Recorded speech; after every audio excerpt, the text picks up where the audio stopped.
He carried transmigrated memories when he arrived in the world of cultivation. Other transmigrators get systems, inventories, the works, but he's not only systemless, he's also a useless guy with no spiritual root to cultivate. But he didn't realize that those kids he casually named back then have now all ascended to become immortals. Even the paintings he drew in his spare time have now become the sect-guarding treasures of others. And the man leisurely eating melon here is our protagonist, Chang Qing.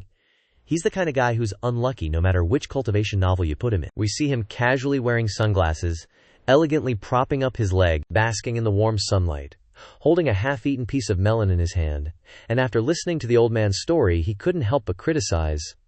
The threshold for cultivation is really low. To explain why he said that, we have to go back to the past. It all started a year ago. At that time, the sky was as clear as it is now. That was the first time he came to this world. At that time, Chang Qing was extremely shocked, gazing at the strange world around him. "Ah," he muttered cautiously. "I've transmigrated." But unlike others who should be scared and trying to find a way back to their old world, he looked extremely excited, his eyes even lit up, clasping his hands together, secretly imagining himself as some kind of powerhouse, with two babes in his arms, looking full of charisma, maybe with a system that is a golden finger. Heavenly Dabio's protection, wantonly trampling on the mortal world, laws and 7 or 8 shameless Dabio. With that shameless confidence, Chang Qing confidently raised his hand to the sky and shouted, "System." But all that responded to him was the listless chirping of a bird, as if to partially heal his embarrassment. But Chang Qing still stubbornly didn't give up. Still holding hope in his heart, he shouted loudly to the heavens and the earth, "Golden finger, magical treasure, master, big shot, is there anyone? Come here!" Until he truly knew that no powerful person was coming to help, he truly collapsed and knelt down on the ground. Then time flew by. Until after a while, Chang Qing at this time was as good as dead. His whole body was tattered and extremely weak, to the point that he could only lean on a cane to try to limp into the ancient city, until he met an old man sitting by the roadside with a sign and a blue ball in front of him. Spiritual root examination. Spiritual root examination, 1 wen per try. Even though he didn't know if he had any money left, he still wanted to give it a try, so he approached the old man. "I want to be tested." Then he gently placed his hand on the ball. The ball quickly reacted. Inside the ball, it kept oscillating with lightning bolts around it. The light from the ball and the strong vibrations made the old man panic and even sweat. How is this possible? He once again saw hope in the light of the stars above, which made him even more excited. "Hurry up and tell me, am I a prodigy with very good talent?" At this time, a strange voice from the people behind him rang out, causing him to freeze on the spot. "How can there be someone without a spiritual root?" "There's actually someone without a spiritual root. I've never met someone without a spiritual root." His story quickly spread outside. Because he didn't have a spiritual root, no sect was willing to take him as a disciple. Even when he went to the gate hoping to be taken in, he was still rejected. "Please take me in, get out of here. We don't need useless people without spiritual roots." Being snubbed like that, Chang Qing had no choice but to turn around and leave for a faraway place. "For the sake of life, I have no choice but to find a small town to live temporarily." The place he chose was a small town nestled deep in the mountains. Although small, it was his refuge, Shaoqi town, for the sake of making a living. So he decided to do business. Opening a shop in a crowded area, that was also his livelihood later on. Opening a grocery store by the roadside, earning some money to eat. Besides doing business, he also used his knowledge from another world to teach others. Opening a small lecture hall to teach people, and also relying on his knowledge of teaching people to be good from 2 lives, subsidizing household expenses. The days past were quite easy. In the lecture hall, his voice rang out evenly in the air, relying on argumentation. Several years have passed. Chang Qing has gradually accepted the life of this world and began to get used to it. He even found his own forte. "I wonder if it's because a peaceful life without conflict makes me happy. I've recently discovered that my artistic level has suddenly increased rapidly. If it's just superb painting, it's too common. It's not just painting. Even calligraphy, chess skills, and musical instruments are leveling up as fast as sitting on a rocket." He raised his hand to the corner of his mouth. A speculation suddenly flashed through. Musical instrument. Could this be my golden ticket? Before Chang Qing could ponder for long, he angrily threw the pen he'd snapped in half onto the table. "Bullshit!" he wailed, tears streaming down his face, his clenched fist trembling with resignation. "This is a world of rampant cultivation and demons. Is there any future in art?" The person next to him could only sigh in dismay. "Mr. Ye is daydreaming again." Hearing that, Chang Qing finally remembered where he was. A lightning bolt seemed to strike his mind, but afraid of ruining his image, he cleared his throat a few times, trying to adjust his mood. After returning to his normal appearance, Chang Qing put on a dignified air again, pointed to the blackboard with some postnatal psychological notes about a sow, and continued teaching today's lesson. But none of the kids below cared. Some were fighting in groups of 2 or 3, some were leaning back and laughing with their classmates, and the only one who bothered to look at the board looked completely clueless. Seeing the state of his students, he couldn't help but scold, Hey, we're still in class." The kids didn't care at all. When they heard that, they immediately started arguing back. And their reasons actually made sense. Study what? Immortals are here to recruit disciples. And my mom told me to cultivate. That's right, my dad said it too. Reading books can't save mortals. The ultimate goal of the universe is cultivation. Cultivation comes with a job. Teacher, you don't have a spiritual root, you wouldn't understand. Mr. Ye, do you want to cultivate too? Being told off so bluntly by the kids, Chang Qing trembled with anger, his face turning green as he questioned, "How can you slander my innocence so groundlessly?" But the children assured him in unison, "Don't worry, teacher, we won't do that." Hearing that, he secretly breathed a sigh of relief, so they still respected their teacher. But kids are just little devils. They didn't give their teacher any face. "We're just laughing at you in person." The touching atmosphere within him vanished in an instant. Chang Qing gritted his teeth in anger, but before he could do anything, a loud shout came from outside.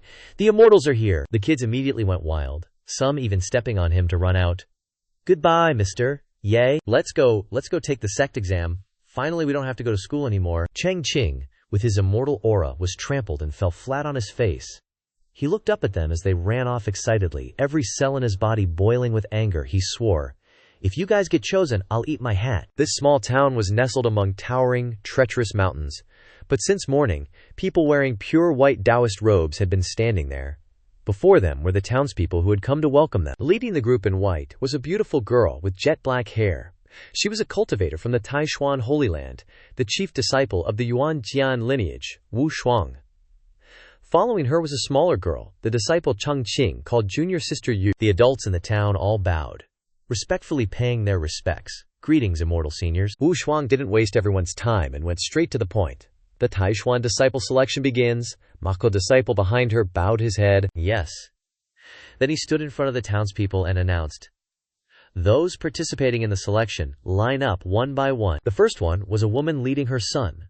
The Taishuan Holy Land disciple held a notebook and asked for their names. As usual, she pulled her son, who was busy picking his nose, over and cheerfully answered the question. "Our name is Chiwan Chang." This name sounds a little crude no matter how you hear it. Does he not have a formal name? He was a little disappointed inside. The kids in this town are all just average. It looks like this trip will be another waste. But the mother nodded. "Yes, my formal name is Chun Feng." Hearing this name, Wu Shuang, who was standing in the distance, couldn't help but turn around. Noticing her strangeness, the mother asked hesitantly, "What's wrong, miss? Is there something wrong with my son?" Feeling that her reaction was a little excessive, she replied gently, "No, I just feel that the name is not bad." Hearing that, Chun Feng's mother immediately rejoiced. "Ye Xiansheng gave it to him. He's the most knowledgeable person in our place." Wu Shuang smiled gently. Although she didn't say anything, she was a little surprised in her heart. She didn't expect there to be such a Taoist figure in this town. Maybe he's a cultivator too. The Taishuan Holy Land disciple didn't ask any more questions, and instructed Chun Feng to place his hand on the spirit detection stone. The kid's expression was completely uninterested, but he still obediently put his hand on the magic artifact in front of him. Immediately, the thin layer of blue light outside the magic artifact shattered, replaced by a dazzling golden light. Wu Shuang looked over in panic. "What's going on?" The disciple was equally terrified. He stared at the light coming from the stone, his tone frantic. Senior sister, we really pulled a golden one. Top-grade spiritual root with the metal attribute." Yushime's got a childish side, but she knows how rare this kind of talent is. Seeing the kid still calmly picking his nose, she couldn't hide her surprise. A spiritual root with the metal attribute is extremely rare, and a mid-grade one is what some people call a genius. This high-grade metal attribute is practically unheard of. Wu Shuang, who didn't have much hope, is now super happy. This is a great omen. Speeding up the inspection. And then, the little kids came up one by one to register, all with these epic names. "I'm Kuo-yi, I'm Qingzao, Zhongxian, Zhongyan, I'm Sangui." The disciple from the Taishuan Holy Land scribbled their names down. Every time he wrote, the golden light from the page shone so brightly it was blinding. This was the first time in his life he'd seen anything like it. Holy crap, how are these guys so lucky? Now that there's one case, the others have a basis. Wu Shuang isn't just guessing, she's going off evidence, and her tone is freaking out. Your names, could they all be? Before she could even finish the question, the kids all shouted in unison. All given by Mr. Ye, and Mr. Ye, who they're talking about, is standing in the distance, seeing the blinding light coming from the front, and he's shocked. Isn't that the light of a top-grade spiritual root? He remembered how he casually said to Chun Feng's kid, your child can't cultivate immortality. Seriously, Chang Qing's face froze instantly, and he vaguely felt like his face had been slapped raw. The joke's on him? The spiritual root test is over, and Yushime is happily skipping down the street. This candied ha is so good. No wonder this place is a hotbed for geniuses. Even Wu Shuang, gently following behind, couldn't help but marvel. I've never been here before.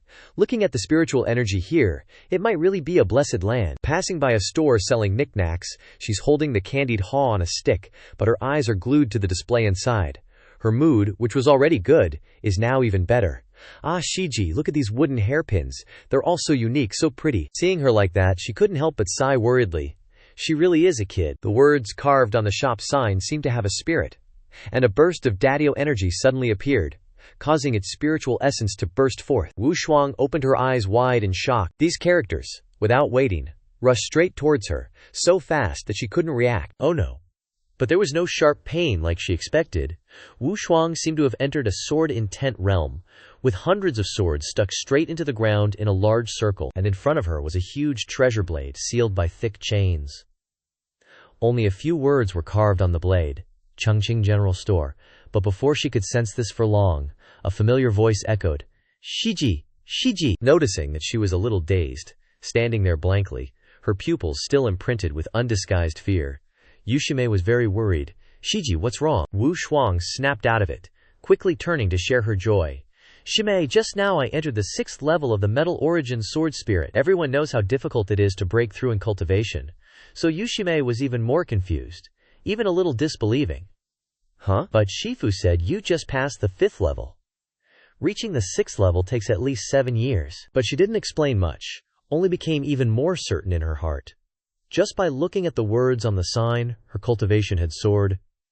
The person who carved the sign must be a great sword daveo expert. Thinking this, she dragged her Shime into this strange store, going inside to take a look, making her puzzled. Wu Shuang carefully stepped inside, not daring to look around too much, but only focusing on finding the shopkeeper. Excuse me, Chang Qing.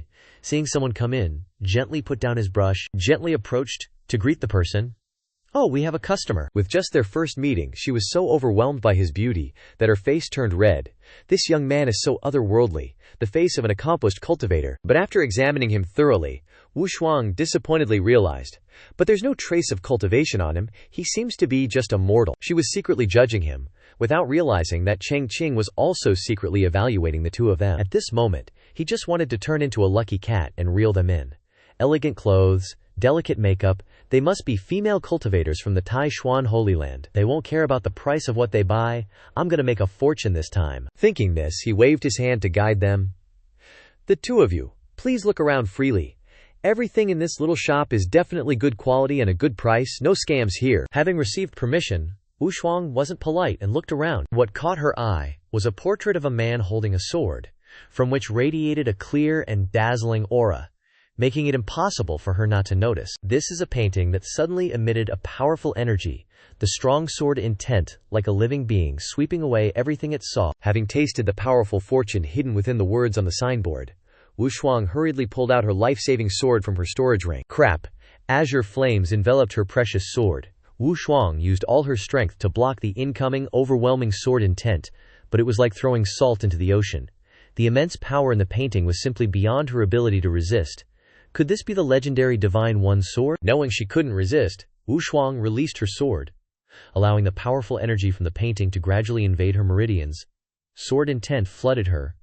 8 extraordinary meridians and spiritual acupoints. Sensing a rapid and distinct change in her body, she trembled slightly, feeling like she was about to. The meridians within Wu Shuang's body were once again thoroughly opened. A new path in her 1,000-year journey of cultivation blossomed, and her cultivation level soared to the 7th level. Realizing this, she was so shocked that her eyes widened. Another breakthrough. After experiencing 2 consecutive breakthroughs like this, Wu Shuang didn't bother with formalities, and urgently grabbed his hand, her tone extremely sincere. "May I ask, who is the artist of this painting? And who is the figure in the painting?" Seeing her infatuated expression, Chang Qing felt happy that he was making a sale. "Looks like this fairy really wants to buy it. She's already asking about the artist," he chuckled to himself. The whole atmosphere around him seemed to burst with excitement. Today, this portrait might sell for a good price. Then, Chang Qing assumed his innate, dignified demeanor, answering with utmost humility. "It's embarrassing to say, but the artist of the painting and the person in the painting are both this humble one." Chang Qing, standing behind, modestly revealed the origin of the painting. "This painting is just a self-portrait for casual practice, a rather crude piece." The more humble he was, the more astonished Wu Shuang became. A self-portrait, casual, crude, because more than anyone, she was the one who had experienced the overwhelming, all-consuming fortune within the painting. Therefore, she understood how terrifying that painting was. The sword intent in the painting, the essence of the azure flames, was simply beyond what ordinary cultivators could compare to. Seeing Wu Shuang standing there in a daze without saying anything, Chang Qing forced a smile until his jaw ached. He wore a dark face but still tried to maintain a friendly expression. "I've made the two fairies laugh." In his heart he couldn't stop mocking. What's wrong? Who wouldn't be driven crazy by this? Seeing that she liked it so much, he thought he would be praised. Who knew that the Jade Girl would pout and criticize it for being too crude? "This hairstyle, these clothes, are simply unbearable to look at." Those words directly wounded Chang Qing's pride terribly. Seeing this, Wu Shuang hurriedly scolded. "Junior sister, your cultivation is still lacking. You don't understand the true meaning within. Don't speak carelessly." He just thought she was trying to speak up for him. Thinking his painting was truly ugly, Zhang Chen rubbed his chin, self-reflecting. Is it really lacking in taste? But he didn't notice the burning gaze of senior sister Wu Shuang right next to him. This person is young, but his presence is as elegant as jade. His temperament is transcendent, and yet he possesses a hint of sharpness. Why does he have such boundless sword intent in the painting? Suddenly realizing what she had just thought of, she paused. Wait, a hint of sharpness? Wu Shuang panicked, and a crazy thought instantly sprang to mind. I can't sense his cultivation aura. Could it be because his cultivation level is above mine, deliberately concealing his aura? Otherwise, why would this general store hide so much fortune? A simple portrait can even help me break through my bottleneck. Thinking this, she quickly bowed low, afraid that her impoliteness had offended this great figure. I am Wu Shuang, a disciple of the Taishuan Holy Land, paying respects to senior. On the surface, Chang Qing calmly shrugged off those titles. This fairy, I am just a mortal, I can't bear the title of senior. But in his heart, a storm was brewing. No getting familiar. Absolutely no giving her any chance to bargain. Unexpectedly, he claimed to be a non-cultivator, and Wu Shuang was so shocked that she stood up straight. A mortal. Such a spiritual Tao lineage, yet he claims to be a mortal. But then her supreme deductive abilities helped her enlighten herself. She cautiously bowed again in a gentler manner, afraid that she had offended him. I understand.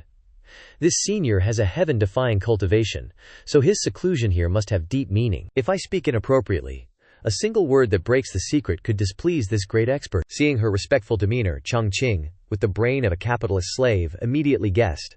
Although every thought of his was completely wrong. This young lady is being so respectful to me as soon as she gets here. Could it be that she wants to get free stuff from my store? Both of them were terrified of each other's reactions. Wu Shuang, at this moment, was bowing her head, still not daring to stand up straight, cold sweat pouring down like a stream of anxiety. When talking to such a peerless figure, one must be extremely cautious. Her expression changed in a flash, her attitude one of shy admiration. But she also didn't dare to fawn too much. Senior, I have a question. Wu Shuang has loved painting since childhood. Your works have enlightened me greatly, and naturally, I can bear the title of senior. Hearing this, Chang Qing happily accepted it, his heart filled with joy. So she genuinely admires my work, this little fairy. But on the surface, he maintained his dignified demeanor, only unable to hide the cat-like grin on his face. So that's how it is. Living in this world, he might not dare to compare to cultivators, in terms of cultivation techniques or spiritual power. But when it comes to art, Chang Qing is the king of this area. Spiritual roots, I don't have them. But when it comes to art, you cultivators are all very weak. Being recognized and praised by her like that, he happily and generously allowed them to look around. The two of you can feel free to browse. This little shop not only has paintings, but also all kinds of daily necessities. So junior sister Yu really went everywhere and asked all sorts of questions. Yet Chang Qing patiently answered each one. Sir, why do you stick a dry branch into the vase? This is a Zen-inspired flower arrangement. Sir, why are these fruits so sticky? This is homemade honey candy. Finally, she pointed to the statue of Venus de Milo. The work of the medieval Greeks had truly confused her to the extreme. Sir, why does that woman not have 2 arms and isn't wearing any clothes? He patiently answered as before, only this answer was inexplicably a little strange. Because she is the most beautiful woman in the world. Wu Shuang slowly stepped forward, her face flushed, and she bit her lip as she stared at the statue of Venus's bare chest. But there was no hint of criticism in her eyes, only appreciation. This statue, on the surface, looks very insulting and ruined, but within it seems to contain an unspeakable beauty. She tried to draw arms for the statue in her mind, but no matter what, it didn't look right. Wu Shuang, who already admired him, now worshipped him even more. Sure enough, the lost arms, no matter how much you try to repair them, will not reach perfection. This is the enlightenment of a transcendent master. So the 2 girls huddled together, checking out everything on the stall. This ain't your average everyday stuff, but straight-up treasures. Chang Qing, with his back to them, just rolled his eyes and muttered, asking so much, are you even going to buy anything? Finally, it was junior sister Yu who picked something she liked first. She held up 2 hairpins, all smiles, and asked the price. Sir, how much for these 2 wooden hairpins? He didn't give a straight answer, just held up 3 fingers. How much that number was worth? He'd let them rack their brains. Junior sister Yu, understanding, started rummaging in her pouch for silver. Got it, Chang Qing was sneaky too. Not giving a price was so they'd overpay by accident. What if it was more than he thought? Whether it's 3 taels of silver or 3 spirit stones, I'm too lazy to care. But then Wu Shuang shouted, stopping her junior sister. Wait! She looked at her senior sister, surprised. Wu Shuang stared intensely at his back, straight as a pine tree, a tension gripping her heart. A peerless, unfathomable master like this senior, entering the mortal world, is probably to experience life, taking a break from cultivation. Using treasures from the cultivation world for exchange would be an insult to the senior. Then, Wu Shuang continued using her unique power of deduction to analyze his every gesture. That hand gesture looks normal, but it actually hides endless principles. Holding up 3 fingers refers to the 3 kalpas of all things, and the circle formed by the thumb and forefinger represents perfection, and it's also the shape of a coin. As if realizing some profound truth, her eyes widened, like she was about to reach enlightenment. I understand now. Then, in front of Chang Qing's frozen, statue-like expression, Wu Shuang, convinced she was right, held out 3 round copper coins, bowing deeply with utmost respect. This is telling us that heavenly perfection requires copper coins. Please, senior, accept them. He stared blankly, his head filled with question marks at the scene unfolding before him. Chang Qing, looking at the measly 3 coins, wanted to spit blood. Only 3 coins. Inside the shop, Wu Shuang secretly breathed a sigh of relief. Luckily, I reacted in time. If junior sister had used spirit stones, it might have displeased the expert. The consequences are unimaginable. But on the other side, Chang Qing clenched his fist in angry thoughts. A cultivator is even stingier than that damn way running the restaurant. Guess I'm back to drinking Northwest Wind this month. Then, she quickly noticed the painting hanging on the wall nearby, especially the most valuable painting in the shop, hanging right in the center, radiating golden light. Senior, this junior wants to buy this painting. Looking at her hand trembling from the measly 3 coins, making him almost faint from low blood pressure, broke his heart even more. I draw so well, and they only give me 3 coins, and they say they like my paintings. This is total ignorance. But then, he could only grit his teeth and hand the painting to Wu Shuang. Fairy, please take it. She bowed her head, receiving it carefully with both hands. Though she was all smiles on the outside, she was thinking something else entirely. Gotta be patient. Cultivation is about relationships. I hope this sugar daddy realizes this soon so I can cling on. Every word Chang Qing said, and every action he took, touched her so much that she pleaded earnestly. Senior, I wonder if Wu Shuang can come to Senior's place in the future, to ask about some issues related to painting. In her mind she kept praying, if I could hear a few more words of wisdom from this great master, I wouldn't regret dying. But for Chang Qing, it was a nightmare beyond words, especially with expensive items dropping in value so dramatically with her around. But even so, for the future, he could only reluctantly agree. Fairy, as long as you're willing, you can come any time. Of course, he couldn't help but curse in his head. A few more grandmas like you come, and I'll have to close shop and live on the streets." After their conversation, and having gained such a valuable painting, the two sisters headed back under the distant, fiery sunset. On the way, Wu Shuang couldn't hide her happiness. After meeting the great master, she started humming a few lines. Hearing how happy she was, junior sister Yu couldn't help but ask curiously, "Sixth senior sister, what's wrong with you? Why are you so happy?" Hearing this, she withdrew her smile and turned to her junior sister with a serious expression, explaining, "It's just that senior sister has broken through to the 7th level of the Golden Yuan Sword Sutra." She was shocked to hear what Wu Shuang said, her face paling slightly to the point that she couldn't control her voice, and shouted in the middle of the road, even echoing into the sky, "Are you kidding me? Just like that? It takes at least 70 years to go from the 5th to the 6th level. If you want to break through to the 7th level, it takes at least 200 years. Could it be because of that young, handsome shopkeeper?" She didn't hide anything and honestly replied to her junior sister's somewhat speechless expression, "That's right. That senior isn't a supreme figure." Then Wu Shuang breathed a sigh of relief, as if she had comprehended something after her conversation with Chang Qing. She lowered her head, gently stroked junior sister Yu's head, and explained kindly, "Seeing how extraordinary that master's strength is today, whether being enlightened by him is a blessing or a curse, I don't know." But then, seeing that it was getting late, Wu Shuang turned and used her spiritual power, turning it into a circle of spiritual power, lifting her up high. And so, under the setting sun on the distant horizon, the two sisters stepped on their swords and returned to the sect. She didn't forget to instruct her junior sister, "Let's go, let's take the new disciples back to the Holy Land to participate in the heavenly trials. I definitely have to consider this, and decide to tell Master and the other sect masters." Elsewhere, on a long, wide road, the figure of a certain great master radiated a halo that seemed to attract more immortal energy around him. Someone couldn't help but ridicule him. "Useless disciples are all liked by gods. A few coins bought a painting. Chang Qing, Chang Qing, you're useless. How long will you live like this?" The sky was getting darker and darker above. The last rays of sunlight gradually spread over the ancient tiles of the restaurant, which was busily preparing delicious dishes to treat its distinguished guests.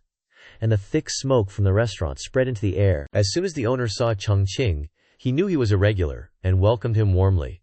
"Taoist Ye is here. Is it still the same 3 dishes for dinner tonight?" But today, he didn't feel like the food was very good, and on top of that, he had just lost a big one, so he wasn't in the mood to eat, and he said, dejectedly, "Fu, I didn't earn much today. 2 dishes and a bottle of wine will do."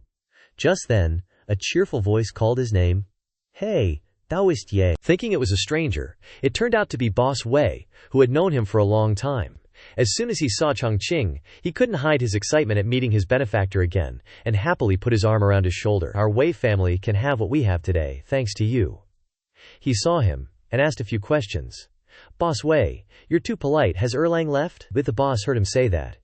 He naturally couldn't hide his joy. "Isn't that right? The children in our town have all left, and the immortals praised that the children in our town all have very good names, especially my Erlangs. Since they had the chance to meet, they naturally had to have a few cups of wine to loosen their tongues." Sitting down at the table, Boss Wei couldn't help but pat him on the shoulder proudly. "The immortals of the Taishuan Holy Land heard that my Erlang was named Zhong Xian, and everyone there was stunned by the name." He heard himself being praised like that. And of course he proudly puffed out his chest and raised his head. "Of course, Zhong Xian. I carefully thought about this name, and it carries a lot of weight." The more he talked, the more he couldn't control his emotions, unknowingly letting slip words that hurt him a bit. "Mr. Ye, although you don't have a spiritual root, you still have some culture." Chang Qing could only hide his dark expression.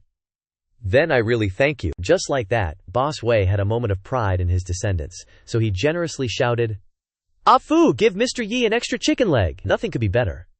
Like a blind cat catching a rat, his luck today wasn't bad at all. Looking at the huge, fragrant plate of chicken legs, Chang Qing was even hungrier, drooling all over the place. "This chicken leg is what I exchanged for my integrity." Unable to wait any longer, he picked up a chicken leg, ready to devour it in one go. But misfortune avoids meals. But it didn't avoid Chang Qing. Something, from who knows where, rushed straight at him, causing him to stumble back and sending the chicken leg in his hand flying into the air. The others around saw a black dog wagging its tail non-stop, and stared in surprise.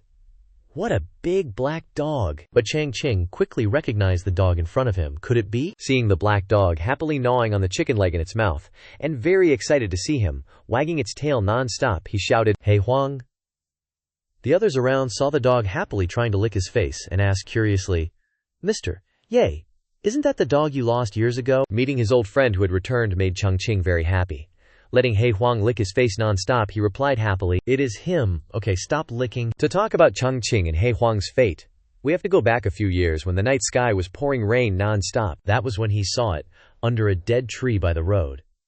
He was walking at night, so he saw it shivering non-stop, only able to sit under the tree to avoid the rain. 2 years ago, I adopted a small black dog, breed unknown, named it He Huang. Just like that, Chang Qing adopted it, feeding it 3 meals a day without fail. But the food he gave He Huang wasn't normal at all. The food emitted a strange smell, scaring it to hide behind the tree. On the other side, he kept shouting, "He Huang, time to eat," until it couldn't bear it anymore, causing it to crash through the wall to save its life. After raising it for a while, it got lost. I thought it had already become the snack of wild animals outside. At the time, he didn't understand, and confusedly looked at the hole in the wall. How did it do that? Returning to the present, Chang Qing, with one leg covered in saliva, went into the house. He turned pale, looking helplessly at He Huang, who was happily beside him. "So, He Huang, are you the licking type of dog?" But understanding his words, it barked in response, "Woof." Then, as if familiar with the layout of his house, it turned and walked towards one direction, making him curious. Thinking it was going somewhere, it turned out to be heading towards the painting of the dog dancing on the wall. But he couldn't understand why He Huang was trembling like that. Why is it looking at this painting as soon as it gets back? Chang Qing didn't understand its way of appreciating art, but seeing it tremble so much, he was a bit speechless. Still like this, both scared and wanting to look, shivering again. Seeing that it was getting late, he turned and went into his room, not forgetting to remind He Huang before leaving, "I'm going to bed, your doghouse is still in the same place, don't look at that painting anymore, I'm afraid you'll pee in your pants again." As soon as the sound of the closing door echoed, He Huang didn't hide its identity. Golden light, like an ascending halo, radiated from around it. Plus, a wave of spiritual energy surrounded it, and its body gradually grew back to its original form. It excitedly looked at the bulging muscles on its body. "I didn't expect this king to be able to return to Master's side. I shouldn't have been tempted by that fox to leave Master in the first place, or I wouldn't have become a mournful dog like this." In its head, it still remembered the scene of being tricked by that group of beasts, and being hung up high as their laughingstock. That despicable and shameless Scarlet Fire Demon King actually joined forces with those great demon kings to beat this king back to its original form. "Wait until I cultivate for a few more days by Master's side, and I will definitely make you pay blood for blood." But suddenly, the door behind it opened, creating a sound that made He Huang frightened and turned its head. Could it be that the demons from Nanting have found their way here so quickly? But contrary to its fears, Chang Qing simply held out a bowl of food for it. "You definitely didn't eat enough chicken legs tonight, right? There's some leftover rice here. Eat until you're full and go to sleep." That warm gesture made it even more moved to tears. "Master, I shouldn't have left you a year ago. I want to be your licking dog forever." He Huang swears to never leave Master again. Chang Qing lay in bed in his room, worried. He didn't know what He Huang had gone through in the past year. Looks like this cowardly personality hasn't changed at all. But then he didn't think too much about it, just sighed, a little disappointed seeing it in its current state, turned around, and gradually drifted off to sleep. What a waste that I even thought it was the original form that created that Black Emperor diagram, and even expected it to one day turn into a demon king so I could latch onto a big shot. Who knew it would be a lapdog? Little did he know, Black Emperor was actually about to become a demon king under his care. Sitting outside the room, it ate and excitedly planned for the future. With Master's protection, even if the 4 great demon emperors of the southern domain gathered before Master, they would just be ants. It finished the bowl of rice, and was so happy it almost cried. Black Emperor being where it is today, it's all thanks to the Black Emperor diagram Master created, that I could awaken my bloodline. What he does made it even more determined. Coming back this time, without bringing any gifts for Master. Why not take advantage of the night to search for something? To give Master a surprise. No sooner said than done. Taking advantage of Chang Qing's fatigue as he fell asleep, it leaped across in a flash and rushed outside until the next morning, when the sunlight awakened all things around and the clear blue sky above. The small town gradually woke up and returned to its bustling rhythm. But for Chang Qing, there was a strange feeling. He slept uneasily, he said sleepily, rubbing his eyes, wondering to himself, why does it feel like the bed got smaller? As a habit, he reached out to stretch and wake up his muscles, suddenly touching something soft and making him curious. What's this feeling? By the time he realized the problem, Chang Qing turned to look in shock. A beautiful and charming girl appeared out of nowhere next to him, making Chang Qing open his eyes wide in disbelief. The image of a beautifully dressed girl with a face like a flower was sleeping soundly next to him, causing him to panic and blush, almost unable to stop himself from shouting, "Who is this?" Early morning, in a small town, a pair of slender white legs rested on the thigh of the person next to her, causing the other person to murmur groggily, "Aha, don't touch it there." He opened his eyes wide, thinking to himself, "Could it be that I'm having a wet dream?" Chang Qing quickly slapped the person next to him on the butt. He thought he was dreaming, and comfortably enjoyed it. This feeling was too real. She was affected by this, immediately woke up, rubbing her eyes sleepily, and said, "Why did it feel like someone slapped my butt just now?" It turned out that she was the 9th princess of the Great Yan Kingdom, Bing Xin. She looked around with a confused expression. Chang Qing next to her was also awake. He friendly waved his hand and said softly, "Hello, miss?" A hand quickly landed on his cheek, sending him flying away from the comfortable bed. Bing Xin screamed in fear. Where did this strange man come from? She trembled, causing her face to turn red. "Who are you? Why are you in my bed? Do you know who I am?" Bing Xin habitually shouted. "Guards! Capture this man for me." Chang Qing hugged his reddened cheek and quickly explained, "Miss, don't be impatient. First of all, this is my house. Secondly, this is my bed. And finally, why are you asking me about your identity?" In the room, a sky-piercing scream rang out. "Someone! Drag this person out and execute him." Black Emperor sat comfortably outside, happy for its master. Listening to this sound, Master seems to be having a lot of fun. So intense. Inside at this moment was like a battlefield. He was kicked out the door by her. "Get out." Chang Qing fell head over heels. Seeing him land, Black Emperor happily ran over. "Woof woof woof woof, does Master like my gift?" Chang Qing was in pain but also full of curiosity. Where did this girl come from anyway? Chang Qing frowned and scolded the thing below. "Black Emperor, why did you let someone enter the door at will?" Black Emperor explained aggrievedly. "Woof woof woof woof, it's not entering at will. I brought her here." Bing Xin, leaning against the door inside, couldn't help but feel confused. "Strange, I clearly slept at the relay station last night. How did I end up here? Could it be that guy from earlier did this?" Bing Xin touched her chin, recalling the scene just now. But looking at his hands, he couldn't even tie up a chicken. He doesn't seem like someone with profound cultivation. Yet he was able to bypass the defenses of the knight's manor. Thinking of this, a wicked idea flashed through her mind. Why not trick him first? If he has any ill intentions, I'll definitely have my royal father chop him into 100 pieces. After a moment, slender legs stepped out of the door. She frowned and shouted, "Hey, is anyone there?" The courtyard was empty, with only the rustling of leaves in the wind. Facing her was Chang Qing, sitting quietly playing Go. She angrily yelled, "Hey, I'm talking to you, aren't you coming here?" Bing Xin strode forward, her long legs approaching him. She frowned, furious, thinking to herself, HMPH, a little thief trying to act sophisticated playing Go. Her mischievous nature flared up, and her restless hand reached out. "Let this princess overturn your Go board." Suddenly, she froze. A formation appeared on the Go board, making her dizzy just looking at it. What is this? Numerous auras emerged from the Go board, inevitably taxing Bing Xin's energy. Why is the aura of this Go game so vast? My head is about to split open. Someone come save me. The sky was clear, and the leaves rustled in the wind. Chang Qing, focused on the Go game, heard the noise and gently tilted his head to look. Before him was a distorted image of Bing Xin, her face twisted in a grimace. Before his Go board, he thought, how did this girl turn out like this after just one night? Is she trying to trick me? He Huang, observing everything from afar, watched Bing Xin's back and thought, Master's Go game contains countless great doubts and fortune. Don't even mention a small foundation establishment little girl like her. Even a self-transformation or void-refining expert couldn't withstand it. It closed its eyes and began to circulate its energy, thinking, oh well, who told her to be the gift I gave to Master? I'll give her a hand this time. Bing Xin was terrified in the illusion, trembling as she covered her face. Suddenly, a crack rang out, and rays of light began to seep into the dark illusion. He Huang was extremely valiant at this moment, breaking the formation. Its eyes shone brightly, and the fragments of the illusion began to shatter. She was still trembling, and when she heard the crack she looked up, thinking it was that black dog, Long Shen. She was utterly astonished, her eyes widening as she looked up. It helped me break the illusion of the Go game. Behind Bing Xin was an endless void, as if she was falling from a great height. She looked back in alarm. What is going on? He Huang, seeing her falling freely in the illusion, panicked and gritted its teeth. Crap, her foundation establishment cultivation is too weak, and she's also enduring the pressure of the great Dao Go game.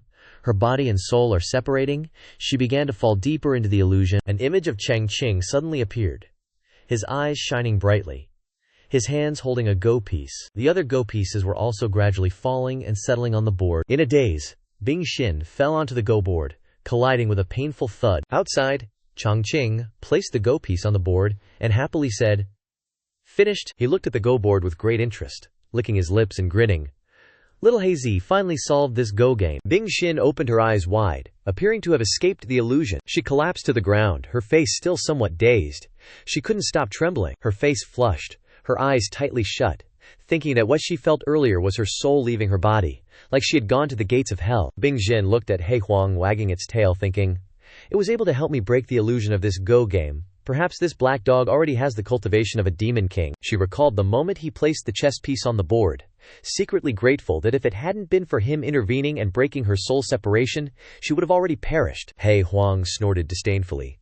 "Lucky for you, my master is awesome. Otherwise you'd be scattered to the winds inside this massive chess game secret realm." He looked at her and asked, "Miss, are you all right?" Bing Xin remained silent, thinking to herself, how could someone create a chess game concealing such terrifying power, reversing life and death with a wave of his hand, and even taming a demon king-level black dog as a pet? Her ruby-red eyes sparkled now, looking up in admiration and delight. Could this be the reclusive grandmaster mentioned in the ancient texts? But thinking of that, her face darkened. The sparkling eyes from before were gone. "Wait, I not only hit him earlier, but also chased him out." He saw her staring intently at the chessboard, pondering the next move, and said, "Miss, you've been looking at the chessboard for so long, you must be good at chess, right? How about 2 rounds with me?" Hearing this, she jumped and shouted out. Bing Xin, who had been kneeling on the ground, was still trembling uncontrollably, and started to push herself up, her heart thinking, "The old sect master said the grandmaster's temperament is extremely eccentric.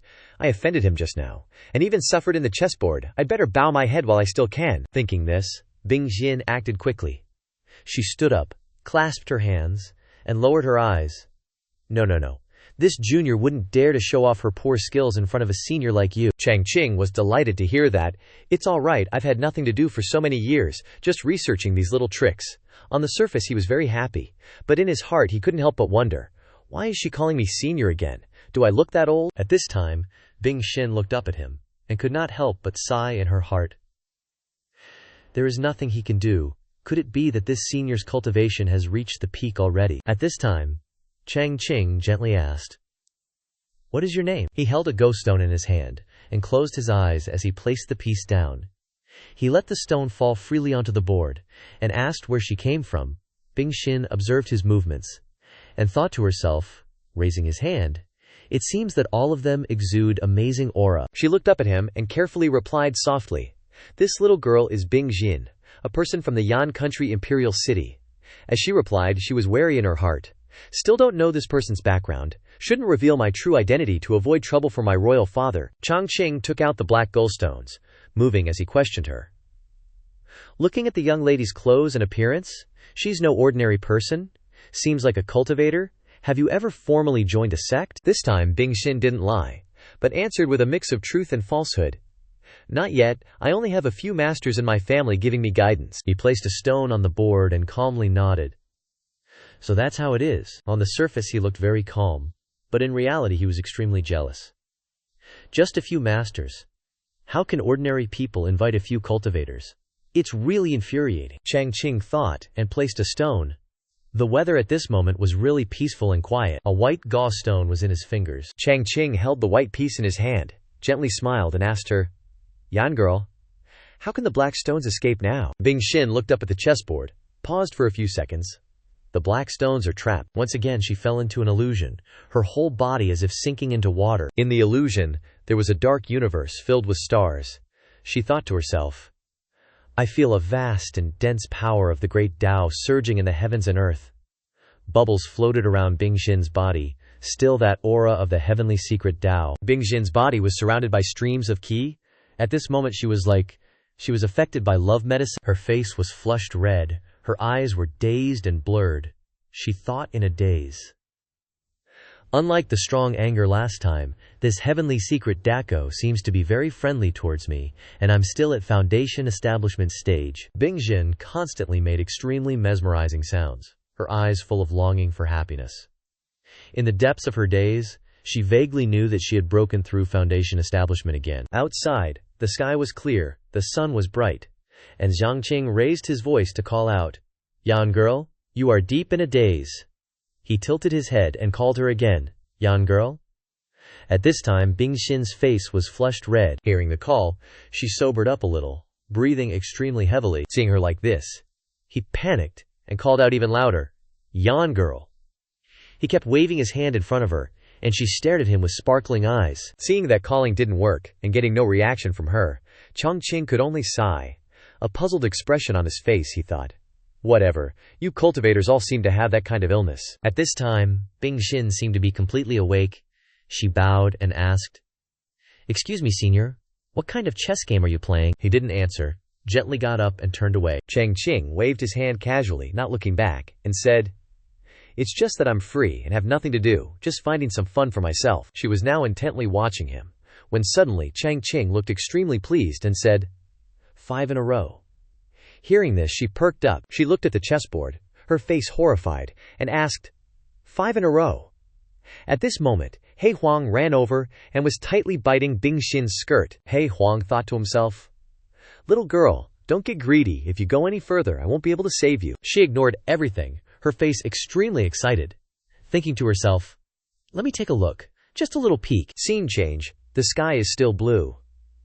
But in the Taishuan Holy Land, a cultivation sect, situated amidst a landscape of vibrant pink peach blossoms, high in the mountains, all is quiet outside. As majestic as it is outside, the great hall inside is just as noisy. They are constantly arguing that Zhen Xiaoqi should be removed from the list. An old man with long hair and a long beard gently looked at the one shouting and advised, "Yuan Jian Shidedi, calm down a bit. That old man is Zhang Xuan Zhenren." Another person, the Feng Lord of Lingjianfeng, Yuan Jian Zhenren, shouted, "The subordinates of Lingjianfeng, it's because we have many wastelands, spiritual power depleted, haven't selected a good seed in hundreds of years, and have fallen to the weakest of the Taishuan 7 Feng today." Another person, the Feng Lord of Guangzifeng, Ju Zhenren, smiled gently. "What waste, Yuan Jian Shixiong, don't talk nonsense. Zhen Xiaoqi is the ascension land of our sect's ancestor." Another old man with a pointed beard also spoke in agreement. "That's right.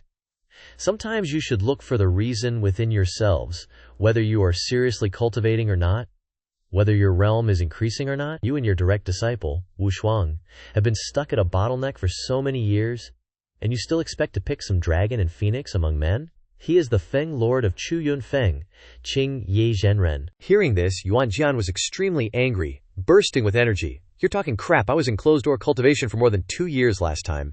Zhang Xuan looked at him angrily, raised his hand to stop him and said, "Shihandi, everyone here is civilized. Don't be so crude all the time." While they were arguing fiercely, suddenly a shout rang out. Shifu, the old man who was still stopping his shidi from before, looked towards the sound, thinking, "The disciple is here to report the situation of the newly entered disciples." Zhang Xuan gently patted his shoulder, smiled, and listened to the new disciple's situation this year, then continued. He called out to the door where someone was waiting, "Come in!" A foot quickly stepped in, and a handsome face appeared before them. He respectfully said, "Changming, the most handsome holy son of the Taishuan Holy Land for 30 consecutive years, with the dual attributes of top-grade dual spiritual roots, a rare occurrence in 10,000 years. Greetings, esteemed masters." Yuan Jian's wrinkled face from before disappeared, and he laughed with great interest. "Changming, you don't need to do these formalities with us." The old man next to him also agreed. "That's right, we've all seen you pulling up your pants before." Hearing this, his face turned slightly embarrassed. He coughed to regain his composure. Then he pulled out a long scroll reporting the situation. This time, the Taishuan Holy Land accepted 180 disciples, with 100 low-grade spiritual roots, from Chengyang, Donglai, and Anyi. Ju standing inside happily shouted, "All lands under our Guangzai Feng." Qingye standing behind him also grinned. "Congratulations, Juju Shixiang, another great harvest." "There are 72 mid-grade spiritual roots from Yueyang, Shantang, and Yunmeng," Qingye said, winking and smiling sarcastically. "Sorry, Yuan Jian Shixiang, Our Chu Yunfeng has surpassed last year again. How come your little pool doesn't even have a mid to low grade spiritual root? Hearing this, Yuan Jian was so angry that his face turned black. He frowned and shouted in anger, "Huh." After speaking, he immediately drew his sword from its sheath. Strong bursts of lightning immediately erupted around the two of them due to Yuan Jian's rage. Zhu Ju and Zhang Xuan, seeing the danger, quickly moved away. Qing Ye, on the other hand, seemed to know no fear and still smiled proudly, letting him get so angry that he was about to go crazy. What's with the ancestors' ascension remains bullshit. I will flatten that whole little pool. Just as he was about to lose control, suddenly Chang Ming, who was holding the large paper behind him, read the words aloud. 1 high-grade spiritual root, 7 top-grade spiritual roots from. But before he could read the last lines, Yuan Jian darted towards Chang Ming. Immediately afterwards his voice shouted again. Zhen Zhaoqi, hearing only that, made him quickly stop. Disregarding his annoyance, he asked again with bright, excited eyes. What did you say? Top-grade spiritual roots. 7 people, a little pool. Yuan Jian, who was originally angry, and Qing Ye, suddenly overjoyed, and thousands of fresh flowers seemed to bloom on his head. Cheng Ming also knew how to seize the moment, and handed the scroll to Zhang Xuan. He crouched halfway down and shouted loudly for everyone around to hear, "Congratulations to the Taishuan Holy Land, and Jianyuan Shibo, congratulations on obtaining such excellent disciples." Hearing this, Juju seemed unable to believe his ears. He stepped forward, flicked his sleeve back, and questioned in astonishment. "This is impossible. This is absolutely impossible. How could Zhen Xiaoqi suddenly produce so many cultivation geniuses? In the last 300 years, Zhen Xiaoqi has only produced 1 mid-grade spiritual root disciple." Seeing that they didn't want to acknowledge Zhen Xiaoqi's potential, Yuan Jian couldn't help but get angry. His face darkened. "What? Are your disciples only allowed to be 3,000? And only you are allowed to have high-grade spiritual roots?" Juju and Qing Ye bolted faster than greased lightning. Holy crap, what if the disciple doing the review fudged the numbers to save face? Sect leader, please see the truth. While they were busy side-eyeing the figures on that scroll, Zhang Xuan suddenly noticed something fishy about it. Hold up. The two of them rushed over and stared at the scroll, which was now glowing with a soft golden light. Qing Ye was stunned. What is it? The old guy immediately responded. New disciples used to be named Agao or Amiao, but they changed their names after learning new knowledge after getting on the mountain, he said. Then called the people nearby to see it together. But look here, these 7 all have super profound names. They crowded around the scroll like it was the freaking Hope Diamond. Suddenly, one of them spotted a line glowing on the paper. Wei Zongxian. Another quickly added. Seems like there's a bit of Confucianist qui in there. Did some big shot Confucianists enlighten them? Zhang Xuan read out the names, giving his 2 cents on each one.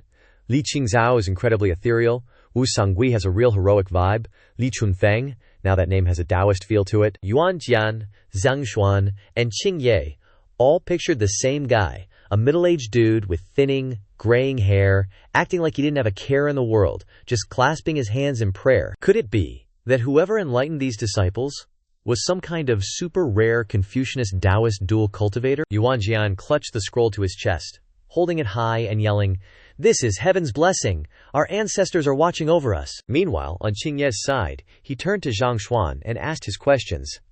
"Sect leader senior brother, you ain't just saying stuff to appease me, right? You think something's weird too, don't you?" The old guy furrowed his brow, replying, "That's right." His tone was full of worry and doubt. How could Zhen Xiaoqi produce so many good seedlings in such a short time? After thinking long and hard, I only have one possibility. The old man remembered someone sitting suspended in mid-air, and below him are magnificent mountains and small houses, as well as a large magic circle connected to him, that is, the ancestor. Could it really be that the ancestor ascended in our sect's town of Xiaoqi has returned to enlighten these children? But unlike their pensive expressions, Yuan Jian was calmer than anyone. He was just screaming in joy without thinking about the secrets hidden in it. "My spirit sword peak has been saved. Qing Yi let him do whatever he wanted." He turned to the old man and proposed the best solution at present. "It is still too early to draw conclusions now, so we should first see the results of the heavenly ladder trial and then draw conclusions." Zhang Xuan nodded in agreement with his decision. That's right, the heavenly ladder trial has always been about testing the aptitude of new disciples. Even Cheng Ming back then, with his top-grade dual spiritual roots, took 7 Xinchen to reach the summit. Suddenly, Cheng Ming jumped out of nowhere, cutting him off, and put a hand on his head with a jaunty look. "It's 6 hours and 3 minutes, okay?" Hearing this, Qing Ye stroked his beard and challenged, "Yuan Jian, senior brother Yuan Jian, if these new disciples of yours can't even touch the edge of the heavenly ladder, having top-grade spiritual roots is pointless. He also cheerfully covered his mouth and chuckled. Who's being sour, I won't say. At this moment, a slender figure suddenly appeared outside the gate. That person's voice echoed into the place where they were standing reporting. It turned out to be Wu Shuang. She gracefully clasped her hands and bent her knees to greet the 4 senior elders in front of her. In front of her were children who were only as tall as her knees. She reported with fear, disciple Wu Shuang brought 7 new disciples to see the masters. Seeing her appear, Zhang Xuan immediately questioned her. Niece Wu Shuang, how can you arbitrarily interfere with the heavenly ladder trial? Wu Shuang lowered her head awkwardly, denying this big label. Disciple does not dare. Disciple just came here and found that these 7 new disciples had already passed the heavenly ladder trial, so I am waiting here, she explained fearfully for herself. The few of them listened carefully to her words, suddenly grasping the focus of the problem and shouting in shock. Already waiting here, above the mountain, is a towering spire that is covered by clouds all year round. The kids kowtowed respectfully one by one. Disciple Li Gao, Chun Feng pays respects to master, that was dangerous. Disciple Zhong Yan. Disciple Xin Gui kowtows to master. Zhong Xian pays respects to master. Yuan Jian burst into tears. His eyes were misty. Good kids, take back the spiritual sword light for spiritual sword peak. We absolutely will not refuse. Jiang Xuan had a calm demeanor. He gently called one of the children over. Chun Feng, come here. His hand was full of spiritual power and gently stretched out. Let me explore your spiritual roots, said. Zhang Xuan gently placed his hand on the boy's head, quickly transmitting his spiritual power into Chun Feng's body. In the next second, the old man exclaimed in surprise. This is an acquired spiritual root that can only be nurtured by innate luck. Hearing this, Wu Shuang stood aside and looked up and asked, Holy Master, what is innate luck, an acquired spiritual root? Hearing her ask, Lao Wen Kun explained, when a cultivator cultivates to the highest realm, he can resonate with the Great Road and give birth to the spiritual Taoist leader, which is called the innate luck. As for acquired spiritual roots, the name means that they can automatically obtain the nourishment of innate luck. Zhang Xuan just answered, his eyes gazing into the distance. And it might even produce supreme grade attributes spiritual roots. Suddenly, the old guy thought of something. Thousands of years ago, our 5 great holy lands joined forces, wanting to create a place like innate fortune, but many attempts ended in failure. Looking at the kids, each one seeming a bit dim-witted but hiding potential power, he couldn't help but wonder, where exactly did this Taoist fortune field in Shaoqi Town come from, and how did it produce 7 people at once? Hearing him say that, Qing Yi speculated. If it's really like senior brother said, then the cultivation of the existence on Shaoqi Town is so terrifying. Juju, hearing this, got excited. To be able to witness that demeanor once, I'd have no regrets in this life. On the other hand, Yuan Jian seemed very confident. If he doesn't come to our Taishuan Holy Land, then he's probably not taking us seriously. Seeing that the elders all seemed to take this matter seriously, Wu Shuang shuddered a little. Looks like I should still be conservative in guessing the cultivation of that senior. I didn't expect it to be forbidden, even by existences like the Holy Lord. After explaining to Wu Shuang, Chang Xuan turned and instructed, Junior brother Yuan Jian, you and your niece Wu Shuang take these 7 new disciples back to Spirit Sword Peak first. Picking up a few extraordinary kids, his mood was full of excitement. Alright, after saying that, Yuan Jian waved his hand, looking all dignified. With his hands clasped behind his back, he led the way with a stately manner. Let's go! A moment later, they were at Spirit Sword Peak. The filial Wu Shuang quickly poured her father a cup of tea. As he received the tea from her, he asked suspiciously, Wu Shuang, I see your whole body is filled with sword energy. Did you gain a lot from this trip to Shaoqi Town? Since he had asked, she didn't dare to hide anything, and immediately reported, Yes, I wouldn't dare to hide anything from Master. Wu Shuang's next words directly shocked Yuan Jian so much that he spat out all his tea. Disciple has broken through the first layer of the Golden Origin Sword Sutra. He stared blankly. The first layer. Uncontrollable. Yuan Jian grabbed Wu Shuang's shoulders tightly and asked urgently, You only broke through the 5th layer not long ago. How could it be so fast? You've advanced 2 levels in a row. Seeing him so shocked, she sweated and reassured him. Don't be so excited, Master. Listen to what disciple has to say. Realizing that he had been too excited, Yuan Jian coughed awkwardly a few times, then returned to his refined demeanor, pretending to ask, Could it be that you met that master in Shaoqi Town? Lightly wiping her sweat, Wu Shuang replied, You guessed right, Master.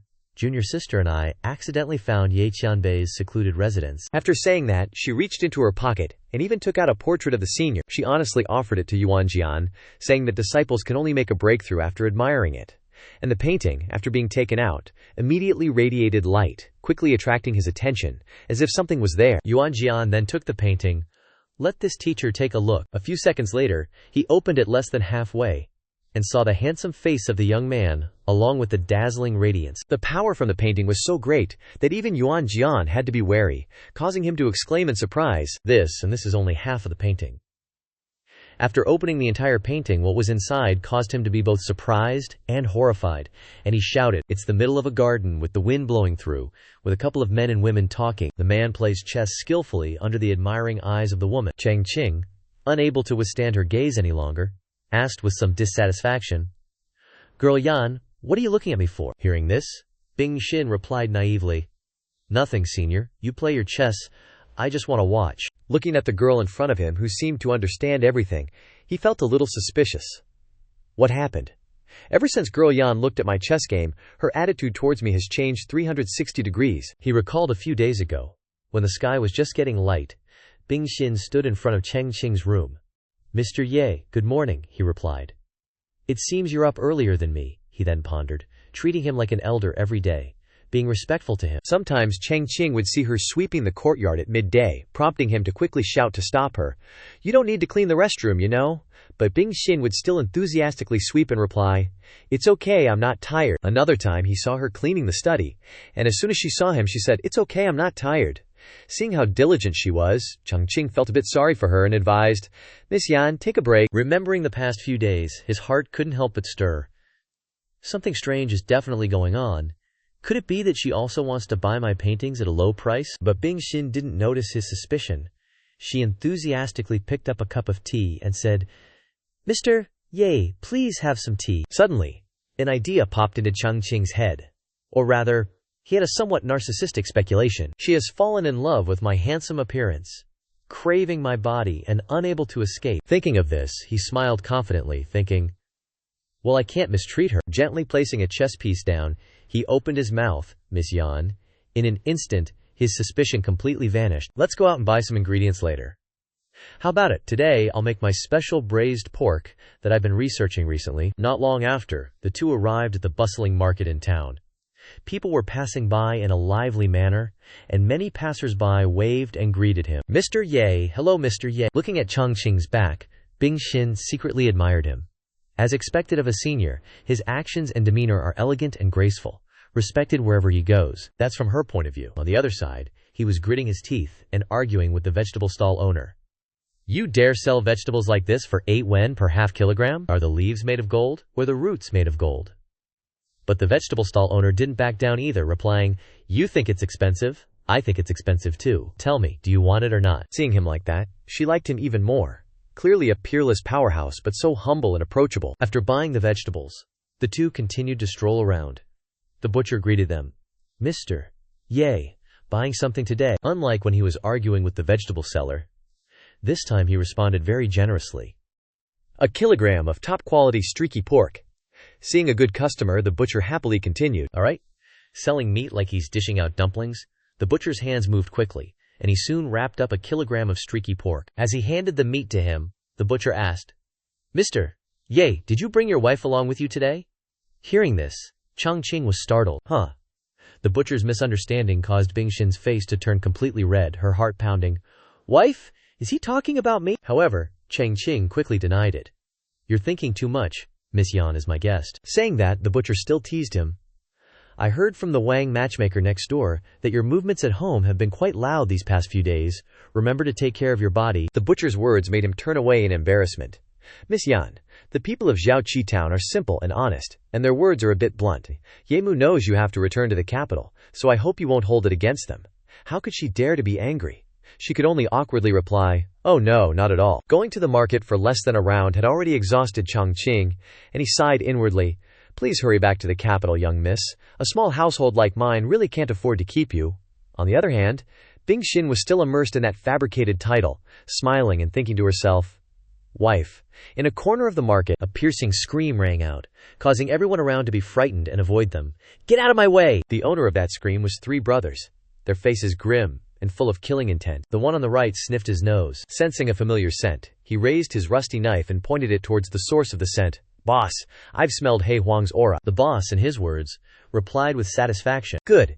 As long as we bring back that shameless, despicable bastard He Huang, Red Fire King will definitely reward us brothers." Saying that, they laughed heartily, as if they had seen someone in trouble. He Huang is seriously injured and has been forced back to his original form.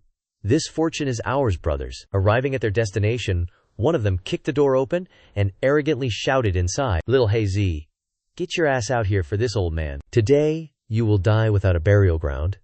He Huang, who was rumored to be a dog, was acting as a house dog at the moment. It disdainfully replied, "You stupid pigs, you have some nerve to chase after me here." However, those guys still didn't know what fear was. They rushed forward menacingly. "You've been beaten back to your original form. What are you pretending for, you guys? Get him." But He Huang wasn't about to be bullied, instantly unleashing his haki, intimidating them within his master's dojo. "Even that Chihua dude himself ain't nothing. I originally didn't want to kill anyone, but you guys just kicked my master's door, and that narrowed your options." Soon, screams of terror echoed inside the house. "What's going on, big bro? Save me. My demon core is shattered."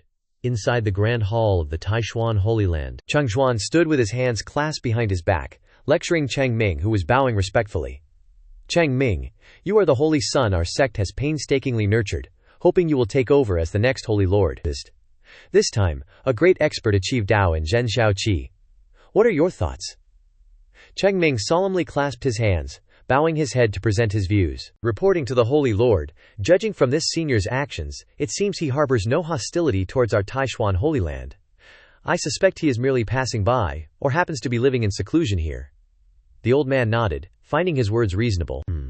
If it truly is an ancestor of our sect descending to the mortal realm, Taishuan Holy Land will surely prosper for 10,000 years. Just then, a hand abruptly pushed open the door to their room, and shouts calling out to the old man rang out, "Senior brother, Holy Lord!" It was none other than Yuan Jian. He seemed joyful and excited as he waved hello, casually stepping into the room with Wu Shuang trailing behind him, still calling out his name, "Senior brother, Holy Lord, Wu Shuang." Seeing this, anxiously sighed in relief. At the same time, Chang Xuan heard someone calling him. He turned around and saw Yuan Jian's group, and was surprised and puzzled as he asked, "Junior brother Yuan Jian, didn't you take those new disciples back already?" Suddenly, his eyes widened, his pupils reflecting an unbelievable sight. He frowned and shouted, "That's not right." He stared blankly at the golden rays emanating from Yuan Jian. With his long experience as a master in the cultivation world, he quickly understood what had happened to him. Yu broke through. As he said that, his eyes seemed to emit light. Amazed and incredulous, he stared intently at him, firing off a barrage of questions. "You've been stuck at this realm for almost 2 years. Why now?" But before Chang Xuan could finish his sentence, Yuan Jian suddenly unfurled a scroll. Inside the scroll was a drawing of a young man holding a glowing sword. He solemnly shouted, cutting him off, "Breaking through or not isn't important. Take a look at this." Seeing this, Chang Xuan also looked at the portrait. He didn't understand why he was being so serious. It was just a painting. What was so special about it? But Yuan Jian wasn't one for words. He pushed the scroll close to his face. From deep within the scroll emanated a light similar to the rays emanating from him earlier. Seeing this, he widened his eyes and exclaimed. Soon after, those rays of light suddenly shone brighter and brighter. Flashes of lightning also shot out around the small room. Those rays of light converged at one point, and then projected an image of Chang Qing with glowing eyes. He sat with one hand in front of his chest, indifferent to the world. This event happened too unexpectedly for Chang Xuan. He stared at him in shock and horror. What's going on here?" Suddenly, high above, Chang Qing was no longer sitting with his hand in front of his chest. He didn't know when he had stood up. The space around him suddenly appeared with glowing swords pointing at him. Those swords immediately fell towards them, standing without hesitation or mercy. They were so frightened by this that they screamed, "What's going on? Where did this sword intent come from?" Everyone struggled to deal with these sudden attacks. Wu Shuang was no exception. But fortunately, even though her face was flushed red with discomfort, she still managed to come up with a solution. "Holy Lord, close the painting first." Zhang Xuan, who was frightened, immediately used his power to close the mysterious scroll. A trace of horror lingered on his face from the incident that had just happened. Close. Immediately, the room returned to its original state. But at this moment, his whole body was exhausted.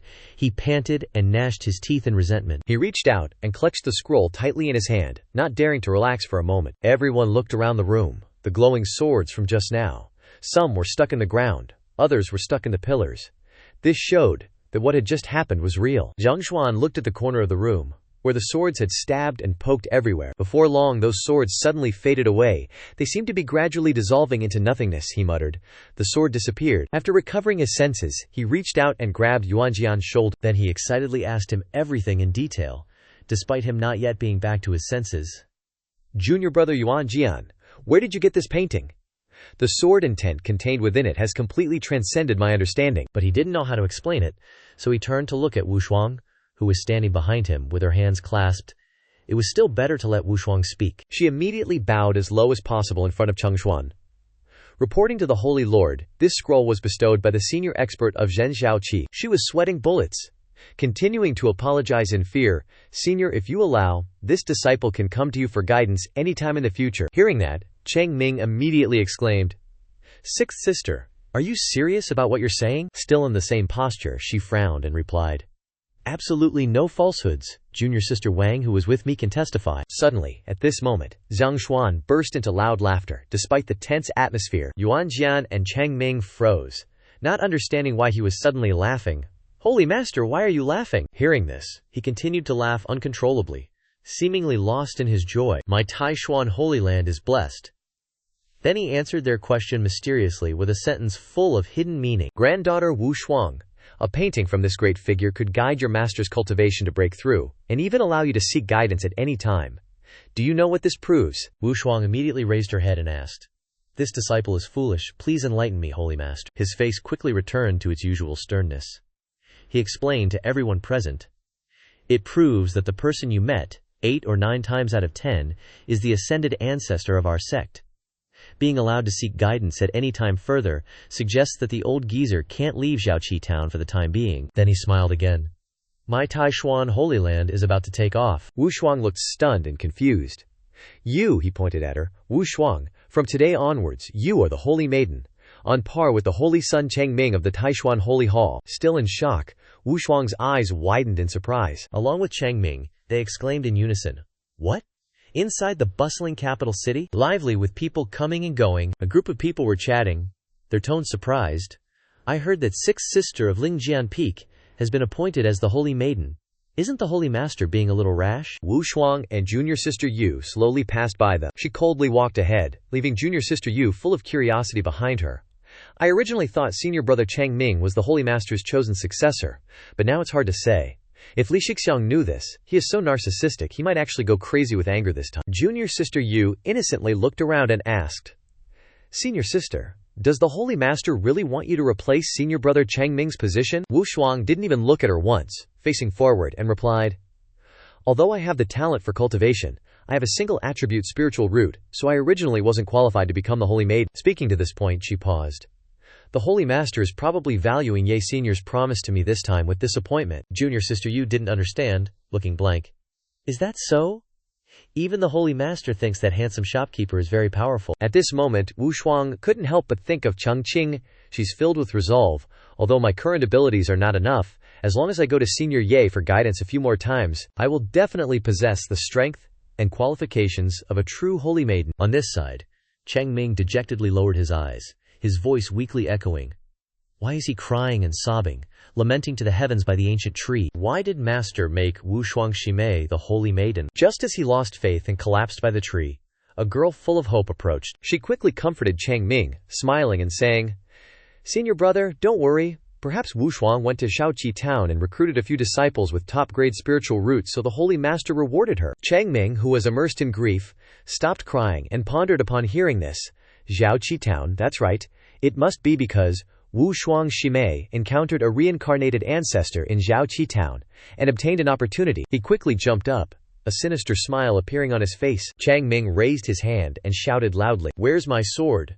Immediately, a powerful sword was delivered to him. Thinking it, he quickly left immediately, like a whirlwind.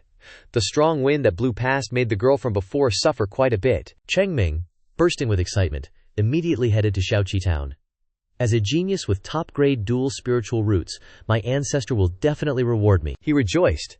If he's willing to give me some pointers, then Wu Shuang Junior Sister won't be a threat to me anymore. Very quickly, that person's shadow was no longer visible. On this side, at Chang Qing's residence, one big and one small figure were strolling around the courtyard. Suddenly, Chang Qing turned his head and softly asked, "That's right, Miss Yan. You still haven't told me why you were sleeping on my bed that night." Bing Xin looked embarrassed. "I don't know either," she said softly. "While I was sleeping, I just felt very itchy all over my body." She blushed as she spoke about that day. "When I opened my eyes, I saw that Mr. Ye was still touching me." Hearing this, Chang Qing immediately waved his hand to explain. Stop, don't talk nonsense, I didn't do anything." Suddenly, Bing Xin grabbed the hand that was waving in front of her face and said very seriously, "I understand, Mr. Ye. A figure of your caliber would naturally not be interested in such vulgar things. Our meeting must be a sign from the heavens." Chang Qing was speechless when he heard this. Wait, did she misunderstand something? On the surface, he pretended to be uninterested, but in his heart he was filled with joy. "I am very interested in such vulgar things." He thought that way, but in reality he only dared to think it, not do it. He lamented inwardly. "It's just a pity that I don't have any cultivation, and the person I'm facing is the young miss of a capital city family. I really don't dare to make a move." Suddenly, something immediately caught Chang Qing's attention. A familiar figure appeared in front of him, making him feel bewildered. Who is that? Chang Ming, on the other hand, was trembling intensely as he looked at the thing before him.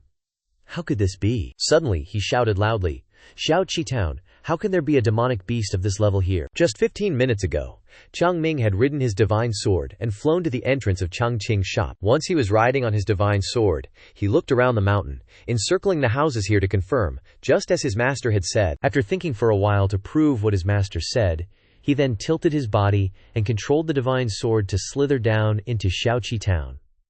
The spiritual vein under Xiaoqi Town has been reactivated. Chang Ming tilted his sword down and circled around.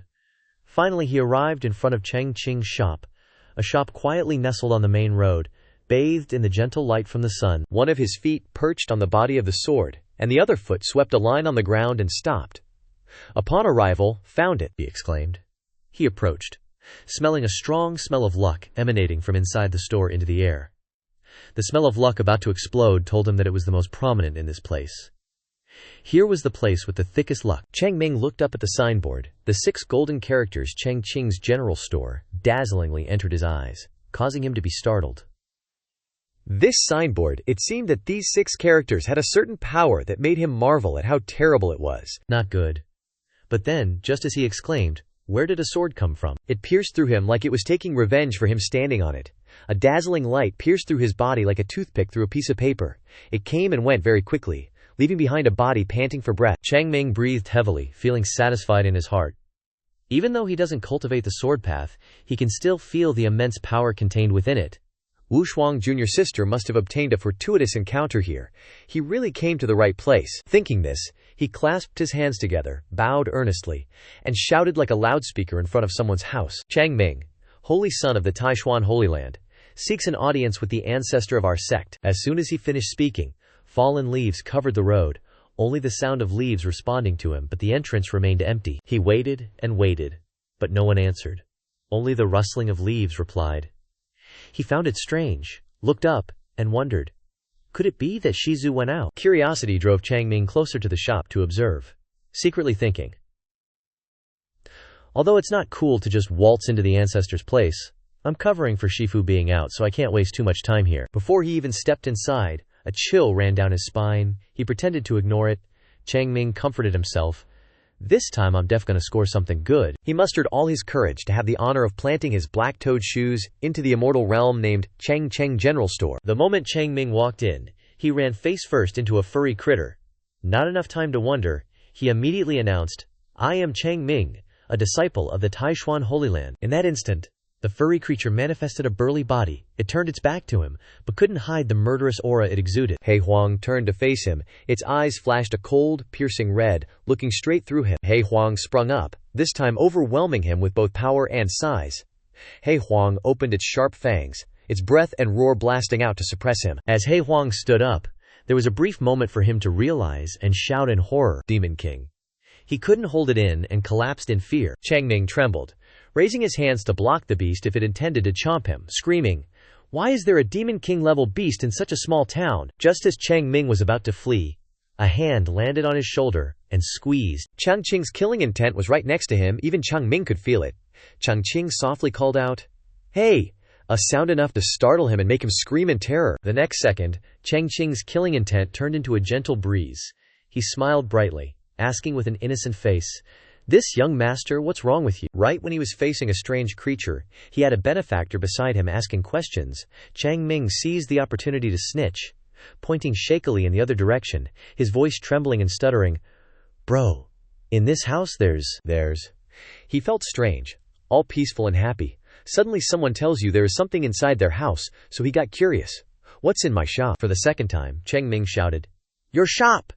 He couldn't believe that a brother like this would keep that scary furry creature in his house. Chang Qing slowly stood up, calmly nodding. That's right, he casually picked up some items, scratching his head in a daze, confirming the entrance in front of him was his shop.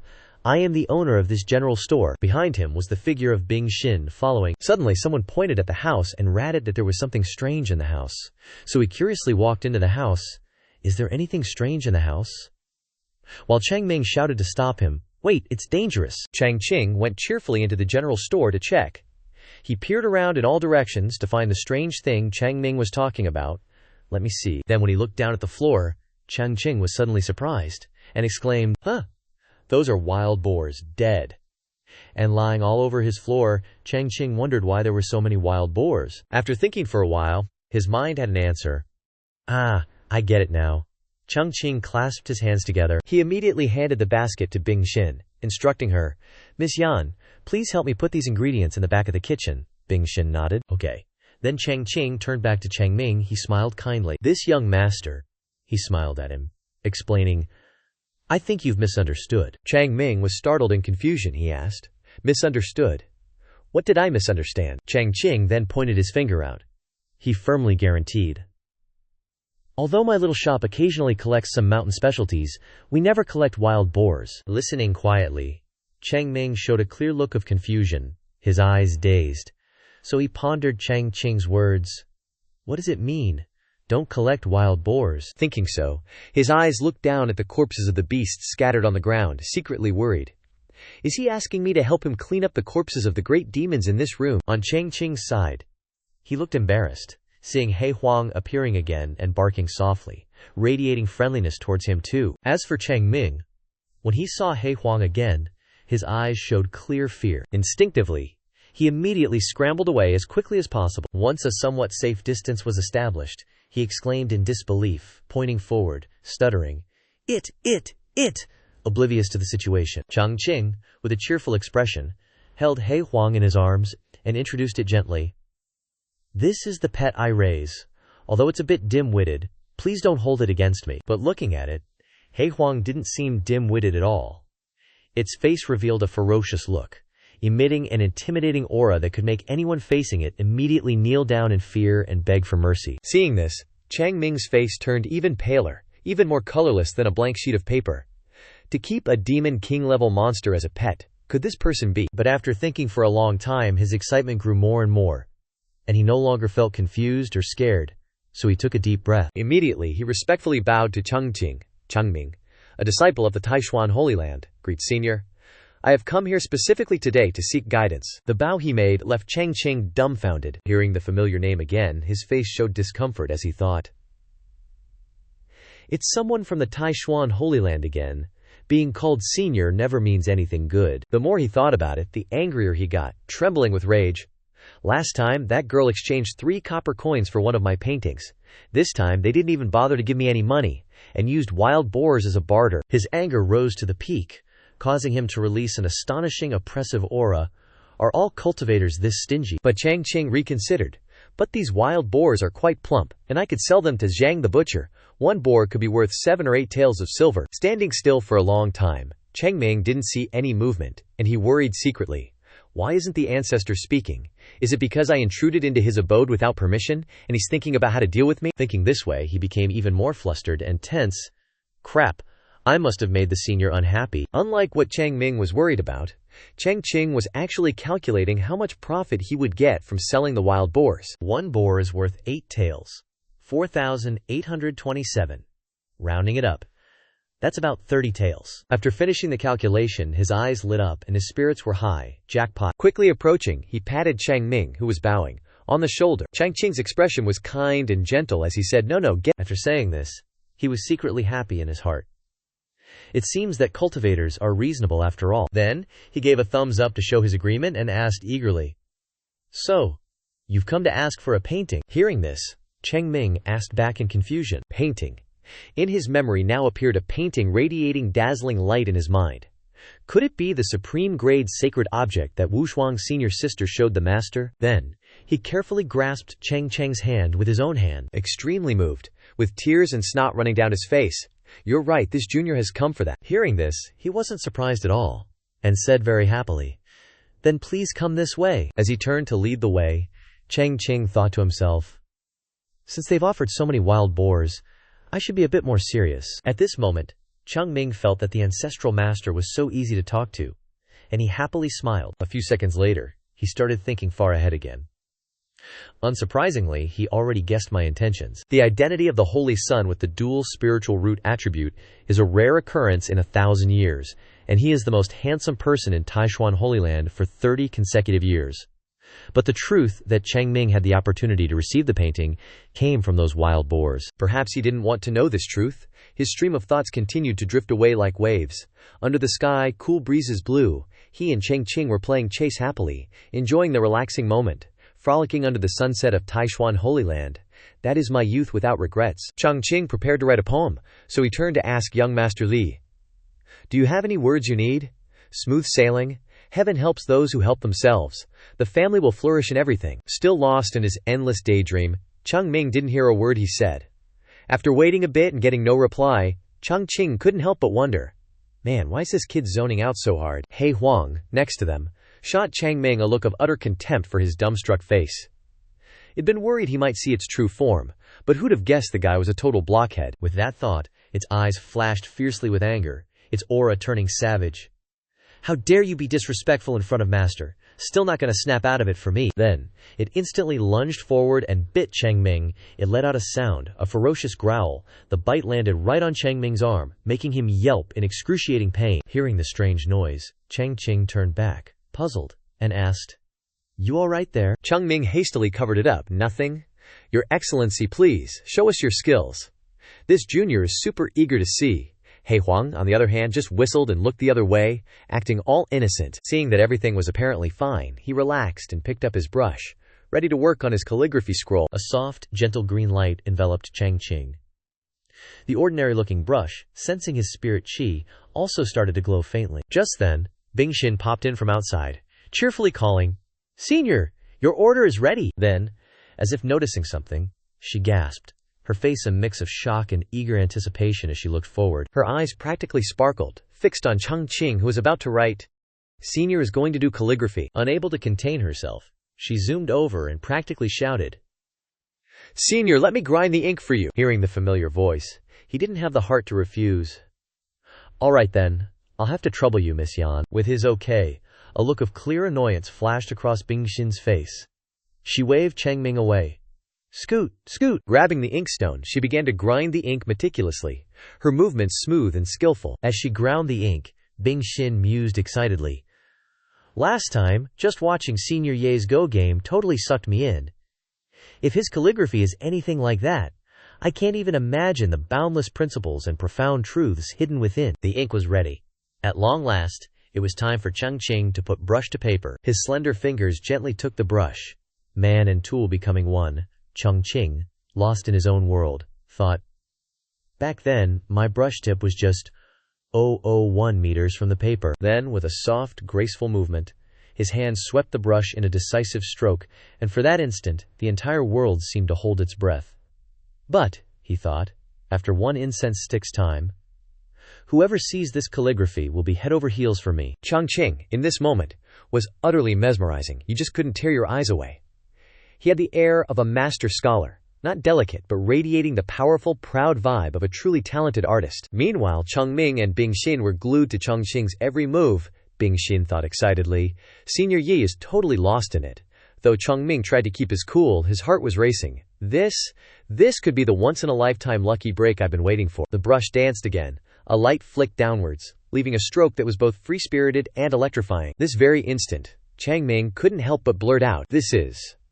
Somehow, without realizing it, they had both stepped right into Chang Qing's painting. Even though it was all monochrome black, It felt like they'd stumbled into a wonderland. Dumbfounded, they gazed at the surroundings, mountains, plants, and grass all blended seamlessly, breathing life into the painting. Suddenly, some rustling leaves drifted down from nowhere, landing on Bingxin's shoulder. It snapped her out of her daze. She looked up to see a flock of cranes, seemingly alive, gracefully soaring and looping in the sky. She couldn't hold back her amazement. Wow, the sheer scale and majesty. When Senior Ye paints, it's like it just sucks you right in. Chang Qing, meanwhile, used his spirit energy to fly up high, taking in the whole painted world, and declared, "I can feel it." Tears immediately started streaming down his face as he choked out, "I can feel Senior Ye, his brush, the ink, it's flowing with true meaning and pure Q." The moment the words left his mouth, a rich, pale green stream of spiritual energy surged into Chang Qing's body, making him gasp in astonishment. "No, that's not right. This is karmic fortune." Recognizing this precious, pale green QED made him stare ahead in disbelief. And just then, Chang Qing's calligraphy was finished. Qi bian ou bu bian, fu hao kan xiang xian. The calligraphy gave off an electrifying, otherworldly vibe, absolutely brimming with immortal Q, making you just want to dive in and never leave. The quiet afternoon found Chang Qing putting down his brush, still stained with black ink. He placed his hand on his back, stretching to loosen up his muscles a bit. Then he smiled contentedly. Not bad, not bad, admiring his handiwork on the table. Just as he was feeling proud of his masterpiece, Chang Qing heard laborious groans. Curious, he turned to look at the two dried-up people, Bingxin and Chang Qing, both moving their limbs stiffly like robots, making him ask with a weirded-out expression, "What's wrong with you two again?" Too awkward, too uncomfortable. He decided to touch both of their shoulders. Thwack, making Bingxin and Chang Qing jump, he shouted. "The two of you have received a touch from Chang Qing." Chang Qing immediately turned around, only to receive a judging look from him. "Hey, Mr. Lian, you've been having these crazy outbursts 3 times today already. If you're sick, you need to get it treated quickly." Chang Qing turned to face him.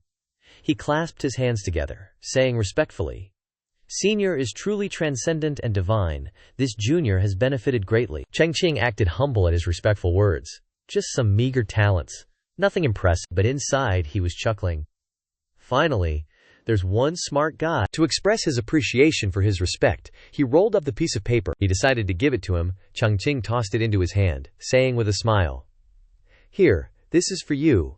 Chang Qing leaned forward to receive the paper with both hands carefully. "Thank you, Senior." Chang Qing held it up as if it were something extremely precious. With a solemn face, he asked him to bestow a name upon the calligraphy.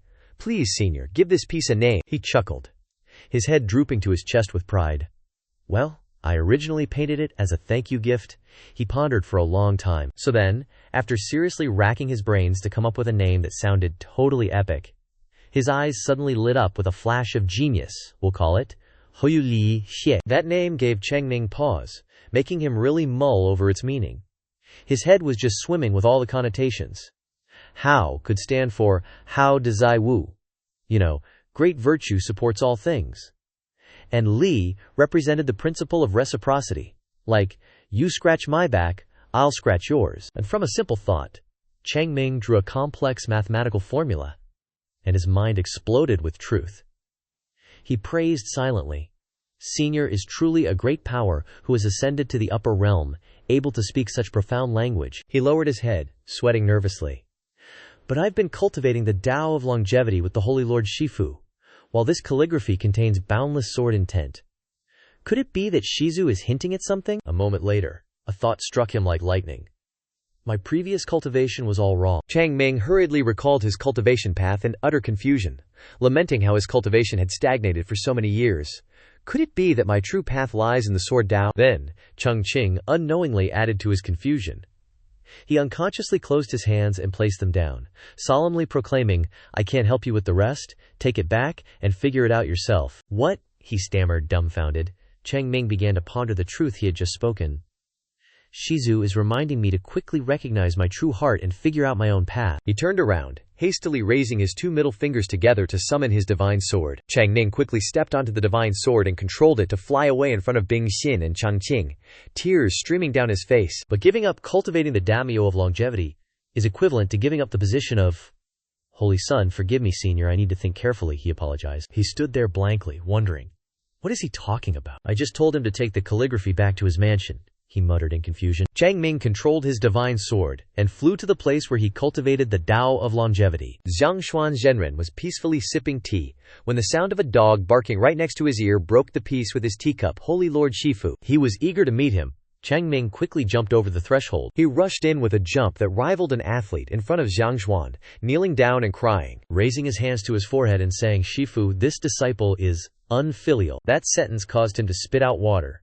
Indeed, unfilial, suddenly breaking his peace in an instant. Without rhyme or reason, Chang Qing collapsed with teary eyes like a child demanding candy, causing Zhang Xuan to break out in a cold sweat. You must have seen long ago that this disciple was not fit to hold the position of Holy Son, right? Seeing the little leopard taking advantage and acting spoiled, the old man shed a tear and felt helpless inside. Chang Qing had been cultivated as the Holy Son since he was young, but now there's suddenly another holy daughter. Maybe he's super worried in his heart too. Staring at that sulky face, Zhang Xuan didn't know how to deal with it for a moment. Then he finally decided to approach the guy, forcefully grabbing his shoulder and pulling him upright. Zhang Xuan reassured his disciple, Chang Qing, "Don't overthink things. I won't hide anything from you now that things have come to this." But a few tears ain't convincing anyone. Misunderstanding his intention, Chang Qing waved his hands in protest, his mouth twisted. "That's not it, master. I didn't mean that." The old man pretended to be deaf, turning his back and starting to confide. "You have something you don't know. That ancestor who's hiding in that little pond cares a lot about Wu Shuang. Bing Long is always giving her pointers." Ignoring his disciple's attempts to explain, Zhang Xuan wiped away tears and continued to explain. "That senior's cultivation is unfathomably high. It's terrifying. The Taishuan Holy Palace is probably already under his surveillance, so I had no choice but to resort to this." Getting the cold shoulder, Chang Qing had to get his attention. "Listen to me." It worked. The old man immediately turned around and glared at him. Without waiting for Chang Qing to say more, Zhang Xuan grabbed his disciple's shoulders tightly, sighing, "I'm just a bit preoccupied with you, and didn't pay attention to what you wanted to say. I hope you understand my difficulties. I'm powerless to help." Hearing that, Chang Qing raised his voice so he could hear. "Master, I understand, but please listen to me." Looking all sad, Zhang Xuan agreed. "All right, speak.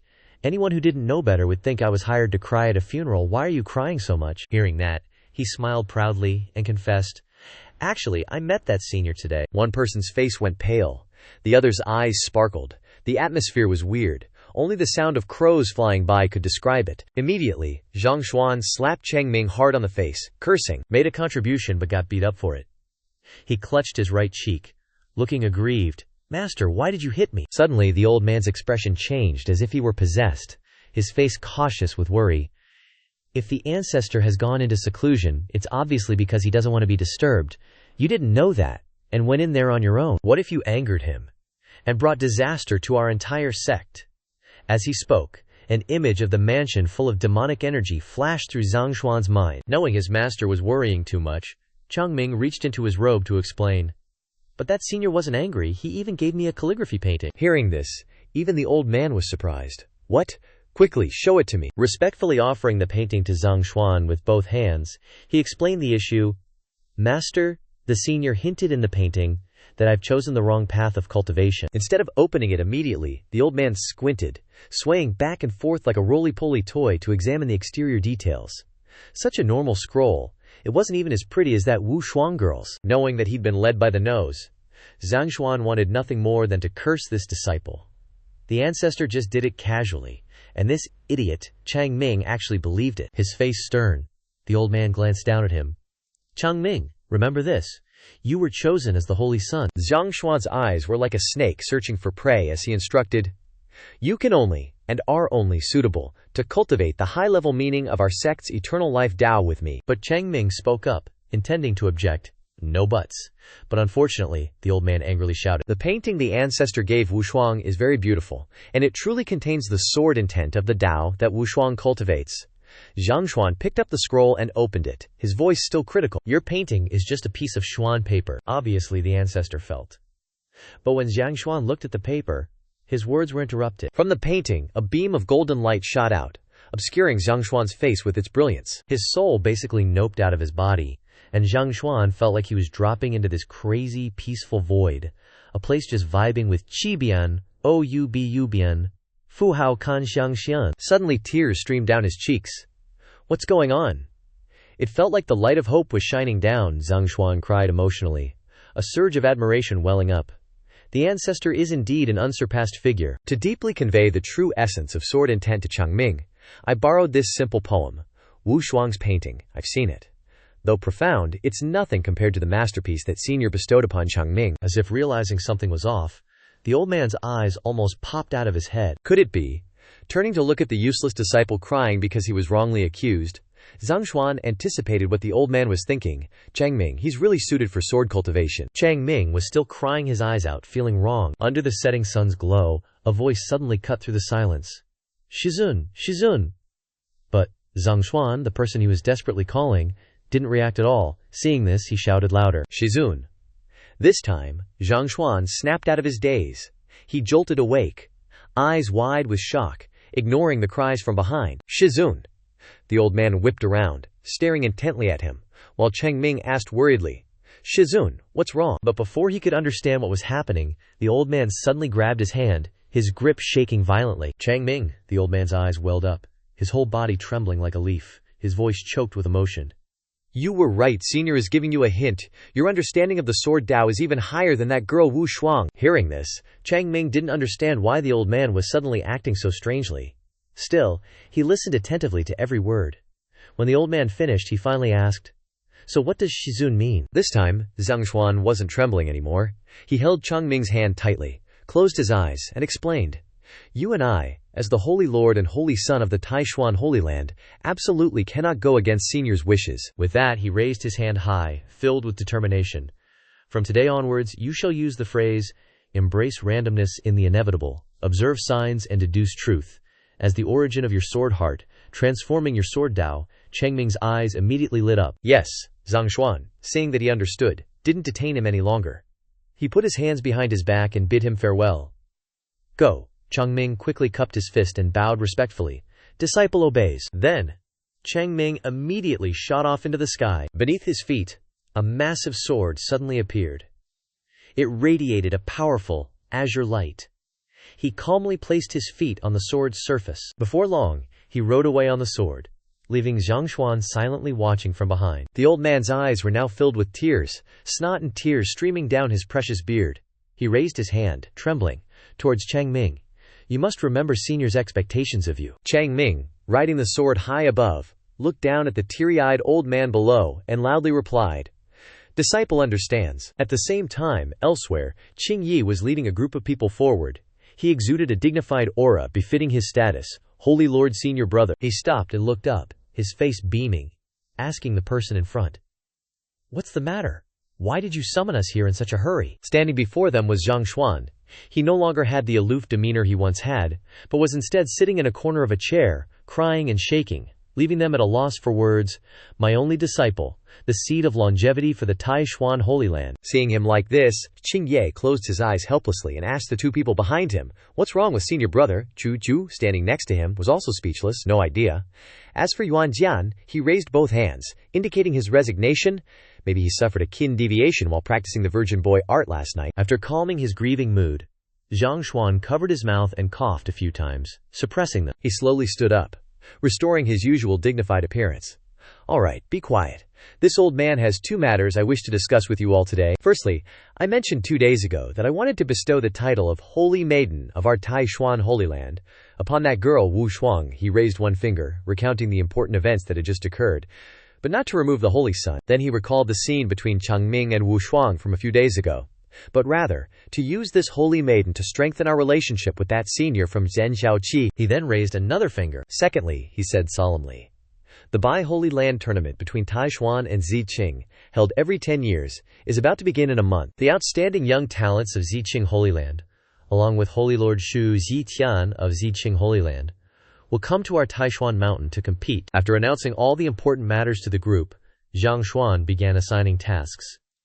During this period, please urge your disciples to practice diligently and not be lazy. Before he could even finish speaking, Qing Yi suddenly smirked meaningfully. He said, Holy Lord Senior Brother, in the previous tournaments the disciples have had their wins and losses. These words were like a sword piercing deep into the old man's heart, causing him so much pain that he spat out blood. However, he didn't stop there. But in terms of chess skill, you have never once won against Shu Zitian. Hearing this, Yuan Jian laughed loudly, elbowing the old man, ignoring his extremely unpleasant expression, and mocked. That's right, senior brother. You are the one who needs to practice the most. Perhaps it's you who should. Zhang Zhuan was so angry that smoke was coming out of his ears, but even so he had to listen to their taunts. Losing once means losing a mid-grade spiritual treasure and 10,000-year-old herbs. You've lost all your assets. How about this time, Holy Lord senior brother, you don't show your face at the tournament, and we'll say you're in closed-door cultivation. Hearing this, Zhang Xuan couldn't hold back any longer. He flew into a rage out of embarrassment, yelling, "What are you saying? Does this old man look like he's afraid of losing spirit treasures and herbs?" As he said this, he raised a trembling hand, trying to justify his mistakes, not noticing the faces of the other three who were trying their best to suppress their laughter. This old man just felt that Zhu Zetian's 4 dragons spouting water can reveal the myriad transformations within the game. It's truly rare in this world, and I only wanted to observe it a few more times. He imagined a go board with the pieces neatly arranged in rows and columns. A blue aura emanated from around the board. He retorted, "You guys aren't Go enthusiasts, you wouldn't understand." Though he seemed calm on the outside, he was screaming like crazy on the inside, "I can't solve it. I simply can't solve it." At this point, Yuan Jian stopped laughing and teasing. He approached the old man and brought up the main topic. "Senior brother, perhaps that senior of Zhen Xiaoqi has a way to break the game." Because he had been tricked by Yuan Jian for so long, Zhang Xuan obviously didn't quite believe his words. He asked, "Is this true?" Just then, Junju spoke his thoughts. "Think about it. That senior's skill is so profound and mysterious. He's probably lived for tens of millions of years. His knowledge is definitely not something we can imagine. The profound and unpredictable Go game in our eyes might just be child's play to the senior." Zhang Xuan was immediately stunned as he realized what he had missed before. He quickly agreed with that suggestion. "All right." Then suddenly he covered his mouth and coughed a few times, as if trying to hide his surprise. "Excellent." He turned to look at Junju and expressed his thoughts. "Junior brother Yuan Jian makes a lot of sense. Reaching the level of that senior, wholeheartedly contemplating the state of mind by playing Go, is one of the best ways." Zhang Xuan's eyes seemed to light up. The corners of his mouth slightly curved up into a smile, as he secretly planned to take this opportunity to visit that senior and ask him for some pointers. On the edge of a cliff, the silhouette of a young woman faintly appeared, surrounded by a powerful, purple spiritual energy. In the serene space, Wu Shuang's sharp and decisive sword strikes fell one after another. She continuously slashed, causing the wooden log to break into pieces. Not only that, Wu Shuang swung her sword, affecting even the leaves, shattering them into ash-like fragments. And to finish in an impressive way, she bent down forcefully, and with one strike, she cut through the sturdy ancient tree. Completing her practice, Wu Shuang slowly returned her treasure blade to its scabbard. After putting her weapon away properly, her expression returned to its solemn and dignified look, and the scattered energy gradually retracted. Suddenly, a round of applause from the opposite side tore through the tranquil atmosphere. Hearing the strange sound, she quickly looked up with a bewildered expression.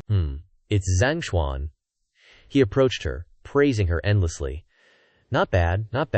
I didn't expect your 7th layer of the Golden Yuan sword scripture to be so proficient." Seeing the Holy Master before her, Wu Shuang quickly bowed in greeting. "Greetings, Holy Master. The Holy Master overpraises me.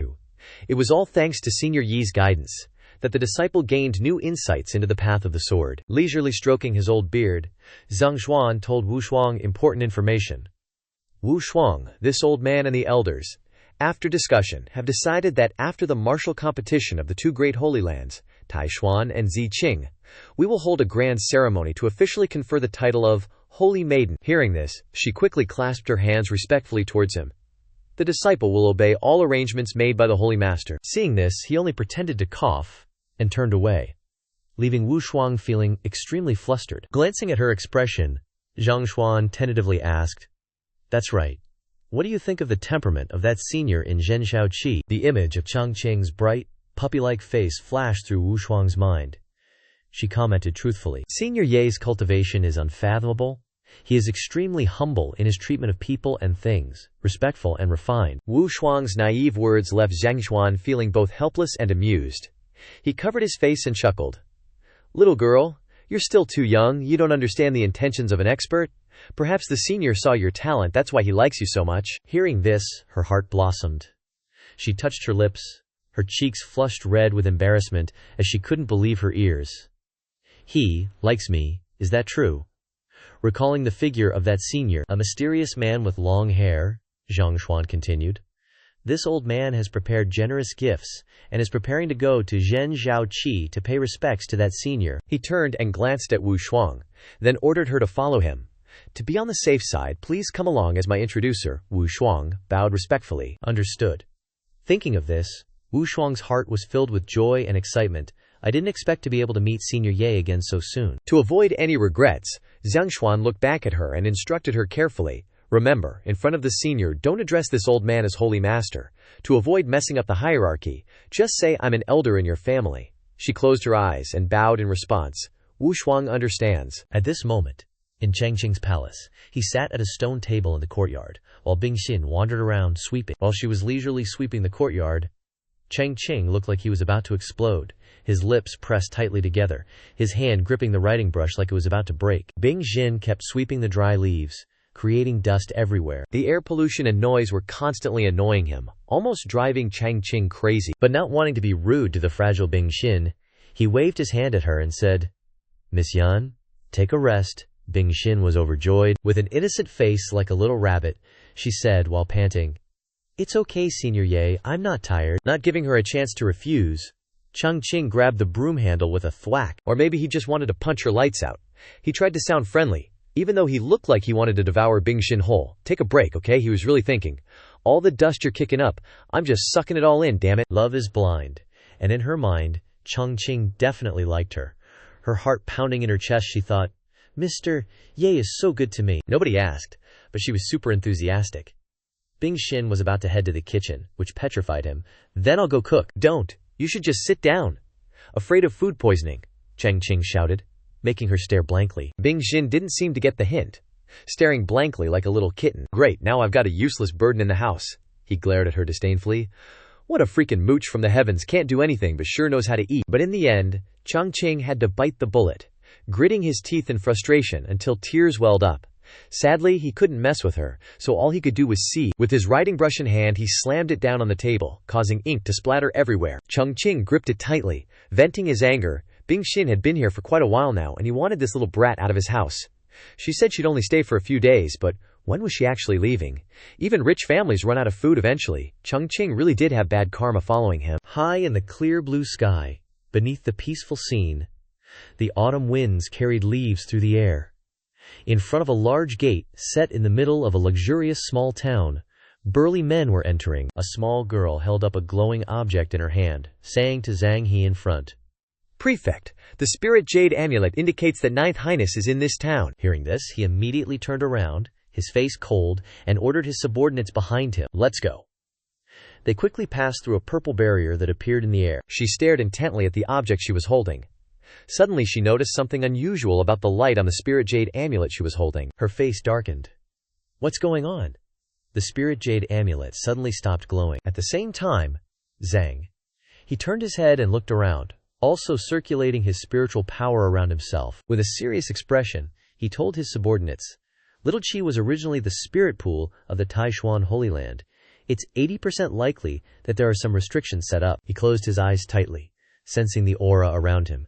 This old man can sense that this place is filled with the great Taoist Qi luck. Hearing this, the man walking in front suddenly turned his head. He worriedly told him what he was thinking. That's not right, sir. I remember the spiritual energy of little Qi has been weakening for hundreds of years. Why hasn't it dried up? Instead, it's getting thicker. Zhang. He also replied cautiously, I don't know either. I don't have time to worry about these things. Now, Ninth Highness has been missing for over half a month now. Finding her is the most important thing. He then turned to look at him, his face frighteningly cold, his voice full of warning. Otherwise, you and I will both lose our heads. As soon as Zhang He finished speaking, before long, he suddenly inhaled a large gulp of air. Then he slammed his hands together forcefully. A light flashed in his eyes, and from between his palms, a dazzling purple ball gradually appeared. At this moment, luminous streams of energy appeared in the sky above, radiating around them. These streams of energy were emitted from a place near them. Zhang. He silently stared at the streams of energy as they dissipated into nothingness. He frowned, quickly reacting. Got it, he said, and immediately ran with his group in the direction of the aura. He shouted, Follow this spirit energy. Maybe we can find something. Before long, they arrived in front of the gate of a small house nestled peacefully at the end of the street. Chang. He coldly looked at the house before him. This is the source of the spirit energy in the town. Then he lifted his foot and stepped closer, intending to go inside and investigate. Suddenly, just as he was about to pass through the gate, massive beams of light appeared behind him, rushing towards him. Zhang! He gritted his teeth, cursing himself for being careless. Not good. The beam of light quickly approached him, but luckily he reacted in time and jumped aside. So the light struck the ground with great force. He quickly landed on the ground, his body crouching down to gain momentum and keep himself from sliding backward, resulting in a cloud of dust rising from the powerful impact beneath his feet. Zhang Xuan flew to him from who knows where, Wu Shuang by his side, and the old man said, "If this old man isn't mistaken," he looked down at Zhang, "he's disheveled appearance. You must be Liu Zhanghe, the lord of the Knights Manor of the Great Yan imperial family, right?" Cheng. He quickly regained his dignified composure, respectfully cupping his hands in response. "Indeed, I didn't expect to meet Holy Master Tai Xuan here. Forgive my rudeness." But the polite words weren't worth his attention. Although annoyed, he tried to keep a pleasant face. "Lord, have you forgotten the agreement between Taishuan Holy Land and the Great Yan imperial family to not interfere with each other by coming to my Taishuan Holy Land today?" Hearing this, he immediately shook his head in fear and denial, a thin layer of sweat appearing on his face. "We didn't mean to violate the agreement, but we're searching for the missing 9th princess, so we had no choice but to come here." Originally, Zhang Xuan was going to let him off easily for the sake of his status, but seeing him being so stubborn, he couldn't help but get angry. "Nonsense! How could your 9th princess be in a place like this?" Just as the two of them were about to fight, a voice rang out nearby, causing them to immediately turn their heads. Liu Lao, Bingxin, stood in front of the gate, holding a broom, looking at them without saying a word. With one hand on her hip, she happily exclaimed, "Why are you here?" Chang He and Zhang Xuan were stunned and couldn't believe it. He shouted, "9th princess, why are you dressed like this?" Hearing that, he pointed at her, shocked, and asked, "9th princess, are you sure this isn't a cleaning servant?" At this moment, Chang He angrily yelled like a madman, "Who is it who dares imprison the princess here and make her do such hard work? This old servant will definitely let them taste the methods of the knight's manor." On the other hand, Zhang Xuan stroked his beard and speculated, could it be a hidden senior living in seclusion here? Meanwhile, Wu Shuang had some perverted thoughts. A noble princess dressed as a cleaning servant? Could it be that Ye Senior has a special hobby? Instantly, he grabbed Bing Xin's hand, causing her to drop the broom. 9th princess. Because Bing Xin didn't resist, Chang, he kept pulling her forward, muttering as he went, "This is the territory of the Tai Xuan Holy Land. We must leave here first.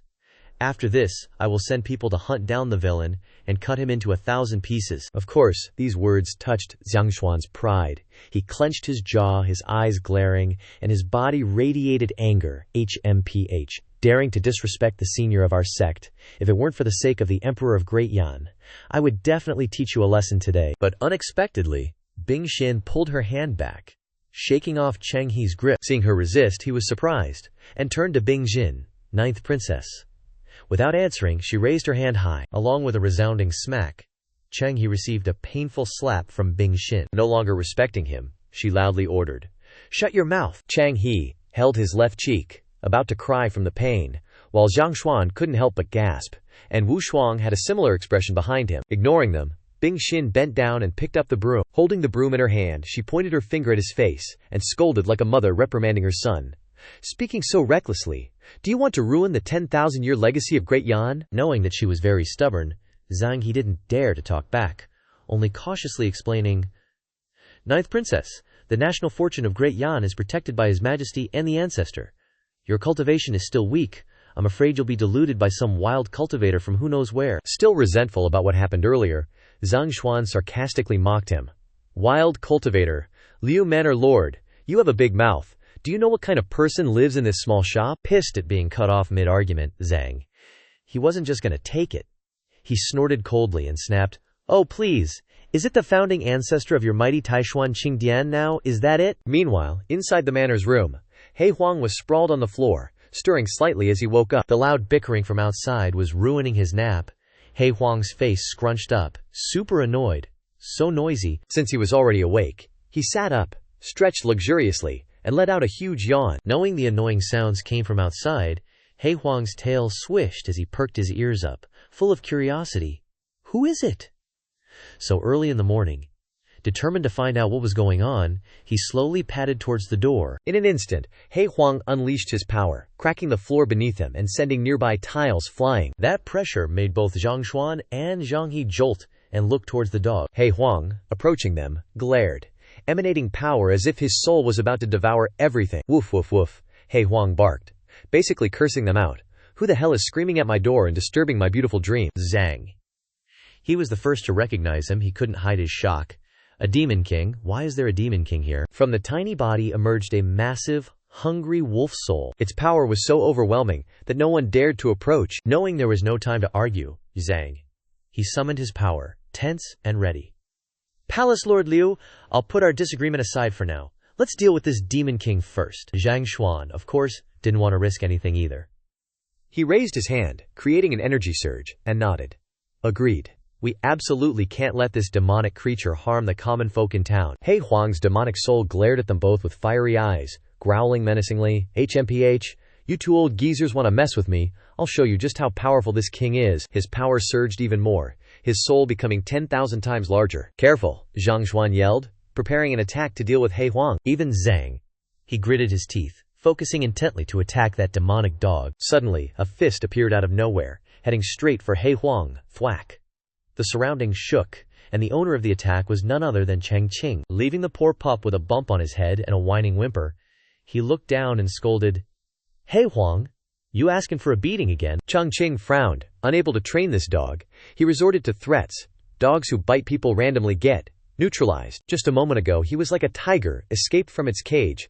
Now He Huang gave the most aggrieved look with big, innocent eyes. Witnessing the bizarre scene, Zhang He and Zhang Xuan were utterly stunned, feeling like the world had turned upside down.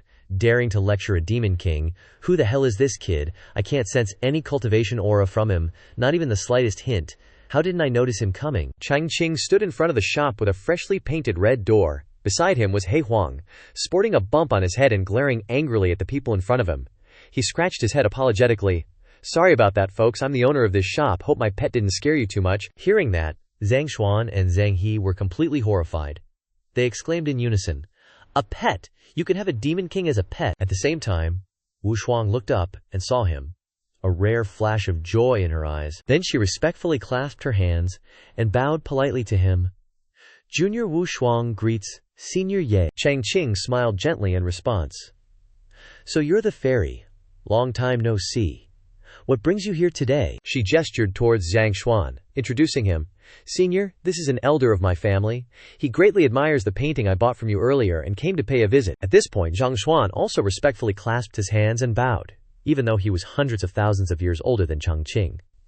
This old man, Zhang Xuan, greets Senior Ye. Seeing that, Chang Qing didn't feel awkward at all. He politely said to Zhang Xuan, Please rise, Senior. In his mind, he was already guessing Zhang Xuan's identity, the fairy's elder, so he must be a cultivator. Thinking that, he flicked open his folding fan. He raised the fan to cover half of his face, revealing a large line of writing on the fan. Outwardly, he greeted these new guests with a smile. Inwardly, he thought, even if I don't have a spiritual root or the talent to paint like a god, I can still handle a venerable and distinguished elder calling me senior. Suddenly, when he turned around, he saw a man and a woman standing in the distance.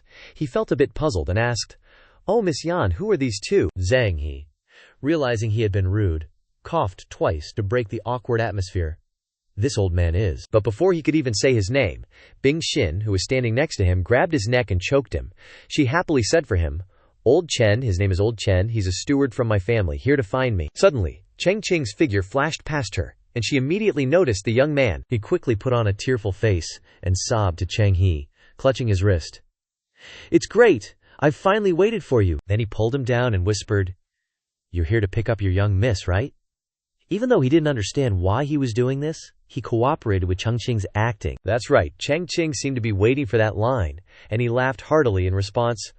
Welcome, welcome. Fortunately, Chang Qing quickly dropped their act, his face turning icy cold. Why don't you all come in and have a cup of tea? He turned around and walked slowly towards the red-painted gate, glancing back at them as he went. Zhang Xuan was overjoyed, his eyes practically sparkling with excitement. Thank you, Senior, he thought to himself. My opportunity has arrived. A moment later, Chang Qing pushed the gate open. He stood neatly against the wall, making way for them to enter comfortably. Come on in, please. Bing Xin and Wu Shuang's footsteps were strangely synchronized. They both stepped inside together. Behind them, Zhang Xuan and Chang. He followed leisurely. The two of them strolled along, keeping pace without any hurry. Just as they were about to take another step, a sturdy, protective barrier suddenly appeared in front of them, emitting a light that caused them to crash headfirst into it, unprepared. What's going on? Zhang Xuan was stuck so hard that his face was distorted. He asked in confusion, could this be a protective restriction, one that can only be formed naturally by the purest Tao rhythm in legends? Chang. He wasn't entirely convinced, but thinking about what was blocking him from proceeding, he couldn't help but agree with that point of view. But a restriction of this intensity can't be effected unless it's an ancient, sacred object. The two of them were blocked outside the gate, unable to enter. They just took turns tossing around the idea like gossiping aunties. Wu Shuang and that ninth prince aren't being rejected by the barrier, but your and my cultivation, even though profound, are being blocked outside the barrier. Chang Qing waited for a long time but still didn't see them coming, so he turned around and asked, confused.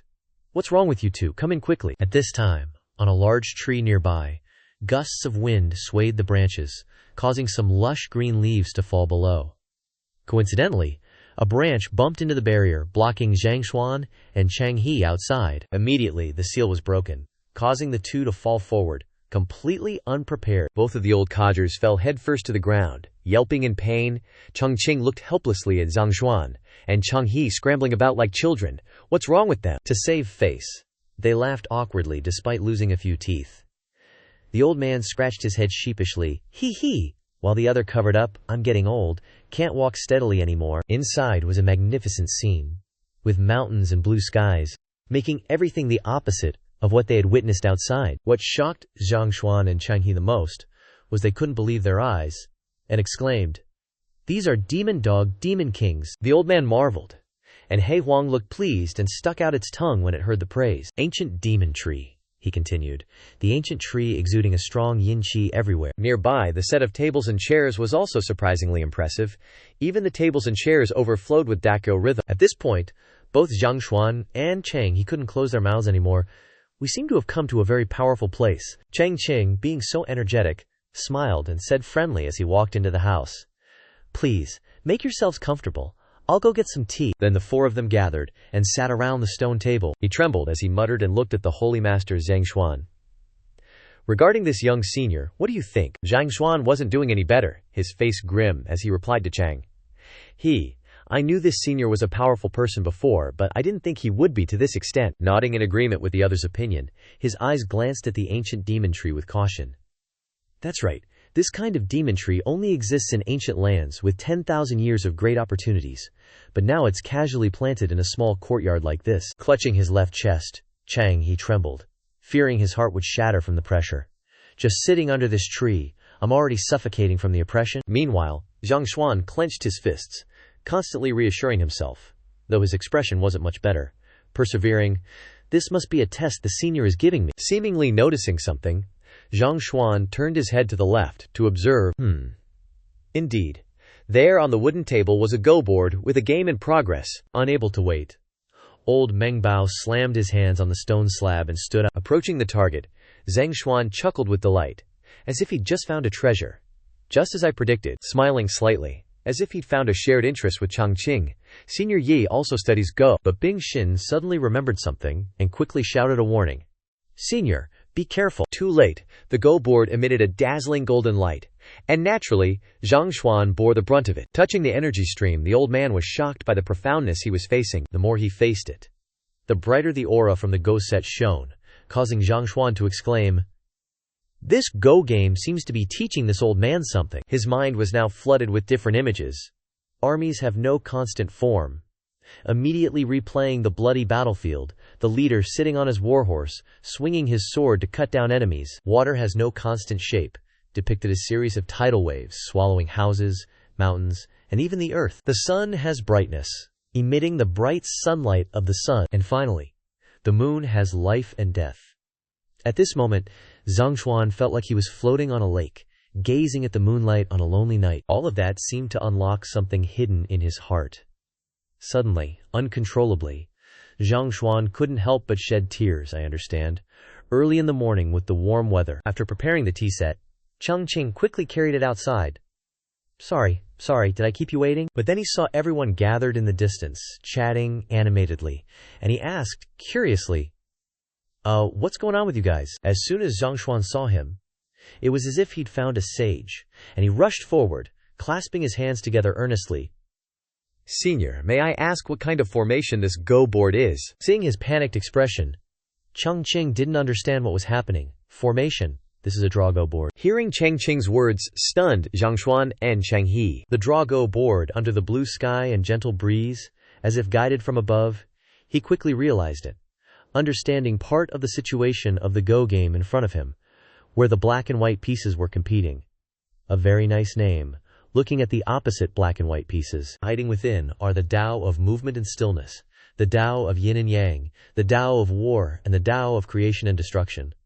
It was like a fierce battle without end between Chang He and Zhang Xuan while competing in the mountains, where only showing their own spiritual power could reveal who was stronger. Hearing him say that, the old man also added charmingly in contrast, "Even if it's balanced, it's still mutual fire." The more he spoke, the more he seemed to sink into his own consciousness. Zhang Xuan stood alone before the huge Go board in the sky and the profound inkwash painting, making him realize even more. Such profound implications within the Go game are rarely seen. However, every word the two old men spoke made Chang Qing unable to understand what these two old men were saying. Isn't a Drago board just that neither side wins? What is there to analyze? But then he didn't care much, just gently placed the teacups on the table and smiled apologetically for his shortcomings. "I'm so sorry, my humble home doesn't have anything good. Please taste the tea that I made myself." Everyone naturally didn't dare let him apologize like that, so they quickly stopped him. It's all right, guests follow the host." But with his profound knowledge, Zhang Xuan noticed the teacups on the table with sharp eyes. Senior Ye, such an unparalleled figure, can even brew tea himself. It seems he also has some research on the Tao of tea. In his mind, he quickly associated it with a tea cake made by the seniors in his sect, and he quickly had a good idea. It just so happens that there's an ancestor Xuan here, a tea cake made by crushing enlightenment leaves. Perhaps I can give it to the senior. Enlightenment leaves are a divine object for cultivation. Even if they are crushed, they are very difficult to obtain. Even with a lot of money, it will definitely bring my distance closer to the senior. Seeing that the tea was also hot, Chang Qing reached out to open his own tea box. But as soon as he opened the lid, it was like opening a treasure, only to see the box emit a golden light, and even more surging spiritual power flowing out. Seeing the light made the old man take his hand to cover his eyes in shock because of the dazzling light. What is that? Before the two elders' eyes, wide with disbelief, an ordinary tea leaf emitted a dazzling light. A whole enlightenment leaf. Holy crap. Even more shockingly, Chang Qing casually dropped the tea leaf into the cup, causing the two elders' faces to change. They had never seen a complete enlightenment leaf in their entire lives. So extravagant. Was this the work of a master? Then, he skillfully poured hot water into the cups in front of them. The fragrance from the cup gently spread through the air. The enlightenment leaf was rinsed with the first pour. All the spiritual energy on the surface of the leaf had dissolved into the water. The tea water at this moment was extremely dense and pure. It was gentle, yet it brought a feeling of relaxation, putting people at ease and at peace. Both Zhang Xuan and Chang He were captivated by the fragrance, but it didn't stop there. He made the two of them stare blankly when he just tossed away the cup of fragrant water so quickly, without any hesitation at all. What the heck? That earth-shattering action was like a bolt from the blue, shaking their understanding of the world to its core. Talk about a waste of resources. Little did Chang Qing know that the action he had just taken was wasting the most precious resource to them. He was still blankly unaware of what was happening. What's wrong? The two elders also abandoned their dignified image and pointed at the puddle of spilled water. This. He quickly realized the problem and explained, "Oh, the first wash doesn't taste good, so I threw it away." This time, he truly poured a cup of fragrant, top-notch, absolutely amazing tea to invite everyone. With the rising smoke and rich aroma, the tea made people want to try it even more. Everyone can enjoy it now, but everyone was a little hesitant, not daring to drink. Everyone had the same thought. This tea is a little too intimidating to drink. Just the aroma alone was making their realms feel a little loose. If they were to drink it, Chang Qing quickly noticed their stunned expressions, again hesitant and not daring to drink. Holy crap. He looked at the teacup in his hand and quickly realized his blunder. I forgot, these guys aren't immortal cultivation big shots, they're from famous clans. Usually the tea they drink is probably the best of the best. Maybe they look down on the tea I made myself. Then, he could only awkwardly laugh to hide his embarrassment. Ah, if it really feels too hard to swallow, then forget it. Zhang Xuan also realized his excessive reaction and quickly explained, No, we just wanted to smell the fragrance of the tea first. With that said, everyone quickly savored their cup of tea. Zhang Xuan and Wu Shuang took a sip first, followed by Cheng He and Bing Xin, who also brought the teacup to their mouths. As expected, it didn't disappoint. The rich flavor of the tea quickly spread through everyone's mouths, bringing an indescribable floating sensation.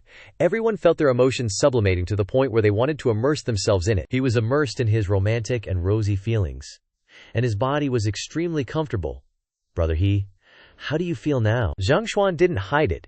His face was as if he was on cloud 9, worthy of being tea brewed with enlightenment leaves. At this moment, he really felt like he was cruising on a raft, admiring the silent mountains and the cranes fluttering high above.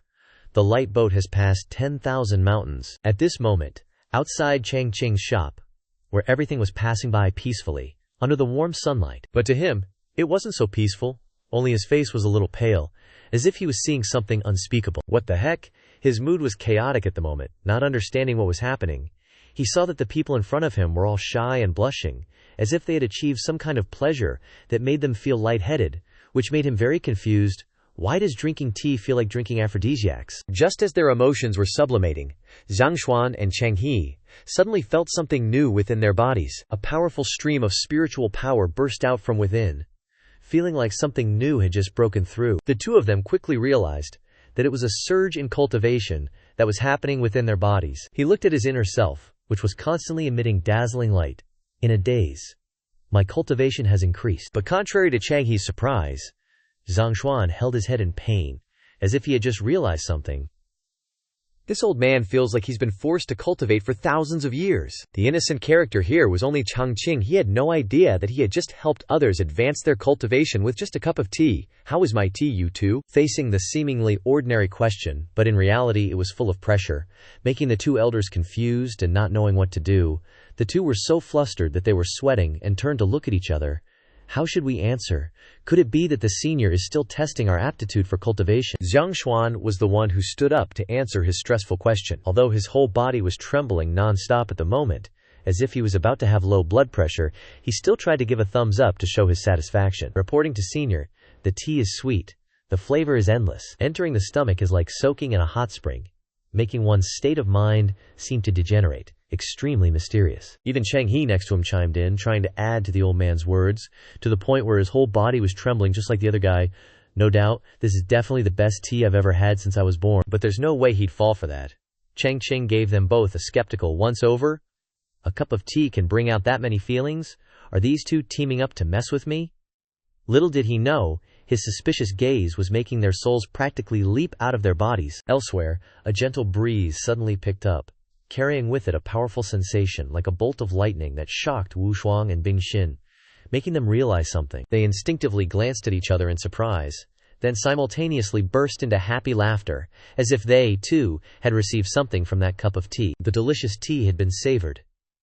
Just then, Chang He bent over, rummaging through his sleeves as if searching for something. Mr. Ye, he said, holding a small box carefully in his hands, respectfully presenting it to Cheng Qing. This item is a family heirloom of this old one. If you like it, consider it a thank you gift for taking care of our young miss these past few days. Getting a gift like that, his eyes lit up with anticipation at the sight of the box. Looks like you know your young miss has been freeloading here for a while, and you're feeling guilty. On the surface, Chang Qing was being polite, but his hands were already reaching out to accept the gift. If you're offering, I'm taking.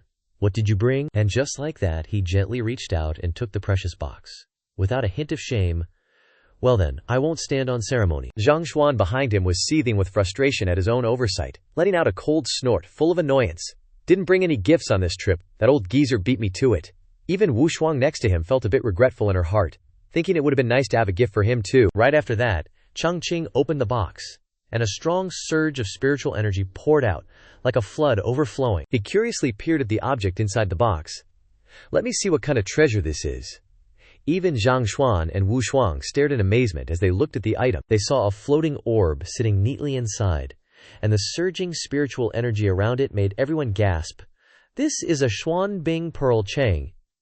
He was smugly triumphant. Yep, but to him it was a foreign item. He had no idea what it was. To explain it to him, drawing on his vast knowledge, the old man stroked his beard solemnly and began to explain the origins of the orb. It comes from an incredibly frigid place, located at some extreme pole, a place where only auroras light up the sky, with thunder and lightning accumulating year-round, surrounded by a dark and icy void, and a treacherous landscape that's not easy to reach. The Xuan Bing Pearl is a treasure from that extremely cold place, 1,000,000 years old. Even one the size of a fingernail contains enormous energy. This one is about the size of an apple. Old Devil Liu really went all out. Even Wu Shuang was a little apprehensive about the powerful orb, as if it wasn't suitable for everyone. Although it can advance the cultivation of cultivators with ice spiritual roots, cultivators of other attributes who come into contact with the Xuan Bing Pearl will suffer damage to their cultivation due to the invasion of cold energy, and in severe cases, they will become useless. As if to prove her point, Bing Xin on the side already felt a chilling cold enveloping her, making her shiver uncontrollably, her face turning pale. Just standing on the side, I already feel the cold entering my bones. But Chang Qing, with no spiritual roots or talents to speak of, had nothing to fear from the object that was constantly emitting light and spiritual energy, right? They saw him about to reach out and take the thing out, and the two young ladies quickly stopped him. "Senior, don't. It's dangerous." Despite their fear, he effortlessly lifted the Xuan Bing Pearl out of the box with his bare hands. He held it up high, not feeling any cold at all, but rather playing with it like a toy, utterly delighted. "It's cold. This thing seems to control the cold automatically." And just like that, the Xuan Bing Pearl, which everyone cherished like a treasure, something they couldn't get even if they begged for it, was being tossed around in his palm. He even planned to use it for his business. "Not bad, not bad. In the summer, I can use this little ice ball to chill fruit. It'll probably sell like crazy." Every word he said was like a thunderbolt to their ears, leaving them speechless and shocked, only able to gasp in unison. "Little ice ball." Seeing Chang Qing easily pick up the Xuan Bing Pearl and playfully twirl it on his fingertips, the worldviews of the two great elders officially shattered, collapsing as their voices trembled weakly. "Something we wouldn't dare touch directly is like a toy in the hands of Senior. Senior's power is indeed unfathomable." With the gift given, Cheng He-dan bowed again, speaking. Mr. Ye, he didn't dare to bother him anymore, unilaterally deciding for Bing Xin and preparing to leave. "Recently, our young miss has caused a lot of trouble in your residence. Today I decided to take her away from here. Only the 9th princess didn't know the news, and she didn't have any preparation," exclaiming in a panic. Hearing this, Chang Qing was so moved that he almost shed tears, tightly grabbing his hand. His eyes sparkled like a young woman in her 20s, unable to resist raising his voice. "Is that true, Cheng?" He didn't understand what this action meant. Sweat poured down his forehead. After thinking for a while, he still had to speak with difficulty. "It's true." Receiving the answer, Chang Qing turned his back and muttered something, leaving Chang He behind, not understanding anything, his head filled with question marks. No one knew that when he turned his back, his always dignified and refined face suddenly turned into a sly and treacherous grin. Got the gift, and got rid of a major liability too. Double happiness. The award for Best Actor of the Year owes him a trophy. As soon as Chang Qing turned around, he had transformed into a lovesick pretty boy, his voice trembling with a hint of reluctance. "Miss Yan, I didn't expect us to say goodbye like this." The 9th princess actually thought the other party was really reluctant to part with her, so she didn't hesitate to blink her big bright eyes. "Mr. Ye, don't worry. Bing Xin will definitely not fail your affection." Chang Qing's top-notch acting even had Elder Zhang Zhuan watching their lovey-dovey act from afar, scratching his head. What in the world was so special about this 9th princess to snag Senior Ye's affection like that? After shooting him a few flirty glances, Bing Xin suddenly waved her hand with a flourish, real decisive-like. With her hands on her hips, she hollered at a stunned Chang He, "This young lady ain't leaving, and he's not the only one I'm telling." Hearing this, Chang Qing was momentarily petrified too. The 9th princess, totally oblivious to his weird vibe, just went on assuming they were both into each other and made a super heartfelt promise. "Mr. Ye, don't you worry, Bing Xin will never betray your feelings for me." With that said, she took another bold step forward. Bing Xin spun around, totally smitten, and pointed right at Chang He, acting like the most unfilial daughter ever as she bluntly demanded, "You, go tell my mom and dad to stop pining for me. I'm gonna crash at Mr. Ye's place for a while. I'll buzz them when I actually feel like coming home." Chang Qing was so horrified he even blurted out some modern-day slang. What the hell, those two? A single guy and a single gal? Just shacking up together like this indefinitely? Not a good look? His face flushed beet red as X-rated images of, well, forced scenarios popped into his head. "Milady, aren't you afraid that on some beautiful, moonlit, breezy night, I might just, cook the raw rice into congee with you?" As for Chang He, when he heard that, he just stared at the ground all glum-like. Unhappy, sure, but he seemed to be grudgingly accepting it. Well, if that's the case, seeing this, Chang Qing inwardly shrieked in panic, "Oh crap, this old dude actually looks like he's gonna agree. If I don't make my move now, it's gonna be too late." Chang Qing quickly put a hand to his mouth, faked a couple of coughs, and bam, got their attention. Looking all sage-like, calm and composed, he gently advised the ninth princess, "Miss Yan, in all things, filial piety comes first. If you truly wish to stay here, how about you go home to your parents for a bit, stay with them for a while, and then, after some time has passed, you can come visit." Zhang Zhuan chimed in, totally agreeing with him. The old man let out a sigh, heavy with wistful sadness. At my age, this old man's parents, well, they turned to dust long, long ago. Then he looked her right in the eye and advised, all reasonable and kind-like, "Young Miss Yan, you're still young. You really should cherish these family ties, you know." Hearing it from both of them, Bing Xin, despite how shamelessly she wanted to stay, felt her resolve waver a tiny bit. But man, she really had a thing for that guy. But seeing the ninth princess still dithering, Chang Qing decided it was time for the big guns. He grabbed his calligraphy brush.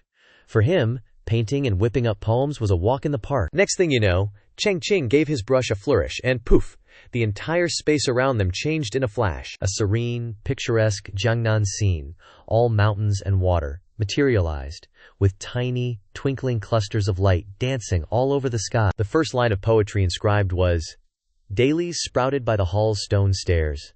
The next line read, "The wayward sun journeys to the world's far edge," matching a painting of a scholar who had to leave his homeland to chase riches and fame. The scholar left, abandoning his birth parents. His aged mother became a frail, withered figure, sitting all alone in the mournful twilight.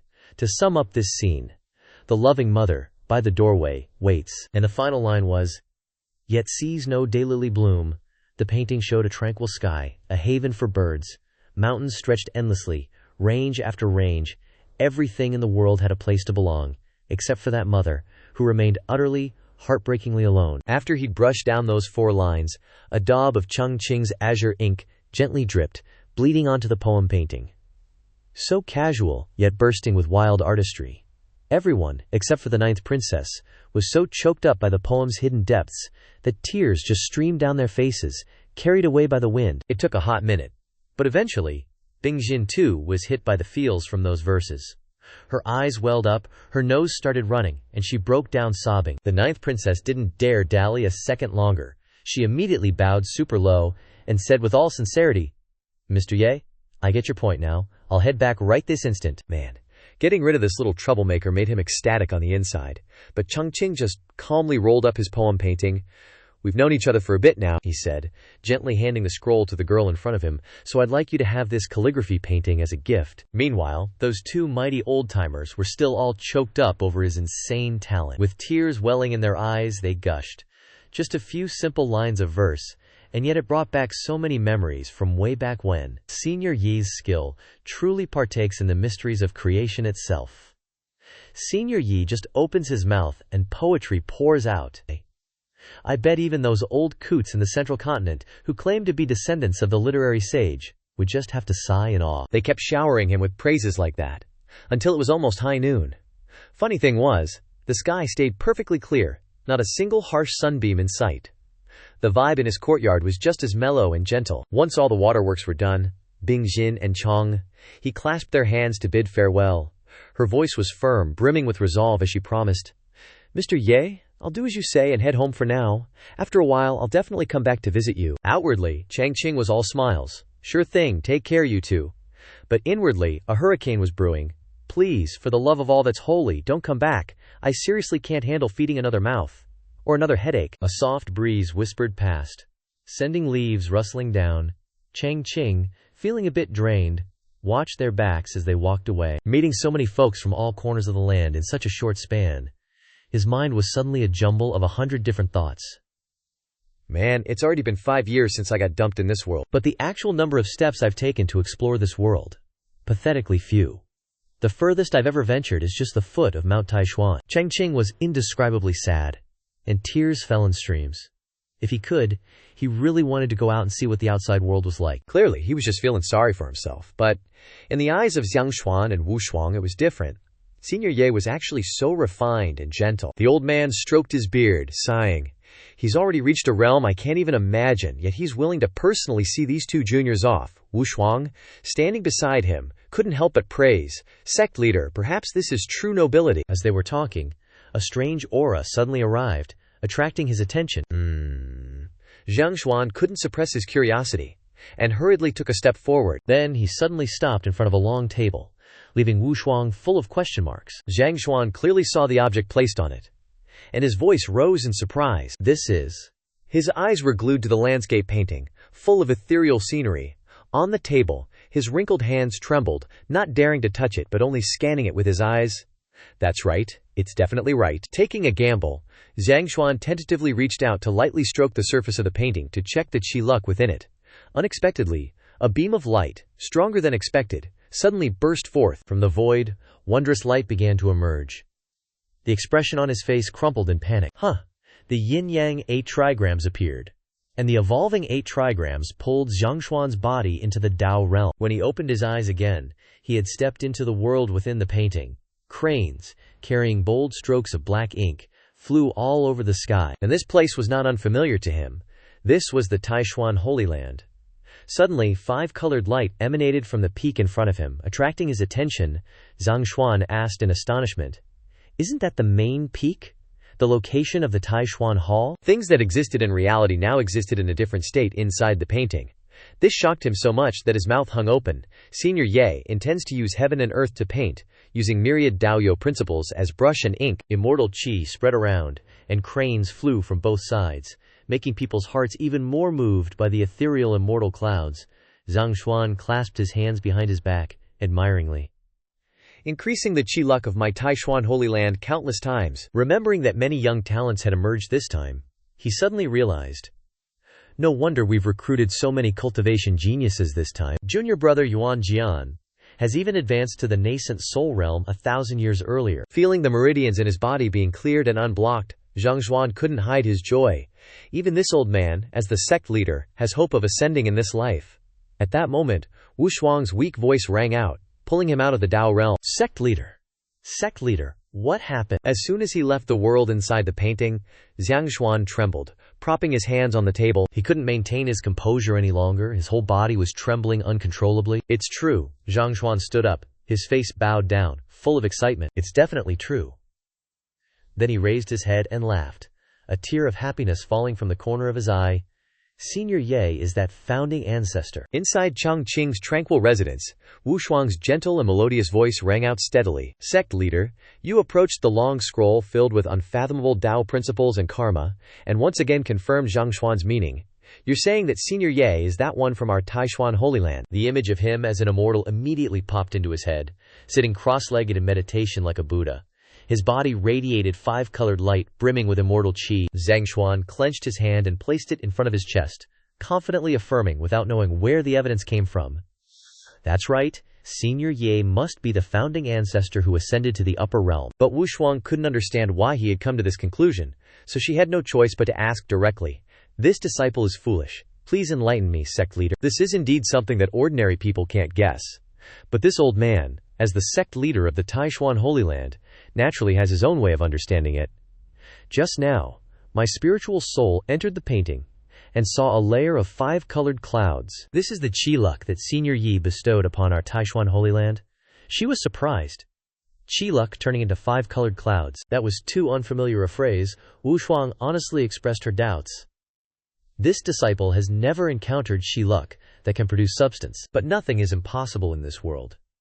Zhang Xuan taught sternly, it's very normal. Qi luck is a kind of existence that is both mysterious and heaven-defying. Qi luck can not only turn into substance, but it also has its own color.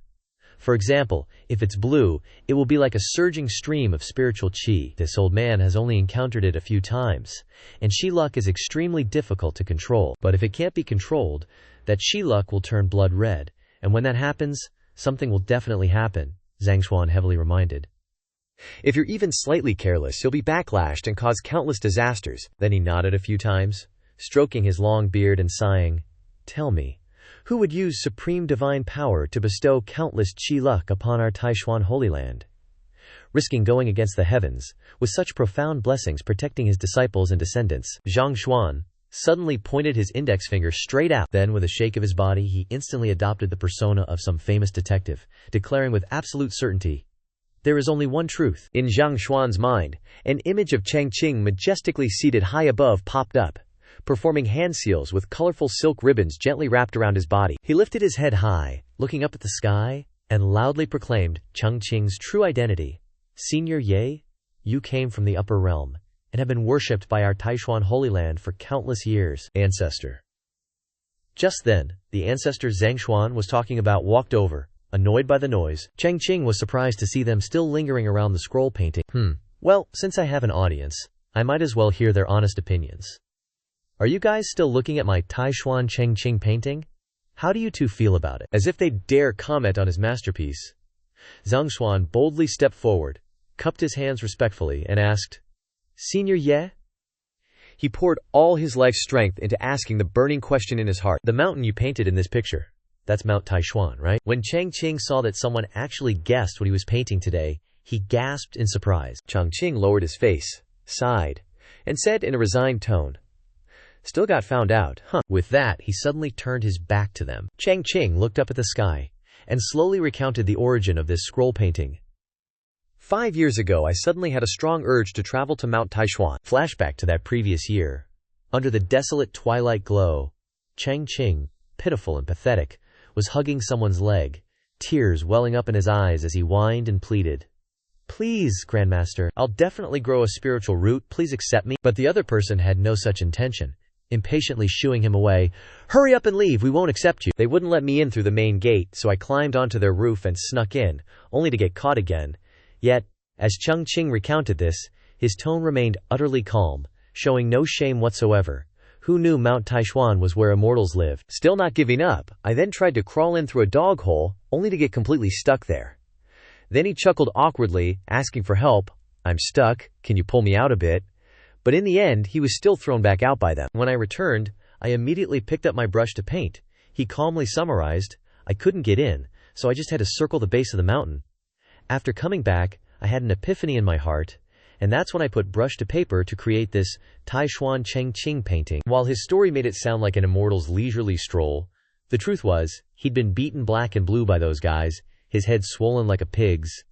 When he got home, he drew it resentfully while grumbling, "Fine, don't let me in, but why do you have to hit people?" Back to reality. Chang Qing lowered his head, looking at the scroll painting, his voice deep and slightly nostalgic. "Looking at this piece again today, I'm honestly thinking it seems to be missing a bit of artistic aura, so I've picked out a few spots to revise." As soon as Chang Qing finished speaking, Zhang Xuan's eyes widened, almost brimming with tears. He had just discovered a whole new horizon, so that's how it was. Turns out Senior Ye had already visited this place 4 or 5 years ago. Chang Qing felt a bit awkward, thinking about how he had 2 distinguished guests but nothing decent to offer them, so he changed the subject, smiling brightly. "My 2 esteemed guests, I wonder if you 2 drink. I'd like to have a few drinks with you both." It was as if heaven had granted Zhang Xuan an opportunity to shine. Just as Chang Qing's invitation finished, a bolt of lightning flashed through his mind. He placed his hand a few centimeters from his ring finger and used his cultivation power to summon a precious item from his ring. Zhang Xuan excitedly said, "Senior Ye, how convenient. I just happened to have brought along a bottle of extremely valuable snow spirit nectar." That precious item, the snow spirit nectar, was a dazzling jade blue wine bottle in his hand. Chang Qing looked at the wine bottle in Zhang Xuan's hand and chuckled. "If you've got such fine wine?" He thought about how perfect it would be to pair some good snacks with this bottle, so he turned and ran into the kitchen, not forgetting to call out, "You 2 wait a moment, I'll go prepare some side dishes." Meanwhile, as Zhang Xuan pulled out the bottle, Wu Shuang had to frown at the formidable glow emanating from the snow spirit nectar. At the same time, she could hardly believe that what was before her eyes was actually snow spirit nectar. So she had to confirm it. Snow spirit nectar.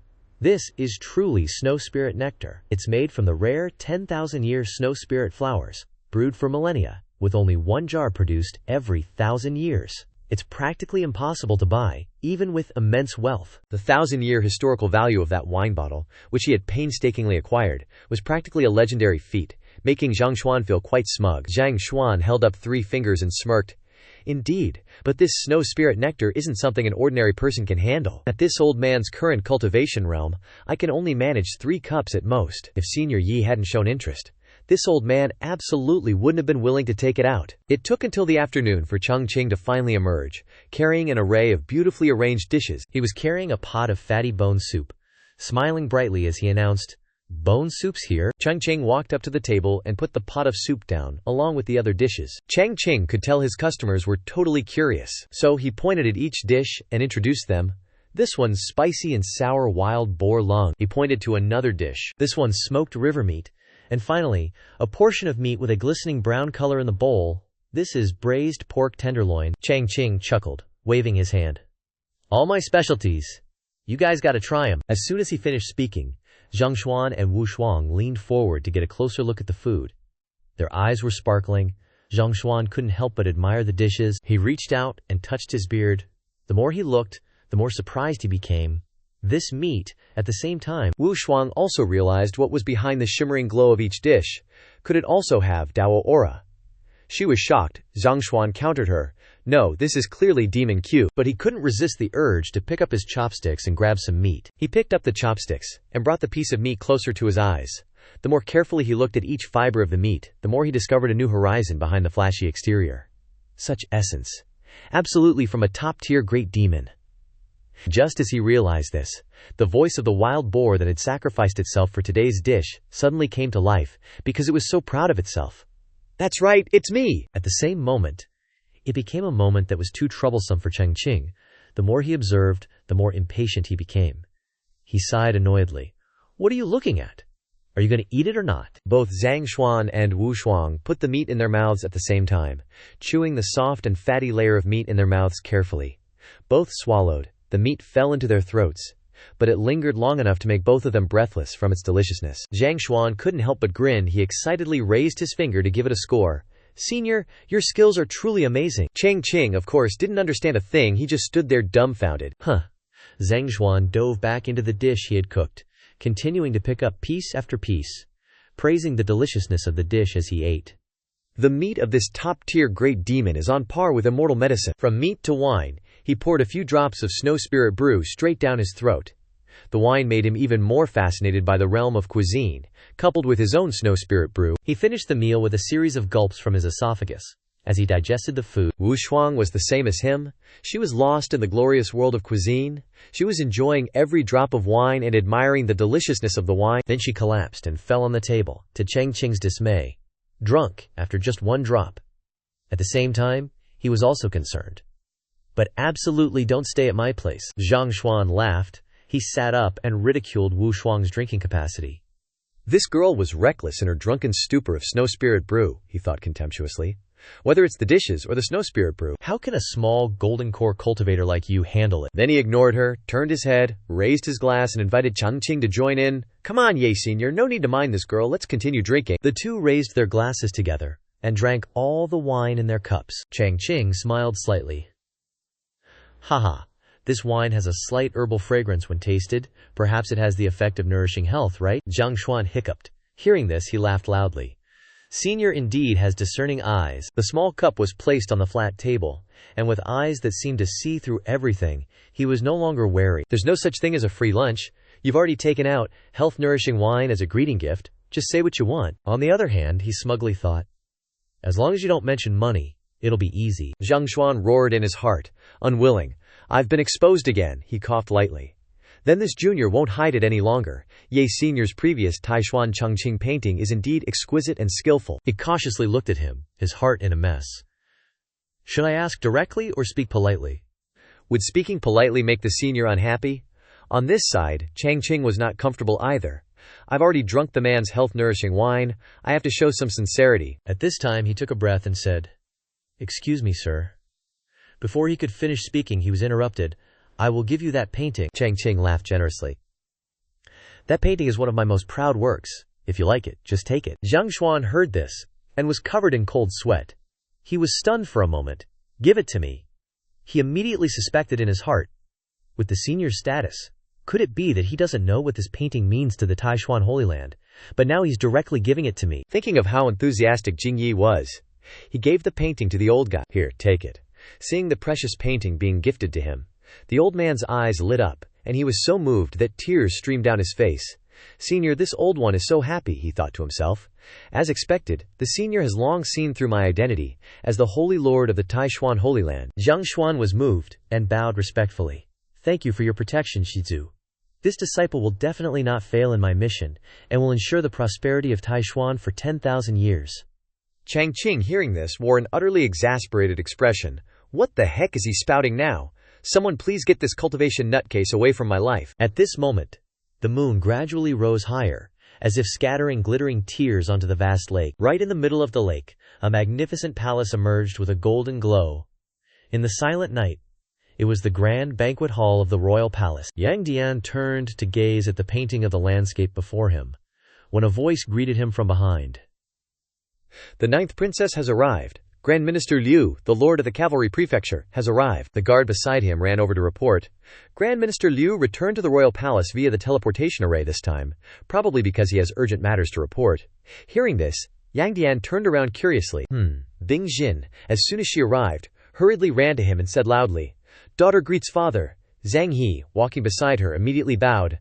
"Zhang He greets your majesty." Yang Dian then spoke. "You've finally returned." He looked at his youngest daughter, and immediately noticed the change. Little Ninth's cultivation seemed to have improved quite a bit. Bing Xin ran over and took his hand. "Father, it's been so long, your daughter missed you very much." Yang Dian smiled kindly. "Really, don't go causing any more trouble out there, and then using the teleportation array to run back." Hearing this, Bing Xin pouted at him in feigned anger. "No, I didn't, father." Seeing this, she quickly told him, "This time your daughter met a true expert." Yang Dian looked at her in disbelief, teasing her a little. "Oh, an expert? How much of an expert?" Hearing this, Bing Xin couldn't help but feel excited, and pointed at Zhang He. "Father, I'm telling the truth. If you don't believe me, ask Lord Liu." Hearing this, Zhang, he bowed his head and reported what he had seen. "Your Majesty, this old servant can testify. What the 9th princess says is true. Which is also why this old servant brought the 9th princess back via the teleportation array." Zhang, he added cautiously. "It's not just that the 9th princess missed you, your Majesty. This old servant also wanted to quickly return to report this matter to your Majesty." Yang Dian frowned. Tell me the details. The royal banquet is still lit up at this hour." He looked at the painting of the landscape in front of him, and said seriously, "I didn't expect that there would be such a reclusive powerhouse at my banquet." He frowned, and said to Zhang He, "Liu Lao, in your opinion, what is the cultivation level of this senior?" Hearing this, Zhang, he pursed his lips and thought about something. He quickly replied, "Profound and unfathomable." Memories flashed back one by one. The small house where Ye Qianbei lived, although the layout was very simple, was full of opportunities everywhere. First, there was the tall willow tree swaying in the wind, a demon tree tens of thousands of years old. Next, there was the tea that he had the opportunity to taste, a whole leaf of enlightenment. Up to the moment when Chang Qing held the treasure like a toy in his hand, casually playing with the Xuanbing pearl. And finally, the ferocious He Huang, even keeping a demon king-level dog. Zhang, he frowned, with beads of sweat on his forehead. But this old servant didn't sense any aura of cultivation from him. The more he spoke, the more enthusiastic he became.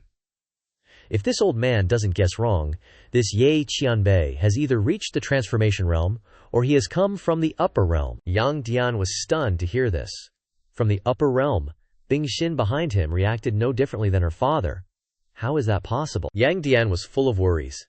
If there is such a terrifying existence at my banquet, then he is destined to become a national secret. Yang Dian was now full of burdens, because no matter who it was, they couldn't bear the price of revealing this matter. Bing Xin on this side was downcast, thinking far away. I originally thought that Yeshan Sheng was a reclusive great power, but I didn't expect him to be an immortal from the upper realm. Thinking of this, she couldn't help but be stunned.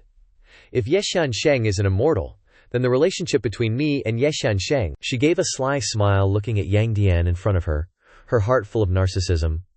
Father probably doesn't know that the immortal in your mouth even cooks for your daughter. Thinking it over, Bing Xin couldn't help but like that person even more, her expression becoming more and more exaggerated.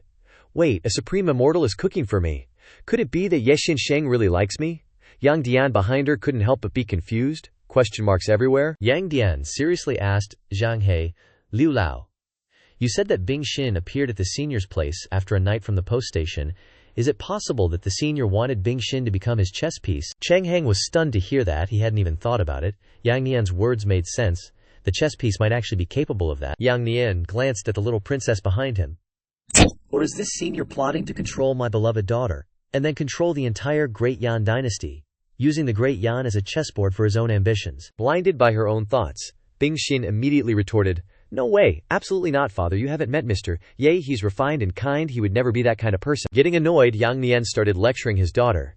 "You're young and naive. Appearances can be deceiving. Beneath a benevolent facade lies a cold heart. Cultivators kill too many people, let alone Senior Ye, who's at such a high realm." Suddenly he raised his hand and ordered the carriage to move. He seriously commanded, "Take me and Ninth Highness to see the ancestral founder." The two below were dumbfounded. The ancestral founder. At this moment, a group of solemn figures appeared outside Chang Qing's residence. Bing Xin tried to explain to him, "Father, Mr. Ye isn't that kind of person." Yang Nian was truly an adult. He calmly and gently explained to her, "Bing Xin, father doesn't want to slander Mr. Ye. Taking you to see the ancestral founder is also to ensure your safety." Bing Xin crossed her arms, puffed out her cheeks, and suspiciously asked, "Really?" He forced a smile. Of course, Bing Xin blushed and thought to herself, "I know I'm not worthy of Mr. Ye, but I definitely won't let others doubt him, not even my father." Yang Nian saw through her immediately. He softly said, "I remember back when you were born, you had a top-grade spiritual root. The ancestral founder came out of seclusion for you, once in a century, shaking the entire palace." Right before Bing Xin was born, the ancestral founder came out of seclusion. She was held up by the ancestral founder, proudly displayed before tens of thousands of people below. "This child is extraordinary. She will surely bring prosperity to our Great Yan. I shall name her Bing Xin." The 10,000 people below shouted in unison, "May the ancestral founder's blessings last 10,000 years. May the Great Yan dynasty's blessings last 10,000 years." Yang Nian stroked her head and gently said, "You're also the only child the ancestral founder has ever favored among all the princes and princesses of Great Yan." He smiled kindly. "Father must ensure your safety." Ahead, the door creaked open. The light inside was a faint gold, and a voice softly called out, "Bing Xin is back. Come in." Bing Xin slowly followed behind. Yang Nian stepped into the inner chamber. A solemn and silent atmosphere enveloped the surroundings. Not too fast, not too slow. She also began to clasp her hands, preparing to pay her respects. Both of them bowed to the same person at the same time. Yang Nian was the first. Yang Nian greets the ancestral founder. Following him, she also paid her respects. In the same way, Bing Xin greets the ancestral founder. And that person was Tian Shan, the ancestral founder of the Great Yan dynasty. Although old, he still exuded the majestic aura of a king standing at the peak. His voice wasn't harsh but kindly said, "It seems that this time Bing Xin left the imperial city. She obtained quite a bit of good fortune." Hearing this, she cautiously reported. Reporting to the ancestral founder, Bing Xin met a senior in the Taishuan Holy Land. All thanks to the guidance of this senior. The old man stroked his beard and seriously asked, What kind of senior?" Asked that, it was difficult for her to give a detailed answer. How should she describe him? The senior excels in zither, chess, calligraphy, and painting. Bing Xin hasn't seen anything else. Her vague answer made Tian Shan more curious about Chang Qing, and he asked again. Very hard to describe. Bing Xin tried to explain. It's not like that. It's just that the senior has never revealed anything to Bing Xin. Bing Xin only knows his surname is Ye, and his name is Chang Qing. The old man thought for a moment and recited, "Surname Ye, name Chang Qing." As if questioning something, he recited the name again. The name Yi Chang Qing made both of them curious, staring intently at the old man. Suddenly, Tian Shan was startled, his eyes as if he had discovered something. On Bing Xin's side, two sources of majestic spiritual power were surging in her body, blending together with no less strength, something she was still unaware of. Turning back, Tian Shan, after a moment of contemplation, hoarsely said, "This name, this old one has never heard of. But I see that within the ice attribute True Key, around Little Ninth, there are already some complex fortunes. Perhaps living together for a long time has been influenced by that person. It seems this person has some real strength." Yang Nian, who had been silent until now, suddenly spoke up. "Grand Ancestor, Manor Lord Liu of the Night Manor, and Bing Xin have both met that senior." Hearing this, Tian Shan quickly said, "Can you elaborate?" Yang Nian then shared the information he had gathered. "I heard this person lives as a recluse in Shaoqi town, and ancient treasures from elsewhere keep appearing, and countless fortuitous encounters are happening. Under his wing he even raises a Demon King-level black orb demon. I also sensed father's thoughts. Bing Xin believes Chang Qing is a treacherous person with dangerous, heaven-destroying, earth-shattering power. The more he listened, the more Tian Shan grew interested in this individual, unconsciously asking, is there really such a character hidden within the grand profound Holy Land? Bing Xin's father also voiced his apprehension. That's why I'm so worried. He took Bing Xin in for many days, surely intending to use her to gain leverage over and control Great Yan Nation and even you, Grand Ancestor. Seizing this opportunity, he pleaded, I beg you, Grand Ancestor, please examine Bing Xin to ensure her safety. At this request, the old man immediately agreed, saying, that makes a lot of sense. He circulated the spiritual energy within his body, emitting a faint light. Tian Shan instructed, Little Jiju, come here. Once Bing Xin approached, Tian Shan pressed his finger to the center of her brow, and a stream of light flowed from his hand. At that moment, her body emitted two dazzling lights that miraculously intertwined, completely stunning the two men. After a long moment, Bing Xin's father snapped back to reality and hastily asked, Why are there two bundles of fortune key? Grand Ancestor, Bing Xin. Though he had witnessed many heart-stopping events, this still left him utterly astounded. A supreme ice attribute, Little Juao, actually possesses dual spiritual roots. Could it be because of that person? Standing there, listening to them talk, Bing Xin stared blankly at the attributes she now possessed. Meanwhile, the old man finally regained his composure, but he was still brimming with questions. He actually managed to help Bing Xin develop an additional spiritual root. Bing Xin wasn't doing much better. Her face was filled with bewilderment. I actually have dual spiritual roots. Looking at this newfound power, she couldn't immediately believe it. This time, Tian Shan's curiosity about Chang Qing multiplied exponentially. Little Ju, tell this old man more about that person in detail. A hint of hesitation flickered in Bing Xin's eyes, but this time she decided to speak clearly. Grand Ancestor, Senior Ye truly possesses vast divine abilities, just as father said. But if he were to use my ice heart to control Great Yan Nation, that's simply impossible. Her words instantly provoked Yang Nian, who angrily shouted, Bing Xin, why are you helping an outsider? In a panicked tone, she explained, I'm not helping him. When Senior Ye took me in, he didn't know my identity, and he even taught me the 4 arts of zither, go, calligraphy, and painting. Her eyes filled with longing, fragmented memories resurfaced in her mind. Every moment she spent alone, receiving guidance from Chang Qing, was unforgettable for Bing Xin. Now that she thought about it, that small courtyard must have been brimming with spiritual energy. And receiving Senior Ye's enlightenment, that's how I was able to develop a second spiritual root. Parents are often skeptical of things that sound too good to be true, and while old Tian Shan wouldn't normally scold his precious granddaughter, her persistent affirmations were a different matter, and he finally had to snap. Little Ju, don't talk nonsense. Do you know how incredibly difficult it is to cultivate even one spiritual root using external forces, let alone a second one? Yang Nian also nodded in agreement with his father, trying his best to persuade his daughter. That's right, he said. If, as you claim, playing chess and painting can easily grant enlightenment, then wouldn't everyone have dual spiritual roots by now? He mused skeptically. If you can prove that this senior truly cultivates Dao intent through art. Finally unable to bear it any longer, Bing Xin shouted, firmly and urgently, I can prove it. Senior Ye gave me a piece of calligraphy. I'll go get it for you two to see. Meanwhile, across from this intense, fiery argument, a drunken feast was in full swing. Chang Qing raised his wine cup high and yelled, Come on, drink up, where's the wine? Give me another cup. His face was visibly flushed, he was drunkenly pouring more. Come on, let me fill you up. Seeing this, Zhang Xuan quickly tried to stop him. You can't drink anymore, senior. You'll really get drunk if you keep going.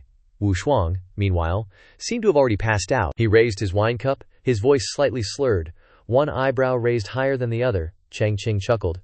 All right, then I'll finish this. You do as you please. He secretly shook his head, feeling disheartened. Drunk after only half a cup. That's way too lightweight. He drained his wine cup and set it down, his intuition telling him this was the opportune moment. So he rubbed his hands together, his big, puppy dog eyes eagerly seeking guidance. Senior, I noticed there's a truly mysterious Go board in your courtyard. Perhaps your Go skills have reached a very high level, haven't they?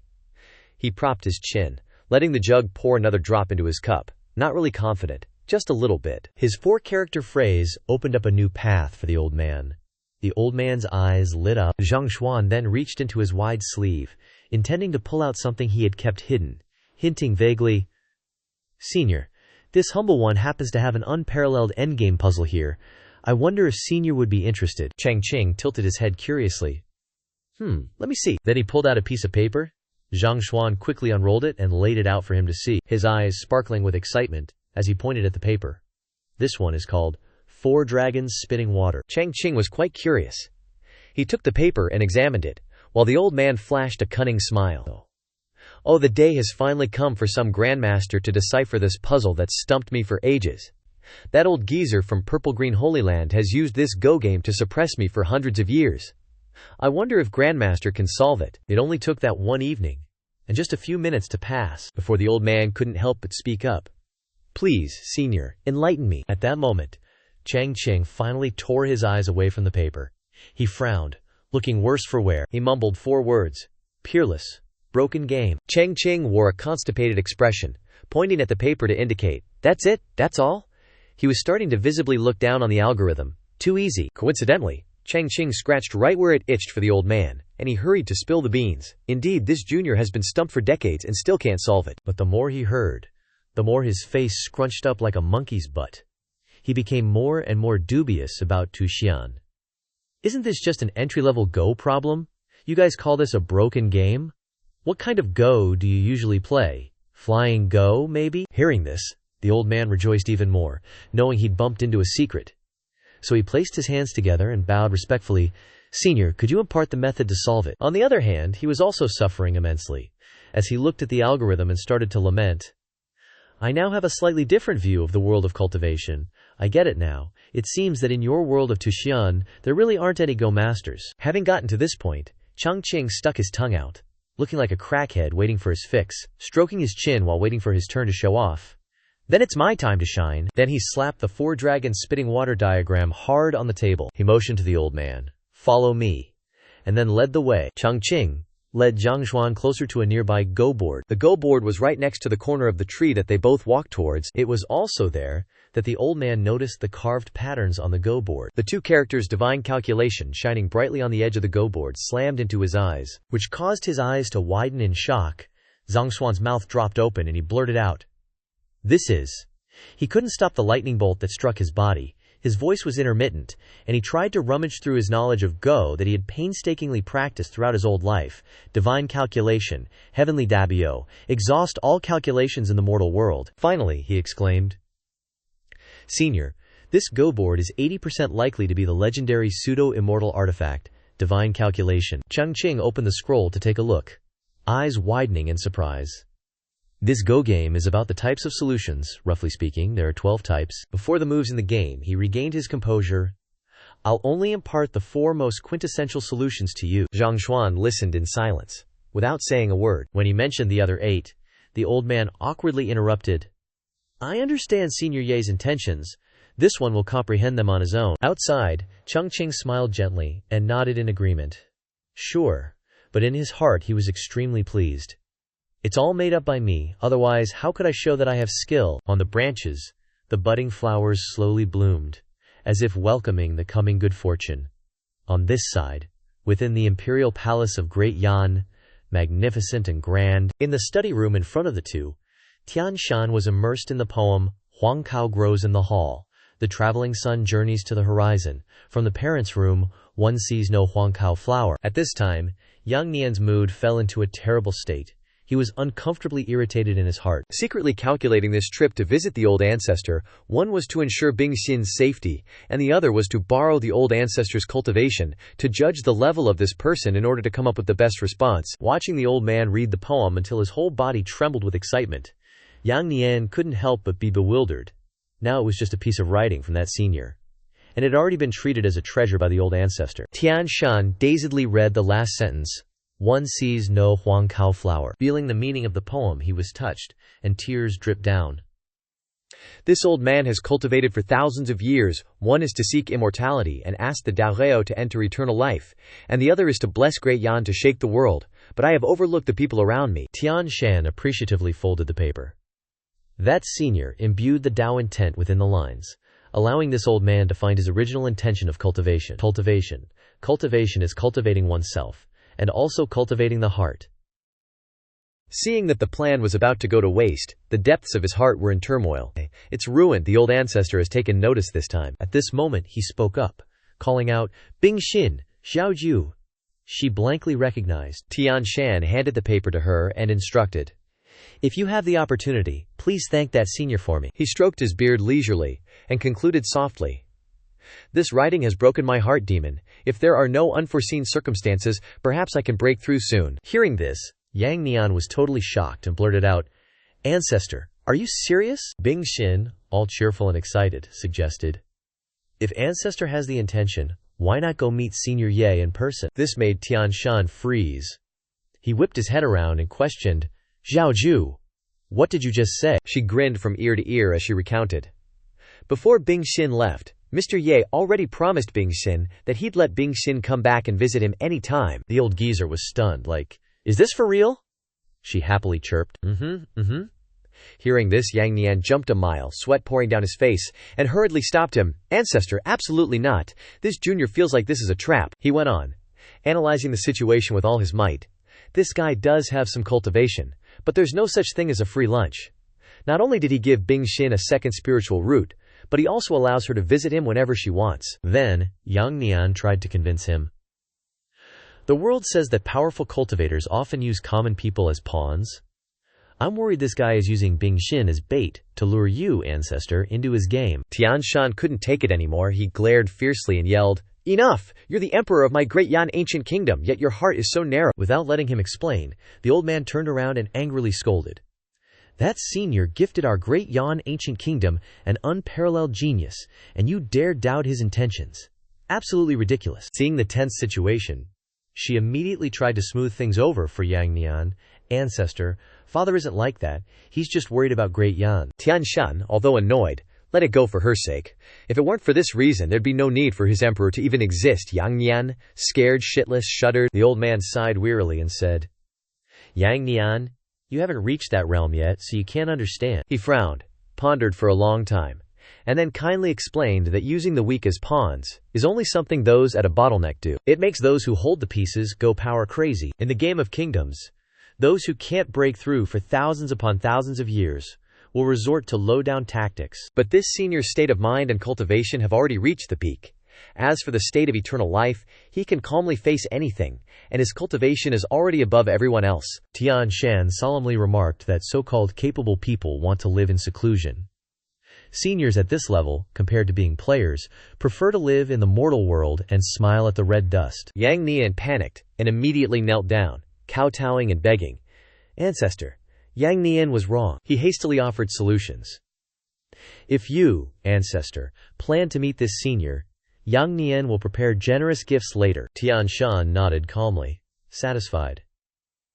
It's good that you know you're wrong, but a figure like that senior probably doesn't care about any treasures. So then, the old man turned around and declared grandly, I order you, build a temple for Senior Ye in the capital. As soon as his words were spoken, all the workers frantically carried timber to build the temple. Tian Shan even wanted him to create a golden statue for Chang Qing so that people would know to worship him and receive the incense of the masses from then on. Not long after, on a busy street, a soldier loudly read the decree. The emperor decrees that in 3 days, on the 6th day of the 1st month, all the people of Great Yan shall gather at Dongshan for court. 2 civilians excitedly discussed. Right after the 9th month. What day is that? Dongshan is the royal family's feng shui treasure land. And who's holding court? A chubby young man excitedly revealed information despite being pushed by his wife. I heard that the entire city has been rebuilding a temple in 3 days. It seems to be called Chang Qing Temple. A masked spy hiding behind couldn't help but be suspicious. Chang Qing Temple, the royal family's feng shui treasure land. Something's up. He made a decision. This is a bit strange. I must return and report to the emperor. Over in the great Xia ancient kingdom, Kangzhuang in the capital was filled with vibrant flowers. In the throne hall, the king of Great Xia loudly read the memorial presented to him. It is said that a Changqing temple has been newly built in the Great Yan kingdom. Does anyone know what this Changqing means? The officials looked at each other in confusion, constantly speculating. Is Changqing praying for the long-lasting fortune of the kingdom?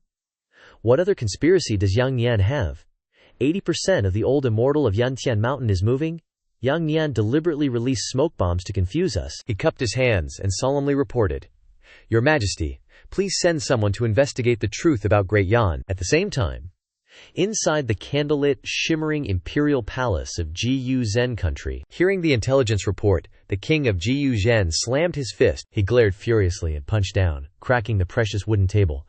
What the heck are those intelligence guys even doing? They can't even get the right info. What's the point of feeding them? Seeing this, an official immediately tried to dissuade him. Your Majesty, calm down. Although we still don't know the identity of this Senior Ye, building a temple for him, crafting a golden statue, and receiving incense offerings from the people, that kind of treatment isn't something a normal cultivator can get. Suddenly he realized something, and carefully voiced his guess. Unless it's one of those great powerhouses who are just a step away from ascension, or even someone who has already ascended to the upper realm. The king of Jiyu Zhen felt this made sense, and probed for his opinion. So what do you think we should do? The official immediately offered a suggestion. This humble servant believes we must send out more high-level secret agents to thoroughly investigate this matter. 3 days later, under the blazing sun, Yang Nian slowly approached the magnificent palace. He respectfully announced that the temple for Senior Ye was completed, and invited the old ancestor to inspect it. A palace maid came before him, performed a curtsy, and reported the situation, reporting, Your Majesty, the old ancestor is about to break through. He specifically instructed you to be diligent, and not slack off. Hearing this, Yang Nian faced the palace interior and returned the courtesy. This junior understands. Little did he know, there were spies hiding on the roof, eavesdropping on everything. One of them excitedly turned to his colleagues and said, Brothers, did you hear that? Tian Shan is about to break through? His Majesty's guess was right. Another spy suddenly spoke up. Isn't His Majesty suspecting that Yang Nian is plotting something? This caused the spy beside him to doubt. What are you talking about? What unit are you from? He answered, Daxia country. Hearing this, the spy from Jiyu Zhen country angrily shouted, Huh? I'll beat you to death! He frantically tried to salvage the situation. We're all brothers, why resort to violence? The Jiyu Zhen spy retorted without hesitation, Who's your brother, daring to infiltrate the core of our Jiyu Zhen spy team? Beat him up? Below, Yang Nian waved his hand and ordered, Set off for Dongshan. On Dongshan, the people gathered in large numbers under the temple. A statue covered in red cloth was pushed forward. Everyone curiously discussed amongst themselves, Who is that statue covered in red cloth? Building it with such fanfare. It must be someone who has made a great contribution to our Dayan country. Could it be someone from the Order of Knights? Someone loudly announced, His Majesty has arrived. Ninth Princess has arrived. The people immediately knelt down and kowtowed. This humble citizen greets Your Majesty, greets Ninth Princess, Yang Nian said sternly. All rise. He stood before the people and spoke. I know you all have doubts. Why am I building this temple to Chang Qing so grandly in the capital, to worship this senior Chang Qing? He vaguely explained a few key points. But this matter is of great importance. The only thing I can tell you is that Senior Chang Qing has done a great service to our Dayan country, and this favor will affect the future national fortune of our Dayan country for 10,000 years. Even tens of thousands of years, someone exclaimed in surprise.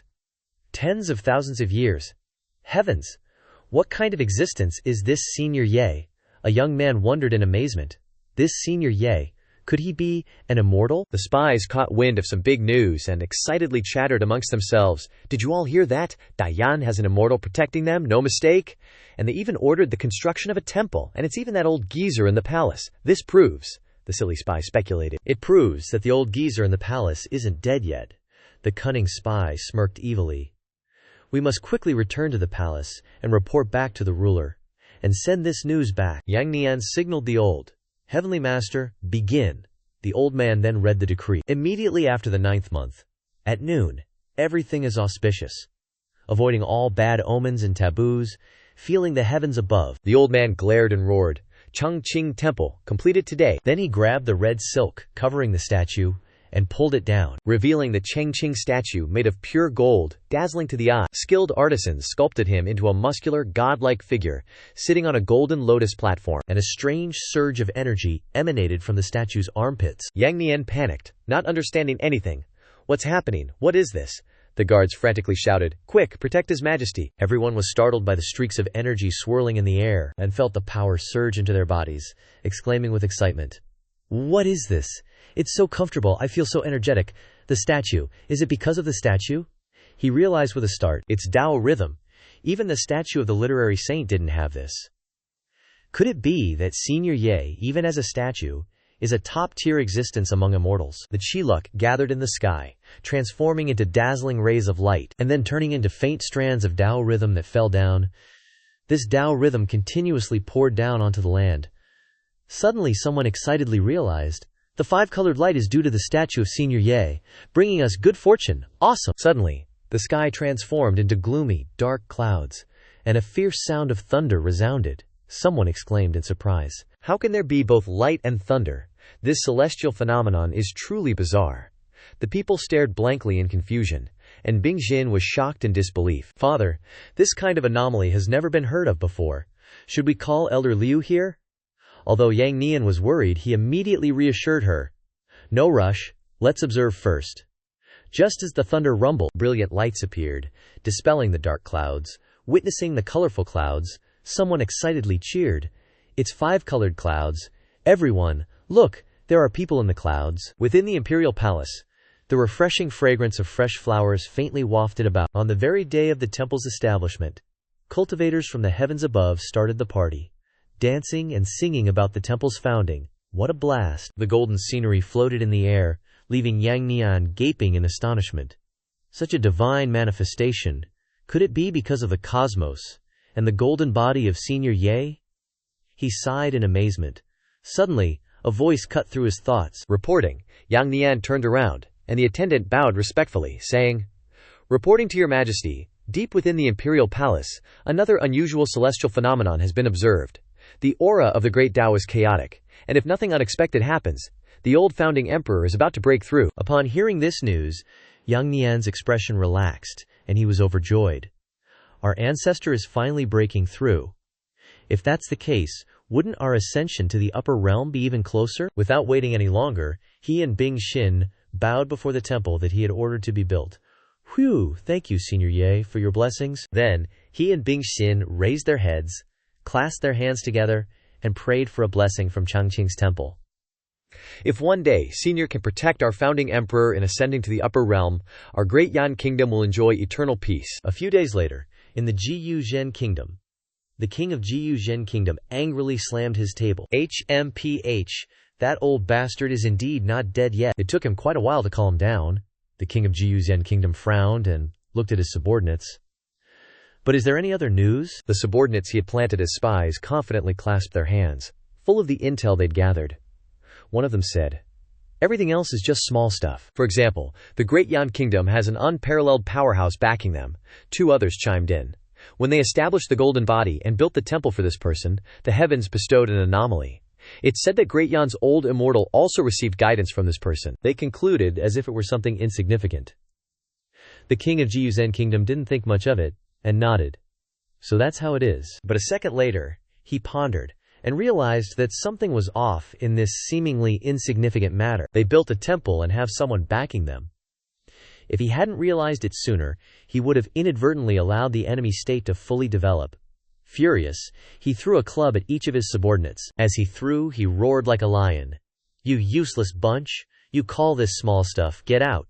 Get the hell out of my sight!" Within the imperial palace of the Great Jia Kingdom, the king of Great Jia Kingdom interlaced his fingers and secretly sneered, "It seems that this Yang Nian is just doggone lucky, huh?" However, in contrast to the composed leader of the Great Jia Kingdom, the attendants were panicking.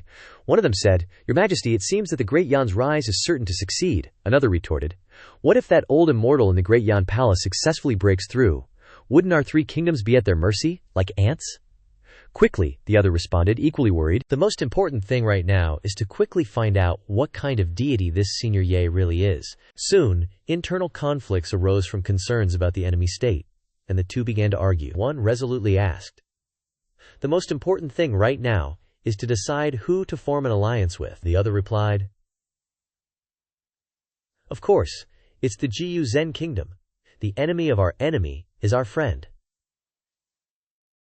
The next second, the former laughed at the latter's idea. "That old fool clearly isn't very bright." Another jumped into the argument and offered a different opinion from the two.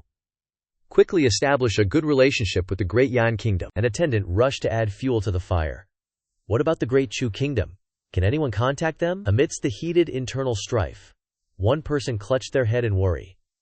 "If the central continent is shaken, I fear history will repeat itself." Mentioning the event that shook the central continent, triggered a reaction from the king of Great Jia Kingdom. He was horrified. Recalling the event that shook the central continent 10,000 years ago, the central continent was divided into 7 kingdoms. Heroes rose up, shaking the land for centuries. And then an unparalleled figure bravely stepped forward to stabilize the world. Only then did the 4 great ancient kingdoms gradually emerge. The ancestors of the 4 great ancient kingdoms originally built temples for this unparalleled figure, sculpting golden bodies and enjoying 10,000 years of incense offerings. But no one knows why he died without illness. Amidst that dream, Chang Qing suddenly woke up as the story of that hero concluded. He jolted awake, screaming in horror. "Whoa, easy there," Chang Qing gasped, the dream seeming to weigh heavily on him. Every experience in the dream felt so real. It took Chang Qing a few seconds to calm himself down. He scratched his cheek, trying to reassure himself that it was just a dream. A pretty sweet dream though, huh? Dreaming about people building temples and burning incense for me? Even praising me as a peerless prodigy? He stood up, stretched for a few minutes, and then yawned. This dream feels way too real. Maybe it's because I don't have a spiritual root that I'm actually believing it. He walked towards the door, mentally reviewing the quality of his sleep these past few days as he went. But having this dream repeatedly, seems like the sleep quality has improved quite a bit. Chang Qing opened the door, gazing at the deserted scenery. He grew silent. That old man Zhang Xuan had been gone for a month already. He grabbed a chair and sat down, wondering if Zhang Xuan had understood the algorithm he'd given him the other day, and if he'd figured out what 4 dragons carry soil meant. Speaking of that Go algorithm, Chang Qing was so disappointed with the level of the cultivation world. His face visibly darkened. He held up 4 fingers and counted each way. I taught him all 4 methods. In the early hours of the morning, a heavy sigh suddenly escaped Chang Qing's lips. He grabbed the items on the table, muttering, "What kind of top-tier cultivation expert gives gifts like this?" He looked like he was experiencing a confusing situation. His eyes widened with worry, and he clutched 2 strange objects in his hands.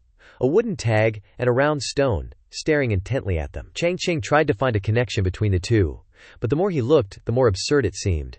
Another rock, another tag. "Aren't you afraid of devaluing yourselves?" he mumbled. Under the dim moonlight of the previous night, the atmosphere tensed. As Chang Qing's grumbling echoed, he repeated the instructions. But the more he spoke, the more helpless his face became as he looked at Zhang Xuan. "You first have to do this, then that, and finally this, don't you understand?" His voice was full of experience but couldn't hide the anger, while Zhang Xuan just wore a confused expression, not understanding anything at all. The old man's head was spinning from the tangled instructions. "Ba, ba, he stammered, his face growing more and more contorted, as if it were about to explode. Ending the flashback, Chang Qing could only sigh helplessly. Thinking back to last night, he felt even more messed up, but he even struggled to understand the Go entrance question. This thought made Chang Qing's face pale, but then he relaxed and sighed again.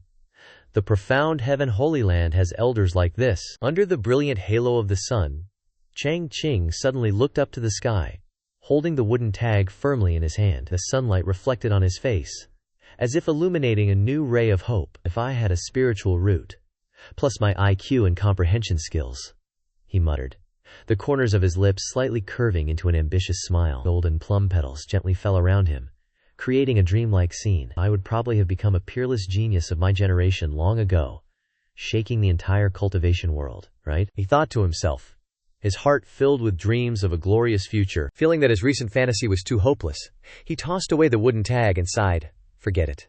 Just as he tossed the wooden tag away, he grimaced and bent down to tap the rock while lamenting.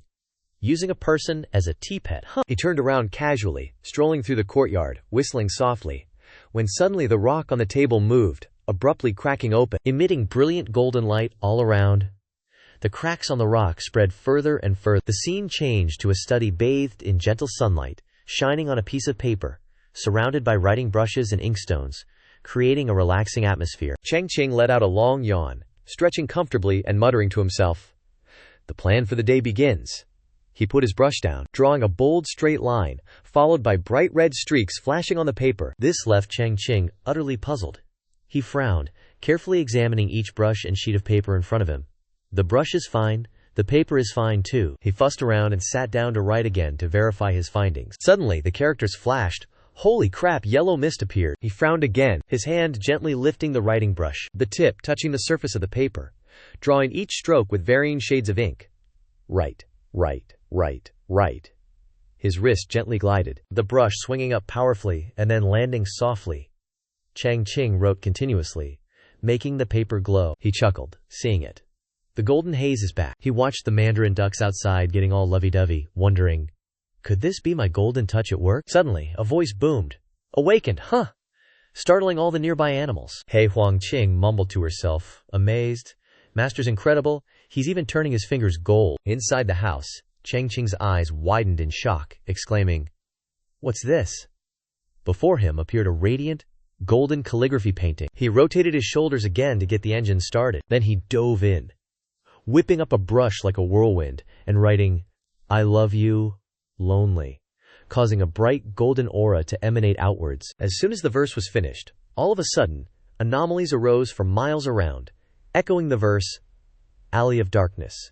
In an instant, Tianfeng howled, Wan Lei Qi Dong. The surrounding air was shrouded in a doom-like cloud of black mist. In this moment, he stared at the terrifying scene, his mind blank. Faced with the earth-shattering spectacle, Chang Qing stuttered, Could this be an anomaly I caused? Filled with doubt, he lowered his head and wrote another verse with his brush. Testing again. Each word was written neatly and powerfully. Who says only those in the light are heroes? The moment the final word was written, a lightning bolt, as if tearing the sky asunder, descended from the pitch-black sky, lighting up the sky and shaking the night with a deafening sound. Chang Qing hurriedly stepped outside, seemingly realizing something as he looked at the dark, gloomy sky above. Instantly, another bolt flashed across the sky from above. Another explosion shook the surroundings. That lightning bolt struck straight down into Chang Qing's courtyard. Following the torrential rain and stormy night sky was a panorama of brilliant stars overhead, with warm rays of sunlight gradually appearing in the distance, illuminating the silent, dark space. Looking at the scene, he smiled happily, realizing that all along, the heavens had not forsaken him. Seeing the anomalies that had passed, and what he himself had done, only solidified his resolve. Legendary powerhouses, with the slightest movement, would cause anomalies. A single thought could allow them to fly to the heavens and burrow into the earth, traveling the 8 desolations. Filled with such confidence, Chang Qing, just like he was when he first transmigrated to this world, bathed in the protagonist's aura bestowed by the heavens, once again pointed directly at the sky and commanded, fly. But of course he wasn't let down as if the heavens were teasing him. All that answered him was an awkward silence. But this time, he didn't panic and yell like before, just looked at his hand in confusion. Could it be I need an incantation? Even so, Chang Qing didn't give up there. But still thick-skinned and full of confidence, he picked up the brush again and waved it. As you wish, fly me up according to my will. This time he wasn't disappointed. The heavens responded by sending down even more lightning bolts, even more than the first time, heavy and extremely dangerous, striking the ground right in front of him. But it didn't stop there. The heavenly Daco above was even so kind as to strike the brush in his hand. The brush, with a bit of ink and water on it, quickly became a conductor, causing Chang Qing to take a direct hit from the lightning, electrifying his entire body, piercing through his bones. Luckily for Chang Qing, he was still alive. After being struck by lightning, his body wasn't doing so well. All you could see was that his whole body was nearly charred black, with black smoke rising from him. Chang Qing didn't understand why he had to suffer such a fate, as if the strike had helped him gradually see things clearly, to the point that he was confused. What the heck is going on? I can summon anomalies, but I still don't have any cultivation. Is this some special experience card screwing with me? But who is he, after all? Zhang Qing, who relies on his experience to make a living, can't let go of any clue. Once again, as if realizing something, hope welled up in his heart. That's not right. There's another possibility. Could this be a reminder that I have a spiritual root? Everything passed by like that. A few days later, a small town hidden deep in the mountains had another event. In the distance, high in the sky above the town, appeared 2 large purple boats flying across the town. The disciples and people below looked up at the 2 enormous ships gliding past them, followed by streams of powerful purple spiritual energy, along with strong winds carrying leaves in the air. Look quickly, it's the flagship of the Xicheng Holy Land. Looks like it's time for the martial arts tournament of the 2 great Holy Lands again. What grandeur. Indeed, cultivation is promising. I also want to send my son to cultivate. On the ship, some people looked at the crowd below admiring their passing ship, and couldn't help but hearing those words as a joke, and looked down upon the mortals. How laughable. How could the Holy Land sect be a place they can just enter as they please? That's right. The most important thing in cultivating the Davo is the foundation. If the quality of the spiritual root is too poor, it's all just empty talk. Shu junior brother asked his senior brother for his opinion. Lu senior brother, if I remember correctly, Didn't you also come from a cultivating family? He was looking at the rudder, under the control of the spiritual energy. And when he heard him say that, his face darkened. What do you mean by that? He and his junior brothers stood in front of Shu's junior brother and questioned him, clearly showing their dissatisfaction with him. But he wasn't afraid, and instead calmly pushed up his glasses. It's nothing, I'm just reminding, senior brother, like those ordinary mortals in your eyes. You and I, in the eyes of powerhouses like senior sister Zihan Tai, are probably no different from ants. But before senior brother Lu could answer, another voice chimed in. Junior brother Shu, seems like you've had some great insights lately. The other disciples, upon seeing who spoke, quickly clasped their hands and bowed. Greetings, holy son senior brother. He also realized someone was behind him and hastily turned around. Chang Qing, holding his signature fan, asked with a face full of arrogance, Junior brother, don't you know your place before a powerhouse like Qing Shui? Senior brother Lu, seeing his ignorant junior brother being reprimanded by the Holy Son, felt a surge of satisfaction in his mind. Daring to praise senior sister Zihan Tai, in front of the Holy Son, your toast. Chang Qing didn't stop there. He stood before junior brother Shu, unleashing a palpable, oppressive killing intent, completely suppressing the guy and making him tremble uncontrollably. So I, the Holy Son, am second to her in your eyes. Under that pressure, junior brother Shu realized his mistake and quickly corrected himself. Holy Son senior brother and Holy Maiden senior sister are equal, both powerhouses of our sect. Hearing this, Chang Qing seemed somewhat satisfied and just let out a cold snort. Good that you know. He coldly glanced at junior brother Shu, but didn't forget to throw a warning look at that lowly figure's back. Even though you have innate talent, your seniority is still a bit lower than junior brother Lu's. You should know your place, respecting your elders, and being considerate to your juniors.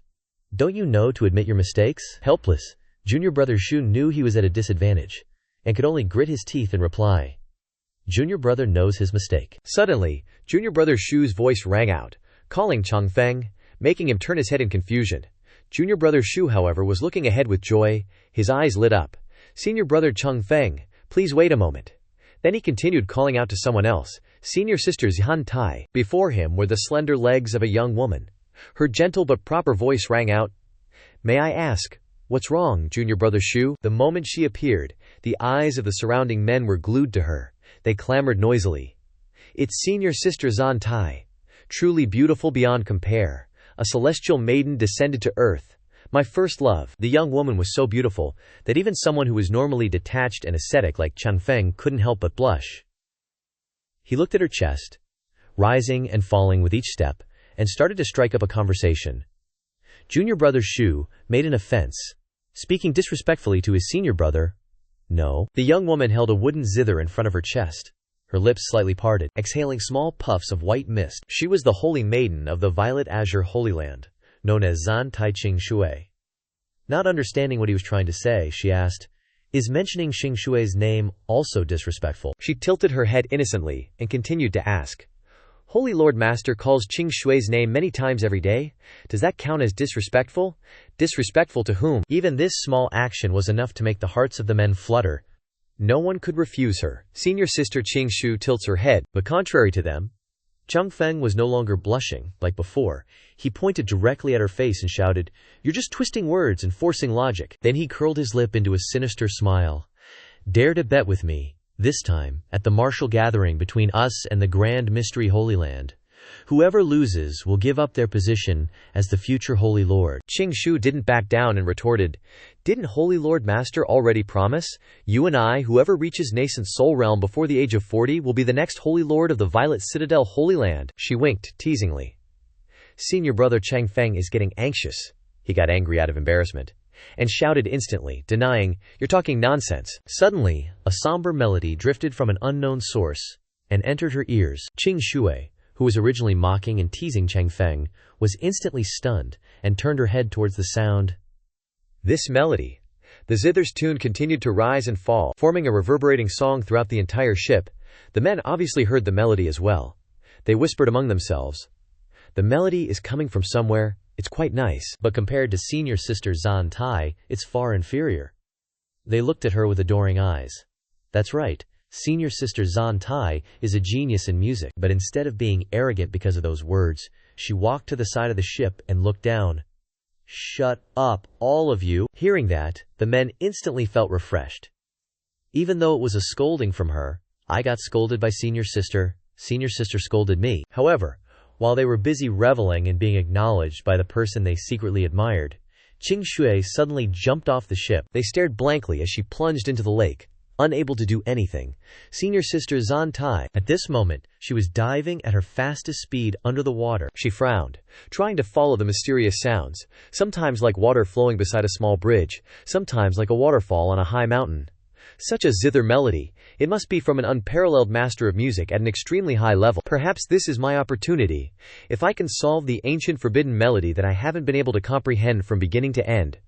Her face was serious as she listened to the sounds, her lips slightly parted to take a breath. At the same time, on Chang Feng's side, he was puzzled by her sudden and strange actions.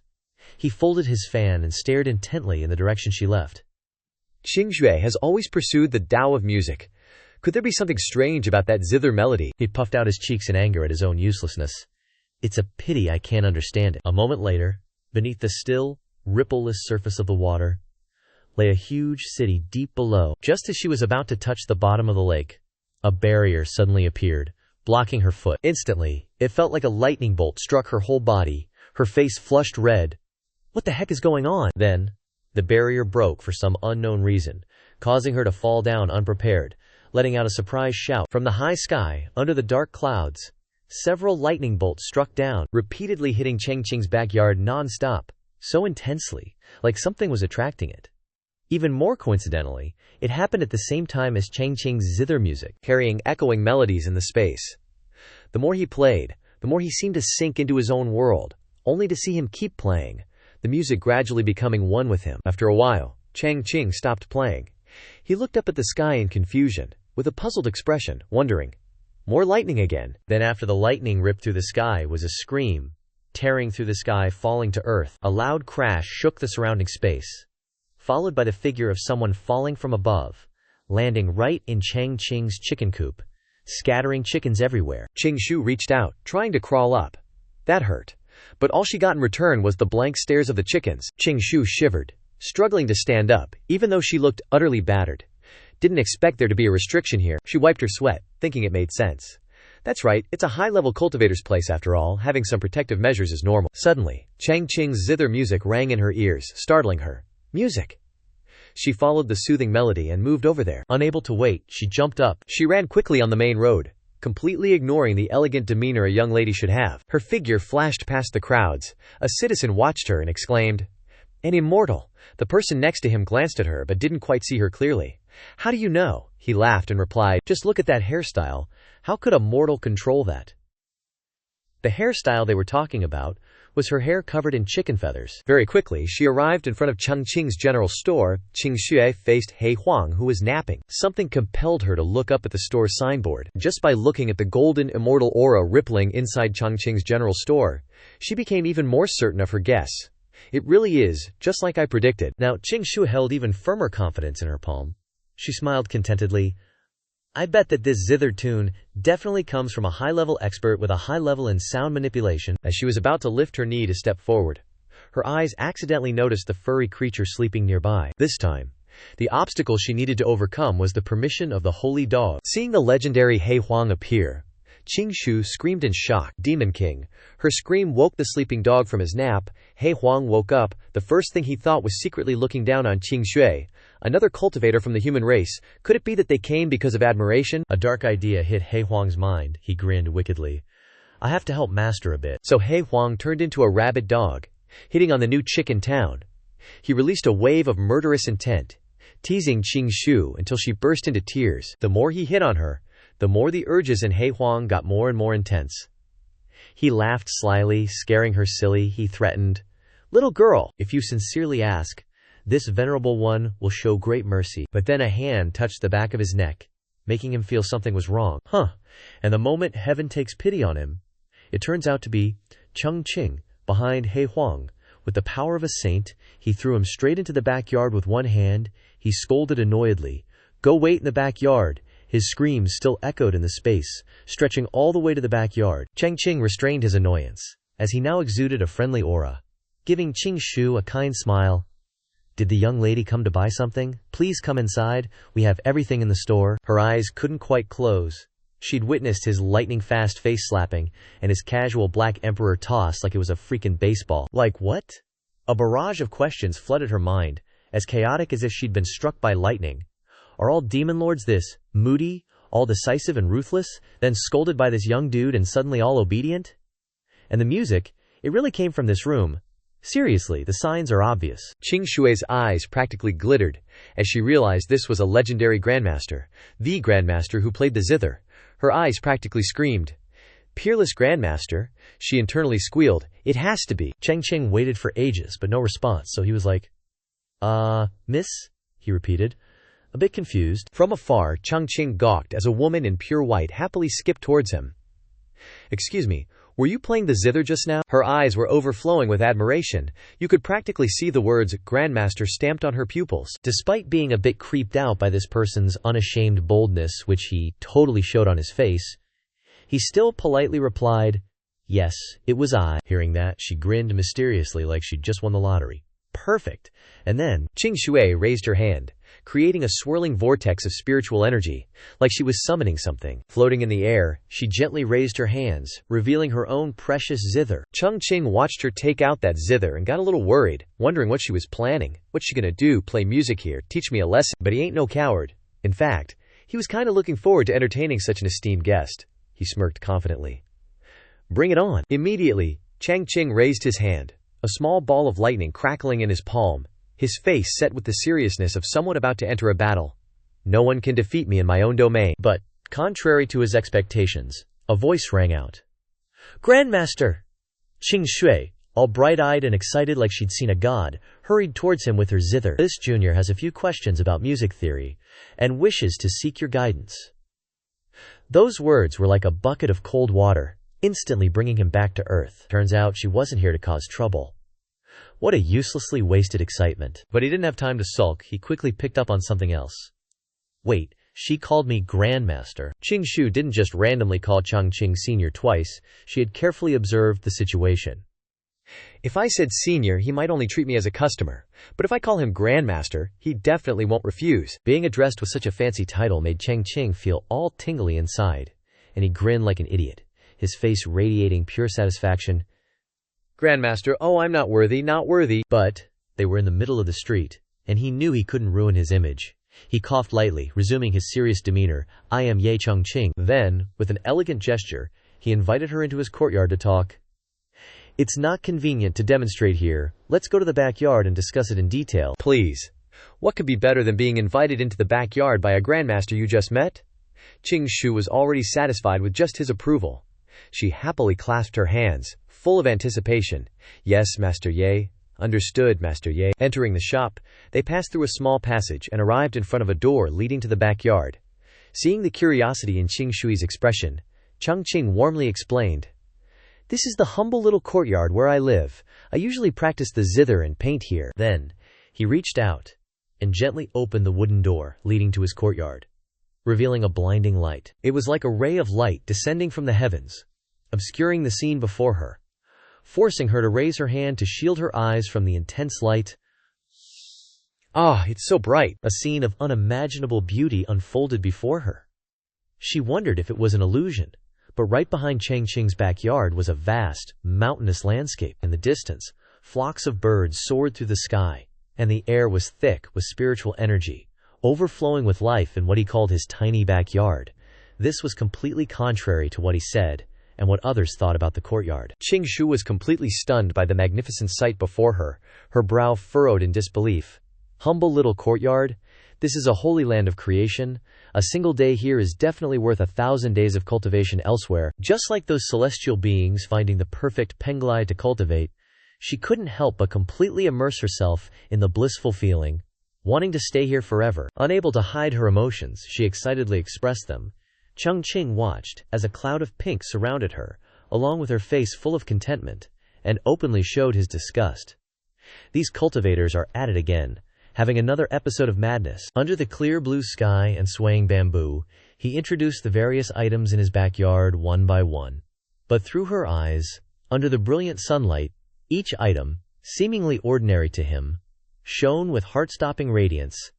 This is the calligraphy paper I usually use for painting and writing. Then, the chessboard he usually played on emitted a dazzling golden light. That's the chessboard I normally play with. Qing Shu didn't know why the rock in front of her was on the chessboard, so she curiously pointed at it. That's, afraid that the rock would cause her to misunderstand, he quickly explained. That rock, it's a teapot. If you like it, you can have it. But she didn't dare to accept such a precious item from him, and quickly waved her hands in refusal. Thank you for your kind offer, Master Ye, but this is too precious. Please forgive Qing Shui for being unable to accept it. Hearing her refusal, Chang Qing was utterly confused and a little dazed. Isn't it just a slightly prettier rock? But only Qing Shu knew, though she didn't dare tell him, using a treasure of mixed origin as a teapot, and casually giving it away. Such a man who doesn't care for fame or fortune. As she thought, naughty ideas started brewing in her mind about the guy in front of her. She really wanted him to teach her a lesson. Above, the sky was clear blue.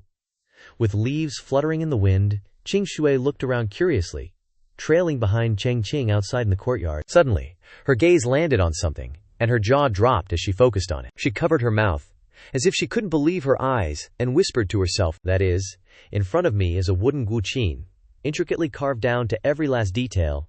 Qing Shui, being a connoisseur of musical theory, immediately recognized how rare and precious this guqin was. She gasped loudly in shock. Tian Yu. Her mind practically exploded with realization. Could this be the legendary immortal artifact that comprehends the heavens through music and guides the heart towards righteousness? Chang Qing smiled and spread his hand, invitingly. Young lady, since you wish to seek my guidance in musical theory, why don't you play a piece for me to hear? But at this moment, she was completely immersed in excitement from seeing this once-in-a-millennium treasure. She gazed at the guqin longingly, yet she didn't dare to speak a word. Seeing this, he couldn't help but be puzzled. Well then. He reached out and touched the strings, extending an invitation. Young lady, if you don't mind, please feel free to use my guqin. He politely bowed low as he said this to her. No sooner had he finished speaking, Qing Shu instantly scooted closer to him. Her eyes sparkling with joy, she asked, Can I really use your Tianyu Guanqin? Does this junior truly have such an honor? He instantly recoiled, dodging her touch, and made an awkward face. Of course, Chang Qing placed his hand on the guqin, tracing the wood grain.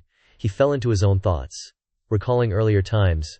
Before this guqin was completed, its body was originally the Kang Hai Yi Zhu, found within a wooden coffin. At that time, everything was covered in a thick layer of snow. The air around them was bitterly cold. Chang Qing was truly terrified by the cold, his face pale, snot running down his nose. He sat on the ground, hugging several pieces of wood tightly in his arms.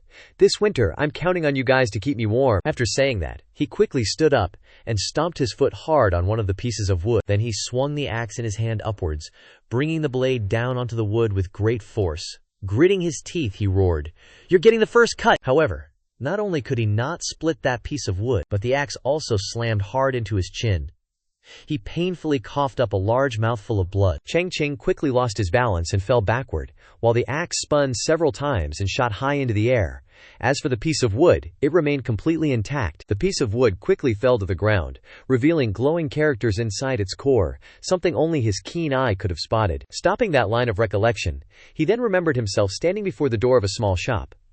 As for the guqin strings, Chang Qing stepped into the shop and reached out, intending to pick up a roll of string neatly placed on the counter. He picked up the roll of string and asked the shopkeeper in front of him, Boss, how much for this string? The old man smiled kindly, raised his hand and replied, This is real silk. 6 taels of silver. Hearing that, he immediately knew the old man was jacking up the price. He couldn't keep his composure and instantly blew his top. Why don't you just rob me instead? But his anger and words didn't scare the old man one bit. He leaned close to Chang Qing's ear and whispered, No spiritual root. This is the price. Chang Qing obviously couldn't endure this humiliation. He didn't even bother with that roll of string anymore and decisively turned to leave. Before disappearing behind the door, he didn't forget to turn his head back and warn the old man, Just you wait. But contrary to his furious expression, the old man was calm as ever, waving him off leisurely. Welcome to visit again next time. After leaving the shop, Chang Qing tied his Dui Bing headband tightly around his head. His face darkened with rage, and in one hand he was holding a bunch of fresh green vegetables. He muttered as he walked, Isn't it just real silk guqin strings? He held up a silkworm in his hand, placed right next to a tiny leaf. Staring at it, he thought, Alright, starting from when I raise my own silkworms. His train of thought quickly stopped at this moment. He looked at the wooden guqin he had made himself, a desire to create a perfect instrument burning in his heart. With heaven's timing, earth's advantages, and human harmony all aligned, Chang Qing gently plucked clear notes on the guqin. His whole body exuded a rare excitement, as if nothing was missing from his world. Chang Qing quickly offered the wooden guqin from the table to her, his calm voice echoing in the quiet space. Musical theory originates from the heart, immortal maiden. Just let your heart guide you, Qingshu, full of shyness, softly replied. Yep. Her slender, jade-like hand swiftly landed on the delicate strings of the instrument, caressing them a few times. Qingshu gently lifted the treasure in her hands, her gaze distant and somewhat unfathomable. The world's magical artifacts are ranked from high to low: immortal artifacts, ancient treasures, spirit treasures, and so on. With her intelligence and familiarity with instruments like this, she quickly sensed that the object in her hand was no ordinary item at all. She remembered the nighttime scene of a bustling city with the golden lights emanating from nearby houses. An average sect would consider having even just one Dekao artifact or ancient treasure as their supreme treasure for protecting the sect. She then thought of an incense burner emitting intense light, while immortal artifacts only existed in a few ancient texts. Thinking of this, she couldn't help but sigh at these extravagant things.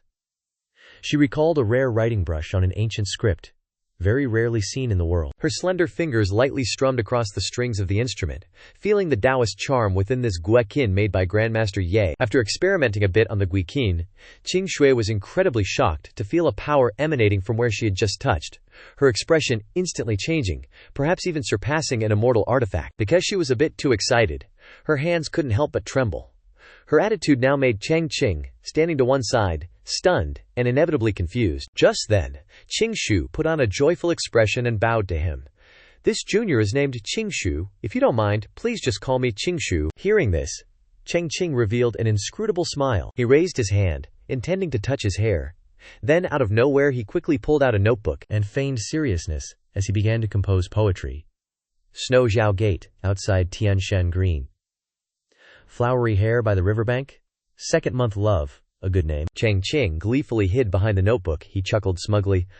I've shown off again. This time, I won't fail to captivate the immortal maiden. At this moment, Qingshu still didn't know the schemes in his heart. She innocently focused on the main issue and softly asked, "May I begin?" Hearing this, his face turned somber, filled with boredom, completely unable to put on an act. Hearing this, he forced a smile and gestured, saying, "Please, immortal maiden." She was exceptionally beautiful, letting her soul drift on each note, making the scene even more poetic. The gentle, soothing music enveloped this place, and she lightly enjoyed the music she created. As soon as the piece was completed, Qing Shui's emotional state elevated. She eagerly awaited a fitting response, filled with excitement. "Senior, how was it?" Chang Qing didn't find anything particularly special, so he pondered for a while and spoke his honest thoughts. He stroked his chin, nodding in response to her. Not bad." Hearing this, a wave surged in her heart, her emotions became mixed. She still maintained her smile, but it became increasingly strained. "Just not bad. In that case, I'll use 10/10 of my power." Qing Shu prepared once again to test out his treasure. She used 10/10 of her power to start the music piece. Her expression more stubborn than before, her emotions elevated, an immortal energy surrounded each bar of music. She seemed to dance on each note, giving people a refreshing feeling. The music continued, and his emotions changed rapidly. Chang Qing was more excited than a moment ago. He clapped enthusiastically. "Wonderful." Qing Shu closed her eyes tightly. Her slender but incredibly skilled hands continued to stir the delicate strings of the instrument. At this moment, deep within Qing Shu's heart, another personality arose. She thought stubbornly with a smile, "Grandmaster Ye, do you acknowledge me now?" Just as she finished, the sound of Chang Qing's applause rang out. He clapped his hands together, while putting on an empathetic expression that made you want to punch him with love. "The music is melodious, touching, but still has some shortcomings," he commented. "People say to choose words carefully, and he was trying to be very careful, but he was skillfully stabbing into Qing Shu's self-esteem. But in my humble opinion, to be able to perform like this is already considered very rare." While sympathizing with Qing Shui, Chang Qing also remembered the days of oral training in hell. As the music resounded, he recalled the fear of those days of being dominated. Chang Qing's voice trembled as he recounted, "I once knew a girl. She also said that she knew how to play the guqin, and the person who caused me those days of suffering was none other than Bing Xin." Damn, humans are harsh. If someone let her touch the zither and unleash that voice that even the heavens want to smite with thunder, she's going to be stuck in a cycle of suffering, love, and hate, doomed to her fate. So compared to Bing Xin, he thinks Qing Shui's case is a piece of cake. Chang Qing chuckled, giving a thumbs up. Piece of cake indeed, Qing Shu. You're like levels above her. But someone just had to bring it up. Words have weight, so he tried real hard to poke at her nerves, make her swallow her pride, and they still compare me to that. Just as that thought popped into her head, Qing Shui swallowed it back down. She shook her head, denying it. Nope, the Grandmaster's words must have some sense to them. She decided to get closer, clasping her hands together, expressing her wishes to him. Qing Shui is but a humble student with shallow understanding. Qing Shui's face flushed a shy red as she fixed her captivating violet eyes on his. Her pupils glazed with a bewitching mist. Her fingertips gently touched, her plump lips parted slightly. Where I am lacking, I beseech you to guide me further. Just a few seconds after her actions, Qing Shui stepped back and clasped her hands, lowering her eyelids. Earnestly and respectfully, I humbly implore Grandmaster Ye to guide me. And she strained her brain to remember the words her master had told her. The Holy Sovereign Celestial Lord always said, follow the river of bone memories. That Holy Sovereign Master of yours appears even more vividly before her eyes. The Holy Sovereign Master told her, Qing Shui, this master is someone who's been there, done that. Because the Holy Sovereign Master was a rambling literary master, he spouted words to advise her. You must remember, on the path of cultivating music, you must definitely be able to, unless you can't. Ending her recollection of the Holy Sovereign Master in her mind, Qing Shui secretly looked up at Chang Qing before her, harboring a great suspicion that she couldn't say out loud. I wonder if Grandmaster Ye can say true insights that surpass the Holy Sovereign Master. Speaking of rhythm, Chang Qing, who wasn't too confident in his abilities, scratched his cheek, expressing his views. Teaching isn't really the right term. Everyone's perception of melody is different, so the insights gained from the music will also be very different. Qing Shu was silent for a moment, before slowly opening her mouth. Grandmaster Ye. As if a new breeze had rushed into her mind. It was as if a new philosophy had her exclaim. To speak words that surpass the Holy Sovereign Master. Chang Qing gave a light cough, pulling her back to reality. He smiled. He had memorized every note in the song she played. In just a second, I've already memorized the piece you played. Chang Qing pulled over a wooden stool. He moved it closer to the table, where the zither was placed. He announced his next move. Next, I will play. Chang Qing looked up, a bright smile appearing on his face. Let me show Qing Shu the difference between me and you. And Qing Shui also inclined her body and spoke with an attitude of seeking guidance. Yes, Qing Shui will wash her ears and listen attentively. In her heart, the volcano of emotion was about to erupt. No one had ever treated her like this, so she felt a great deal of respect from him. Leaving the right of interpretation in her own hands. Is this the special enlightenment method of Grandmaster Ye? Chang Qing didn't make her wait long. He raised his hand, touched the strings, and plucked. The sound of the zither was originally onomatopoeic, but now it had a figurative shape within it, a noble golden image. Each string was a pictograph, and as he played, the shimmering golden color became more and more present beside him. Golden light extended from him to Qing Shui's side. She paid attention to this change. This is, she looked at its owner, who was playing the zither intently, and she softly made a judgment from her observation. The strings vibrate, as if resonating with the great dak. Qing Shui listened to the rhyme. A range of mountains and birds flying in the sky formed before her eyes, giving rise to endless Tao rhythm. The sound of the zither calmed the heart and sharpened the mind. She closed her eyes, releasing her soul into the sound of the zither. Only in this world that was woven by the sound of music was there mountains, and the melodies that created birds flying. She stood on a crane, and let it carry her to explore everywhere in this figurative world. It felt like being in the clouds, like riding a celestial crane ascending to the heavens. After a while, after playing a piece of music, finally finished a piece. Long and fair hands rest on the strings of the zither. Under the warm sunlight, Chang Qing sighed softly, reaching out to wipe the sweat from his forehead. This piece of music was a bit more difficult than he imagined. It was difficult for him. But when he looked at the extremely happy appearance of the woman in front of him, who also looked very satisfied, he had a different thought. Is this method of feeling so internalized? Having completed his work, Chang Qing also leisurely stood up, assessing Qing Shu's ability to sense music. Alright, it's good that she can sense it. She can also be regarded as an easy child to teach. Time flew by, and after an incense stick, the smoke slowly spread in the air, gradually dissipating little by little. Just as the incense burned out, It signaled that something had broken through. Her whole body burst into a dazzling golden light, along with a surging stream of spiritual power flowing around her, indicating that she had leveled up. "I understand now," Qing Shui exclaimed in surprise, filled with reverence as she looked at the man leisurely enjoying his tea nearby. Master Ye's understanding of music is indeed unfathomable. Then, she hesitated a bit, wondering if he could help her with her own issues. Perhaps even unravel the greatest bewilderment in her heart. The greatest bewilderment she thought of went back to the past. When all things were created and gradually formed, everything had its destination and rules. Qing Shui also tried to cultivate according to the path she chose. Since she was young, she worshipped at the Xianqing Holy Land and began cultivating the Tao of music. It could be said that among those who joined the sect at that time, she was the only one who had the opportunity to appear before the Holy Lord of Xiqing Holy Land, and was the disciple with the best chance of advancement among all. Every note she gracefully played echoed in the space, as if opening up a space that was both real and illusory for others, and everyone praised her for having a natural talent on this path. The other disciples, when they heard Qing Shui's music, all praised her endlessly. Amazing music, so powerful. But things in this world are not so simple. But one time, out of curiosity, she decided to travel in the mortal realm.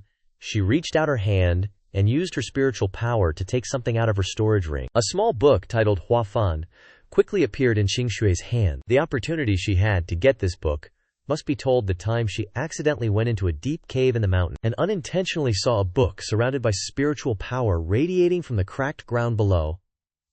"I found this music score in the dongfu of some deceased great cultivator." Although she had obtained a great opportunity, it was also a difficulty for her, because she could not play a complete piece.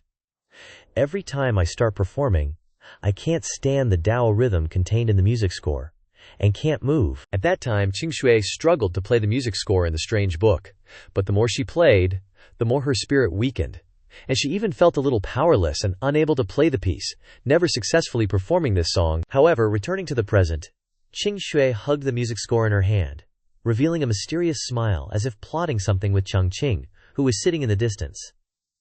"But if I take this Hua Fan," with a calculating look in her eyes, she glanced at the man behind her, wondering, how will Master Yi deal with this? Then, she pretended to be enthusiastic and smiled gently, approached him, carefully offered the book with both hands, and asked Chang Qing, who was sitting in front of her, "Master Ye, this music score has been bothering this junior for many years.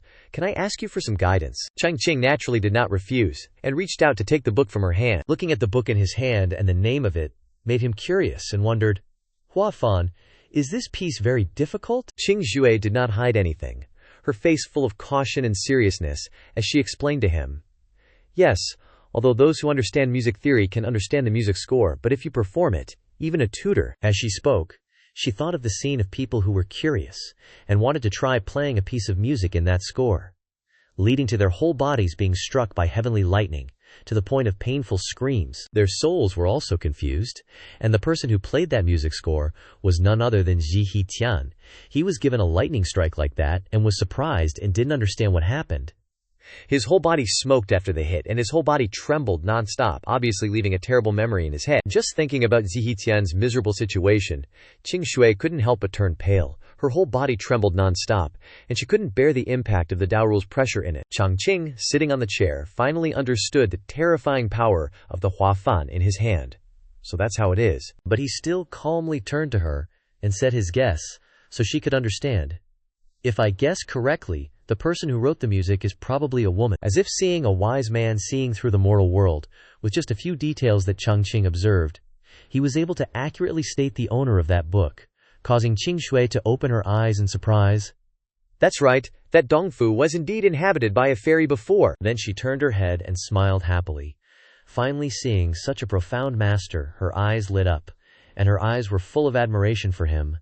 "Master Yi can guess it with just one look. He is worthy of being my idol." But contrary to Qing Shui's blossoming feelings, Chang Qing's mood was full of melancholy, and he sighed as if he had a lot on his mind. It must be said that the reason he could guess that the writer was a woman was because he looked at the words in it. Each beautiful line appeared on the paper, further confirming the identity of that person, and also strengthening the thoughts in his heart. How could a man write this kind of word? Chang Qing sighed softly. He covered his mouth and coughed a few times to ease the awkward atmosphere. "Then I'll play this music score for you." Hearing this, Qing Shu was overjoyed. She immediately turned around and looked at him with her bright eyes. Really? Then please trouble Master Ye. A moment later, the two were beneath the vast blue sky with gentle breezes blowing by. Chang Qing sat upright in front of the zither, while Qing Shu stood silently behind. She gently raised her hand above the strings, then closed her eyes tight, recalling all the melodies she knew. She thought to herself, although this piece is complex, it's not going to be a challenge for me. With that thought, she placed her hand on the zither. The moment her fingers touched it, shimmering golden rays appeared, gently pulsating. As the slow melody began, the extraordinary phenomenon around Ye Chang Qing gradually manifested. Golden light radiated from him, starry mist enveloped him, and the zither's melody echoed like the voice of the great Dabio from the chaos. Chang Qing's long hair fluttered. His robes danced, and divine light flowed around him. At this moment, he was like an immortal descending to the mortal realm. The aura emanating from him overwhelmed Qing Shui, who stood behind, causing her to cry out in shock. She squinted, one eye shut, her face flushed with astonishment. This power! Even so, Chang Qing didn't stop. His hands continued to pluck the strings, the musical notes resonating continuously in the cool air. He passionately played his own symphony, as if separating himself from the world. He was engrossed in playing, while she stood behind, struggling to withstand the pressure. Suddenly, Qing Shui froze. She stared ahead, her eyes filled with terror. The ground beneath her feet was shaking violently. Not understanding what was happening, she exclaimed, "What?" Long, white strands were wrapping around her body everywhere. Qing Shui's face, already red, turned even redder. Gasping for breath, she muttered in disbelief, "It's Master Ye." Then she looked at Chang Qing, who was still focused on playing, oblivious to the commotion. Could it be that he wants to use this melody to impart the great Tao, Qi, and musical principles to me? Suddenly she looked up, breathing heavily. Wait, something's about to burst out. Soon after, chaotic energy erupted from her body. Brilliant light surrounded her, and a golden lotus slowly bloomed above her head. The flower radiated dazzling light, and its petals gradually unfurled. When the golden lotus fully bloomed, a tiny, delicate, and newborn infant faintly appeared. Golden lotus blossoms, Dao transforms, new life. Thunderclouds gather, nascent soul is forming. It was clearly a sign of breaking through to the nascent soul stage. Seeing this, Qing Shu's eyes widened. She instantly understood what was happening deep within her body. Nascent soul initial stage. She raised her hand in disbelief, looking ahead, her heart filled with doubt. Just listening to Master Yi play, and I directly entered the nascent soul realm. She shuddered as she stared at Chang Qing's back. Meanwhile, in the icy wilderness of Bei Huang, surrounded by thick ice, the territory of the demonic race, someone launched a sharp object forward. They were all members of the demonic race, seemingly hunting for something. The red-haired one among them tightly gripped the handle of the weapon's rope, a smirk on his face. Suddenly, he and the others heard Chang Qing's zither music. They turned their heads towards the sound and began to discuss, "What's that sound? Where's that zither music coming from?" The ice beneath their feet suddenly cracked under the intense power of the great Tao's divine melody. The sky suddenly darkened, and streaks of purple lightning struck the mortal realm. They cried out in fear as the ground trembled, and the sky turned ominous. From nowhere, waves of purple lightning struck the head of a monster in the distance. Seeing this scene, the demonic race screamed, "It's the direction of the Holy Land!" The demonic tribe chieftain and his bunch of followers were all eyes, glued to that heavenly tribulation thingy. Could it be that our demon emperor is finally waking up? After all these years, why the sudden awakening omen? Could it be because of that tune we heard earlier? Even the demonic tribe elder couldn't help but be stunned by the current situation. But the goons beside him, oblivious to the gravity of the situation, cheered like crazy. "Elder, what the heck's going on? What are the chieftains talking about?" The old dude's face was as dark as night, like he sensed some seriously scary stuff about to happen. But he still slowly started to tell the old tale, legend says. As the demonic tribe elder's voice rose, everything started to rewind back to the past. Back then, right in these freezing, snowy mountains, only the demonic tribe could survive in this bone-chilling cold. Even beneath the eternal ice, hidden within the frigid geological layers, was a scene as fiery as hell. At the bottom of an endless ice plain, deep below the abyss, the space was utterly chaotic, with lightning constantly flashing around, along with a terrifying creature sealed in a coffin-like cage, with a blood-red spirit energy engulfing the cage, along with countless iron chains and a huge formation beneath to prevent the creature from escaping. The most terrifying demon emperor was fast asleep. That's the nightmare that all the demonic tribe elders fear the most. Because when that demon emperor wakes up, there'll be blood and war. When she awakens again, she'll command the demonic tribe army and conquer the central continent once more. Under her rule and immense power, all the demonic tribe will submit and follow her ambitious plot to unify the world. Just thinking about it made him kneel on the cold ice. This action startled the little devil beside him. The demonic tribe elder clasped his hands together, tears falling, glancing up at the stormy sky, silently praying. As long as the demon emperor awakens, the suffering and exile that our demonic tribe has endured for 10,000 years is about to end. On the other side, the tunes of the music were still echoing, and gradually transmitted to the southern Nading 10 Directions Great Mountain, which was the foothold of the demon race, a place surrounded by towering mountains, not easy to set foot in.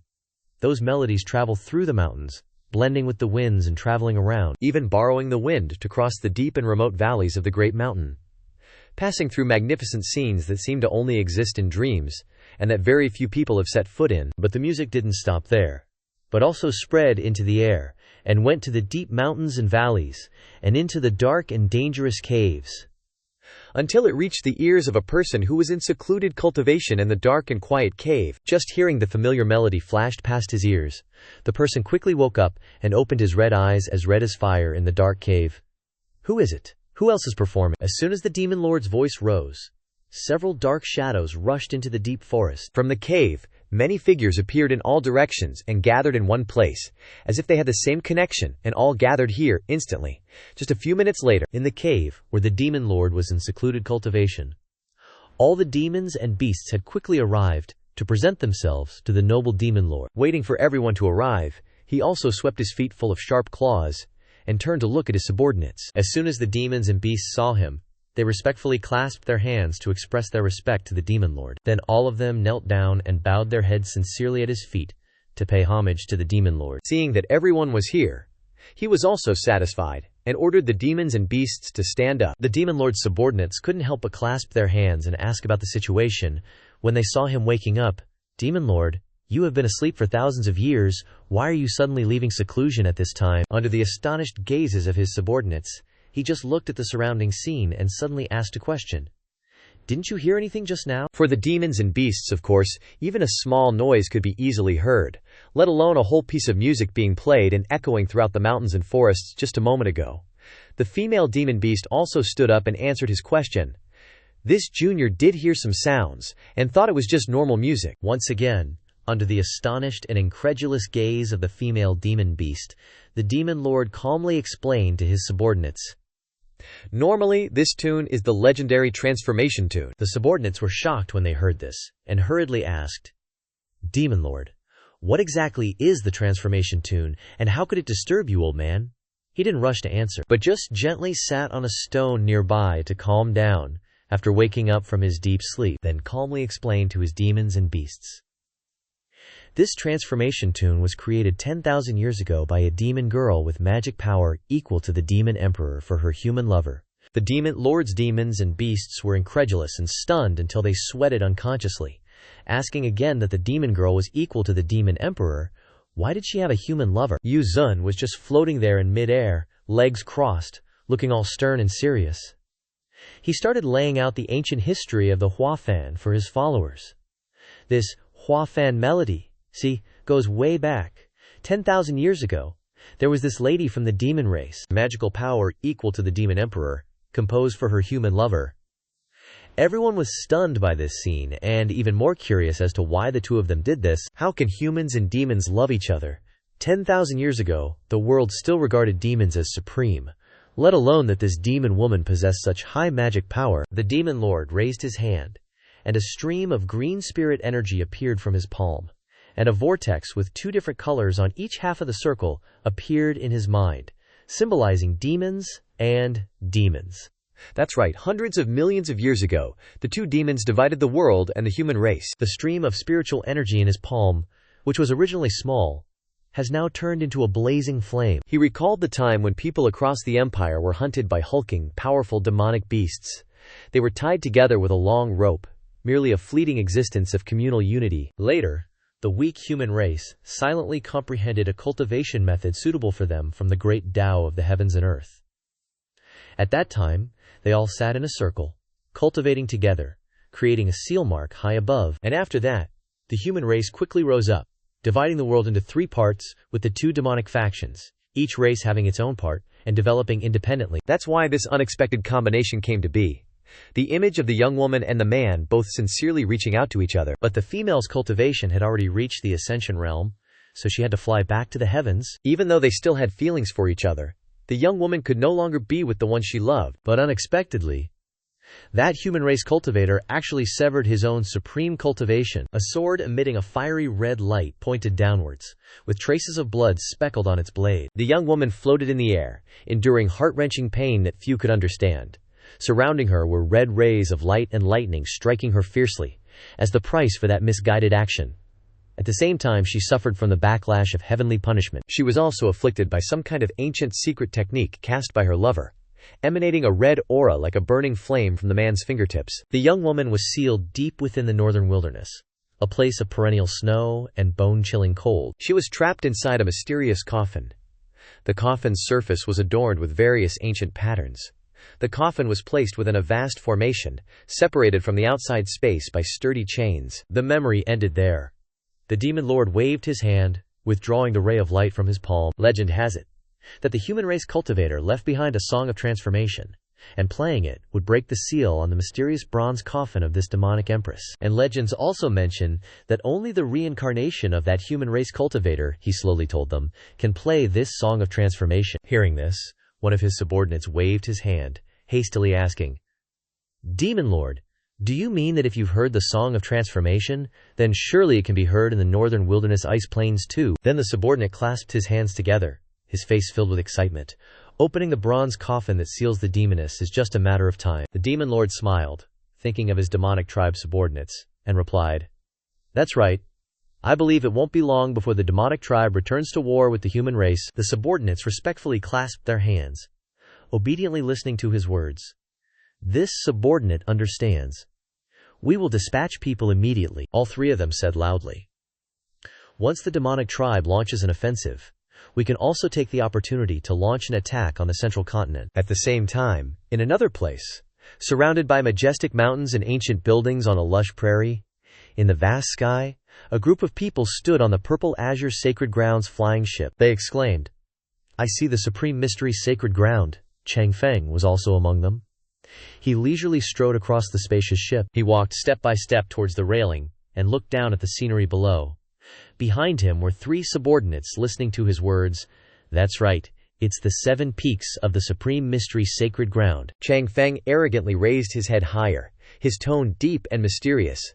"It seems we've arrived earlier." But before he could rejoice for long, suddenly the flying ship shook violently. Everyone on the ship was affected by the aftershock.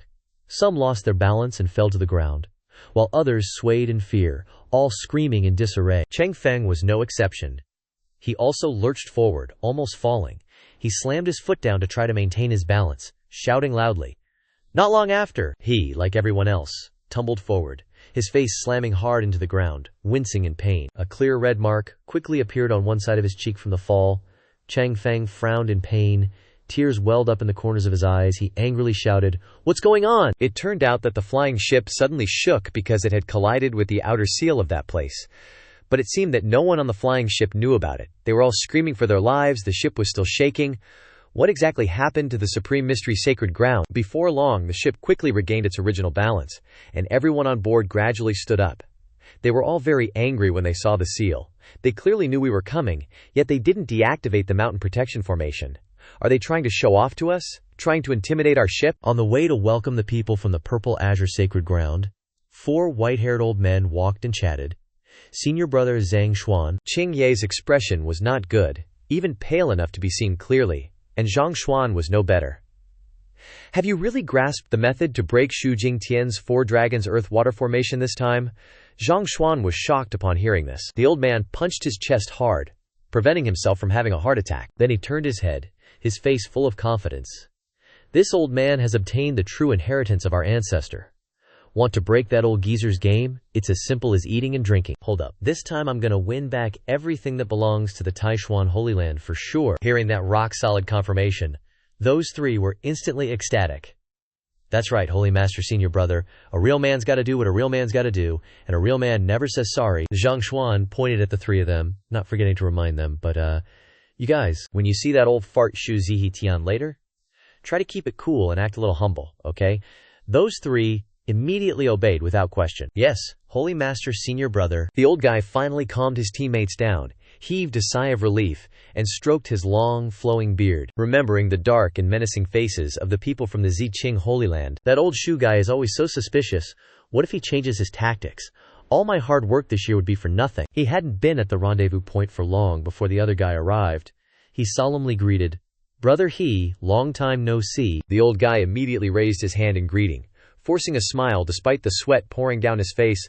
"Long time no see, old Shu brother." He clasped his hands and exchanged a few pleasantries. "I heard your Go skills have been improving by leaps and bounds these past 10 years. Zihi Tian chuckled lightly, arrogantly waving his hand as if it were nothing. "You still haven't solved my Zhu Long Tu Shui formation from decades ago. Why would I need to improve by leaps and bounds?" He lowered his head and continued to tease the old guy. "Taking so many treasures from the Taishuan Holy Land, don't you feel even a little bit ashamed?" The three old-timers accompanying Changshuan all flared up. A grudge this big can't just be erased. The more they talked about it, the angrier they got, but as the defeated party, they couldn't say anything. One person from Zihi Tian's side stepped forward. It's Elder DeLong, from the Ziqing Holy Land. He wore a nasty smirk, as if planning to take a few more items. "You play, you pay. Don't be a sore loser." If one of the guys from Changshuan's side could still hold back after hearing that, he wouldn't be himself. He immediately drew the saber from his back, pointing it directly at the other guy. "Gee, you old fart. It's one thing for Holy Master Shu to make a few sarcastic remarks, but who do you think you are to talk?" But DeLong wasn't afraid at all. He even curled his lips into a challenging sneer. "Brother Yuan Jian, your temper is still as bad as ever. How about we spar sometime?" He immediately retorted, the sword mark on his forehead emitting light, reminding the other guy of his past shame. "I believe you haven't forgotten my one sword strike." But before he could finish showing off, the mark instantly disappeared, a look of disbelief plain on his face. "Wait a minute." He looked at the other guy, unable to believe his eyes. "You broke through." He frowned, thinking to himself, this old coot said 10 years ago that he needed 2,000 years. He flared up his vital energy and said in a low voice, "That's right, DeLong. You didn't expect it, did you?" He laughed loudly, as if washing away 1,000-year-old hatred. "I've successfully stepped into the spirit transformation realm." Zhang Xuan looked at his raging junior brother, couldn't help but support his forehead, his heart in a mess. "Didn't I tell you guys to keep it cool?" He stepped forward and slapped him on the shoulder, then dragged him behind him, smiling to smooth over the awkward atmosphere. "I'm so sorry," making old Shu brother laugh. But he still gripped the sword in his hand tightly, growling non-stop. "Senior brother, don't stop me." Then he clasped his hands and continued. "Ah, old Shu brother, although Yuan Jian broke through to his shackles, but my aptitude is foolish. I'm afraid I will always be one step behind you in the way of Go." "What are you talking about?" Another person spoke. "Holy Master Senior Brother, there's no need to make yourself look so weak." Qing Ye stroked his beard and declared, "Today is not like before. Holy Master Senior Brother is not afraid of you guys anymore." He stood on the side, enthusiastically responding, "A real man's gotta do what a real man's gotta do." The last old master also added, "Isn't it just playing Go? Play for me, bet for me." Looking at these three brain-dead people in front of him, the mind of Holy Master Chang Xuan had shattered into pieces. "Holy crap, are you guys trying to kill me?" Those three were enthusiastically yelling, despite Zhang Xuan's constant attempts to stop them. "Don't get worked up, don't get worked up." They looked like they were bringing the whole damn marketplace to argue with the Purple Clarity Sacred Ground folks. Just 4 mouths, and they were already this noisy? It stunned the Purple Clarity group, leaving them completely at a loss. DeLong sighed. "Still so arrogant." Those 2 old guys were huddling and whispering too. Are these the same old geezers who cry when they lose at chess? Not today, though. Today's different. Only Zihi Tian calmly observed everything, he mused to himself. Such unusual events must mean something's up. It seems the people from the Taishuan Sacred Ground definitely have a master guiding them behind the scenes. The 4 guests were quickly ushered inside the sacred ground. Chang Feng appeared from behind, reporting the situation. "Master, the accommodations for the Purple Clarity disciples have been arranged." He saw the guests and couldn't help but be surprised. Then, he quickly bowed, respectfully greeting them. "Junior Chang Feng pays respects to the esteemed seniors of the Taishuan Sacred Ground." Zhang Xuan nodded. "No need for such formalities. It seems the holy son of your Purple Clarity Sacred Ground has improved quite a bit." Zihi Tian seized the opportunity to boast, a radiant smile immediately spreading across his face. He hurriedly said, "It's just a little achievement, that's all." DeLong patted the old man's shoulder and whispered, Rumor has it that your holy son, Chang Qing, has made rapid progress in cultivating the eternal life art for 10 years. He should definitely offer some pointers this time. Chang Feng's expression immediately changed upon hearing this. Why hasn't Li Zhang shown his face yet? Could it be that he knows he can't compare to me? Is he deliberately hiding? Ji Tian panicked, immediately stopping this stupid, impulsive action. Chang Feng, don't be rude. He gave face to his sacred lord and didn't say anything more, but his attitude was written all over his face. He rolled his eyes, his tone contemptuous. This junior has been presumptuous. Zhang Xuan sighed, explaining the situation to the others. Chang Qing has been in seclusion for some time, he continued. Moreover, Chang Qing has now abandoned the eternal life Tao and switched to the pure cultivation sword Tao. He remembered the scene of the unkempt young man buried in documents, constantly muttering. The constant changes according to the invariable, and the talisman shows the limits of power. He curiously leaned in, not forgetting to exclaim, "Switch to the sword Tao, W-H-A-T. Ji Feng also gaped. That's unexpected. The old man nodded, then sighed helplessly. Young people who haven't experienced the cruelty of society are easily excitable. But then, he suddenly changed his expression, grinning like a fool.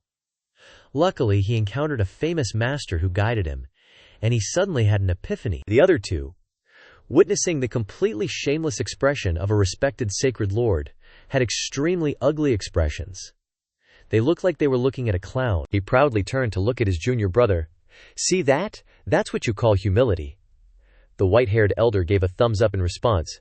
Shixjiang, you're the best. Qing Ye also found it so embarrassing that she had to run over and scold He Ye a few times. Are you guys idiots or what? Not noticing that the Purple Clarity group was also huddling together, saying, "Change just like that, what is Lao He up to?" The elder offered a suggestion. "He only has this one disciple, how could he bear to give him up?" Ji Tian stroked his beard thoughtfully. If what he says isn't false, then we need to be careful. He put on a serious face. What's going on with the upcoming tournament? Another elder pondered. Zhang Xuan seemed to mention some famous master earlier. Hearing that freaked me out. Could it be that Chang Qing has obtained the true sword inheritance of some great expert? However, Ji Tian shook his head, not paying much attention to it. Forget it. Thinking too much now is useless. Before the Holy Sun tournament, I still have to play chess with Zhang Xuan. I'll figure out a way to get information from him then. He frowned, his face full of determination, as if he had come up with a plan. This old man wants to see what kind of big shot can make you so fearful. Just who is this god or saint? At that moment, Chang Qing, in some Salala place unrelated to the Purple Clarity hustle and bustle, sneezed. He blankly picked his nose. Who's still talking about me? Qing Shui, standing beside him, hurriedly asked, "Master Ye, what's wrong?" He replied nonchalantly, looking like he didn't care about anything. Whatever. He nonchalantly flicked a booger off his finger. Then his face did a 180, all smiles as he asked, "Qing Shu, what a surprise bumping into you here." Qing Shui, thrilled to be addressed, immediately lit up. "Yes, Master Ye." He forced a smile, trying to sound polite. "It's getting late. Maybe you should consider heading back. A young, single man like me might lose control." Little did she know, a cunning wolf dwelled within him. Hearing this, she immediately got the wrong idea. "Ah, you're right." Chang Qing secretly sighed in relief, thinking, "Good, she understands. If I really lost control." But things took a turn. She winked playfully. "Then Qing Shui will impose on Master Ye for the night." She skipped towards the house, inwardly rejoicing. I can ask Master Ye about his zither skills tomorrow morning.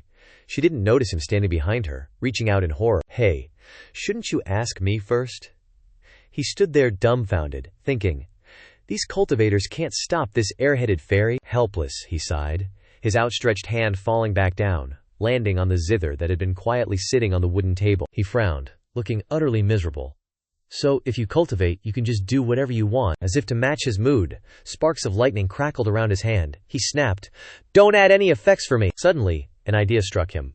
Wait a minute, Chang Qing mused. Even though everyone in this world has spiritual roots, their level of skill and understanding in music, chess, calligraphy, and painting is a complete disaster. So everyone who sees my work goes completely nuts and worships me. He figured something out and slapped his hand.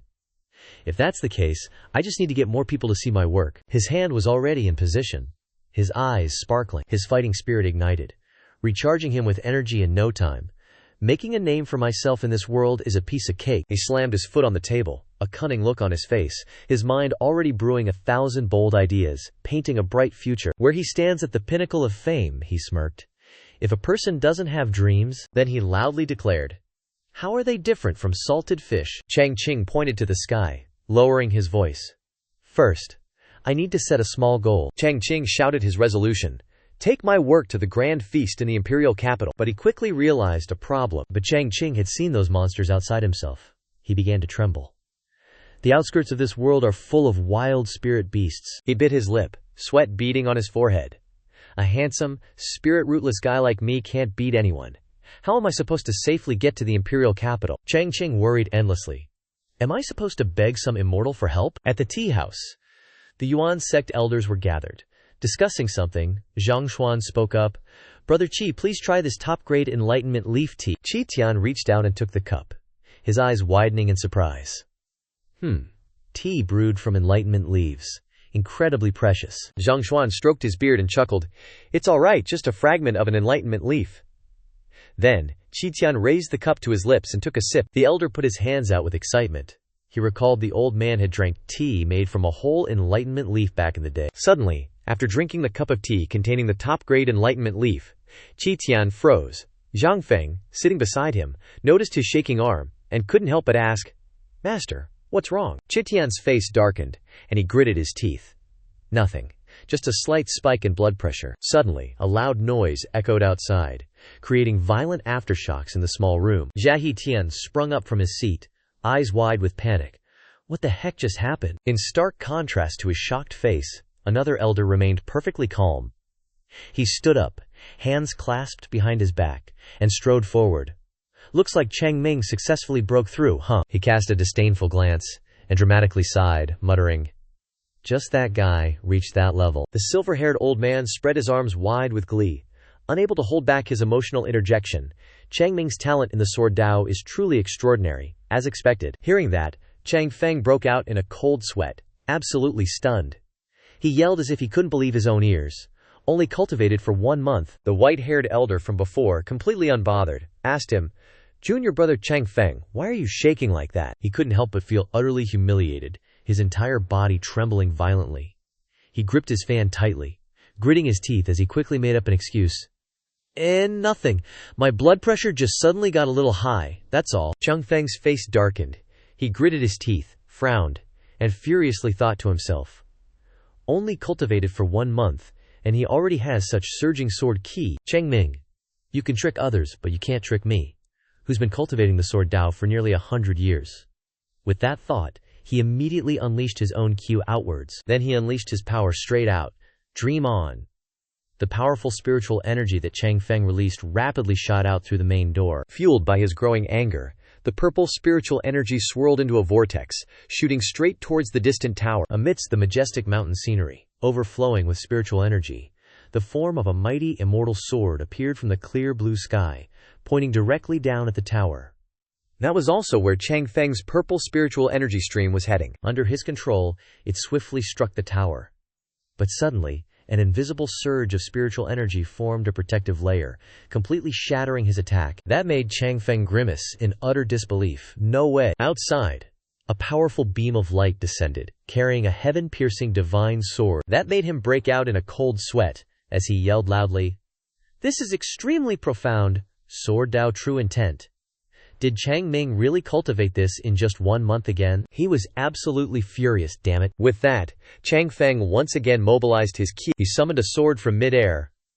I want to see this with my own eyes. Then he shot off at light speed, leaving Zhahe Tian no time to stop him, only able to shout, Chang Feng, don't get too mad. Suddenly, a hand from behind was placed on his shoulder, reassuring him. It's fine, Cheng Xuan said with a smile. If they're not getting angry, what kind of youths would they be, huh? A moment later, Chang Feng rode his sword, flying towards the mountain where Chang Ming was in the middle of his breakthrough. He frowned, letting out a cold snort. Found it! The sword beneath his feet halted, hovering in mid-air. Below lay a vast expanse of land, brimming with immortal ki, rolling mountains, and lush, flourishing trees. This was precisely the mountain where Chang Ming was located. At this moment, in the center of the mountain, Chang Ming stood, reciting incantations, Qian Jian Jin, Qian Shun Lun. Around the magic array, After he recited those commands, intense reactions began. The formation beneath his feet erupted in blinding blue light. Fierce winds roared. Kui Lei Dian, Zhen Xuan Feng, Qi Bian O Bu Bian, Fu Hao Kan Xian Yan. Not only within the formation's range, but the entire surrounding forest was also buffeted and swayed wildly by the strong winds. His eyes suddenly turned stark white. Before him, a sword was gradually growing larger. A gigantic sword emerged from the nebula above, as if tearing the sky apart to reach this spot. Chang Ming leaped up. That made Chang Feng see stars, and he was quickly suppressed, to the point of yelling. Seeing Chang Ming standing right in front of him with the Qingdai sword, Chang Feng couldn't believe his eyes at the sight. This guy actually achieved the unity of man and sword. Seriously, he flatly denied it. No way. Immediately he controlled his sword and rushed forward like a gust of wind. Chang Ming was practicing his swordsmanship when he suddenly sensed something. Feeling the opponent's murderous intent, he frowned, thinking, someone's coming with bad intentions. Not too fast, not too slow, he unleashed a sword technique, and a great sword quickly shot forward. Realizing something was wrong, Chang Feng shouted in his head in a panic, "Crap!" He immediately leaned back to avoid the great sword slashing at him. The distance was so close that although he had managed to save his sorry life, he still had a few strands of hair chopped off by the great sword. Chang Feng immediately lost his balance and fell off the sword under his feet. Feeling his body falling straight to the ground, he screamed in fear. Chang Ming, on the other side, had already landed safely and gracefully. A wisp of spiritual energy like a gentle breeze surrounded him, his appearance calm and dignified, absolutely worthy of the title of immortal. A dazzling sword appeared on his forehead. Chang Ming created a small ball of lightning in his palm, smiling with satisfaction. My realm has stabilized, truly worthy of the 10-character mantra taught by the ancestral master. The senior and junior brothers beside him clapped and congratulated him in unison. Congratulations, senior brother Lai. Congratulations, holy son. But none of them noticed Chang Feng falling straight down from above. Suddenly, there was a loud noise behind everyone, causing them to turn back reflexively. On that side, the person who had just made the loud noise was Chang Feng, lying sprawled on the ground after a shocking and powerful fall. Chang Ming's group immediately ran over to check the situation. He asked, curiously, "This fellow Taoist looks very similar to Chang Feng of the Ziqing Holy Land. Isn't that right?" He noticed the bald spot on Chang Feng's forehead and voiced his doubts. "It's just that this fellow Taoist's hair is a bit thin. Looks like he's older than fellow Taoist Yin." The junior brothers recognized who it was at a glance. Senior brother Li, this is Yin Holy Son. Hearing this, Chang Ming was shocked and ordered, What happened to him? Quickly, help him inside." At this time, someone was pouring tea for the other person. Chang Ming said worriedly, "Fellow Taoist Yin, drink a cup of tea to calm down." Chang Feng seemed to still be in shock from earlier, and he was still shaking like a leaf. He carefully took a sip of tea. Chang Ming was still worried and asked him, "Fellow Taoist Yin, recall, before this." Only then did Chang Feng really regain his composure. He asked back, "Recall what?" Chang Ming immediately raised his finger and recounted what had happened earlier. "Just now you fell from above, and we hurriedly carried you into the room." Then the two of them laughed and chatted like close friends. "But now you seem to be okay, so that's good." Suddenly, Chang Feng realized something was wrong. He touched his head, feeling the airport on his head. "Wait, what?" As if realizing something, he shouted so loudly that it echoed through the heavens and the earth, "Where's my fringe?" He slammed the teacup on the table. And another thing, without any regard for propriety, he stepped forward and grabbed Chang Ming's collar, questioning him closely. "Chang Ming, why did you change your sword cultivation path?" At this time, he looked no different from a madman, veins popping out on his neck as he asked. "Moreover, how could you achieve the unity of man and sword in just one short month?" Hearing this, Chang Ming explained in confusion, "I received guidance from an unparalleled figure. It was he who told me to change my sword cultivation." Hearing this, Chang Feng was stunned, staring at him and thinking to himself, just what kind of person could change the cultivation path for a holy son? He also slowly released Chang Ming's collar, continuing to ponder if he could get some guidance from this big shot. Chang Feng immediately did a 180, scratching his head and awkwardly asking, "Just now I was happy for junior brother Lai, and lost control. Junior brother, who is this supreme figure you're talking about?" Chang Ming immediately whispered to him, "I'll tell you." It seems he wasn't willing to reveal the mysterious person's identity, only saying the two words, "Top secret," which left Chang Feng looking blank, his head sprouting question marks like crazy.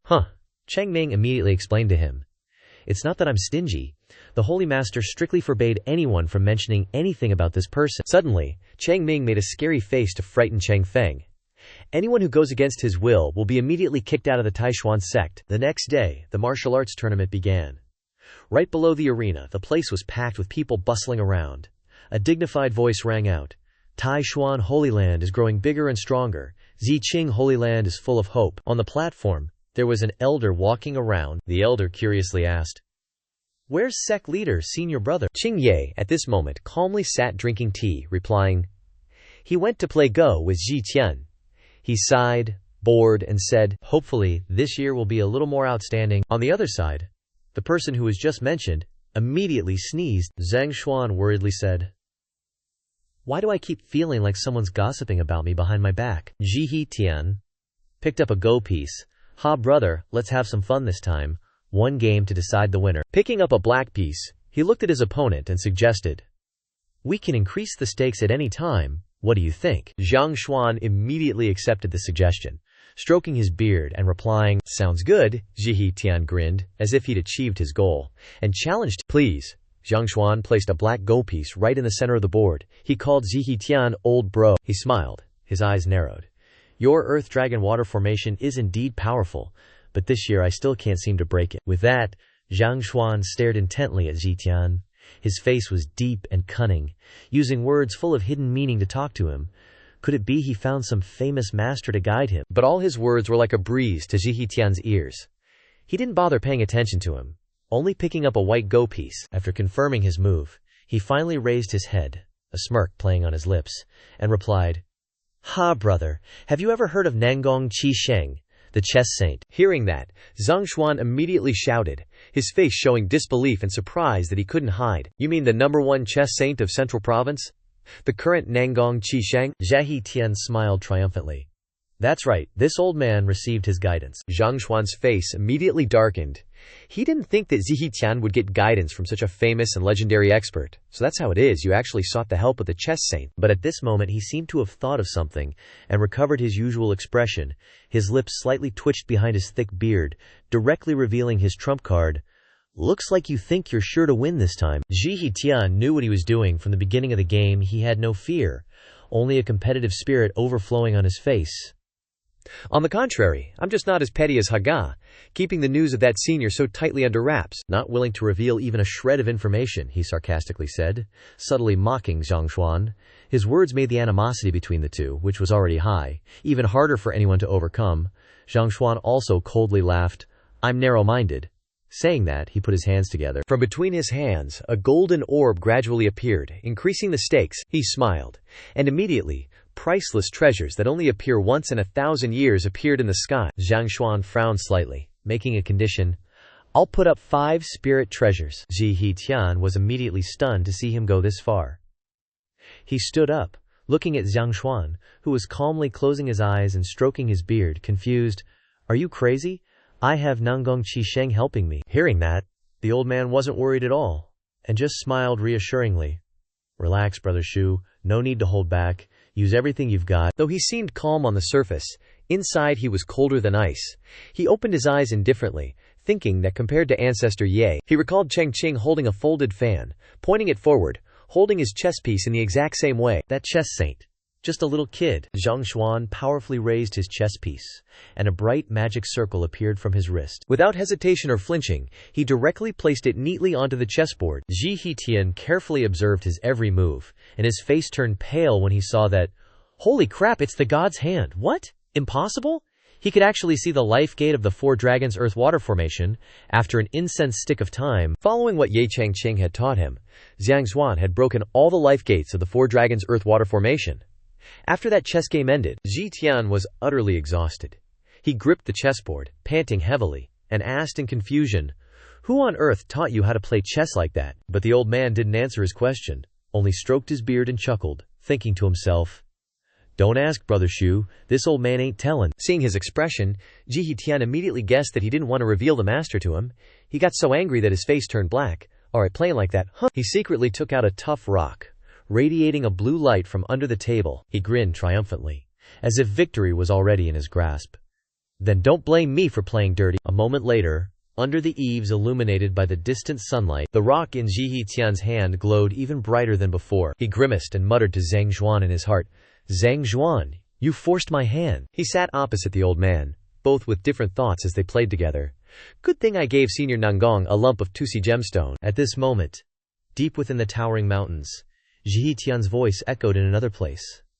"Even if we're at the ends of the earth, we can instantly talk." He called out to the gray-haired man sitting in a corner there, "Senior Nangong, Senior Nangong." This person held the treasure in his hand, whispering, "Senior Nangong." Over on the other side, Nangong also received the message and replied quickly, "What does Saint Ruler Shu want from this old man?" Ji Tian was sweating buckets, struggling to announce, "Your Four Dragons Earth-Water Formation is about to be broken." Nangong couldn't sit still after hearing this information.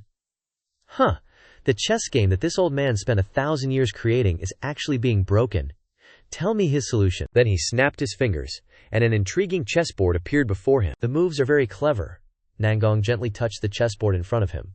Exquisite. Truly exquisite. He was extremely surprised by this game. "I didn't even realize I left so many life gates in this chess game." Over there, Ji Tian was stunned when he heard that. "Senior Nangong, could it be that even you have to surrender?" Nangong laughed out loud upon hearing this ridiculous statement, quickly retorting, "Surrender? This old man has cultivated the Tao of chess my entire life. How could I be easily defeated by someone else?" The scenery was picturesque, and the two of them quietly focused on the chessboard, making the atmosphere even more tense. Use the 3-3 method. Break the existing rules to create new ones. A large hand clenched into a fist. Ji Tian stroked his chin smugly, his eyes becoming more gleeful. With Senior Nangong making a move, that old devil he is definitely going to lose. Getting cocky, he confidently suggested, "Brother how about we make a bigger bet?" Over there, the old man looked at him seriously, retorting loudly, "All right, how do you want to bet?" He went big, casually betting 2 precious ancient treasures. "It's simple. I have 2 ancient treasures with me, 1 mid-grade, 1 high-grade. How about we bet these?" Chang Xuan hesitated a bit upon hearing that. 2 ancient treasures. Wind blowing through the pavilion. The two of them quietly playing chess. Chang Xuan answered him seriously. "But why do I feel like you're implying something else, old brother?" Ji Tian chuckled honestly. "That's right.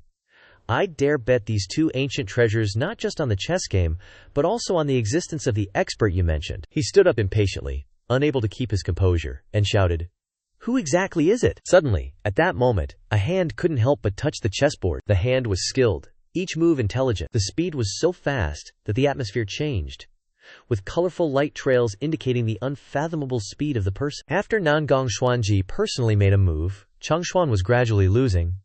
Chang Xuan looked at the chessboard below with surprise, his face quickly changing.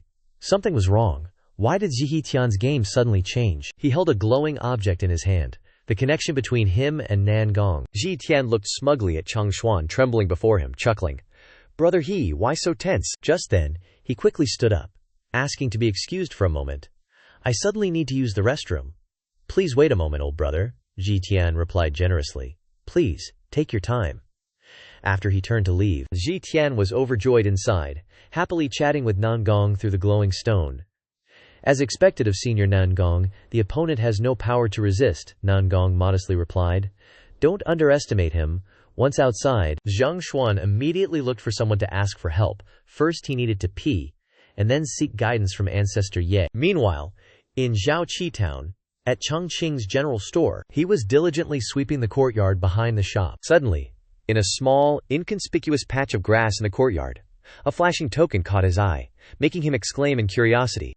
Chang Qing stopped sweeping the courtyard, full of curiosity. He immediately went over and bent down to pick up the wriggling token. Holding the token in his hand, he immediately recognized it, his face now full of curiosity. "The wooden token that Senior he gave me. What's going on?" Suddenly the token emitted a voice, startling him. The voice on the other end sounded hurried. "Senior Ye!" The token showed an image of Chang Xuan urgently seeking his help. He shouted anxiously, "Senior Ye, save me!" He was surprised to see the real-time image, his face contorting. His emotion changed immediately, and he shouted, "Holy crap, this is video chat for cultivators." On the other side, Chang Xuan was in distress, tears streaming down his face, looking miserable, and anxiously begging him for help. "Senior Ye, I've encountered a difficult problem, you must help me." Chang Qing looked at his face and said unhappily, Tell me what it is. He quickly displayed the chessboard before him, his face utterly sincere in his desperate situation, hurriedly clasping his hands in supplication. Look, how can black solve this next move? Chang Qing couldn't hide his helplessness, showing it on his face. He pointed at the screen, pouting, criticizing him directly. What? Just this? Seeing his tearful face begging him to help, he felt uncomfortable, even getting goosebumps from the face that was trying to be cute. He was helpless, but his compassion wouldn't allow him to abandon him, and he quickly softened and agreed. Chang Qing rubbed his temples, gently guiding the other person through each move. All right, I'll tell you one move. You make one move. On that side, Zhang Xuan received the answer he wanted, his eyes immediately shining brightly, and he eagerly tried to please him. Yes, thank you, Senior Ye. He couldn't help but rejoice inwardly, a sinister smile spreading across his face. With the ancestor personally making a move, victory is assured today. Back to the match. At this point, the old guy happily went back to his seat. Sorry to keep you waiting, my little bro. Ji Tian crossed his arms, looking smug, and casually asked the old man, Xiang seems pretty chill. All settled then. The old man closed his eyes tight, took a deep breath, and gently pinched a black piece. Zhang Xuan immediately remembered what he taught him, carefully putting down each piece, meticulously planning every move, just like he was behind him, helping the old black piece player dominate. Cutting off the two connected pieces, Chang Xuan made a spectacular move, echoing him clearly in his mind. On the other side, Zihi Tian's hair stood on end when he saw that, and his face changed. This tactic is beyond expectations. At that moment, Nangung Xuanji quickly directed him to move white 9, and he quickly followed and responded with a move. Got it. Chang Qing on the other side wasn't giving up either, preparing to put down the next piece. Black 10 lands, connecting the realm. The black piece was placed, one man acting as two men as one, playing chess in unison. Nangung Xuanji and Zihi Tian were almost spitting blood. White 33, Earth Dragon ascends. The black piece was placed firmly. Nangung Xuanji smirked triumphantly. Let's see how you deal with this. Chang Qing's face darkened, and a strange smile appeared on his face. Don't bother struggling. So with Chang Qing kinda coaching him from the back, Zhang Xuan super carefully placed each stone, and bam! He managed to break that ridiculously tricky go formation.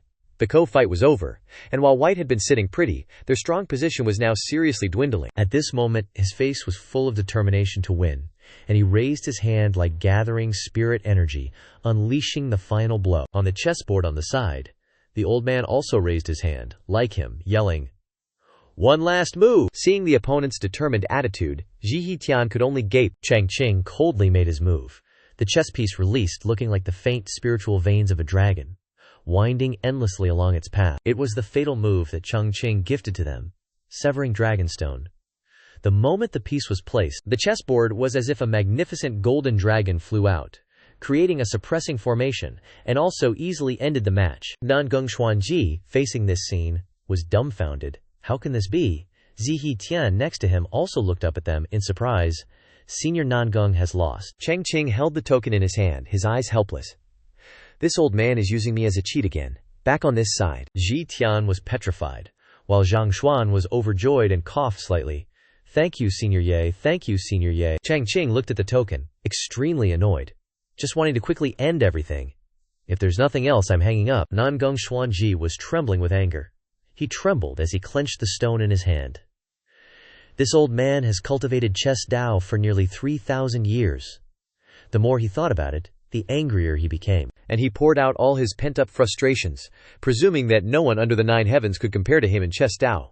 Now not only has someone broken my formation, but they've also won against my chess intent.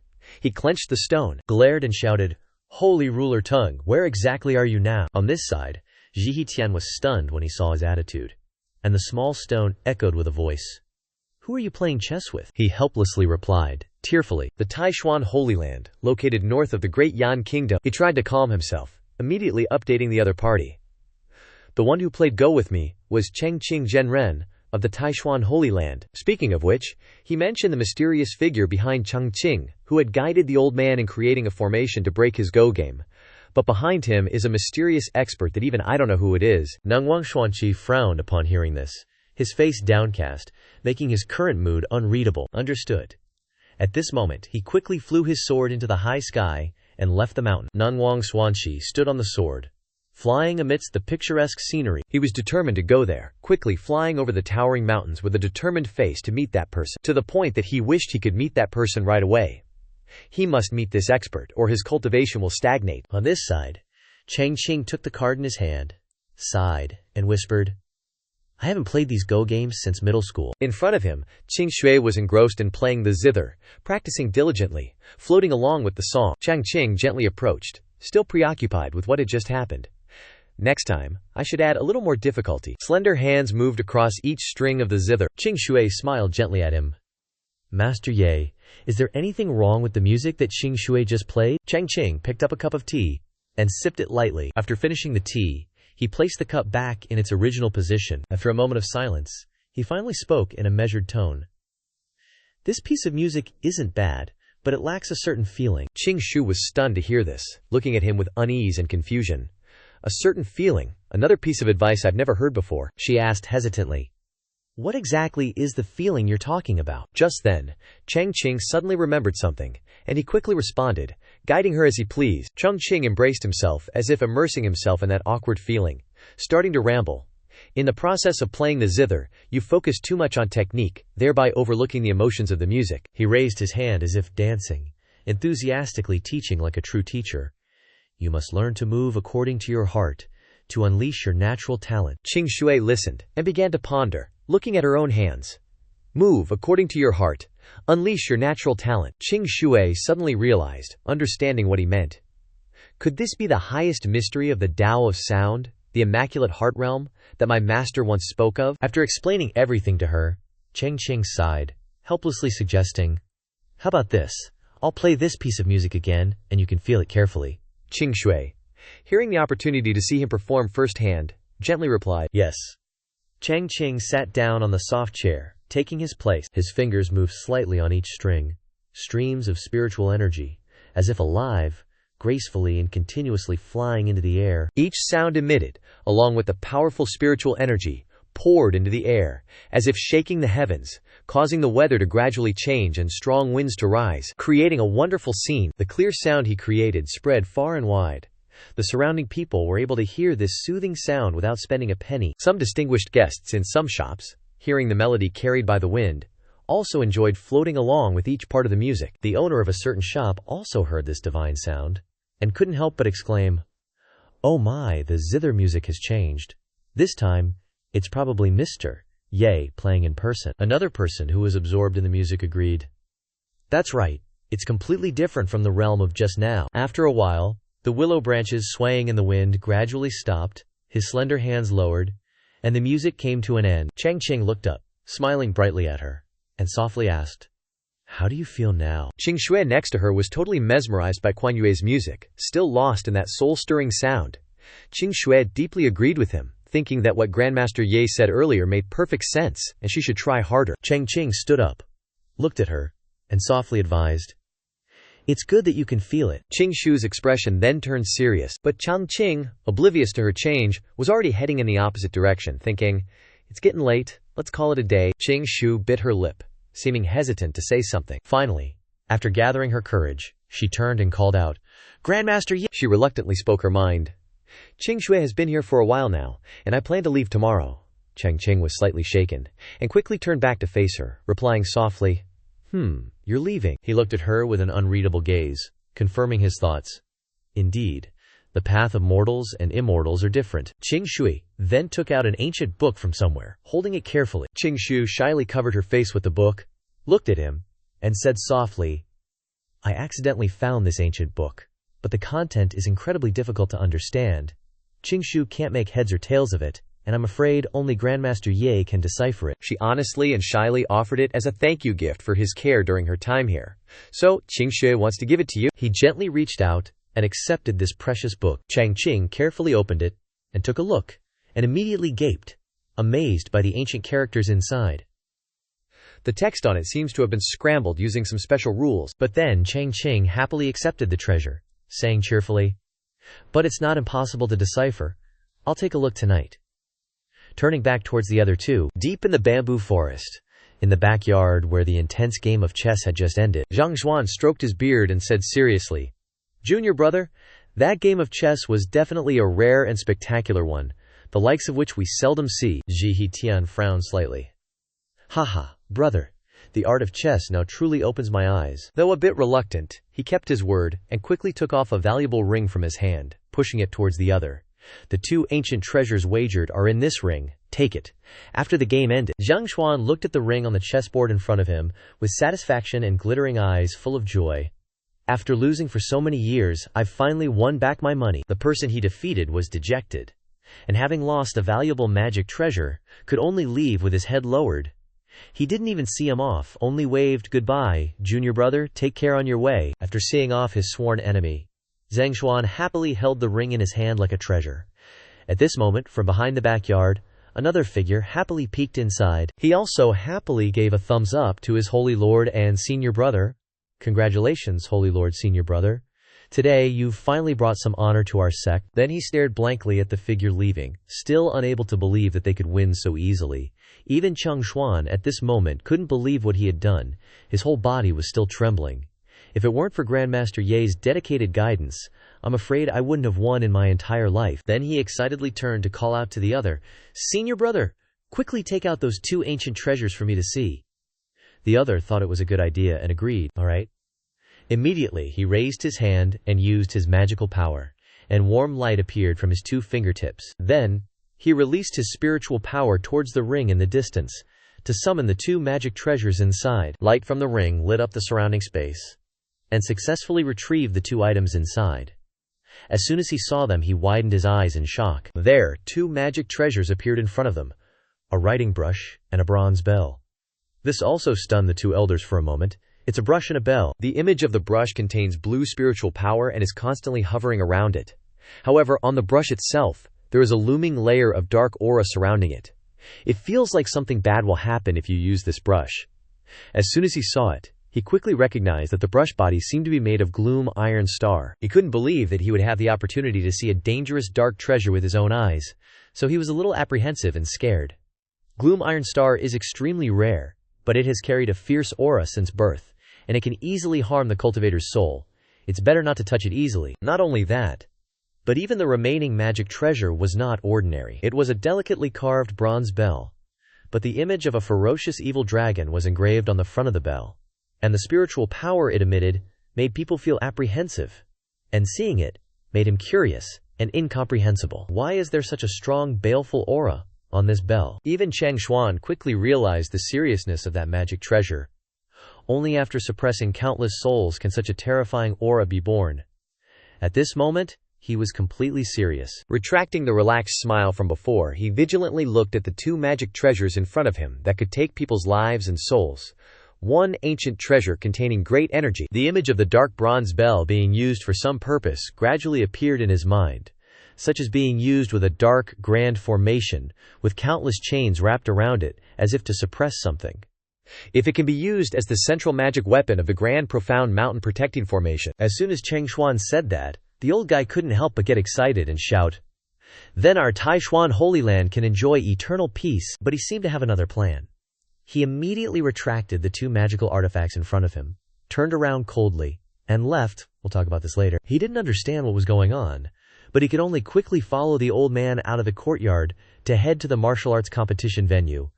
The Holy Sun martial arts competition is about to start. Let's go take a look. The scene gradually shifted to a distant mountain range, where white clouds lingered on the steep mountainside, and a blazing red sun hung high in the sky. A huge martial arts arena, with a solid protective barrier, was set up in a courtyard, surrounded by observation platforms, so everyone could easily watch the match. That was in front of the martial arts competition stage. At this moment, the figures of 3 other elders suddenly appeared. Their faces were obviously full of displeasure, looking very gloomy as they stared at Ji Tian in front of them. He knew he had just caused trouble and immediately felt guilty. Under DeLong's gaze, he felt extremely guilty and trembled unconsciously. But because he still had some face to save, Ji Tian pretended to be angry, frowned, and turned around to question the others. What are you all looking at me for? The old guy wasn't easy to mess with either. He was furious, stood in front of Ji Tian, and raised 2 fingers to question him. Holy Lord Senior Brother, you just lost 2 ancient treasures. Even the tall and sturdy old man next to him couldn't help but step forward and question along with the other. Holy Lord, Can the lost items be put on credit?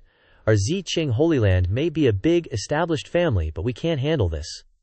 Faced with the two pressing pressures from the two people, Zihitian trembled like a leaf. He hurriedly waved his hand to stop the group from demanding their stuff, and tried to defend himself. Those two ancient treasures are my private collection, you can rest assured. Hearing those words, DeLong and the sturdy elder next to him were somewhat relieved. Why didn't you say so earlier, making us worry for nothing? Hearing the two guys change their attitudes so quickly, Zihitian snorted coldly and could only grit his teeth in anger by himself. Then one of them approached him and asked curiously about the two ancient treasures. Why haven't we heard Holy Lord Senior Brother mention them before? The reason he hadn't mentioned them was because Zihitian also had his own secrets. His expression changed immediately, and he replied seriously to the group. Because these two ancient treasures are rare great killing weapons in the world. As soon as he said that, the group exclaimed in horror. What? Zihitian said in a low voice. The smell of smoke from many years ago began to appear before his eyes. They all came from the great vicious land. Countless fellow disciples died, suppressing the two ancient treasures, until now. Zihitian finished his recollection. He frowned and glanced at his brothers with caution. With our cultivation levels now, we can't easily try to break the seal, or disaster will definitely strike. One of his brothers, DeLong, couldn't understand why he would give such a dangerous thing to the Taishuan Holy Lord and spoke up. Why would Senior Brother want to give such a dangerous object to the Taishuan Holy Lord? Ji Tian's other brother's face was covered in sweat with concern. He agreed with DeLong in this understanding.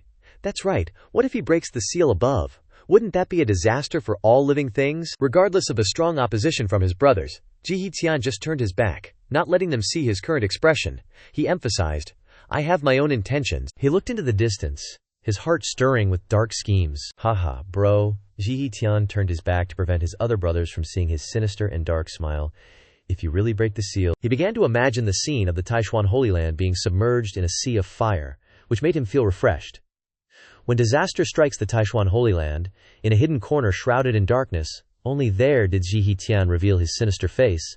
I want to see if the mysterious senior you mentioned will stand by and watch. Then Zihitian pulled up a chair and sat down. The brothers gave each other concerned glances. One brother couldn't stand the heavy atmosphere and spoke up. Senior brother, isn't this too risky? One after another they dared to speak up to stop him. Changshuan just won a game of chess against you, and you've already wiped out his territory. The remaining one looked at him with concern about his reputation. If this got out, it would damage the reputation of the Xianqing Holy Land. The three of them together advised Zihitian to turn back. Holy Lord Senior Brother, please think carefully. But Zihitian just waved his hand away. His eyes were focused on one side. He said in a low voice, I know your worries, but I have my own plans.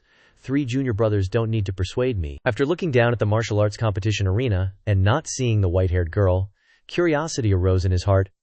Where's that Qing Shu girl? I haven't seen her since I came to the Taishuan Holy Land a few days ago. DeLong chuckled, stepping forward to clear up the old man's confusion. Stroking his beard, he said, On the way here, that little rascal Qing Shu heard a zither melody and chased after it. Looks like she stumbled upon another lucky encounter. Hearing this, Zihitian closed his eyes, falling into contemplation once more, and sighed. Indeed, after a long while he finally opened his eyes. A mix of empathy and seriousness swirled within Zihitian's gaze. Even though Chang Feng and Xing Xu were made holy son and holy daughter at the same time, their innate talent for cultivation isn't that far apart. You're saying Chang Feng's got a curse following him, while Qing Shu's got the lucky charm body. She's born with special luck on her side, and can always find the best opportunities for her cultivation, Ji Tian clarified. After composing himself for a moment, he nudged to the side, propping his chin up, looking all sullen. But if Qing Shu had even half of Chang Feng's potential to be a sect leader, things would be amazing. Just then, the big boss didn't keep the audience waiting any longer. Please welcome the 2 holy sons to the stage, he yelled. Hearing this, Zihitian merely clicked his tongue. Oh, it's starting already. Beneath the arena, 2 streams of aura appeared. One purple and one azure. From those 2 streams of aura, a massive statue was formed, and from there, Chang Feng and Chang Ming emerged. At that moment, everyone was focused on Chang Ming. Look, it's Senior Brother Li. Someone tilted their head, puzzled. Ever since Senior Brother Li changed his cultivation to Sword Dao, he's like a totally different person, almost Buddhist-like now. Because he carries a Buddhist halo shining everywhere, he has been enlightened, so he's getting a lot of support. Senior Brother Li, you got this? Taishuan Holy Land will be victorious. But only senior brother Lu in the stands didn't care, he growled. So what if he changed his cultivation? His disciple echoed. That's right. Our master has been leading the sword Dao for 100 years already. At the same time, Chang Feng also received attention from his own sect. Destroy the Taishuan Holy Land. Master Brother Yin, go for it. In the stands. At that spot, Ji Tian's instincts told him someone was approaching. He turned and recognized a familiar figure. He immediately relaxed and offered a provocative smile. Brother Zhangxuan, all we need now is for you to oversee the big picture. Zhangxuan ignored his taunting smile, instead giving a polite, non-committal laugh. All right, Elder Shu has been waiting for a long time. Neither of them said anything more, focusing on the fight. Just seconds later, a shout rang out. Martial arts tournament. Amidst the cheers, the host announced that it was about to begin. On the field, Chang Feng confidently channeled his vibrant, purple spiritual energy, wearing a smug expression as he looked at his opponent. Junior brother Li, please enlighten me. But the next move from his opponent stunned him, and he didn't know how to react. For a moment, he saw a man with a halo like the light of the 10 directions of Buddha's descending. The man raised his hand to speak. Brother Yin, may I have a word? His mood completely ruined. He frowned unhappily. What do you want to say? In his head, he wondered, what kind of tricks is this guy up to? He saw in front of him Chang Ming, as if he had just attained enlightenment. His heart turned towards Buddhism, cultivating his mind and nature, radiating a halo. He clasped his hands together, declining the invitation. The current me has only switched to sword Dao for half a year. My level is still far from sufficient. Under Chang Feng's bewildered gaze, Chang Ming still maintained a pure heart, as he explained. Looking at the Taishuan Holy Land, the only one who can spar with Brother Yin in sword techniques is senior sister Wu Shuang. The beautiful yet somewhat cold and aloof figure of a woman dressed in white robes, holding a long sword, appeared, making him slightly doubtful. You mean Wu Shuang, the golden attribute sword cultivator from your Taishuan sect? Realizing her identity only made Chang Feng even more furious, pointing his sword directly at Chang Ming. She's just a regular direct disciple. How can she compare to holy sons like you and me? But Chang Ming remained gentle, offering a benevolent smile that could convert all beings, and said to him, Brother Yin is being narrow-minded. Senior sister Wu Shuang's sword skills are definitely above mine. Conversely, Chang Feng felt a hint of fear flash through his mind upon hearing those words. This Chang Ming has already cultivated the true intent of the sword Dao. If what he says is true, just what level is Wu Shuang's strength at? Even so, with his arrogant temperament, Chang Feng didn't want to lose here, especially when he looked up at the observation deck in the distance, his determination becoming even stronger. No way, it's not easy that Qingshu isn't here, it's my turn to shine. Although his heart was still fearful, he decided to give it a try. Absolutely not allowing himself to lose this tournament in front of the sect leader and master. The more he thought about it, the more his determination seemed to transform into a source of strength, helping him steady his mind. His own purple spiritual energy surged on the arm wielding the sword once more. Gradually, the blade also shone with a powerful light. Chang Feng couldn't wait any longer, not bothering to hide his spiritual energy. Standing tall and magnificent, he pointed at his opponent, junior brother Lin. Stop mentioning her. You and I should still have a match. His eyes displayed such intense determination that they were filled with killing intent, showing no mercy. And immediately, Chang Feng gripped his sword and charged towards Chang Ming. His whole body radiated a torrent of spiritual energy as he shouted, "Taste my sword!" But suddenly, out of nowhere, a giant sword radiating brilliant light appeared in the sky. And that's not all. Many other swords appeared around the giant sword. And the direction those swords were pointing was right at Chang Feng down on the arena floor, where two guys were unleashing their powerful spiritual energy. In the clear blue sky, a woman as beautiful as a celestial maiden appeared, along with a pillar of light shining straight down. Sparkling lights like stars also appeared around her, further embellishing her radiant entrance. Wu Shuang didn't say much, just dove straight down, dragging a trail of faint, purple spiritual energy behind her. Sensing the murderous intent behind him, Chang Feng was shocked and wary, glancing back. Then in utter disbelief he looked up at the sky. The white-robed woman was rushing towards him without hesitation. Getting a clear look at her stunning beauty only made Chang Feng panic even more. Wu Shuang, with her imposing presence and exquisite, somewhat cold features, captivated everyone's attention. Wu Shuang gently landed on her own formation. The moment Zihi Tian saw the woman's figure, he was stunned for a moment. Then, recognizing the formation she had summoned, he exclaimed in shock, "Yin-yang sword intent." Another person standing on the high platform looked at the formation Wu Shuang just unleashed with excitement. Not bad. Yin-yang sword intent. It's the highest comprehension above the true essence of the sword Tao. And so, on the martial arts stage, she gently landed in front of Chang Feng and Chang Ming. Her actions stunned him. Her slender, fair feet touched the ground. The senior and junior brothers below the stage, seeing their long-absent senior sister return with such powerful spiritual energy and beauty, were shocked and cried out in hope, "Sixth senior sister, senior sister, not only has your cultivation increased, but you've become even more beautiful." Some of the junior brothers couldn't help but openly express their admiration at her cold face. Senior sister's cold face is like the sun in winter, I get it, beauty freezes the heart. Chang Ming, seeing her, happily clasped his hands and bowed. Congratulations on your success, sixth junior sister. Congratulations on your breakthrough in the sword Dao. And another breakthrough. With a charming and exquisite face, slightly more mature, Wu Shuang also responded cordially to her senior brother. Thank you, senior brother. Wu Shuang originally wanted to continue cultivating for a while longer but didn't want to miss this competition, so I came out earlier. After greeting her senior brother, Wu Shuang also bowed respectfully to Chang Feng in front of her. Chang Feng Holy Son has studied the sword Dao for many years. Taking advantage of this competition, Wu Shuang would like to ask for your guidance.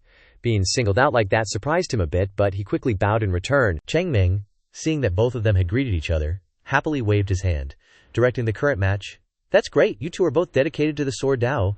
A perfect match? His actions made Chang Feng grind his teeth in anger, feeling that he would definitely lose after witnessing her strength. This Wu Shuang is so young, and she has already cultivated the yin-yang sword intent. Even if he gave it his all, the outcome would still be uncertain. Chang Feng lowered his head, his face paling visibly, but he was still unwilling in his heart. Today, in such an important place, I can't risk failure. Then he regained his confident demeanor and raised a hand, trying to persuade her. Sixth junior sister, this is a competition between holy sons. A normal core disciple like you, I'm afraid, isn't qualified to be my opponent. Just when he thought his plan would go as he expected, Chang Ming interrupted without hesitation, clapping his hands and exclaiming, "That's perfect!" Standing before the other man's arrogant figure, he casually pointed at Wu Shuang and officially introduced her current status to Chang Feng. Previously, Master has announced that sixth junior sister is the holy maiden of our Taishuan Holy Land. Hearing that, Chang Feng's whole body seemed to collapse, his face immediately turning purple, his mouth hanging open in disbelief. What? Even Ji Tian didn't believe what he just said, so he quickly turned to ask Jiang Xuan, "Is what Chang Ming said true?" The old man stroked his beard and replied, "Of course."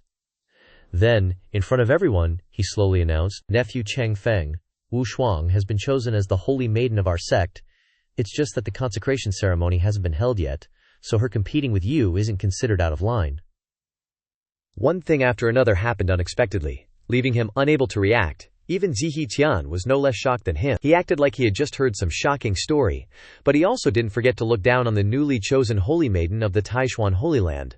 Wu Shuang, in the end, is only a golden core cultivator, while Zhang Feng is only one step away from the nascent soul realm. He absolutely can't lose. Then, standing on the high platform with the other elders, he shouted to remind Chang Feng, "Since Holy Lord Cheng Xuan has said so, just accept the challenge. Don't let outsiders look down on our Taishuan Holy Land." Being forced into such a desperate situation was a complete shock, wasn't it? Being forced into such a situation only made Chang Feng gnash his teeth to maintain his composure. He originally wanted to defeat Chang Ming to establish his prestige. How did it turn out like this? But he also knew that he couldn't retreat cowardly in front of a woman, so he politely raised his hand and said, "Sixth junior sister, please." With his permission, Wu Shuang also respectfully clasped her hands in reply. "Thank you, senior brother N." After entrusting this match to Wu Shuang, Chang Ming happily stood outside the arena, even enthusiastically waving his hand to cheer on both of them. "You two, good luck." That really left Chang Feng speechless. The moment the match started, he immediately used his spiritual power to control his sword, unleashing a few fancy sword flourishes in the air, then cautiously raised his sword to shield himself. Still low-key terrified of Wu Shuang's power, sweating buckets. "So what if you've cultivated yin-yang sword intent? I've diligently honed my swordsmanship for centuries. The battle just begun." Chang Feng, wielding his sword brimming with spiritual power, slashed a few times into the air, and then swiftly charged towards Wu Shuang in the distance to test her sword. She wasn't about to stand there and take it, so she raised two fingers and cast a spell. Instantly, a sword with flowing purple spiritual energy descended gracefully before her. The moment she focused her mind to its peak, merging as one with the sword, Wu Shuang's beautiful eyes widened, officially entering a state of divine connection. But at this moment, she wasn't alone.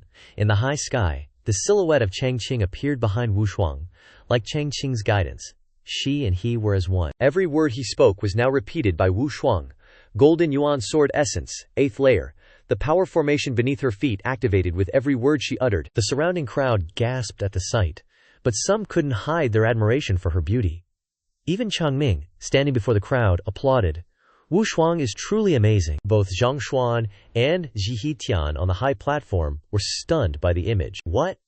Especially for Chang Feng, directly competing with Wu Shuang, he felt a chill and gaped. 8th layer. Sensing the threat to his life, Chang Feng immediately slammed on the brakes, halting his advance. He stood there frozen, staring at the towering figure before him, several times larger than Chang Feng, making him feel like he'd just met a god. How is this possible? As the technique was activated, Chang Qing's eyes suddenly opened, filled with light like a guardian deity protecting Wu Shuang. With her newfound confidence, she crouched, gripped her sword tightly, and swept it horizontally, controlling the sword behind her as if preparing to strike. Following that, Chang Qing also assumed a stance, ready to unleash his deadly blow, especially with countless rare treasures and dozens of other swords appearing in the azure sky. All were waiting for Wu Shuang's command, like a mysterious and beautiful purple flower, but with a hint of undisguised coldness in her eyes. Wu Shuang didn't waste words and directly launched her attack, aiming her sword, brimming with spiritual power, at Chang Feng. A chilling strike, like the Grim Reaper's scythe, instantly grazed his face, cutting off a few strands of hair.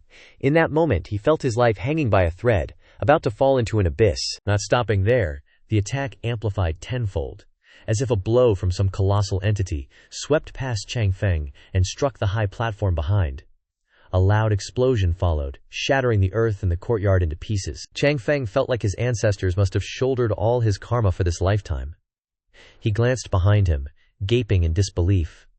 A clean cut, like a sharp blade, sliced the courtyard in half, even causing it to crack and shatter, leaving nothing intact. Zhang Xuan, seeing Ji Hitian's furious expression, chuckled to himself in satisfaction. He's getting antsy, he's getting antsy. After that moonlit night, the wind and clouds raced across Chang Qing's house. Vague memories flashed back to the night he meticulously read the arithmetic and instructed Zhang Xuan on how to solve it. Here, he lay on his bed, with a glowing blue book beside him. Chang Qing wore a weary expression and sighed.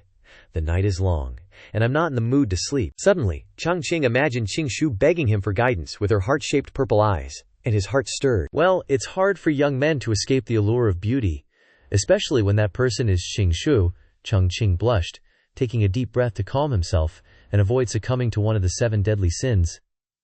Isn't it because Miss Qing Shu is about to leave? Then he fidgeted, rolled over, and the book Qing Shu gave him, shining in the darkness, caught his attention. Chang Qing sighed, getting up, thinking that it would be weird to throw away a gift from a girl.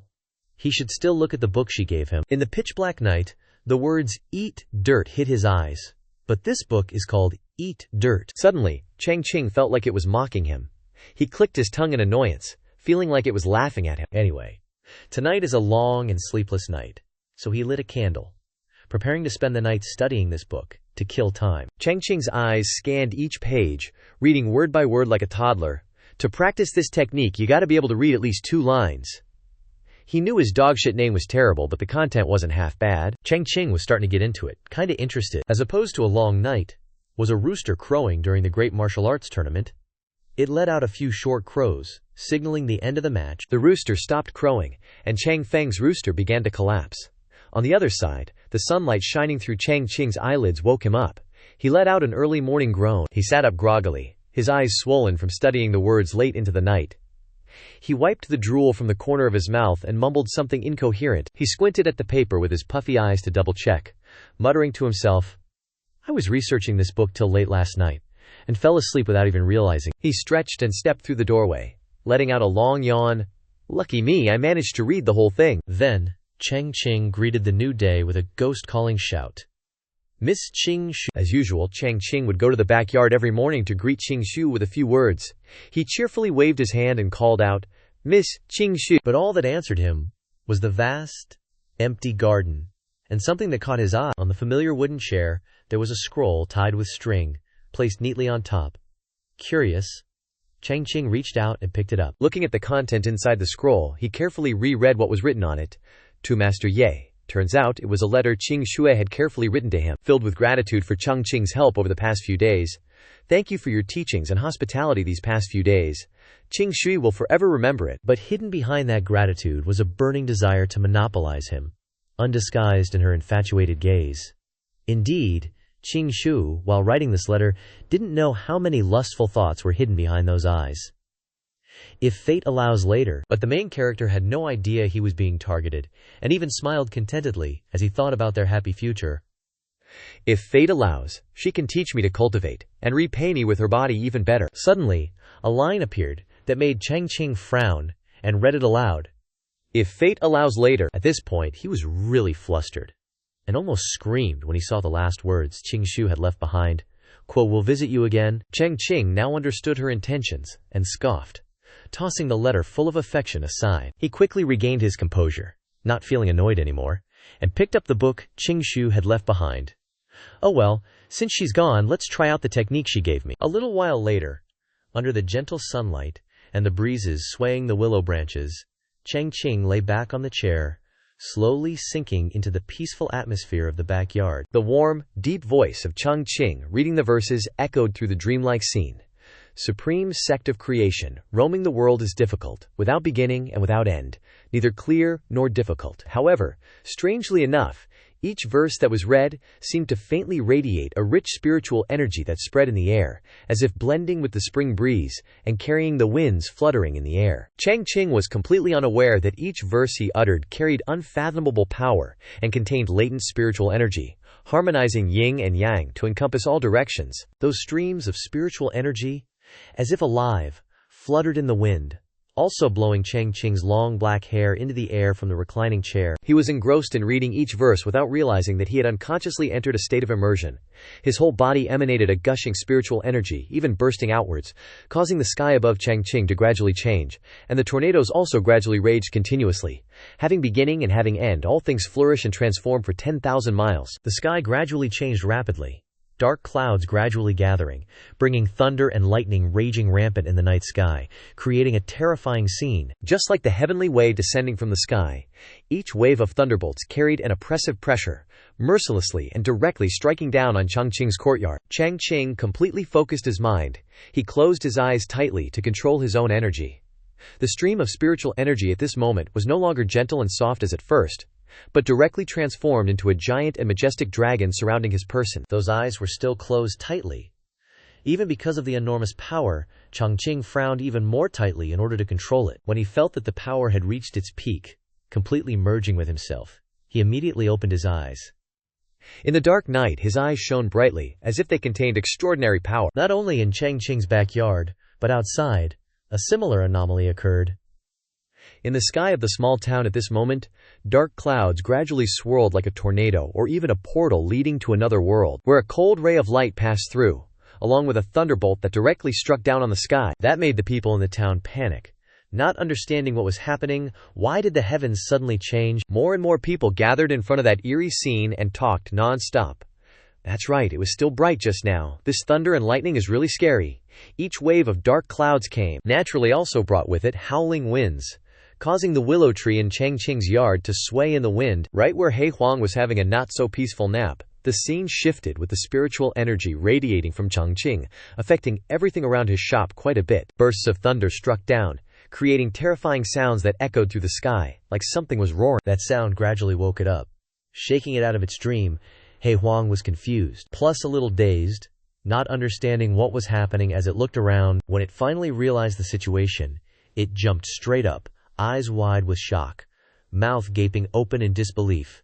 This is a minor heavenly tribulation. Before it, Chang Qing was completely submerged in a circle filled with his own spiritual energy, as if he was cultivating to face the heavenly tribulation within that circle. He Huang gradually realized, saying, "I've been by Master's side for so many years, but this is the first time I've seen him cultivate." Snap! Suddenly, Chang Qing's eyes snapped open, full of surprise, as if waking from a dream. He looked at his hand in front of him in confusion, as well as the strange sensation within him. I can actually feel a little bit of heat moving through my body. Does this imply that I can cultivate now? Chang Qing cheered, seeing the sweet fruit right before his eyes. Great. However, that stupid action of his had unforeseen consequences. He didn't know that interrupting cultivation would cause a backlash. As a result, the protective circle around him gradually dissipated, creating an opportunity for the heavenly tribulation to strike down mercilessly from the sky. "Eyes shining brightly," Chang Qing exclaimed, full of energy, again. After saying that, he quickly gathered spiritual energy, the essence of heaven and earth quickly surrounding him once again. Heaven and earth intermingled.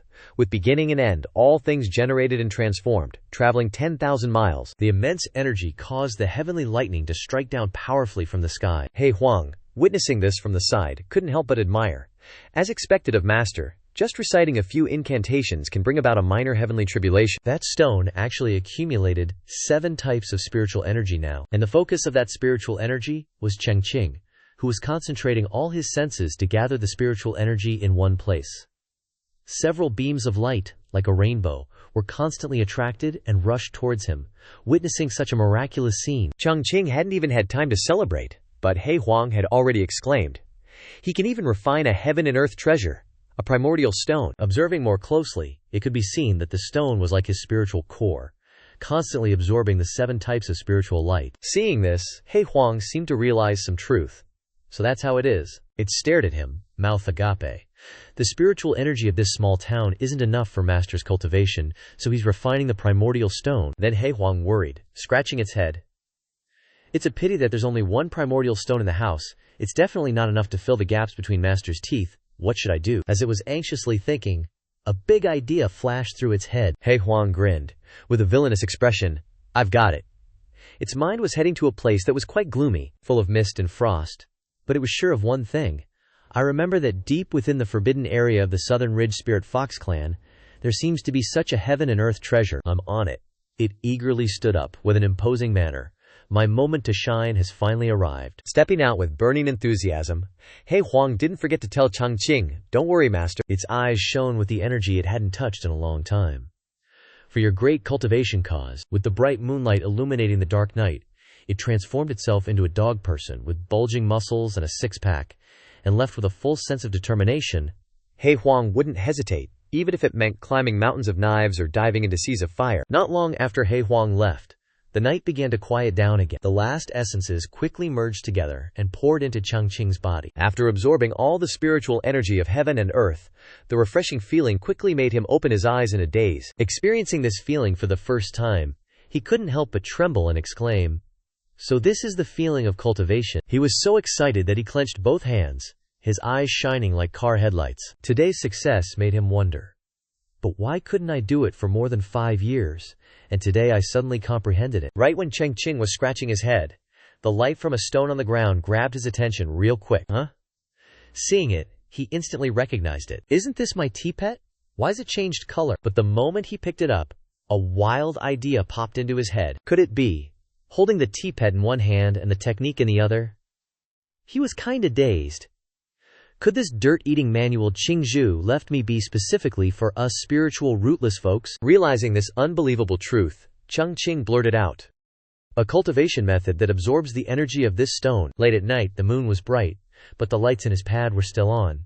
Looks like Chang Qing was still up grinding. He grinned like a maniac as he thought of the awesome possibility, chuckling, "Makes sense, totally makes sense. Looks like the heavens haven't abandoned me." He tilted his head, deep in thought. Images of those who were the GOAT at it appearing in his head. Seemed like some people could become officials just by eating. Some could become sages just by playing chess. And some could even build a harem just by playing video games. But he wasn't discouraged. He held the stone like it was the treasure he'd gotten from his 5-year Izbalikai. Today he'd reached the pinnacle of life thanks to this pebble. The pebble then gave out so much light it was blinding. Just when Chang Qing was riding high, his mood took a nosedive. He stared at the thing in front of him and sighed. "But there's only one of these things. And it was a gift from old he way back when. I can't just shamelessly ask him for another one." He kept staring at the pebble, mentally slapping himself to not go begging for another piece. With a long, drawn-out sigh, Chang Qing's face was all gloomy from overthinking, muttering, "What to do now?" Meanwhile, somewhere in the Taishuan Holy Land, an angry shout echoed from a still-lit room. "Damn it all!" Ji Tian paced back and forth, cursing. "Zhang Xuan, just how much more crap are you hiding, you damned old ghost?" On the other side, Chang Feng was looking down, feeling blue and not daring to say a word. Suddenly, he collapsed to his knees, making a loud thud. Xia Ming knelt before Ji Tian, Chang Feng bowing to confess, "Master, this disciple is incompetent and has disgraced the Ziqing Holy Land." Instead of scolding or beating him, Zhihe just gently stroked Chang Feng's hair to comfort him. Zhiqian just sighed helplessly, then smiled to reassure his disciple. "Don't blame yourself for today's loss. That Wu Shuang's strength was beyond even your master's expectations." Hearing this, he started crying and hugged him like a chick, running to its mother hen. "Master, she was so strong that Zhihe couldn't even hold her, and almost fell on my ass." Chang Feng rubbed his face against his master's thick robes. Sniffling like a kid who'd just had their candy stolen, Zhihe held him tight, cooing, "It's okay, good boy, no crying, no crying." Just when things were getting touchy-feely, the wooden door burst open, and their eyes met. Qing Shui stepped in, announcing, "Master, Qing Shui has returned." Of course, he didn't have time to react. In the middle of the night, two dudes were hugging each other in a locked room. There was no way she couldn't misunderstand. Zihe eyes widened like a frog's, and the silence was awkward as hell, only broken by the sound of crows flying by. Covering her eyes and turning away, Qing Shui cringed. "Sorry. Looks like I came at the wrong time." Knowing that explaining was useless, he shoved Chang Feng aside. Zhihe scratched his head, forcing a smile. No. You came at the perfect time." Ji Tian approached her, puzzled. "Qing Shui, where did you run off to?" She didn't answer, but slowly walked towards him. Then, Qing Shui looked him straight in the eyes and replied, "I sensed a fortuitous encounter when the flying ship passed over Zhenxiaoqi, so I went to seek it out." "A fortuitous encounter," Zihe repeated, dumbfounded. At this moment, the blue lotus flower symbol on her forehead began to glow. Seeing this, he exclaimed in surprise, "You've cultivated a nascent soul." Chang Feng in the back was just as shocked. "Oh, you're saying she already showed those two who's boss?" Chang Qing raised her hand to her lips, chuckling lightly, her tone dripping with sarcasm. "Yeah, well, this useless Qing Shui is just one step ahead of senior brother Yin." Of course, it was like a poison arrow straight to his pride. He almost coughed up blood from the blow. Zhihe laughed like he'd won the lottery. "Well, ain't that a surprise?" Then he popped the question. "Qing Shui, tomorrow I want you to participate in the martial meet and defeat Chang Ming, the holy son of the Taishuan Holy Land." Going completely against her master's wishes, she cockily shook her head. "Disciple refuses." Like a bucket of ice water to the face, Zhihe brain erupted in thunder, and he started cursing under his breath. Holy crap, after telling Qing Shui to go inside, Ji Tian called out to Chang Feng, "Chang Feng, you go outside for a bit. I want to have a word with your junior sister." He didn't even question it, just obeyed. "Yes, master." After Chang Feng left, it was just Zihe and Qing Shui. He plopped down in his chair and pinched the bridge of his nose, letting out a long sigh. Then, Zihe got serious. "Qing Shui, why don't you want to fight?" As soon as he finished, Qing Shui quickly regained her composure. She tilted her head and closed her eyes, laying it all out. Disciple has already entered the nascent soul realm. Standing before him, she clearly stated the reason she didn't want to fight. Whether it's Chang Ming, the holy son of Taishuan, or junior sister Wu Shuang, they're both still golden core cultivators. Finally, she wrapped it up with a hint of pride as a nascent soul realm cultivator. "For Qing Shui to suppress them with my cultivation would be a dishonorable victory." At this point, she lowered her head even further. She gently brought her hand close to her face, a cautious expression, and she whispered softly, "If Taishuan has any trump cards left, what if Qing Shui loses too?" Because she knew her master, Zihe inside and out, she carefully chose her words to hit his greatest fear. "Holy master, you won't be able to hold your head up again." Qing Shui stood up. As she finished speaking, she smiled slightly. "If I can't win, then I can't lose either, so how do you want me to fight?" Just then, Zihe was hit where it hurt in his mind, so he dazedly reached up and rubbed his head.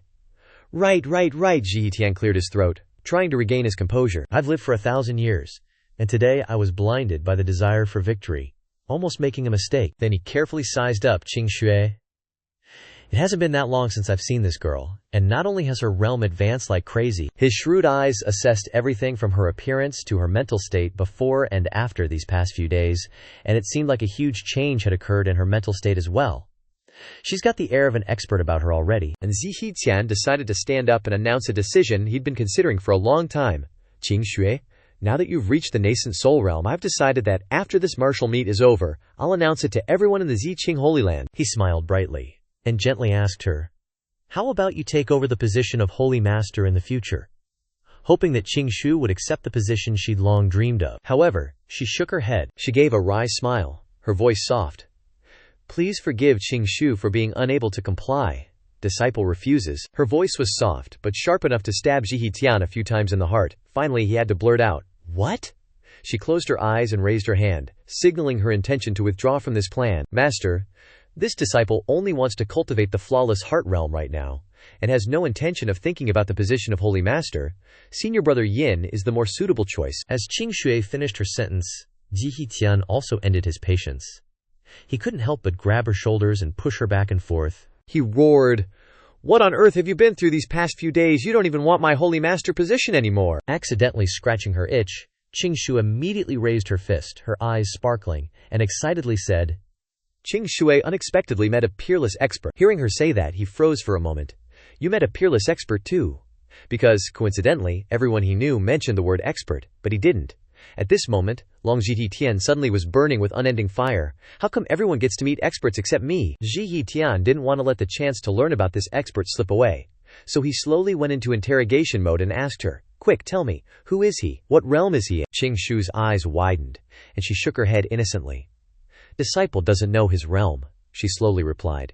But Qing Shu put her finger to her cheek. The image of the noble and refined Chang Qing appeared before her eyes, and she simply recounted it. Master Ye, besides normally raising demon kings at home. Then she talked about how she noticed Chang Qing use rare jade stones to make tea, and use celestial chaos stones as tea pets. Then, she recounted how Chang Qing used the zither, channeling immortal energy to play the mortal's serenade. Finally, she nonchalantly declared, "Nothing special, really." Her words were understated, yet packed a punch in describing just how extraordinary Chang Qing was, causing him to exclaim, "You call that nothing special?" Zhi Tian pursed his lips, his heart burning with anxiety.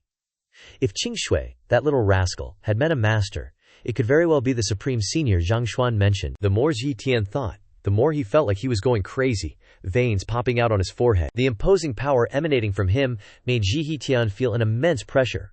Does such a terrifying existence really exist in this world? Under Chang Qing's formation deployment, he was surrounded by ancient characters, filled with a fierce vitality and terrifying spiritual power. In the illusory space where the formation was being activated, countless ancient characters appeared, along with a stream of spiritual energy constantly circulating within it. Even Zhang Xuan joined the battle. He used his spiritual power to manipulate the ancient characters, activating the formation alongside Chang Qing. Zhang Xuan's face was stern, power enveloping him. He mused, looking at the Han characters. These are the ancient treasures passed down since the founding of the Taishuan Holy Land. As golden characters flowed out, he continued, now it has long become the array eye of the Taishuan Mountain Protection Formation. With that, Zhang Xuan reached out and touched the floating Han characters, as if trying to read and understand them.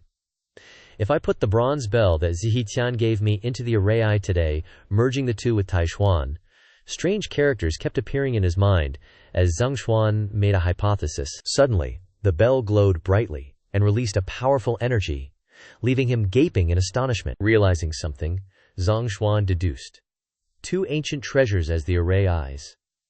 Satisfied with what he witnessed, his lips stretched into a wide, arrogant grin. An image of a mountain peak shrouded in dazzling light flashed in Zhang Xuan's mind, eclipsing the surrounding scenery. He shouted excitedly, "The mountain protection formation will definitely be indestructible." At this moment, the bronze bell began to emit a thick, purple miasma, causing a terrifying pressure. Looking at the changes in the object in his hand, Zhang Xuan spoke while sweating profusely from tension. Feeling manipulated, that old devil Zihi Tian must be unwilling to give me the ancient treasure, and even used runes to seal this bell. Approaching the square pillar bathed in the light of the 10 directions Buddhas, he carried the bell, preparing to break the seal. Wait till I use Taishuan to break the seal on this bell. Excited about the great deed he was about to accomplish, Zhang Xuan laughed proudly. Tomorrow I'll go provoke that old devil. The energy from the bell erupted, almost pushing him backward. Quickly tossing the item toward the cube, he commanded, "Go." The rusty bell slowly flew towards the square, closer and closer. It felt like the bell was about to collide with it. Finally, it touched the cube's surface. The bell slowly slipped into the transparent cube. The bronze bell was completely swallowed by the cube. An immense pressure erupted, making the transparent edges seem like they were about to shatter. Even Zhang Xuan hadn't expected this. What? The destructive power exploded, the force sending him flying? Zhang Xuan struggled to hold on while still trying to figure out what exactly was going on. The unleashed powers exploded like a bomb, illuminating the entire underground palace. Giant swords on the ceiling caused an earthquake. Outside, the scene shook violently, feeling like it could collapse at any moment. Those waiting outside stumbled, unable to stand straight. Everyone panicked. What's going on? Everything is shaking. Then someone recognized it and spoke up. It seems to be coming from the Taishuan Hall. Yuan Jian appeared and wondered, what exactly is going on? Why is there suddenly such a huge commotion? Beside him, Qing Ye hastily speculated, it seems like there's a faint, powerful energy that hasn't fully erupted yet. The ponytail man intently looked around. Where's senior brother? Where did he go? The three elders continued to observe and hypothesize. A disturbance of this scale. There's only one possibility. At this moment, Ji Tian and his two disciples, Chang Feng and Qing Shui, arrived, surprising Yuan Jian. Even the holy lord Zihi Tian couldn't remain calm, and hurriedly explained, it's probably that old geezer Zhang Xuan, using the ancient treasure I gave him to reinforce the Taishuan mountain protection formation. Hearing that, Yuan Jian frowned so hard. Could it be that the bronze bell had some faint killing intent before? He nodded in response. That's right. At this moment, Zihi Tian was so angry he wanted to bite his tongue off. Qi was roiling around him, sweat was pouring down, and veins were popping out on his forehead. Partly from fear, but mostly from anger, Zihi Tian resentfully blamed Zhang Xuan in his heart. You old coot, why the rush? Zihi Tian looked at the crowded people in front of him, and thought to himself. This old man originally thought you were just opening the ancient treasure's seal, releasing the spirit, and then conveniently inviting that mysterious senior to clean up the mess. Who knew you'd be so reckless? His face darkened, sweat dripping down his face, his mood plummeting. If the sect's protective formation couldn't withstand the ancient treasure's power and shattered. At this moment, a dazzling light suddenly erupted from the main hall, shooting straight into the sky. The people who had gathered earlier scrambled to look up, all of them utterly surprised. Look quickly, it's the Taishuan Hall, someone else asked. What's going on? Zihi Tian, just like them, looked at the scene before him, standing dumbfounded in the billowing smoke. Oh crap! His eyebrows furrowed slightly, his mind screaming. The worst-case scenario has happened. The Taishuan Holy Land was emitting an increasingly strong and brilliant light. Viewed from the front, it was even more majestic and radiant than everything around it. Like adding color to the dark night. With the powerful aura emanating from the main hall, even standing firm was quite difficult for an adult. At that time, a middle-aged man with a long beard and graying hair standing next to Yuan Jian exclaimed, what a powerful qi surge. Qing Ye hurriedly observed the situation, turned around, and shouted, quickly protect the disciples. Having said that, he turned around and began chanting incantations. Regardless of what the others were doing at the moment, together, they created a huge barrier to protect their fellow disciples from the powerful qi surge from the main hall. At this moment, outside the Taishuan Holy Land, everything was in chaos. But the old geezers had created a barrier to protect their junior brothers from the mess. The blue sky above and the moon were shining quietly. The main hall was as bright as fireworks on New Year's Eve. Then, everything became even more chaotic. Taishuan exploded, and the miasma was now thicker than ever. Some people, scared out of their wits, screamed, no, this energy is too strong. We're afraid we won't be able to withstand it. At this moment, a huge bell flew out from the Taishuan Hall, surrounded by many streams of qi. Those standing inside the barrier looked out, extremely curious. Suddenly, a thick black miasma began to emanate from the bronze bell. Everyone was shocked. And someone shouted in panic, wait, what is that? Zhang Xuan flew out from the mess, shouting loudly and emphasizing each word. Zihi, Zihi, Tian. He quickly created a barrier to protect himself from the powerful surge, and continued to shout, you've screwed over this old man. His face was even more panicked, and he added, becoming a sinner for all time. Wu Shuang and Chang Ming heard his voice from inside the barrier, and turned around. He looked at him with joy and shouted, it's Shifu, Zhang Xuan. Quickly entered the protective barrier. All the disciples quickly gathered there. The Holy Lord, his senior brother, stepped in, barely able to stand. The people around him were extremely worried when they saw this. What exactly happened? Zhang Xuan's face was full of horror, and he trembled as he replied, that bronze bell. He was even more frightened than before, and the color on his face had dropped significantly. It's not an ancient treasure at all. Hearing this, everyone turned to look at it, which was emitting a black miasma. He continued, it was originally a pseudo-immortal artifact, possessing a spirit. He only discovered how evil it was when he released the seal.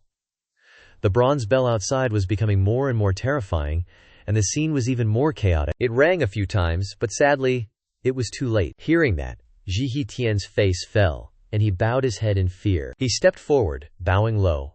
Moreover, if this matter is caused by me, my Ziqing Holy Land will definitely not stand idly by. His eyes were as dark as his emotions now, and he turned away slightly. Zi Tian shouted loudly, Activate the Zi Qing Extreme Sword Formation. The three of them, Chang Feng, Qing Shui, and Ji Tian's three brothers, transferred their power from their hands to Ji Tian and Chang Xuan after the shout, "Yes!" All the soldiers below joined forces, raising their swords high and passing on the purple sword magic to each other. All the soldiers' swords passed through a barrier. The barrier of magical swords of the soldiers followed Ji Tian's dragon god gestures. Coincidentally, real person Chang Xuan also noticed the dragon god twisting and turning in the sky far to his left. An idea struck him, and he waved his hand out from within the protective barrier, along with Wu Shuang and Chang Ming. He then mobilized everyone. "All right, everyone from the Taishuan Holy Land, listen to my orders." After mobilizing them, Chang Xuan placed his hands flat together. He shouted loudly, "Activate the Taishuan Fire Dragon Formation." The soldiers shouted after him, "Yes." Immediately, a glow appeared in the sky along with black Hanzi characters. A dragon god was born from the text and flew out, twisting and turning alongside the Zi Qing Holy Land's dragon god. Then, Chang Xuan and Ji Tian joined forces and shouted, "Suppress! The person with the golden magic light and the person with the golden magic light together suppress the Qingtong Bell monster." Just 1 second after the shout to suppress, two dragon gods, one gold and one purple, opened their mouths and lunged at the Qingtong Bell with extreme speed. In a flash, the two dragon gods rushed towards the dark entity that was the Qingtong Bell. But unfortunately, Zhong Qingtong snorted dismissively and sneered, "Useless ants." Zhong Qingtong then stretched out its dark and sinister hands to grab the bodies of the two dragon gods, not allowing the two dragon gods to move. Its cunning and demonic nature surprised the people of the Taishuan Holy Land and the Zi Qing Holy Land. What? This matter was no longer within their control. Qingtong Bell made fire mold its ghostly face. The voice of a devil resounded in the air. 5,000 years.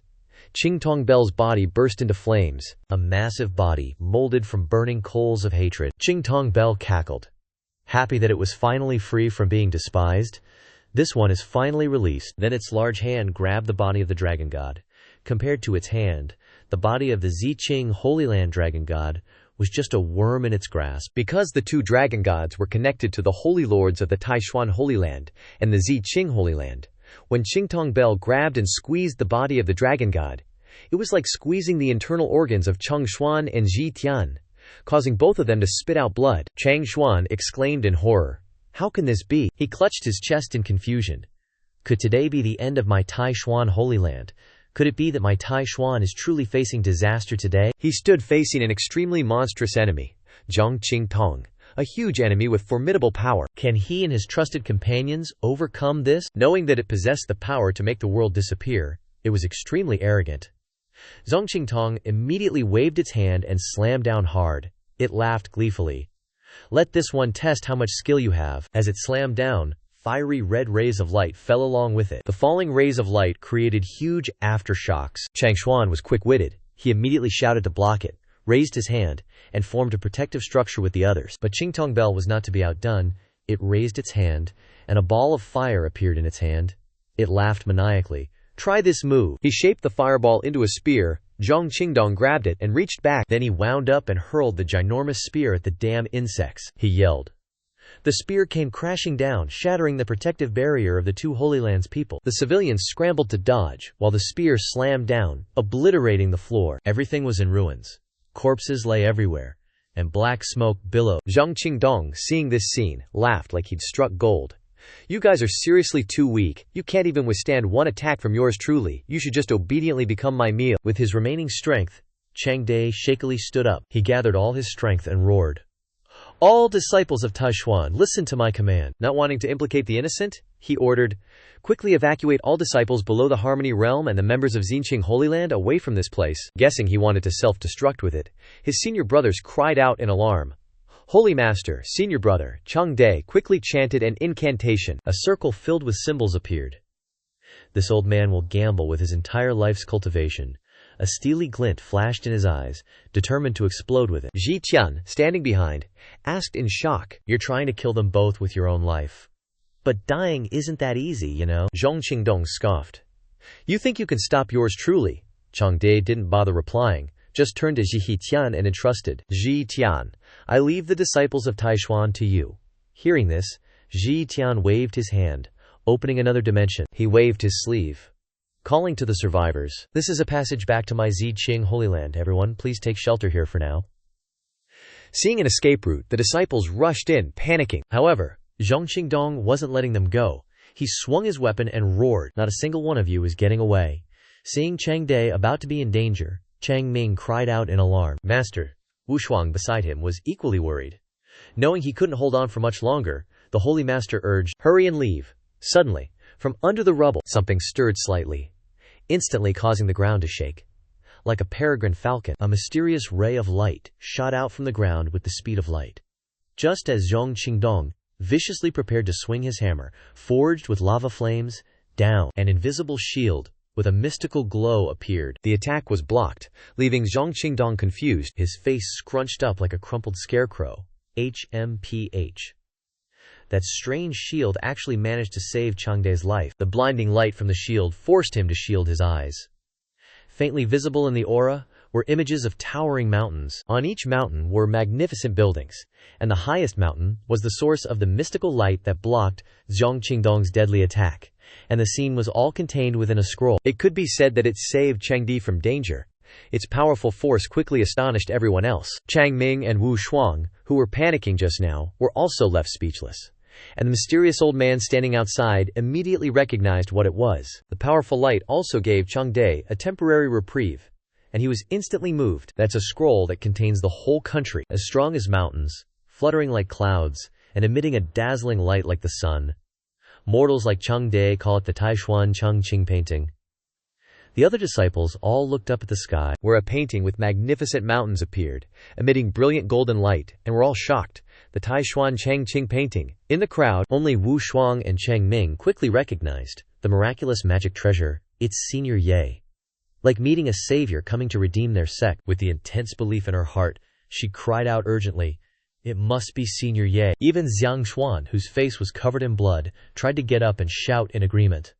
That's right! His actions left Zhi Yiqian bewildered, not understanding what was happening. Then, completely ignoring the look on the other person's face, he happily waved his hand and cheered when he saw the painting in the sky. "It's like we're being helped by a master. It must be that the senior sensed that Taishuan was in trouble, so he's using the painting to take action." The more Zhi Yiqian heard Zhang Xuan's words, the more shocked he became. He fundamentally didn't understand what was happening. What's going on? Who is this Senior Ye? Even Qing Shu behind him completely didn't see the angry expression on the Holy Master's face in front of her, but was just curious when she heard those people calling Chang Qing's name, Senior Ye. Then, as if suddenly realizing something, she quickly realized, could it be that great Master Ye from Zhaoqi Town? When she knew the identity of that person, Qing Shu revealed a mysterious smile. She also didn't hide the adoring gaze filled with the scent of love, even feeling admiration and smiling charmingly. "I knew it. The senior is definitely not ordinary." Immediately after that, an attack was launched, aimed directly at where everyone was standing, but a solid protective layer appeared, successfully blocking the attack. The strong impact even created a thunderous explosion. The bronze bell was up high, its whole body burning with fire, plus its scepter and the surrounding darkness, making it look like a demon wanting to kill everyone. So, seeing its attack easily blocked by the Taishuan Chang Qing painting made it furious. Damn it, these weak talents dare to block me. It still wasn't willing to give up, and once again bent over, turning the scepter in its hand into a hammer, then putting it behind its head to prepare to launch another attack towards everyone. It put all its strength into it, smashing really hard against the shield. However, the magic treasure that Chang Qing gave everyone wasn't an ordinary item. The shield was still completely intact, not even damaged after that strike, despite the extremely violent blow from the bronze bell. Meanwhile, on the other side, in Chang Qing's small courtyard, it was getting late, and there was no one left in the courtyard. Everything was silent, falling into sleep. However, somewhere in that perfectly still space, there were still a few faint sounds. That rumbling sound echoed steadily in the air, then traveled to his bedroom through the window. In contrast to the peaceful scene, where every household was falling asleep, Chang Qing was suffering from endless torment in his ears, to the point that he curled up on the bed, trying to cover his ears, his whole body trembling. It wasn't until another rumble sounded, as if something was directly hitting Chang Qing's ears, that he completely snapped and widened his bloodshot eyes. Because of his anger at having his sleep disturbed, he couldn't hold back anymore and shuddered. On the bed, Chang Qing directly sat up, angrily yelling in the dark. "So damn noisy." He raised his hand angrily, paused, and then immediately used all his strength, as if he had endured enough torment, and slammed hard on the bed, reminding me. Only, he didn't know that his action, although only a light tap on the bed to vent his anger, contained spiritual energy, causing a giant hand to appear under the bed. And on this side, a hand emerged from the Taishuan Chang Qing painting. It wasn't something strange, but Chang Qing's own hand, even in front of everyone. The painting was magnified many times over. The hand in the painting also appeared in the sky, to the astonishment of the bronze bell and the others present. The hand, carrying Chang Qing's anger, didn't hesitate to head straight towards the bronze bell, striking down while it was still confused, not understanding what was happening. What is this? What caught its eye at this moment was the tall and dignified figure of Chang Qing. Just like a god descending from above, he looked at it coldly, as if looking at a rebel who was causing trouble all around.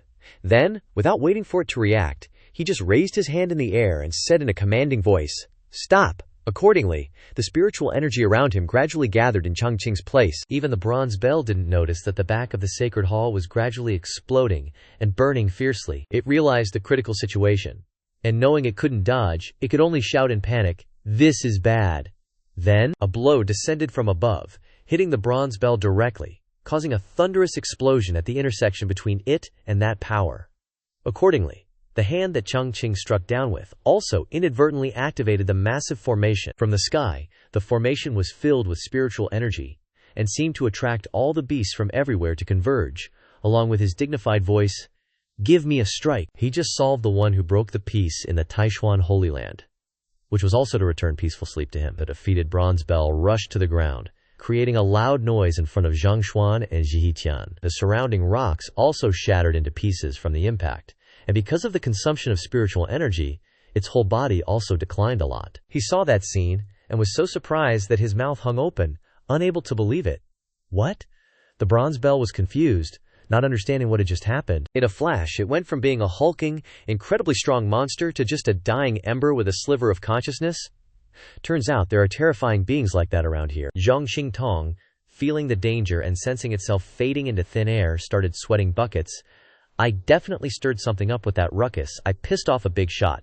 Realizing it had screwed up big time, it frantically hopped towards the front yard of the Taishuan Holy Land. Can't mess with that, can't mess with that. With every ounce of strength it had left, Zhang Qingtong leaped straight for the bronze bell containing its primordial spirit, ignoring the lightning-filled protective layer and squeezing inside. Saving its hide was the priority. And so, in front of the other sects and holy masters, Zhang Qingtong hid itself deep within that sturdy shell, its whole body emitting waves of dark energy, as if warning everyone around. Zhihitian, seeing such a bizarre and eerie scene, exclaimed in alarm. The bronze bell, was actually subdued. Even Zhang Xuan beside him was just as dumbfounded. His disbelief, like a candle, was instantly snuffed out.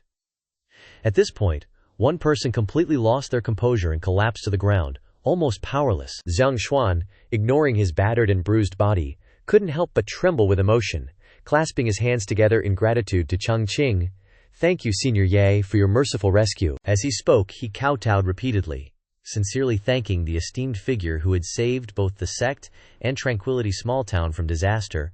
"Ancestors are watching over us. Heaven protects Taishuan."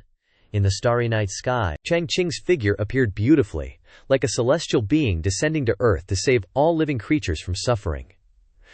The mystical light above, and the halo around him, coupled with his extraordinary and dignified appearance, further confirmed it. The others immediately bowed their heads, expressing their reverence to him.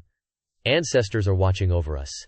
Heaven protects Taishuan." Zhihitian, seeing everyone in the Taishuan Holy Land kneeling before Chang Qing's distant figure, finally understood who that person was, and his expression became extremely gloomy. "Looks like that's the big shot backing Zhang Xuan." The disaster gradually passed, and the sun slowly began to rise on the distant mountaintop, officially dispelling the deep darkness of the night. Chang Qing, on the other hand, felt like he'd solved his own problem. Despite the approaching dawn and the dark circles under his eyes showing he hadn't slept well, he smiled with satisfaction.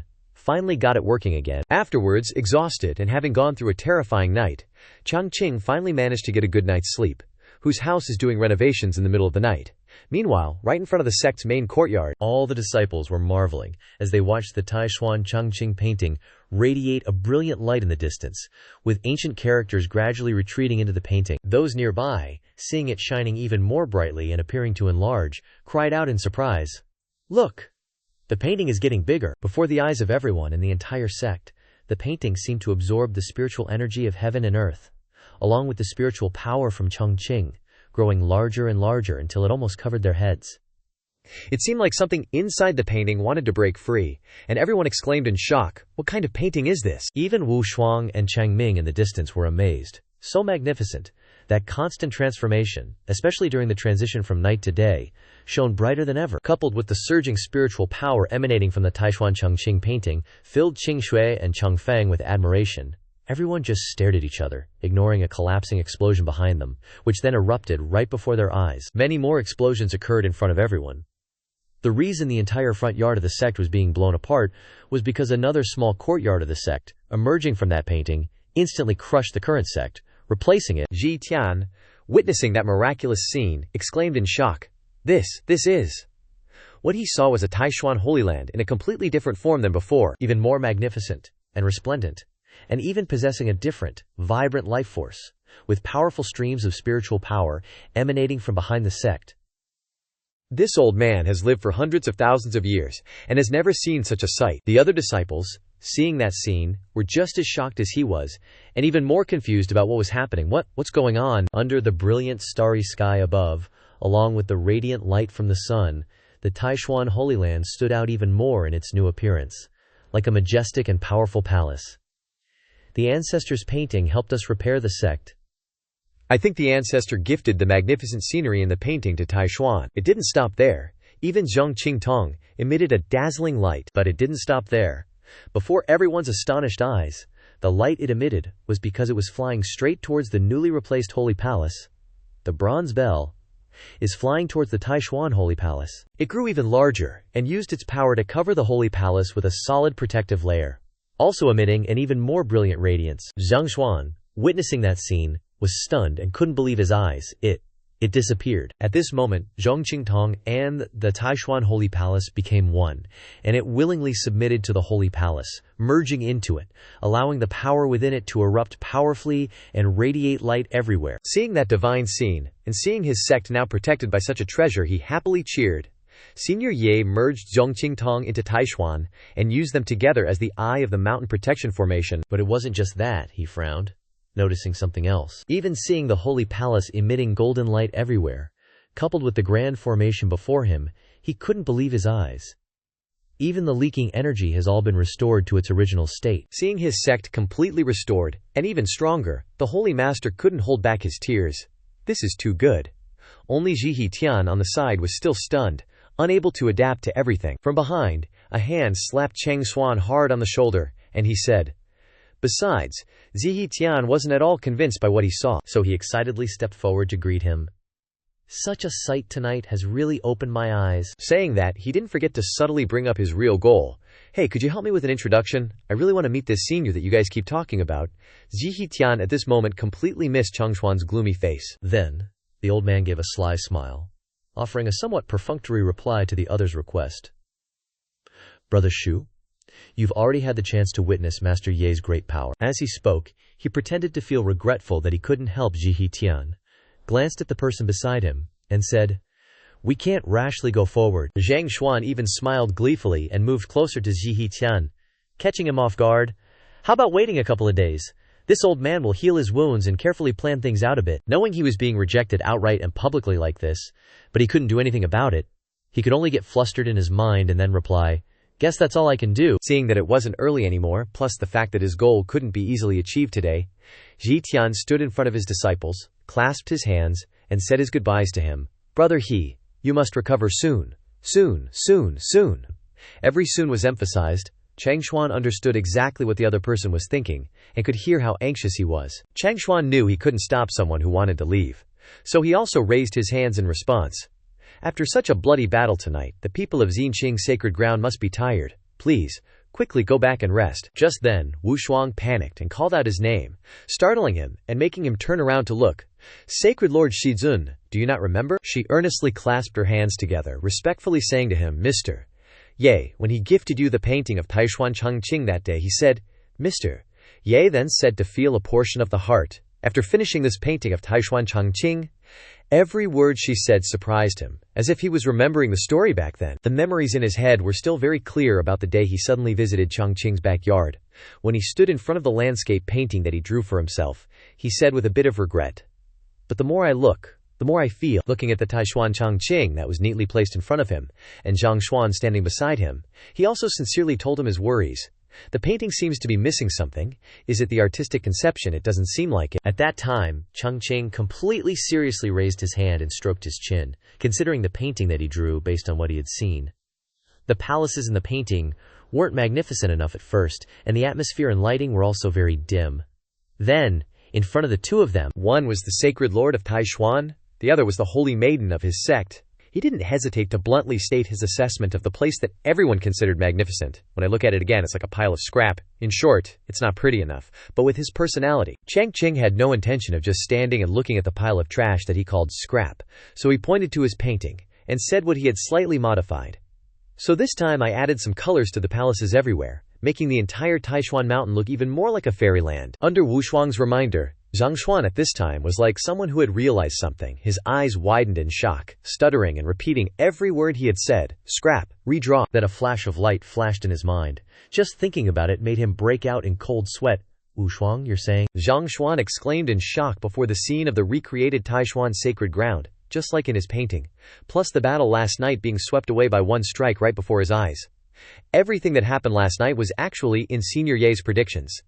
Just waiting to hear that, Wu Shuang immediately nodded in response. The more she spoke, the more she couldn't control the amazement in her head, to the point that tears lightly fell as she replied, "This disciple believes that is exactly the case." At this moment, Chang Xuan could be considered to understand the situation.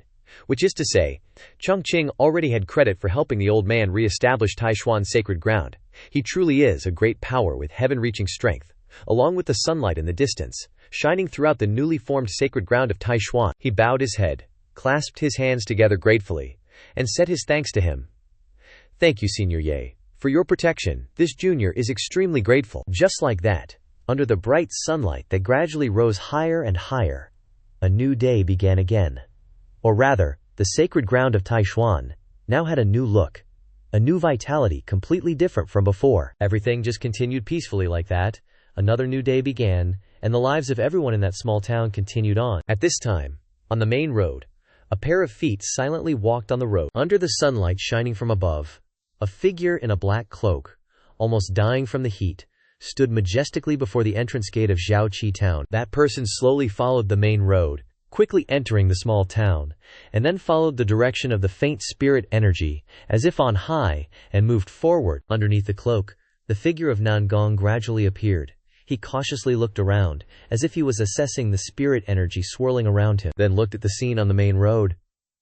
Everywhere here has strong spirit energy circulating around non-stop, as if there's a certain place emanating that spirit energy, causing it to be transported everywhere in the town. I didn't expect the inner scene of the Taishuan sacred ground to actually have such an extraordinary spirit land. Nangong looked towards the empty road in front of him. From some place in front emitted a strong spiritual force that covered the wide road. Such great Tao rhythm swept past him, and gradually spread behind him, covering the entire street. Nangong followed the main road to move forward, finding out where the spirit energy that flowed around the small town came from. And then he stopped at the place he needed to go. In front of him was no strange place at all, but it was Chang Qing's general store. It was also the place where the stream of spirit energy that covered the entire small town came from. When he arrived, Nangong was even blinded by the light of the aura emitted from inside the store, causing him to frown. This is the place with the densest Tao rhythm. Then, as if suddenly realizing something else, his eyes widened in astonishment as he exclaimed, "No, it's not just the Dario rhythm." The tall figure, cloaked in a long black robe, stood before Chang Qing's general store, as if having witnessed a miracle. He couldn't help but marvel. This place actually has the aura of natural treasures. And that person was none other than Nangong Xuanji, the one who helped Ji Hitian in the chess match the other day. He stared at the store in front of him, his jaw dropping. Could this be some ancient ruins, or the dwelling of some peerless grandmaster? While he was wondering about this peerless grandmaster, the door to the store creaked open. The moment it opened, a violent gust of wind rushed out from inside the store, as if trying to blow everything around Nangong away. Following that was a surge of powerful spiritual energy gushing outwards. Just sensing a little bit of that terrifying power was enough to make him tremble. Even though he was standing at a great distance, that power still turned his face pale, his whole body involuntarily trembling non-stop, and his back was soaked with sweat. At this moment, following the opening of the door, was Chang Qing's bewildered figure. He saw someone standing in front of the store, so he curiously opened the door to see what was up. As for Nanggong, he was now being tortured by some kind of killing intent. Especially when he saw him, he was as if he had seen a ghost, and his blood pressure was about to drop. Chang Qing saw his pale face, his whole body trembling as if he couldn't stand firm, so he hurriedly asked, "Old man, what's wrong?" He was worried when he saw him breathing heavily. Could it be a stroke? But contrary to his worry, Nanggong was shocked to see him appear. This young man looked like an ordinary person, without any true ki around him, especially since Chang Qing had just walked out of the store full of spiritual energy without any problems. That's what shocked Nanggong the most. But he could come out unscathed from the Tao rhythm. Standing beside Chang Qing, he was still worried. The old man, as if he had found a legendary expert, he retreated, clasped his hands, and bowed his head respectfully. This humble one is Nanggong Xuanji, paying respects to the senior. Seeing the person suddenly bowing to him, he was shocked and panicked. The scenario was repeating itself again, causing Chang Qing to quickly feel that trouble had come looking for him again. Here we go again. A few minutes later, under the blue sky, warm sunshine and gentle breeze, gusts of wind gently swayed the beautiful and somewhat melancholy willows in Chang Qing's backyard. After inviting the person into his backyard, Chang Qing slowly poured tea into a cup to offer him a drink. He also briefly talked about Nanggong's current state of health. "Old sir, you're probably just having hallucinations from a stroke. The hot tea has been poured." He also lightly rolled up his sleeves and carefully presented the cup of tea in front of Nanggong. "Have some warm tea first." Nanggong, being invited into the backyard as a distinguished guest, hesitated a little and felt apprehensive, quickly raising his hands to thank him. Thank you, senior." Then he suddenly lowered his head as if seeing something on the table, and exclaimed in surprise, In front of him was a half-finished game of chess. With his experience, just a glance was enough for Nanggong to recognize the chess position before him. Black falls 13 to seize the soul, white sets 12 to call the yang essence. Hearing that the person could easily see the move he had made, Chang Qing became interested, his eyes twinkling like stars. "Old sir, you understand chess too." Nanggong didn't hide anything, clasping his hands and bowing respectfully. Wouldn't dare deceive the senior. This humble one has spent his whole life studying this Tao, finding a kindred spirit among countless fleeting opportunities. Chang Qing's eyes shone even brighter, his face full of excitement as he exclaimed, "That's great! I haven't met an opponent in a long time." Hearing what he said, he exclaimed in disbelief. This was exactly what he, Heng, had been longing for. So his whole life of research was waiting for this moment. Immediately after, under his serious and attentive gaze, Chang Qing took his white piece and continued the game before him. He didn't hesitate for a second, taking the black piece to respond to the other's move. The two of them continued, one move at a time. Chang Qing, with a confident expression, placed each solid move on the chessboard one after another. Even Nanggong couldn't stop his excitement, immediately responding with his own move. He was waiting for this moment to be able to play chess with a senior. Then, in just a few moves, the situation on the chessboard immediately fell into a stalemate, where just one wrong move would lead to complete defeat. Chang Qing was overjoyed when he saw it. While Nanggong was in a difficult situation in the game, he held the black piece in his hand, not daring to place it down, because he knew that if he made one wrong move now, he would lose immediately. Suddenly, Chang Qing's warm voice rang out, as if gradually guiding the situation before him. "Old sir, I once heard that." He was brimming with confidence, waving his hand with an air of superiority, his mind replaying the chessboard with countless different moves. "This chessmaster's got super intuition, already seeing a million variations of the game. Is he right though?" Even just a short match with Chang Qing had Xuanji's mental state on edge, sweat beading on his forehead. But he still forced himself to appear calm, saying, "Not bad." His eyes were glued to the board, focusing all his attention, but he still couldn't decipher the moves. And it was giving him a headache.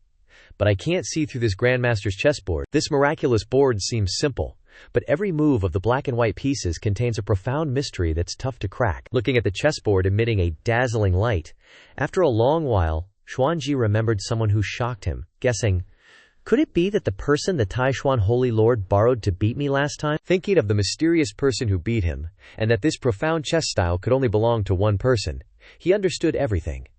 It was the person before him. Xuanji held the black piece in his hand, ready to place it, but it was like some force was stopping. Now they were like rivals, facing off in a life-or-death battle.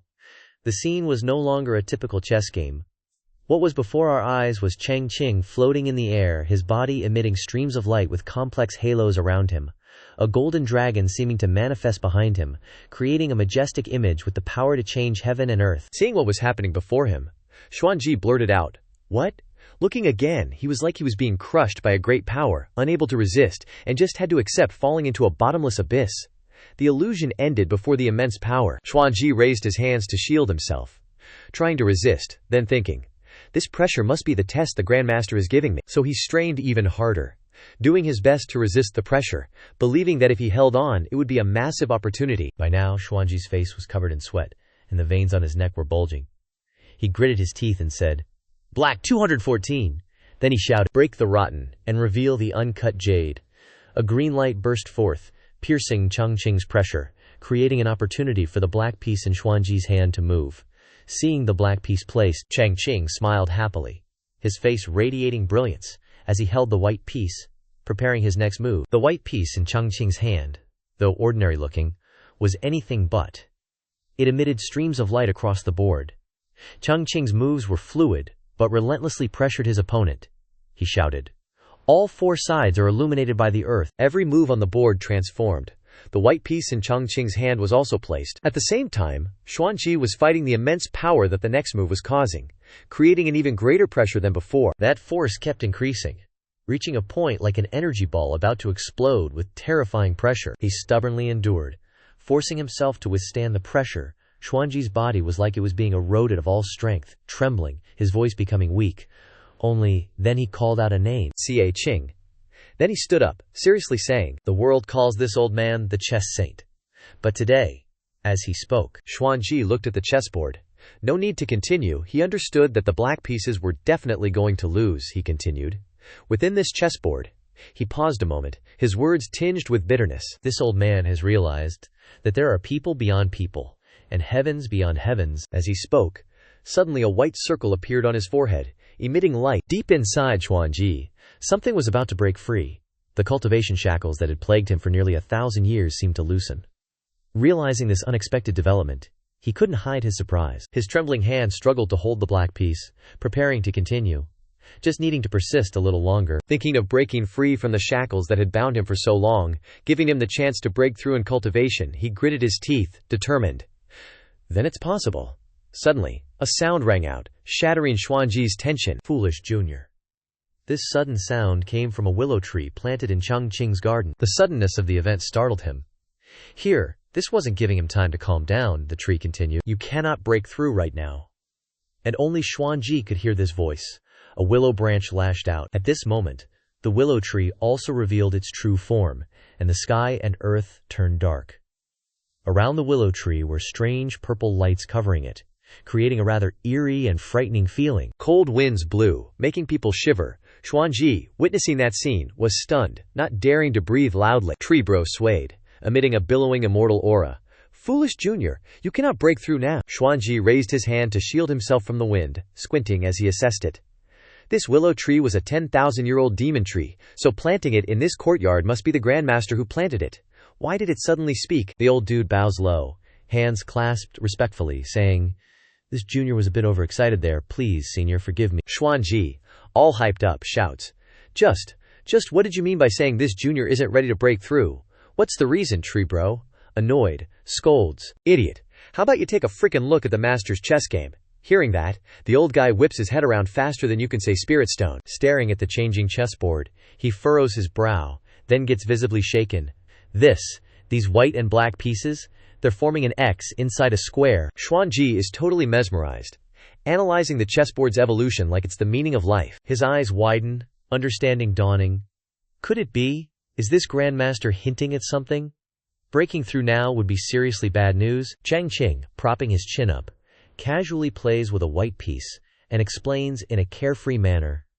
"See, in chess, if you don't get your head in the game, you lose a few pieces easily." Then he casually sets down the piece. Or, the whole damn game, just like that. Xuanji has a freaking epiphany, snapping out of his daze. The Grandmaster saw my unstable state of mind. Forcing a breakthrough now would at best mean a failed advancement and damaged essence, and at worst I'd go completely off the rails and become a freaking demon. Seeing that he finally gets it, Treebro telepathically lectures him. Duh. The master has a heart for all living things, and was afraid to hurt your pride, so he gave you a subtle hint. How about you hurry up and thank him? Hearing that, Xuanji finally understood. He jumps up, startling Chang Qing, and bows deeply with utmost respect. Grandmaster, your chess skills are off the charts. I'm in awe. Chang Qing is totally clueless. Huh. I only made a few moves, and he's already giving up. I haven't even used my ultimate techniques yet. Chang Qing flashes an awkward, strained smile. Old timer, you're too kind. Want to continue? Xuanji is resolute and declines politely. No, all my life's effort wouldn't equal 1/10,000th of your skill, senior. I wouldn't dare embarrass myself. Treebro sways its willow branches, making a rustling sound, and a purple leaf falls, carrying a powerful force. It slowly descends before his expectant face. The leaf lands right in his hands. Then, Treebro urges Xuanji. Seeing as you know your place, consider this leaf a chance encounter. Now scram. The old guy clasps his hands in respect, fully compliant. Yes, this junior understands. Then he turns to Chang Qing and bows. Thank you for putting up with me today. This junior will take his leave. Chang Qing, helpless, has to agree. Okay, sure. Then, without turning around, he slowly backs towards the door. Seeing this, Chang Qing's confused, a chill running down his spine. Weird, why is he leaving so suddenly? Chang Qing nervously turns to Treebro and guesses aloud. Could it be? Is he allergic to the willow blossom? Meanwhile, Xuanji is flying away on his sword through the mountains, laughing happily. To think, a great cultivator is hiding within the Taishuan Holy Land. Looks like it makes sense that I lost to him after all. At this time, the martial arts tournament of the two great Holy Lands is coming to a close. Inside a large, lavish mansion built beside majestic mountains and rivers, Zhang Xuan reads the contents of a scroll, his face unable to hide his excitement. Not bad. The sword, elixir, monster, and talisman paths all have gains. Seeing this, Ji Tian angrily curses to himself, HMPH, but we didn't get anything, and even lost 2 treasures. The old geezer, hoarse, and with a dark expression, cuts off the old man's joy. Brother He, when are you planning to take this old man to meet that founder of yours? Hearing this, Zhang Xuan flinches, his face paling. He awkwardly turns around, searching for an excuse to cover up. Brother Zihi, it's not that I don't want to take you, but the founder is in secluded cultivation and doesn't wish to be disturbed. Ji Tian waves his hand, casually revealing his goal. Brother He, it's not that I'm in a hurry, but the Nam Gong chess saint will arrive in a few days, and his purpose is also for the grandmaster behind your sect. This shocking news surprises Yang Xuan, and he frantically asks, Really? The old man nods in agreement. Ji Tian remembers the image of the old man using the pieces of chess to cross the chessboard. Senior Nam Gong is the Tao of chess, and is now at the peak of the moving void. I guess it won't take him another 50 years to break through. Hearing that, the old man fell into a daze, racking his brain. This kind of character isn't easy to offend. I calculated 1,000 times, but never expected Ji Tian to borrow his name to force me to introduce him to Ye the ancestor. At the same time, Xuanji moved to another luxurious palace. Someone announced loudly and clearly, Ji Saint Xuanji has arrived. Seeing him suddenly appear, radiating an imposing aura, Ji Tian hurriedly stepped forward to greet him. Senior Nangong, you've arrived. I'll quickly lead Zhang Xuan to pay respects to Ji Saint. He cheerfully smiled, beaming. Greetings to the 2 saint lords. Xuanji was excited, his tone very polite. I came uninvited today, and I hope real person Chang Xuan will be understanding. The old man awkwardly clasped his hands respectfully. I wouldn't dare. Immediately after, Chang Xuan's face changed, beaming like a flower in bloom, flattering enthusiastically. Senior Ji Saint's presence is an honor to the Taishuan Holy Land. Seeing the old man kneel, Xuanji immediately rushed to help him up. Holy Lord Taishuan, no need for such formalities. He excitedly chuckled, his eyes crinkling. Last time, you broke my 4 dragons earth-water formation. Truly outstanding. Then he patted Chang Xuan on the shoulder with satisfaction. This old man is impressed, truly impressed. Little did he know that the old man was forcing a smile, his back soaked with sweat. At this moment, Zihi Tian suddenly appeared behind him and spoke up. Senior Nangong, you don't know, but this action couldn't help but confuse Xuanji. Then he revealed a piece of news. Although brother he's also skilled in chess, he still wasn't enough to break your formation. There was another expert behind the scenes. Zhang Xuan's face turned red with shame and anger. Trembling, Ji Tian even added fuel to the fire. Why don't you, Holy Lord Taishuan, take him to meet the real mastermind? Conveniently, these words made the old man's head practically explode with anger. He furiously grabbed his collar and roared, "Zhu Laogi, don't you push it, you're not scared at all, and you even dare to provoke me more, huh? Don't tell me, brother." He still wants to hide it. Ji Tian smugly grinned. Who doesn't know that Senior Nangong is addicted to chess and can't possibly miss any chess masters? Xuanji revealed something. Actually, before coming to Taishuan, this old man already met that expert. The two of them gasped in astonishment. Huh. He comfortably stroked his beard, laughing heartily as he exclaimed, "Truly beyond my imagination." Ji Tian couldn't believe it, anxiously asking, "Impossible, right? Senior Nangong is already at the peak of the void refining stage. Is that person's strength even above yours?" Xuanji took out a glowing object from his sleeve. "Look at this, and you'll understand." Seeing the willow leaf emitting tiny sparks of lightning, the two exclaimed in surprise, "A leaf!" Sensing the hidden power within, Ji Tian stared in stunned disbelief, asking, "Why does it contain such a massive amount of energy?" Chang Zhuan tentatively speculated, "This is a leaf from that 10,000-year-old demon tree in the ancestors' abode." He admired the leaf emitting a mysterious purple light.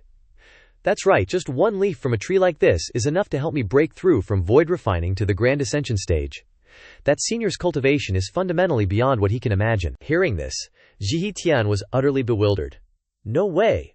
What level of character is this exactly?" Outside, the atmosphere in the city remained peaceful, as if nothing had happened. At Nanling Qingqiwa, the territory occupied by the Spirit Fox clan, in Yonghu City, everything was decorated beautifully, as if preparing for a wedding ceremony. He Huang perked up his ears, muttering softly.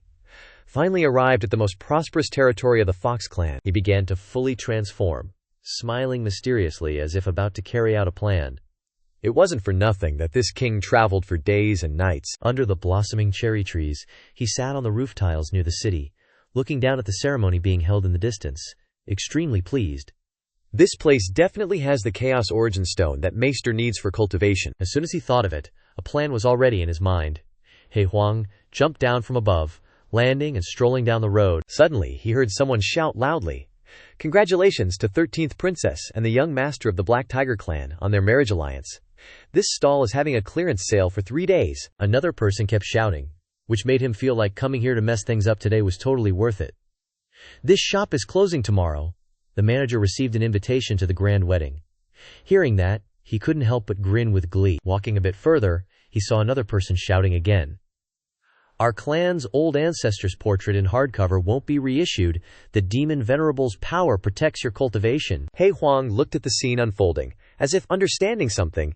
He couldn't help but feel delighted. "Oh, a wedding, huh? So, they're marrying off their daughter to the Heihu clan." He continued to wander forward. Suddenly, 2 people in a nearby shop recognized him. One guy, with a mysterious expression, yelled, "It's He Huang!" Recognizing him, they stepped out in front of him. They smirked mockingly, blocking his path, and started blabbering. "He Huang, the 7 great demon kings are searching for you with all their might in the southern ridge, and you still dare to deliver yourself right to our doorstep. Out of consideration for your previous severe injuries, we brothers won't be rude to you, so why don't you just surrender quietly?" Hearing their mocking laughter, his expression darkened a bit. He didn't respond to any of their nonsense. Instead, he began to circulate his qi, and a stream of spiritual energy started to appear around him. Without a word, he used his own power to activate the king's domination aura and king's qi force. The blabbering guys from before were instantly sent flying far away by that power, as if they were thrown more than 8 meters. They didn't even have time to react, only screaming in pain. "What?" He was utterly delighted. An even more delighted smile spread across his face, while his body continuously channeled his cultivation to its fullest, causing misty smoke to rise and powerful energy to envelop his surroundings. Then he unleashed a spiritual energy attack towards them. At this moment, those guys were in extreme pain, their entire bodies enveloped by his spiritual energy, their necks even tightly chained and suspended in mid-air. He smiled gleefully, his hand radiating power, as he looked at the 2 guys in front of him. "You 2 fools, could you even tell this king was severely injured?" He Huang smiled faintly with satisfaction, as he thought about his past self. "After undergoing the master's He Huang baptism, I'm even stronger than before." One of them, despite being choked, still struggled to ask him, Your aura." The other guy, equally terrified and disbelieving his eyes, chimed in, "You're about to break through to the demon emperor realm." He looked at the 2 guys, struggling miserably as his aura constricted them, making it hard for them to breathe. Meanwhile, he simply kept circulating his cultivation, while asking about the current situation. I heard your 13th princess wants to marry Ming Yan of the Heihu clan, He Huang continued.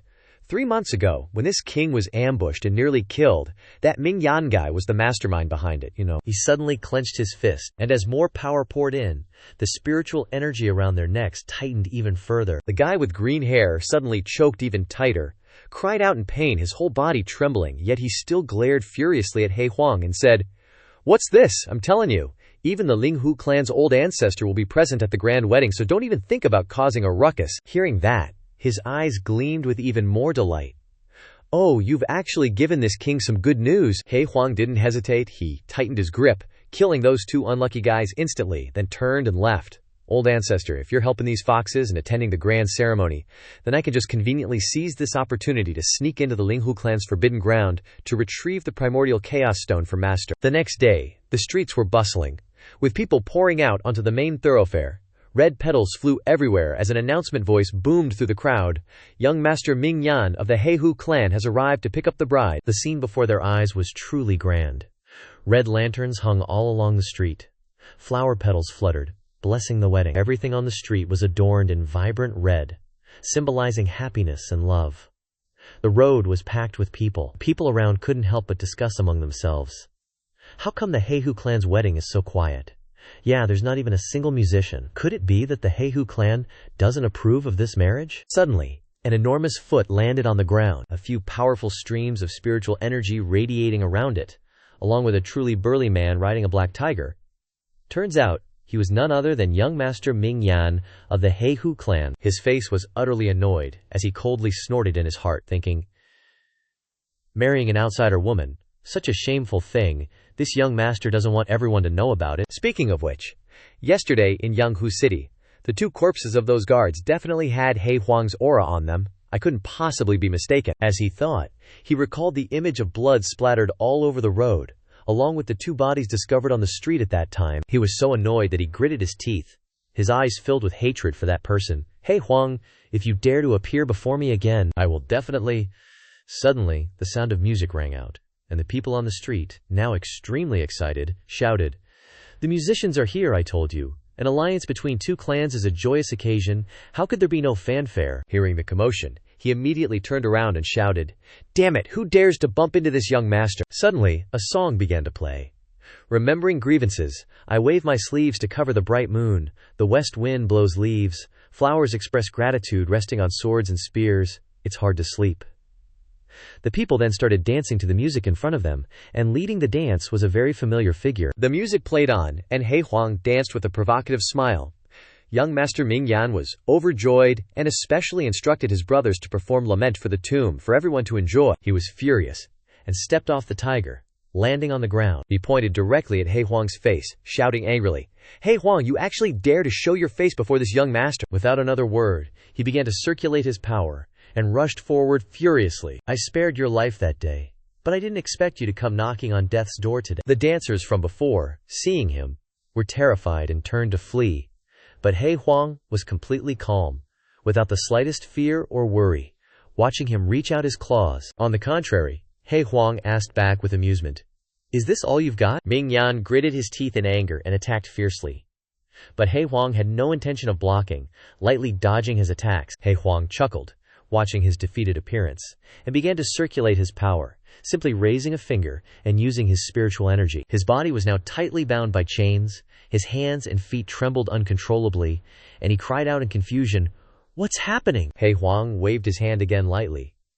He only waved his hand simply, but the pain was multiplied. From Ming Yan, He Huang slammed Ming Yan's head straight into the ground, and he was suppressed powerfully under He Huang's strength. He roared non-stop. "Not seen for a few months, you're about to break through already." Looking at He Huang before him, he thought in confusion. He was seriously injured at the beginning. Now not only has he recovered, he's only 1 step away from the Demon Emperor realm. How is this possible? He Huang's face was radiant, brighter than the sun, his words full of taunts. Haven't congratulated the young master for taking the 13th princess, a purebred bloodline spirit fox. He was pinned to the ground, unable to move, only able to feel anger. "Stop being a hypocrite. Immediately release this young master, otherwise you'll bear the consequences." But He Huang didn't listen, only lightly flicked his finger. He Huang's suppression on Ming Yan stopped, and he sat up with difficulty. He Huang was extremely amused. turned and walked away. "All right then, we'll meet at the wedding ceremony." As soon as He Huang gave Ming Yan a bitter defeat, he furiously shouted, "You dare ruin my good fortune!" On the other hand, his bitterness only made He Huang even more satisfied. With a smug look, He Huang turned back, a mocking smile spreading across his lips. "Why wouldn't I dare?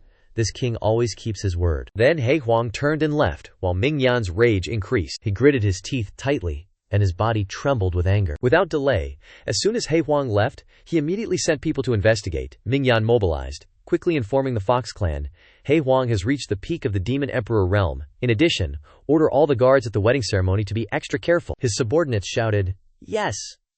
Only after he gave the order. Under the cherry blossoms is the residence of the Fox clan leader, and within Peach Mountain Palace there is a temple. At that moment, the Fox Spirit subordinates were bustling about, searching for He Huang. The Fox clan captain was shouting everywhere, "Bring the front gate and all the manpower behind the mountain to the wedding ceremony. Search and investigate He Huang. No one can disturb the old ancestor." Only after the captain mobilized, the subordinates obeyed. Yes, almost immediately, the group of Fox Spirits who called themselves the investigation team ran off to find him. But they didn't know that he was sitting safely, judging them from afar, a bunch of fools. He Huang held a leaf he had just plucked. He smiled mockingly. As expected, my lure the tiger from the mountain plan worked. After the backs of the Fox Spirit investigation team faded into the distance, he transformed into his beast form and landed smoothly. He Huang knew for sure that there was no one guarding the wedding ceremony location right now, so he took advantage of this body and this opportunity to run. The guards and that old fox are all at the wedding ceremony. Isn't the forbidden area as good as mine now? He Huang's four paws ran at a speed no one could have imagined. But as soon as he arrived at a point, a white shadow flashed past He Huang faster than he could. Something strange flashed past him. It had to stop him in his tracks and warn him to be absolutely vigilant. "Who?" He Huang frowned, pressing for details. Just then, the creature halted. The creature standing before him was a snow-white fox with emerald green eyes, looking utterly captivating. The fox said nothing, merely turned its head and leaped onto a nearby tree trunk. Perched on the tree, the fox began to flaunt its disdainful attitude. "You didn't even notice another person beside you," it chuckled mockingly. He Huang, being so engrossed in rushing to the ceremony that he failed to notice its footsteps, was enough for this fox to look down on him. So much for the legendary He Huang. Provoked by the fox's teasing, He Huang's nerves tightened like bowstrings. He roared, "Little fox, now that you've recognized me, you won't be leaving this peach blossom forest today." Annoyed, He Huang, he immediately transformed back into his beast human form to confront the fox. That fox was no pushover either. A pink light began to stir all over the fox. The fox smiled faintly at that time. "Is that so?" The fox transformed into a red-haired young woman with a perfect figure. The Spirit Fox clan's 13th princess, Shi-san. She sat on the tree trunk, grinning. "Just what I wanted. I'd like to see how powerful you are." Unexpectedly, Shi-san leaned forward, her breath growing rapid, her fangs bared, looking truly captivating. Shin-san lay prone, raising her hips, her large white tail wagging incessantly. Shin-san glanced up seductively as she beckoned to the great He Huang. Of course, with the fox's beauty and the fox spirit's schemes, He Huang quickly fell for the beauty trap. He Huang was blinded by the fox's beauty. He began to grin lecherously. Who knew this fox could transform into someone so beautiful? Naturally, Shi-san knew what she was doing. She giggled and decided to jump down from the tall tree. Shi-san Io approached him gently, placing her hand on He Huang's chest, her refined face drawing close to his, the corner of her lips curving in an inviting smile. "Are we going to start?" Shin-san said suggestively. "Right here." Her chest pressed closer to He Huang's body, but while he was busy trying to seduce the fox, He Huang knocked her out from behind. He slung Shin-san over his shoulder, grinning. "Sorry, you might not be human, but I'm a real dog," and he leaped from place to place, seeking a path to the forbidden area, intending to hit her Fox clan's forbidden grounds first, using her as a guide. At the ceremony site, blessings were hung for this grand wedding ceremony. Shan Yao, standing high above, began to say a few words. "Thank you to the elders and brothers of the various demon clans for attending the wedding of my little daughter and young master Ming Yan today." The crowd below couldn't help but excitedly interrupt him. "Clan Chief Tan, let's not bother with those complicated human rituals. That's right, bring the bride and groom up here." The crowd below became even more excited and added, "We've long heard that Her Highness Shi-san is stunningly beautiful, but has been hidden away in the boudoir. We've been eager to meet her." Hearing this, he was a little angry inside, but he still smiled and quickly dissuaded everyone. "Don't be impatient, give the girl a little more time to dress up. Suddenly, outside the wedding, where the people were gathered, the name Ming Yan shouted non-stop, "How long do you guys still want me to wait?" When the others saw this, they were very excited, shouting, "The groom is here!" The bridegroom everyone was waiting for had arrived, but he arrived with a raging aura, surging spiritual power, and angrily questioned, "That old fox is not here yet." He strode past the crowd into the interior in such a dashing manner, people who didn't understand thought he was excited and impatient. "Young Master Ming Yan, you are in a hurry. Congratulations, young master." He stood and watched him walk in headlong, also trying to stop him. "Young master, please be careful with your words. It is your good fortune that the old ancestor may be coming out of seclusion to watch the ceremony." But he just rushed over and squeezed Shan Yao's neck tightly. He laughed maniacally, grabbing his collar and pulling him close. "Ah, that old fox harmed his inner core when breaking through, and is still waiting for my Black Tiger clan's treasure to save his life." When he heard him, his face was helpless, plus a bit of extreme incomprehension. But Ming Yan's face was even more terrifying at this moment. He continued, "You better watch your mouth." Having said what he needed to say, he used his strength to fling the old guy away.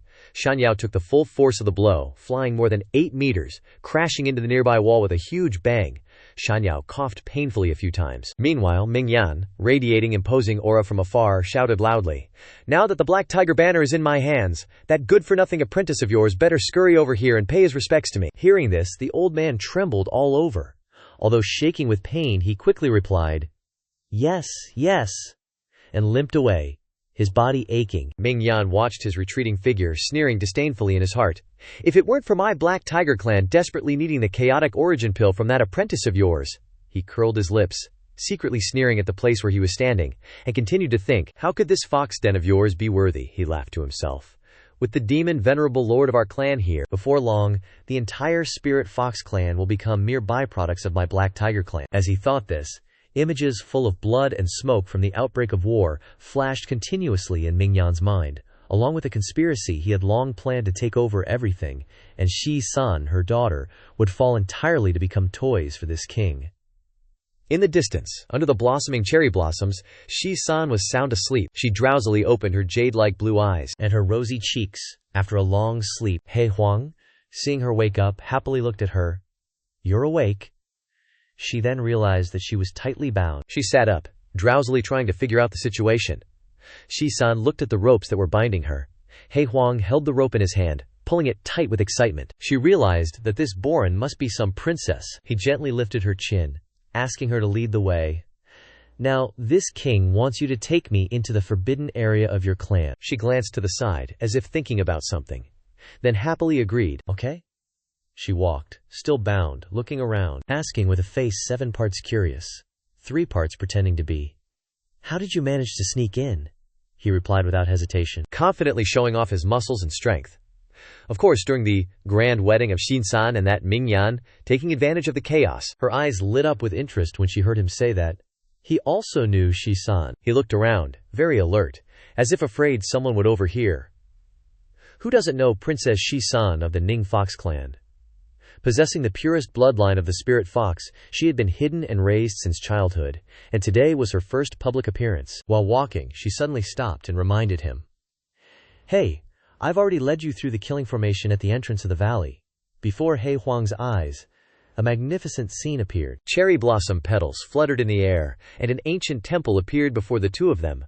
She smiled and gently said, "This is the forbidden ancient temple." Then, she turned her captivating eyes back to him, asking, "Can I go back now?" In the distance, on the roof of that white and elegant great hall, foxes were eyeing the two of them. At this time, Ming Yan and Shan Yao entered the great hall.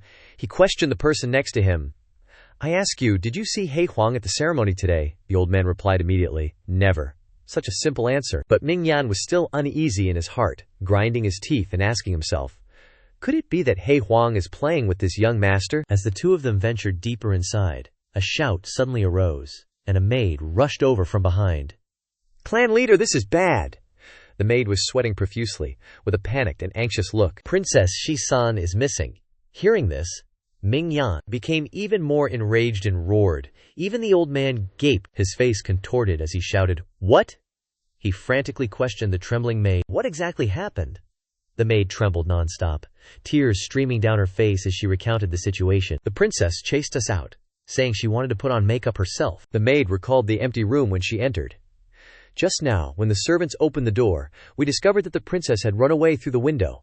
Hearing this, Mingyan Felt the blood rush to his head and couldn't help but slap the subordinate painfully, scolding, "Stupid! What are you all doing?" Shan Yao, seeing him angry, became terrified and quickly advised him, "Young master, please calm down. This old man will send people to find that girl." He trembled with anger, listening to those words. And to make matters worse, he heard the news today that his bride-to-be had run away from the wedding. That really set him off, pushing all the wrong buttons. His heart was burning with rage as he cursed. 13! You'll pay for your own ignorance! The two dudes definitely sensed the murderous aura, and were probably scared out of their minds. Meanwhile, inside the Fox clan's forbidden ancient hall, 13, the very person everyone was looking for, was sprawled out comfortably on the floor. Her tail swayed gently as she asked with curiosity, "Hey Huang, what do you think about this marriage of our Fox clan?" He was rummaging through everything to find something while replying to her. "That Ming Yan guy, I can see right through him. He's just relying on sophistry." Then he looked up, dejected, and continued. "It's a pity for Princess 13 to be married off to such a lecher." He spoke so casually in front of her, but since he didn't know her identity, he spoke so freely. Hearing that, she felt a little delighted, but then she sighed wistfully when she thought about having to marry that guy and said, "Indeed, I have to marry." She was about to continue, but suddenly she seemed to remember something, and covered her mouth, stopping her sentence. 13 sat up clumsily, cleared her throat, and then continued, "Indeed, I heard Princess 13 say the person she wants to marry." At this moment, flowers bloomed all around naturally. 13's eyes shone with a sparkling light, showing absolute admiration. Can only be someone with heaven-defying cultivation and an approachable, refined personality. An image of Chang Qing flashed through her mind, making it impossible for 13 not to be infatuated with that beauty. She kept gushing.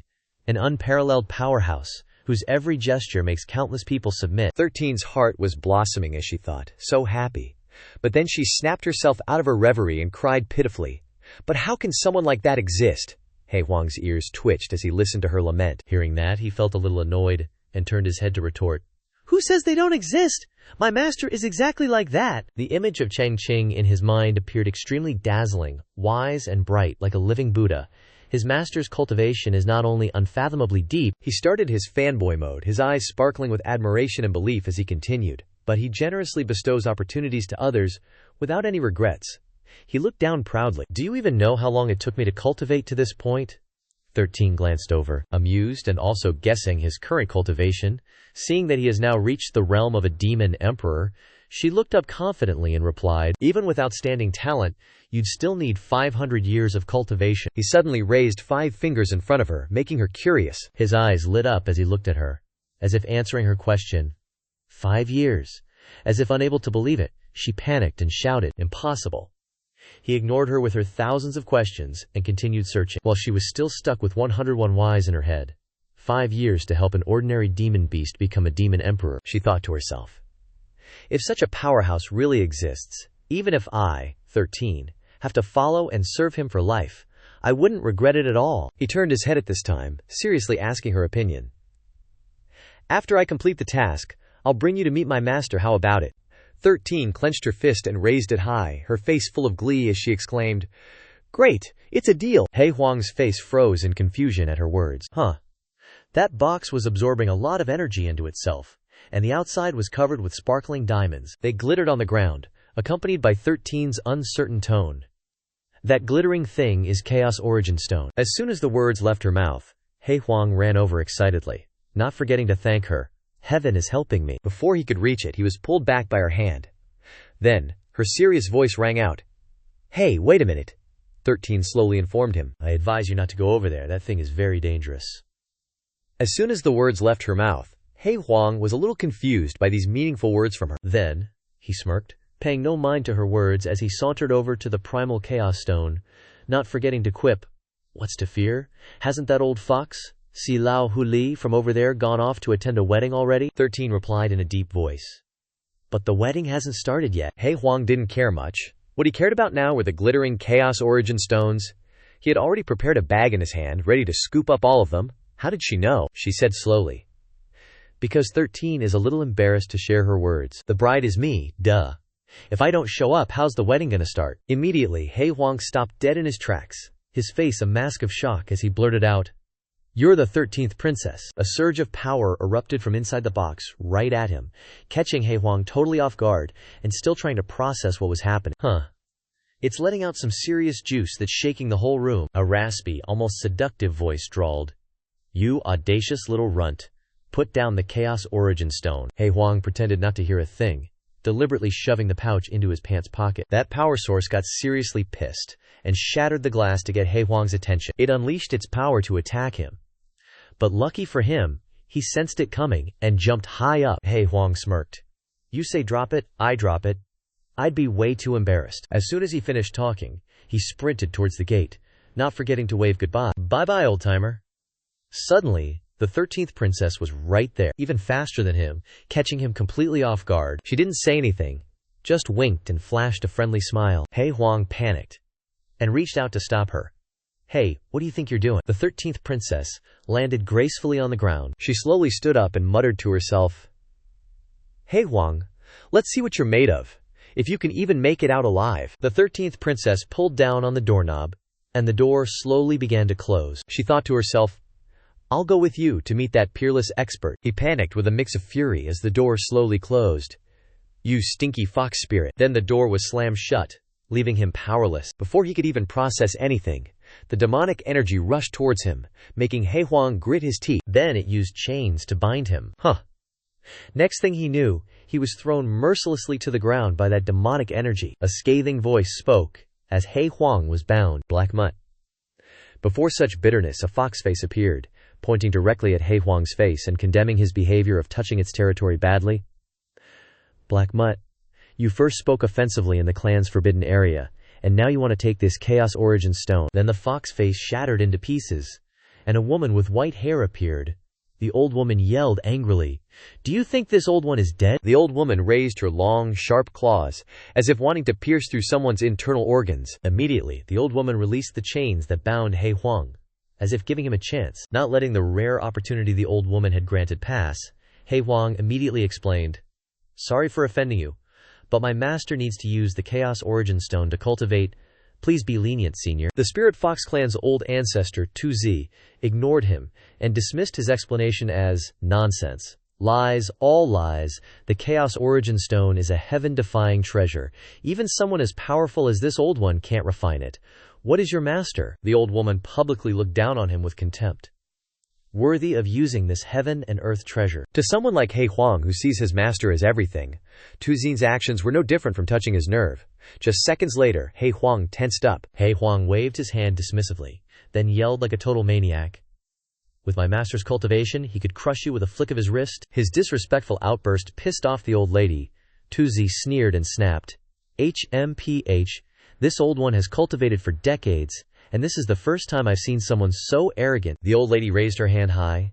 A second later, a fiery red orb appeared, and she roared, "Looks like you need a lesson or two." Seeing the speed of that fiery red orb, He Huang narrowed his eyes, trying to time his counterattack perfectly. When the orb was only centimeters away, He Huang crossed his arms in front of him, creating a protective shield to block the scorching heat. Then, He Huang braced his legs. He pulled his elbow back, getting ready for a fighting stance as streams of purple power infused his hand. And He Huang thrust his hands forward, launching himself at the old lady with purple magic crackling in his palms. The old lady just barely managed to block his attack. Their powers collided, one defending, the other attacking, creating a swirling, opaque white sphere in the middle. The white sphere became a bomb, exploding in a cloud of white smoke that sent Tuzi and He Huang flying backward. The old lady was thrown back by the shockwave, but she quickly used all her strength to regain her footing. Tuzi gritted her teeth.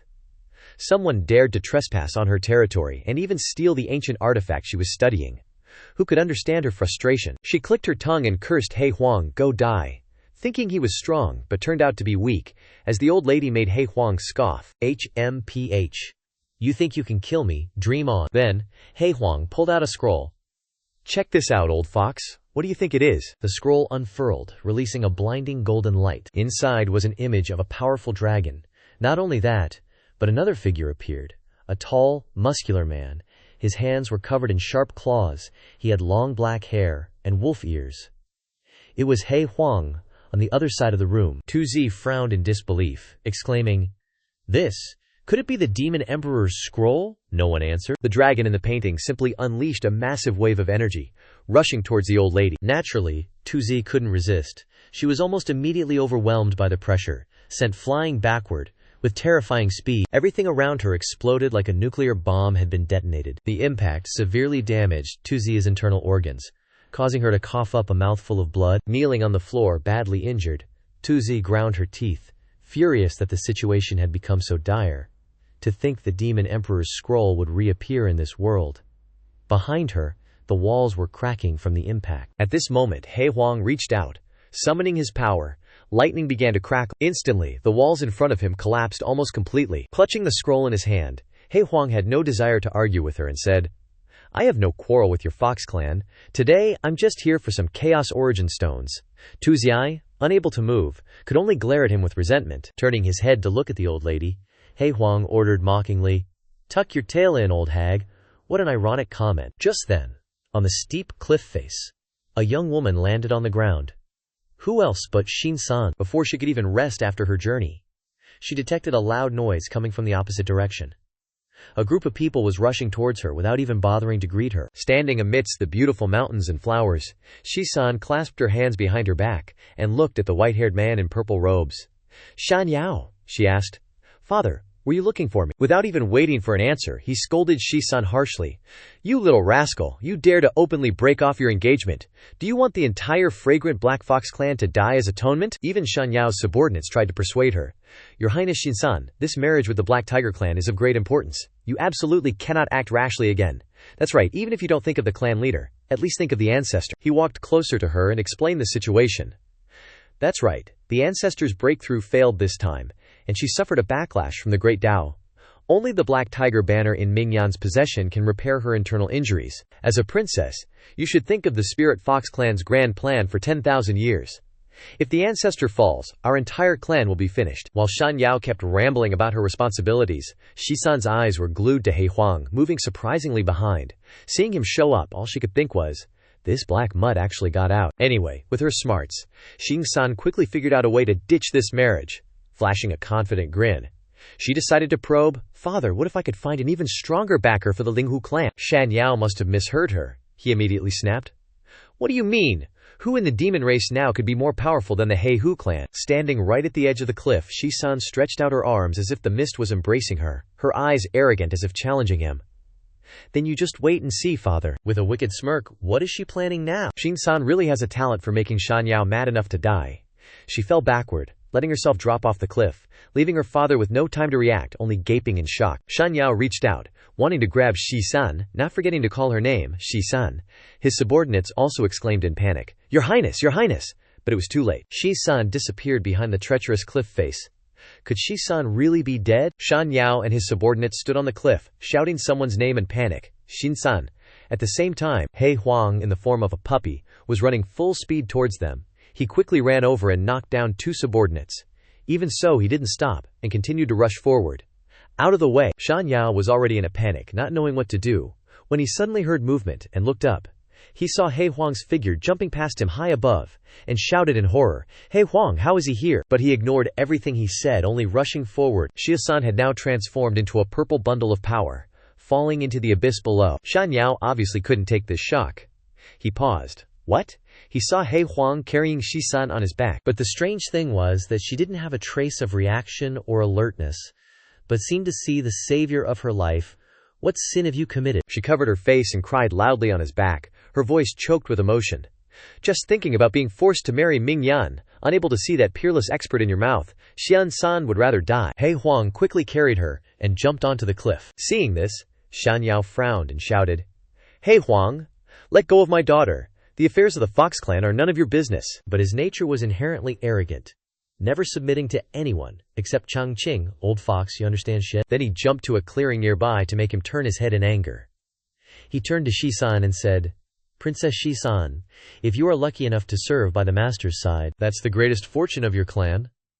After saying that, he ran away without even looking back at them. At this moment, Shan Yao was furious, and he reached out to grab him, but it was too late. "Stop for me." Shi-san at this time had removed the crying face of the performance just now. She looked back and smiled sinisterly with interest. The plan is past. And he ordered the two subordinates in a panic. You two still don't chase me. He gritted his teeth in anger, when a voice suddenly sounded behind him. The black ball has run away. Suddenly, Tu Zi appeared next to him from somewhere. Shan Yao immediately turned around. Ancestor. He collected all the irritation just now, and respectfully clasped his hands and asked, How come it disturbed you? The old woman was no less angry than him. The old woman turned back to glance at him and replied gruffly, He Huang forced Shisan to steal the mixed yuan stone in our clan's forbidden area. Hearing this, he was stunned and asked, What? Then he frowned and gnashed his teeth, and tremblingly reported the incident to the old woman, hoping to escape punishment. Old ancestor, Xia Musan was taken away. This marriage is afraid that. But before he could finish speaking, Tu Zi interrupted. Then declare to the outside world that He Huang forcibly took Shinsan away. The old woman rested her hands on her hips, her mouth slightly raised with conspiracy, intending to avenge the Heihu clan. Shan Ju was instructed, and he happily clasped his hands and bowed his head and praised. The old ancestor is really wise. As if he remembered something, he looked up again and asked worriedly, But we urgently need the Heihu flag to heal you. Tu Zi was too lazy to listen to the whole sentence, so the old woman waved her hand to interrupt. It's okay, this seat has discovered a monster that is 100 times more precious than the Heihu flag. No sooner had she spoken than the old hag leaped high into the air, intending to leave. Before disappearing completely, the old hag didn't forget to leave a threatening remark. Since you've kidnapped my granddaughter, bring your demon emperor's chart to the temple as compensation. This all happened right there in the main hall. Shan Yao, breathing heavily and in a flustered voice, reported the situation to Ming Yan. That's what happened. He Huang is despicable and shameless. His face pale as a ghost, he added. He not only kidnapped my daughter but also inflicted heavy losses on my clansmen. Ming Yan trembled with rage at the words he recounted, especially the arrogant claim that it was all to humiliate him. Hearing this, Ming Yan immediately flew into a rage. His spiritual power erupting, he growled, He Huang, you dare to trifle with this young master. Shan Yao was astonished at this scene. Ming Yan gritted his teeth and continued, his face full of murderous intent as if he wanted to kill someone. He stole this young master's bride on the wedding day. This is an insult to our entire Black Tiger clan. His eyes blazed with power, instantly summoning the heaven and earth eclipse, eternal night situation, and then a vortex appeared on his forehead as his power gradually converged. Ming Yan roared, then waved his hand around, unleashing his power. Immediately, many different ghostly hands and demonic entities surrounded him. This was the Through the Nameless. Name Ye, the coming age. Soon after, a statue shaped like a black cat appeared, accompanied by dark energy. The others exclaimed that it was the Blood Jade Black Tiger, a jade talisman passed down from the era of the Black Tiger leader. The subordinates below gaped in astonishment, hearing that it could only be used once in a life or death emergency. His voice continued, questioning, Summoned.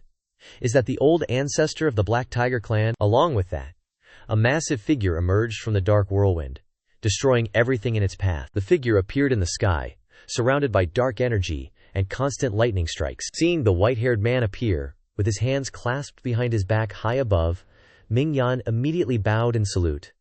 Greetings, old ancestor. The others were also wary of the man's dark aura, immediately kneeling down to pay their respects. Greetings, Lord Black Tiger Demon Venerable. Shan Yao shuddered, thinking, he actually summoned this old monster. The others, under that oppressive pressure, also showed clear tension on their faces, and couldn't help but think, that old geezer, he's a demon venerable level villain who proves his deo through slaughter.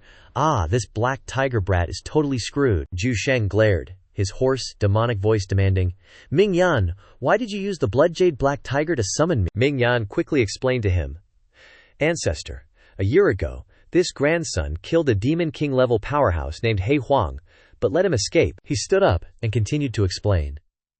And today he actually kidnapped the 13th princess of the Spirit Fox clan, whom this grandson was marrying. This is clearly an insult to the Black Tiger clan. Then he concluded the matter, begging for his help. That's why I summoned the Blood Jade, begging for the ancestor to come. Zhu Sheng didn't respond to his words but just pointed his index finger out. A surge of power was released from the finger, immediately hitting Ming Yan directly, sending him flying backward, his eyes wide with shock. Then he angrily spoke up, Waste! Even though it was a small blow, his power sent him flying far away and crashing into the ground, causing an explosion. Zhu Shang growled, unable to chase down and kill the enemy, and instead suffering revenge. What a disgrace. After speaking, he lowered his voice and asked, Which clan is that guy from? Shan Yao, guessing his question, clasped his hands and said softly, He seems to be from the central continent, originally a black dog. Hearing this, Zhu Shang sneered, his voice full of irony. Ha ha! Just a dog raised by a human. Your Fox clan's old ancestor is taking the fall. He smirked mysteriously, adding, and just left his descendants to be captured. Shan Yao quickly replied, the old ancestor has already gone to chase him. Zhu Shang was slightly surprised, and spoke softly. Oh, in his heart he thought, that damned old woman is too nosy. Why would she be willing to chase a little demon king? He raised his hand, using his power to create some kind of black vortex. Then, it used its own dark energy to form a coil around Mingyan, and a long chain to drag him closer. This sudden and violent action made him cry out in pain. Zhu Shang lifted him up, and the dark energy immediately tightened around his neck, causing him to tremble and struggle in the air, his face turning pale. A strange object slowly emerged from Mingyan's body. It was a flag with the family crested, and surrounded by dark energy. Zhu Shang waved his hand, bluntly stripping him of his position. You are no longer worthy of possessing the Black Lake flag, he said sternly. This old man will handle this matter. Go back and reflect in seclusion. Mingyan, battered and stripped of his power, could only tremble helplessly. Yes. In the vast blue sky with fluffy clouds drifting lazily, He Huang soared through the air. Streaks of purple emanated from his claws. Following closely behind was Shi San, chasing breathlessly. After a while, he landed on a small branch. Xing San quickly set foot on a branch nearby. She stood with one hand on her hip, watching him reach out and point forward, his lips moving as if to say something. He pointed to a large mansion of some powerful family in front of them. Right there. She followed his hand and looked towards it, instantly stunned, as if struck by lightning. A mansion. This could very well be considered a cultivation paradise. Soon, they jumped from those branches to the ground without a sound. Suddenly, Shisan's eyes widened. She frowned, her face shocked by a voice that seemed to be interrogating her.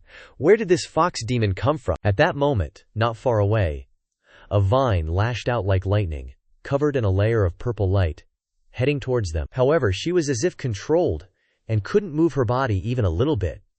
She just watched with wide eyes, as the vine came closer and closer to her. A 10,000-year-old tree spirit. This is bad. I can't move. At that critical moment, He Huang's hand reached out and firmly grabbed the branch. He quickly ran in front of her and protected Xia San behind him. Pulling the branch away, he said with an awkward smile to Treebro, Hey Treebro, don't get worked up. I brought her here to see the master. After speaking, he glanced down at the branch again, and seeing it was all droopy, he couldn't help but scratch his head. Seriously, Brother Shu, it's only been a few days since we last met. How'd you end up with bangs? He Huang looked at the large tree trunk, but the vines on its body had been shortened quite a bit, and asked Treebro. He remembered the pair of hands holding scissors, trimming and pruning its leaves before, mercilessly cutting off the branches that were originally its weapons. Chang Qing diligently trimmed the branches that were sticking out at the time. He hummed a few lines in the small garden, dig, dig, dig. When it thought about that, its tone couldn't hide its helplessness. Master thought my branches were too overgrown and kindly wanted to help me prune them a bit. Hearing that, Shi-san was stunned. She felt like she had just heard a bizarre story. Dare is to prune branches for a tree spirit of this level. Who exactly is the master He Huang is talking about? Suddenly, a familiar voice calling his name rang out behind them. Hey Gao, Black Dog, a nickname for He Huang. He Huang turned around when he heard the voice. He saw Tuzi jumping down from above. Old hag. The old hag frowned and shouted, Hand over the treasure. Then the old hag quickly pounced on the spot he had just been standing in. But luckily, he had anticipated this and jumped high into the air. He gritted his teeth in surprise and annoyance. Old fox, I didn't expect you to dare to chase me to this place. Tuzian didn't bother with pleasantries, and replied. The old hag raised her hand, and streams of power appeared from her palm.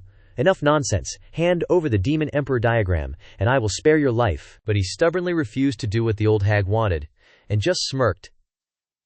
In the Fox clan's territory, I might still be wary of you, but now that we're here, you better show me some respect. Seeing him jealously guarding the treasure she was after, Duzi instantly flew into a rage, the old woman immediately lunging at him without a word of warning and snarling, You refused the carrot, so now you get the stick. The old hag swung vicious blows at him, but contrary to her expectations, he was able to easily evade every blow she threw. But even so, he couldn't avoid getting hit.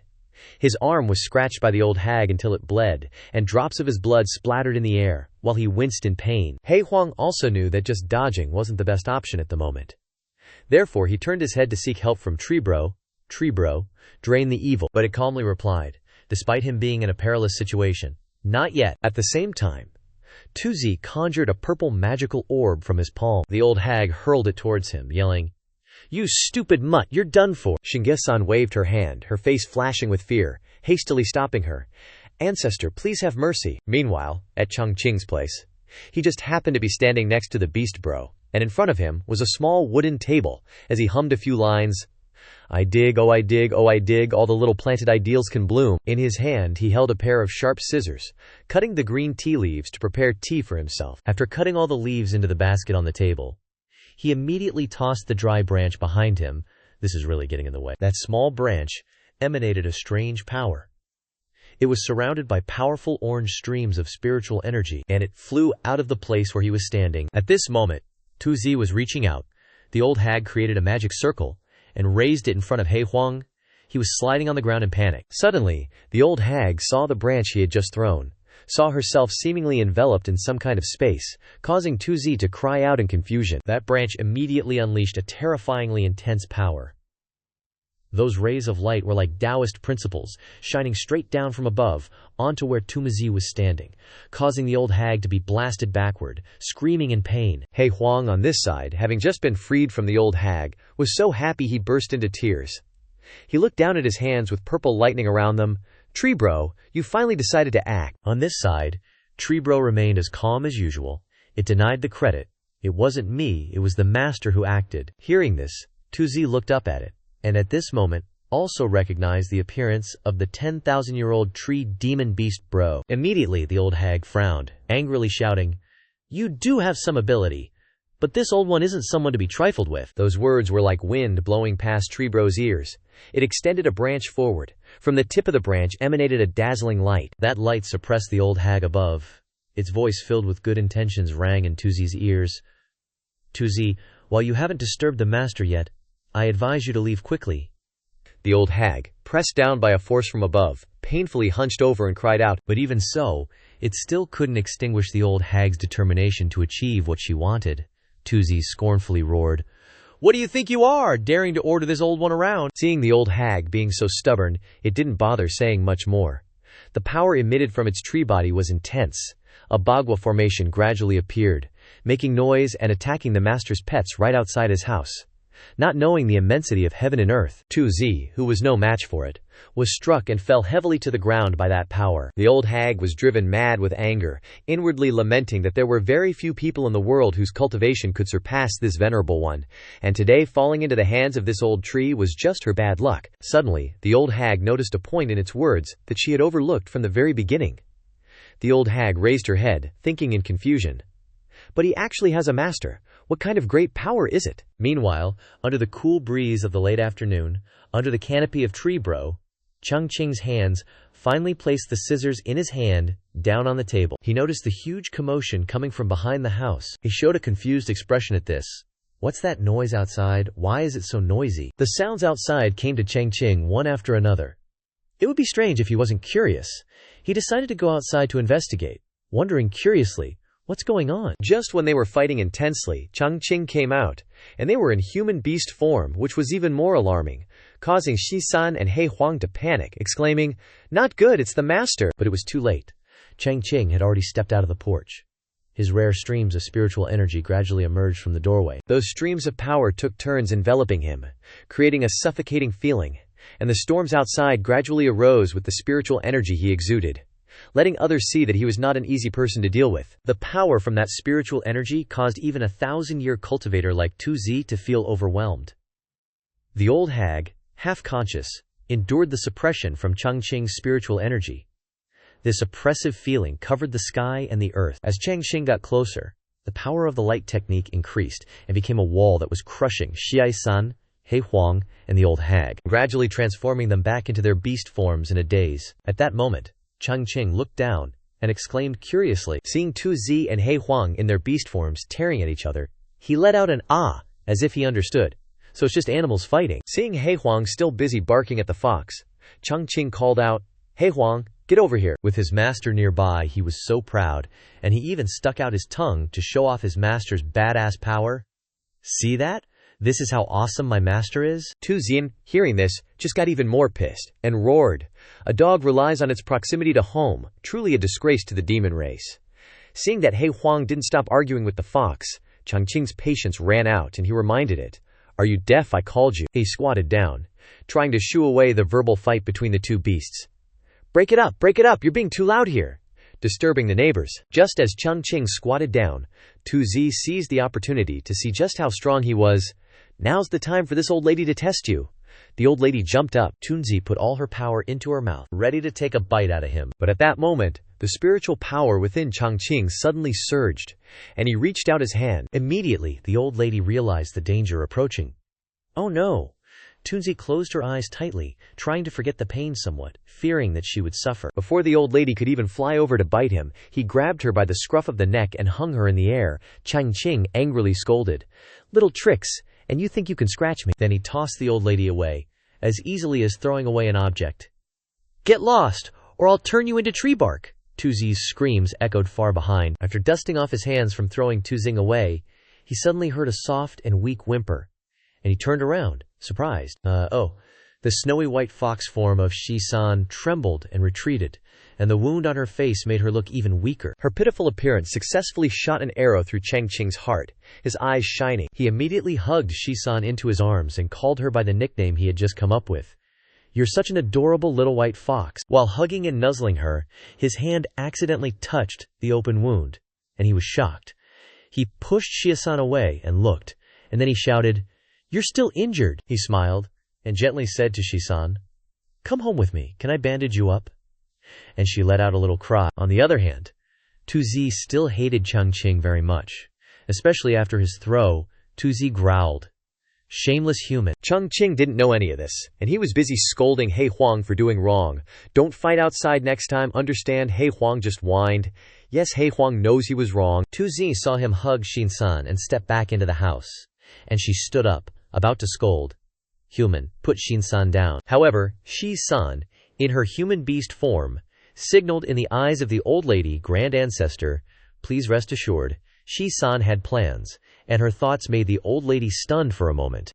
Also, in the old lady's eyes, Shi-san was clinging to Jiyu Chang Qing, her sly blue eyes saying, I've heard everything clearly. Compared to this peerless figure, the conditions of the Black Tiger tribe are not worth mentioning at all. Shi-san smiled, meaning, Shi-san will definitely find the treasure to heal you for the Grand Ancestor. And then the door of the general store closed, leaving the old lady standing there alone, wondering, what did I come here for at the Yin-Yang Holy Land? Where a tall, holy temple like a solid fortress appeared deep in the mountains, surrounded by a dreamy, romantic scene with clouds swirling above. It was also where the elders gathered, forming a circle preparing for some kind of meeting. The Yin-Yang Holy Master here was Chang De. He was now closing his eyes and calming his mind. Suddenly, someone came in and reported everything. Reporting to the Holy Master, according to the disciples guarding the human realm, the Black Tiger Demon Lord Zhu Sheng and the Spirit Fox Clan's Tu Zi have broken through the Nanling barrier and have now entered the central continent. Hearing this, Zhang Di stood up angrily, holding his whisk and shouting, 2 powerful demon lords have invaded the human realm, what's the reason? The disciple clasped his hands and replied, It seems to be because they are chasing a black ball demon. Hearing what that disciple said, it made the old man sweat bullets from unease, and he couldn't help but ponder. A black fur-balled demon could alarm 2 great demon venerables. There must be something hidden here. Waving his horsetail whisk, he continued thinking, never mind, the emergence of demon venerables needs to be handled by the holy lords of the 4 great holy lands. This old man will go check on them first. Immediately, he mounted his flying sword and took off. Before leaving, he didn't forget to remind the elders, lead the disciples to garrison the Holy Land, await my orders at any time. The elders all clasped their hands together and bowed. Yes, we obey the Holy Lord's command. Chang De stood on his sword and flew away in a flash, disappearing into a cloud of dust. Chang De shot straight ahead. He took out a luminous pearl, and then voiced his own judgment through the pearl. Old friends, the Black Fox Demon Venerable Zhu Shang and the Spirit Fox Demon Venerable Tu Zi passed through the barrier of my Yin-Yang Holy Land and charged into the Central Plains continent. Judging from the traces of Demon Kui, I'm afraid they're heading north.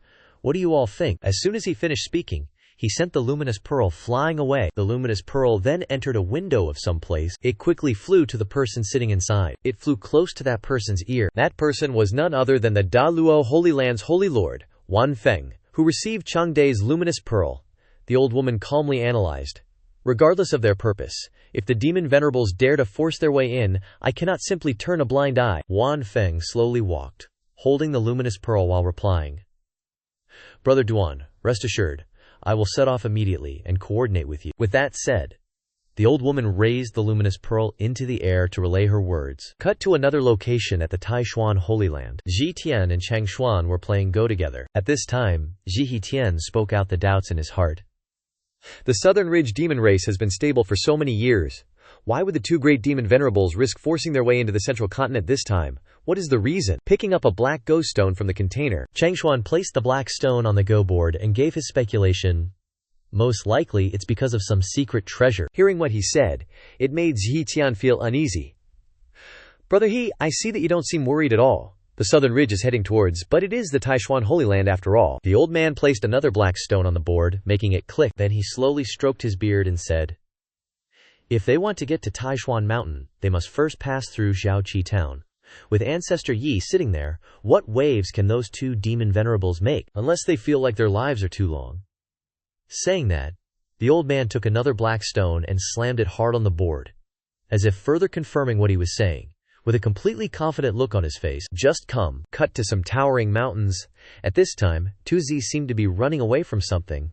The old woman clicked her tongue. That damn Tuzi looked very bitter while complaining. This old one will definitely not come a second time. Saying that, her hands trembled like crazy.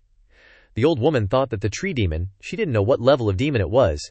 But that young man was even scarier. Images of Chang Qing and his cold face, with a gaze that wanted to kill, flashed before the old woman's eyes, making her extremely frightened. As Tuzi was fleeing, suddenly a wave of evil Kia followed behind. Realizing something was behind her, the old woman was surprised and turned around. Before she could do anything, she was quickly enveloped and pulled back. Tuzi was submerged by the evil Qi, helplessly reaching out and crying out in pain. Suddenly, Zhu Shang appeared out of nowhere with a face full of killing intent. He chuckled sinisterly, standing amidst the dark energy, watching the old woman writhe in pain. Tuzi, long time no see. Seeing the person before her, even though she was being controlled, Tuzi still managed to open her mouth and reply, Hey Hu demon venerable, Zhu Shang. He moved closer to the old woman and interrogated. You also went after He Huang? Looks like you failed and came back, huh? Even though she was at a disadvantage, Tuzi snorted coldly and said, so what if I did? Zhu Shang wasn't angry at all, calmly proposing to the old woman. As long as your spirit fox clan is willing to submit to my black tiger clan in the future, this venerable one will teach that little black ball a lesson for you. How about it? Tu Jinzi recalled Chang Qing's gloomy and somewhat frightening figure. Behind him was an ancient demon tree, with power that could completely suppress her. The old woman sneered, as if she had found someone to avenge her. The old woman thought, you stupid cat. If you want to die, this old lady will grant your wish. Thinking this, Tuzi put on a weak expression, pretending to agree to submit to him. Black Tiger Demon Venerable, I won't hide it from you. I chased after He Huang, but not only did he not hand over the person, he even seriously injured me. As if reading through the old woman's intentions, Zhu Shang coldly snorted in anger. Don't even try to trick me. That He Huang is just a small demon king at the Qi condensation stage. How could he defeat a demon venerable like you? Tuzi struggled to utter each word. Because he has the Demon Emperor's diagram in his possession. Hearing the three words Demon Emperor's diagram, Zhu Shang exclaimed in shock. The Demon Emperor's diagram, the sacred artifact of the demon race, conceived by heaven and earth in legend. That could not help but make him contemplate about the answer of the person in front of him. No wonder this fox came all the way here personally. This venerable one wants to become a demon emperor. This thing is indispensable. He quickly retracted his dark energy. It quickly dissipated, making the old woman feel somewhat more comfortable. Seeing that the mouse had fallen into her trap, Tuzi smiled contemptuously at him. Meanwhile, Zhu Shang was furious and frantically searching for someone. Where did that He Huang appear? Tuzi flashed a sly smile and said that He Huang is hiding in a small town at the foot of Mount Taishuan, protected by the Demon Emperor's diagram. Not only has his cultivation increased greatly, but he's also getting more and more arrogant. Then the old woman added a final line. He even spread rumors, immediately making Zhu Shang's face bulge with veins. The old woman continued to manipulate him. With the Demon Emperor's diagram in his hands, he can take over the Black Tiger clan and dominate the demon race in a few years. The more she said those words, the more Zhu Shang's anger was pushed to the extreme. His eyes turned completely white as he angrily roared, "You ignorant brat, daring to utter such arrogant words." Then he summoned a ball of energy, and also summoned the flag of the Black Tiger clan. Then he rushed straight to where He Huang was hiding. "This seat will go and deal with." Seeing him rushing away at the speed of light, Tuzi laughed gleefully, and thought to herself, "You foolish fool with no brains. Let's see how you die this time." Having achieved her desired result, the old woman smiled contentedly. Just as she was about to leave, a voice came from behind her. "Spirit Fox Clan Venerable, stop!" Tuzi turned around abruptly and shouted, "Who is it?" From the sky, the Holy Master of Daluo and the City Lord of Yin-Yang also appeared behind her. Next to them were also the disciples of the two people. Seeing everyone surrounding her, Tunzi curiously asked, "So it's the Yin-Yang and Daluo Holy Masters. Is there something special you came here for?" The Yin-Yang Holy Master angrily shouted, "Don't play dumb. You violated the agreement between the human and demon races. Using your demon venerable cultivation to enter the central continent, you should know the consequences." The Daluo Holy Master also questioned, "What exactly is your purpose? Speak quickly." But not only did Tuzi not feel afraid, but she even smiled and thought to herself, "Might as well go all the way and not admit anything. Push all the blame onto that old geezer Zhu Shang." Thinking this, Tunzi pretended to be charming, crying and whining. The two holy masters really don't know. The old woman looked very pitiful at this time, crying and responding, "This slave was forced by the Black Tiger clan's Zhu Shang to help him find a treasure." Tunzi fearfully covered her eyes, her whole body trembling. Zhu Shang is greedy and insatiable. Relying on the Black Tiger flag to protect himself, he personally went to the town near Mount Taishuan just now to seize the Demon Emperor's diagram. Wan Feng's expression immediately changed when he heard Tuzi say that. "The Demon Emperor's diagram," the old lady exclaimed in shock. "Isn't that the legendary treasure for crafting a demon emperor?" Tuzi burst into tears. The old woman cried miserably, and her mouth kept explaining the current situation. "That's right, Zhu Shang discovered the whereabouts of the treasure, afraid that I would ruin his plans, so he injured me and went alone." Chang Day was a mess of emotions. Looking around, he immediately felt that the atmosphere here was a bit strange. There was indeed the aura of the Black Tiger clan left behind, and Tuzi's injuries weren't fake either. He walked over to Wan Feng, and they both looked at Tuzi. Chang Day seriously said, "Spirit Fox Demon Lord, the Great Holy Lord and I will personally investigate the whereabouts of Zhu Shang. Considering you were threatened, we won't pursue this matter this time." Chang Day frowned, looking at the old woman, and seriously said, "I still ask that you quickly leave the central continent." Tuzi was still resentful, but upon hearing this, she immediately agreed, without hesitation. "By the Yin-Yang Holy Lord's command, this slave will leave at once." After speaking, the old woman quickly left with a triumphant expression. "Old thief Black Tiger, you're dead meat this time, he." In Little Chi Town, the people passing by were sparse and deserted at this time. Here, Chang Qing rescued a tiny white fox, and he gently bandaged its wounds. The white fox's eyes sparkled as it watched him bandage its wound. After carefully bandaging it, he happily teased, "It's just a superficial wound, I reckon it'll heal very quickly." The little white fox seemed very touched. It gazed at every line of his face with its bright eyes, as if wanting to remember its benefactor. Chang Qing didn't think much of it, and happily played with it, whatever, right? But the young girl's heart couldn't avoid this flutter. The little white fox felt shy, thinking, "Such a highly cultivated person, yet he treats me like this." He Huang quickly walked over, smugly looking at the little white fox and sneering, "See, the master is just like I said, friendly and approachable." Suddenly, dark clouds filled the sky, causing Chang Qing to pay attention to the surroundings. He gaped, looking up at the dark sky, his eyes wide with surprise. How did the weather suddenly change? The sun suddenly turned blood red, and terrifying lightning bolts appeared around it. A terrifying black hole appeared below, and a vaguely visible figure was about to emerge. His appearance quickly shook the heavens and earth. Zhu Shang appeared, his eyes glared, and he immediately hunted it down. "He Huang, hand over the Demon Emperor's picture, and this venerable one will spare your life." He Huang was stunned when he saw him. Not good. The little white fox was also very surprised when it saw him, full of fear. "It's Zhu Shang, Shu-Ee." Seeing an injustice, couldn't help but speak out. "Who's making a ruckus here?" A dazzling streak of color appeared in the sky, brightening up the entire area. Zhu Shang stared blankly at the mysterious streak of color. He then curved his lips into a triumphant smile. "I didn't expect that there would be an ancient demon tree in this place. Is He Huang relying on your protection to be so arrogant?" His face began to become more terrifying, murderous aura spreading everywhere. The machine Black Tiger opened. The machine has been opened, his power has increased many times, and a terrifying source of power is radiating around him. 5 demons are born.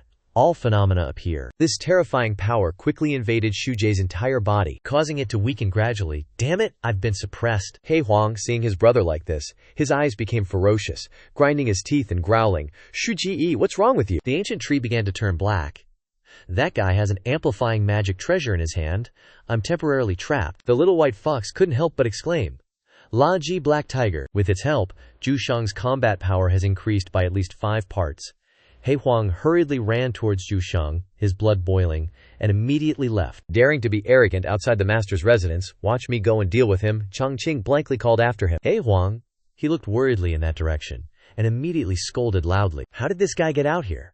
The door burst open from some kind of force. He Huang ran over, baring its sharp fangs, growling at the dude. Zhu Shang, don't even think about causing trouble. He saw it and sneered. You must be He Huang. No sooner said than done, he immediately gave He Huang a palm strike, unleashing absolute power. Just in time to catch the show, He Huang wasn't going to be outdone. Immediately channeled its inner energy to counterattack, the two forces clashing head-on. At this point, the dude flew back. He Huang growled at him, instantly pouncing, channeling its inner energy. Zhu Shang shut his eyes tight, veins popping on his forehead, clearly scheming something. He gathered all his strength and flew up high, focusing all his power, intending to completely obliterate. Furious, he unleashed a fatal blow. He Huang painfully endured his wrath. It was struck by Zhu Shang, coughing up fresh blood. Not stopping there, he grabbed He Huang's head, slamming it hard into a large rock nearby, causing it serious injuries. Overconfident, Zhu Shang gleefully laughed as he looked at He Huang. You mutt, your strength is nothing special. What a waste of potential. He excitedly channeled dark energy, pouring all his power into attacking He Huang, causing it immense pain. He Huang, refusing to give up, trembled and tried to endure the pain while fighting back. He growled, shouting, "Hand over the Yao Huang Tun, or don't blame this venerable one for making your soul leave your body." He Huang faced him, determined not to yield. It gnashed its teeth, revealing its terrifying fangs. "HMPH. You've disturbed my master. You better scram, or you'll die without a burial ground." Zhu Shang scoffed, not believing a word He Huang said, looking all arrogant. "Master, you're about to die, and you still dare to bluff." Just as he finished speaking, a loud shout rang out, "He Huang!" This shout immediately caught Zhu Shang's attention. He quickly searched for the source of the sound, looking around with curiosity. HMPH. Over here, Chang Qing was fuming, looking kinda scary. He shouted angrily, "Are you fighting again outside?" Seeing Chang Qing's terrifying appearance, Zhu Shang was momentarily stunned. HMPH. His face darkened, his facial muscles tightened, his eyes stared at them with a terrifying gaze. A light with enormous power emanated from Chang Qing, shining directly at Zhu Shang. Seeing this power, his eyes widened, his mouth agape. What? The light grew bigger and bigger, engulfing him completely, creating a huge explosion. When he woke up, Zhu Shang was completely bewildered. What happened? He looked back at himself in shock. Just a bit of pressure forced me to reveal my true form. Chang Qing's face was covered with veins, his eyes sharpened with anger, his face changing rapidly. He shouted angrily, as if his wrath was sweeping across the area. "Still don't remember, huh? See how I fix you?" Zhu Shang looked up at him, bewildered, sweat beading on his forehead, muttering in disbelief. This human." Zhu Shang stared at him, even more bewildered. Why does he have such powerful cultivation? A powerful foot slammed against the ground. The door creaked open. Chang Qing rushed in, shouting, "Still don't remember, huh? See how I set you straight?" Just as he stepped inside, he saw Zhu Shang's true form, leaving him speechless. Zhu Shang's face was fierce, full of challenge. I finally came back to my senses. My face turned purple, and sweat poured down. Last time it was a fox, this time it's a tiger. Is this a wildlife documentary now? But I'm no Wu Song. Chang Qing hurriedly went to find something that could inflict damage on it. Weapons. Are there any weapons? Just then, he saw a large, shiny knife lying next to the wooden cutting board. Got it. Chang Qing trembled as he crawled over, gripped the knife tightly in his hand, and quickly channeled his energy. Weapon acquired. Chang Qing shakily pointed it at the guy, threatening with a voice full of fear, Don't come any closer." In his heart he was secretly baffled, wondering if this knife could even defeat it. Wait, can this thing even cut a fox? Zhu Shang on the other side felt his power and was shocked. That knife. In its eyes, Chang Qing held the big knife, pointing it at Zhu Shang with an unfriendly gaze. Zhu Shang saw his scary face, and suddenly shuddered with fear. This aura actually surpasses the Black Tiger Flag Saint. What level of magical treasure is my clan anyway? A pseudo-immortal artifact. Could it be a true immortal artifact? Sweat poured down his back this time. Zhu Sheng fearfully growled and stepped back a few steps, as if wanting to retreat. This old man had no intention of offending you. How about we each take a step back and forget all about this? Chang Qing, the idiot, was also trembling with fear just as much. He tremblingly thought to himself, "It seems scared? Is it frightened by this knife? Gotta use this chance to quickly scram." Chang Qing immediately turned and shouted at Blackie, "Stupid dog, run!" Blackie laughed triumphantly, his face full of disdain. "Old thief, now you know how awesome my master is, right? You dare to be arrogant, watch me beat the crap out of you." Chang Qing saw that look. He felt utterly helpless and couldn't help but angrily shout at Blackie, "Hey, don't provoke him!" Zhu Shang on the other side also roared, humiliated by his powerlessness. "Damn it, a scholar can be killed but not humiliated, Blackie. Today I will definitely take your life." His eyes became blurred, and greed took over him. "Since you want to push me to the brink, then don't blame me for burning my bridges." He jumped up and started spitting out fresh blood, planning something sinister. 2 sets of claws met. Suddenly, a dazzling light appeared in the sky. Blackie down below witnessed this scene and growled, "This is a secret technique of the demon race, soul essence blood sacrifice." At this moment, many immortals appeared in the sky above Little Chi Town, all with the same goal of capturing that guy and bringing him back. Wan Feng looked down from above and immediately knew his location. "He's there," Zhang Di, beside Wan Feng, said sternly. "It seems Ming Zhusheng has already started his move." Zhang De held the command token in his hand and suddenly had an idea. His eyes looked into the distance, making it difficult to guess what he was thinking. He quickly drew a yin-yang symbol, and a faint light appeared on the command token, as if it were being activated. The command token opened, and the person appeared on the other side of the frame. He softly called out, "He, Cheng Xuan." Speaking of which, Zhang Di's expression became increasingly angry, and he shouted, "What's taking so long? Can't he hurry up?" That master and disciple could only helplessly shake their heads. Reporting to master, Holy Ruler Zhang Xuan said. Immediately below him, a small purple space appeared, instantly showing the image everyone needed to see. Cheng Xuan sat upright in the hall, calmly telling him his thoughts, so that Zhang Di could rest assured that Black Old Tiger wouldn't be able to escape. Little Chi Town. Wan Feng's expression immediately changed when he heard that. How could she have guessed that there would be no reinforcements? The council pitted a member of the Shi family against a tyrant like Black Tiger. She couldn't help but blurt out, "Ah, here." Zhang Di had also been furious, since who knows when.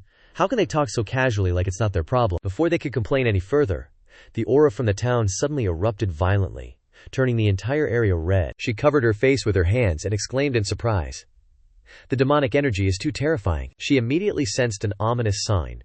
Zhu Sheng seemed to be using some kind of ancient secret technique. Wan Feng's brain went into overdrive, and the old lady respectfully clasped her hands together, saying solemnly, "Brother Du Tuyen, among the great holy lords, I've always felt that your cultivation is the highest." The others who found a way out immediately joined forces, clasping their hands respectfully. Holy Lord's yin-yang creation divine art. Zhang De understood the meaning behind every word uttered by the people behind him. He flared up and snapped back, "What do you mean?" The old lady immediately forced a smile, trying to find an excuse. "How about you take another look around, see what the battle situation is like, so we can respond easily." He immediately pointed at the old lady and declared, "Wan Feng, you son of a BTCH, are a real genius." Then he turned to look at the scene in front of him, thinking to himself, "The aura of absolute slaughter is right ahead." But as soon as he took another step, his body sensed something was wrong. He turned his head and only managed to utter a sound. Then the sword under his feet stopped levitating, causing him to lose his balance and become flustered. "Huh." He immediately fell from the sky to the ground. "What's going on?" Chang Di shouted in confusion. "Why is my true chi suddenly cut off?" At the same time, another explosion erupted from afar, but this time the aura was completely different from the previous one. He scrambled to his feet, staring blankly. It's from within the Zhao Qi town. A pitch-black aura was spreading out at an alarming speed, and it seemed that in just a few moments, it would engulf the entire surrounding space. Accompanying it were a few strange black lightning bolts, like ferocious snakes guarding the gate. Cheng De was utterly astonished by this once-in-a-millennium scene. Absolute Slaughter is using himself as the eye of the formation, and his bloodline as a sacrifice. His mouth hung open, unable to utter a coherent word, only thoughts racing through his mind. Just now, my true chi disappeared in an instant. It must be because of his influence. The villagers in the town were now terrified out of their wits, each caring only for themselves, fleeing in all directions. Run! Where did this strange wind come from? Save me! Cries of panic piled on top of each other, creating utter chaos. Chang Di gritted his teeth and went deeper into the formation, trying to keep himself from collapsing under the terrifying power. I must stop this fiend. At that moment, inside the formation, He Hu's eyes turned bright red, emitting a hint of evil spirit. He Hu roared, "Please, ancient He Hu god, return to my body." Chang Qing didn't have the guts that others seemed to have. He looked at the bloodthirsty tiger staring at him, sweat streaming down his face as he thought in fear, I'm done for, it seems like it's really angry." He squeezed his eyes shut, flailing the knife in his hand wildly, desperately shouting, "Don't come any closer!" He Hu, thinking that victory was in his grasp, was extremely pleased. I spent 1,500 years of lifespan to invite the ancient He Hu god to my side. Even if you have immortal artifacts, you can't do anything. Then it roared with an earth-shattering sound, its terrifying power capable of shattering a village in an instant. Chang Qing took the full force of that tiger's roar and was sent flying. He Huang, seeing his master weakened, was also frightened and cried out. As soon as he blocked the attack, he immediately exclaimed in surprise, "Sonic attack! My sandcastle!" With another attack, the weapon was knocked out of his hand. He shouted in panic, "My glaive, He Hu!" Taking advantage of the situation, continued to attack. It growled, "Die!" Its eyes were bloodshot, as if wanting to devour him alive. He Huang, standing far away, immediately roared a warning, "Master, be careful!" But the power of the black tiger was too terrifying. Even the tree bro in the yard felt the immense pressure from the attack, and swayed non-stop. Chang Qing, annoyed by the constant harassment, reached into his pocket, his anger practically written all over his face. "This kind of situation can only be a do-or-die gamble," he yelled, pulling out his weapon to meet the attack. "Taste my skewered sword." He raised a long stick in front of the tiger rushing towards him and shouted, "Take this!" He Huang, seeing what he pulled out, grinned from ear to ear, already celebrating in his mind. I knew Master definitely had a trick up his sleeve to win. The He Hu saw a strange object thrust before its face, and was too stunned to react at first. What was it staring at so intently? Who would have dreamed that what Chang Qing whipped out was basically pure gold for any feline? It was Yanmei Ding Chen, a special blend of secretly prepared catnip, the ultimate weapon for feline creatures, a killing machine. What else would you use this for other than teasing cats? Its eyes lit up with unconcealed affection, and it instinctively stuck its tongue out like any cat would. The black tiger shook its head vigorously, trying to resist its natural instincts. No, this cheap trick is insignificant. Its mind said one thing, but its body betrayed it. The ferocious expression from before was completely gone, replaced by a cat's addicted look, staring at Chang Qing's oversized cat teaser. The black tiger frolicked with the cat teaser, its face full of happiness. Chang Qing skillfully waved the stick, driving the cat crazy with pleasure, he thought to himself. Speaking of grabbing weaknesses, he looked elated. Who knew it would actually work? He watched the black tiger rolling on the ground, unable to suppress a smirk. The old tiger is definitely a cat at heart, albeit a high-level one. The black tiger wasn't so easily tamed. With a flicker of will remained in its mind. You think you can exploit my weakness, punk? You overestimate yourself. While the black tiger was engrossed in playing with the cat teaser, Chang Qing stealthily approached the knife that had been knocked away earlier, carefully picking it up.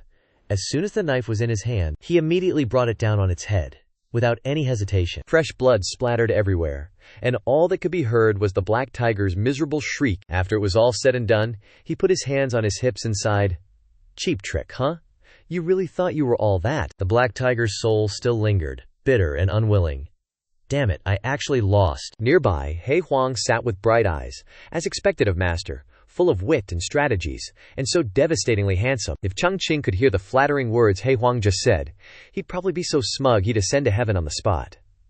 The tree bro next to him also pondered thoughtfully. Luckily, Master took action, otherwise it would have been really hard to deal with this treacherous fiend. Chang Qing looked at the cat teaser he just used, and felt a pang of guilt. Looks like he'd have to make another one for his little white fox, Bai Ling. In the blink of an eye, the spiritual energy suddenly dissipated into the air. Zhang Di stared blankly at the surrounding situation. What's happening? He couldn't believe it, still standing there dumbfounded. The oppressive feeling from before had vanished in an instant. A stream of green light flashed across the sky, flying rapidly forward. The old woman landed on the ground, her tone noticeably excited. Brother Duan. The old woman ran over, no longer with the slightest bit of caution she had before, asking about the situation. The tyrannical aura of the Zhusheng monster had subsided. Was everything all right? He shook his head, a hint of suspicion mixed with high alert. Now, looking across Zhongju, there is no one who can fight the ancient black tiger god head-on, he continued, increasingly astonished. Even you and I would be heading for our deaths if we fought it alone. Then he lowered his head, looking like he had understood the whole situation. Looks like the Zhu Shang won. Wan Feng was surprised by what he said. You mean that old thief relied on the forbidden art of divine descent just now? Seeming to think of something, the old woman shuddered in fear, uttering the most desperate thoughts. Successfully killed him, snatched the treasure, and already got the demon emperor's chart. The two of them understood each other immediately, and shot off like arrows. That's right, we need to catch him quickly. We can't let the tiger return to the mountain. Zhang Di shouted as he rushed forward. Otherwise Zhang Zhao will be in danger. Scene changed to in front of Chang Qing's house, smoke billowing, eerily silent. No one passing by would ever imagine that just a few seconds ago, a fierce battle between He Hu and Chang Qing had taken place here, and definitely no one would think that this totally ordinary place would be the burial ground for the life of that arrogant He Hu. He Huang was still laughing at He Hu's corpse. Serves you right, now you know how awesome my master is. Beside him, he'd already tossed that knife away, quietly watching the giant black tiger lying still in his yard. He scratched his head, a bit troubled. Tigers, in the cultivation world, probably aren't considered protected animals, right? After thinking it over and over, he couldn't come up with anything, so he just sighed.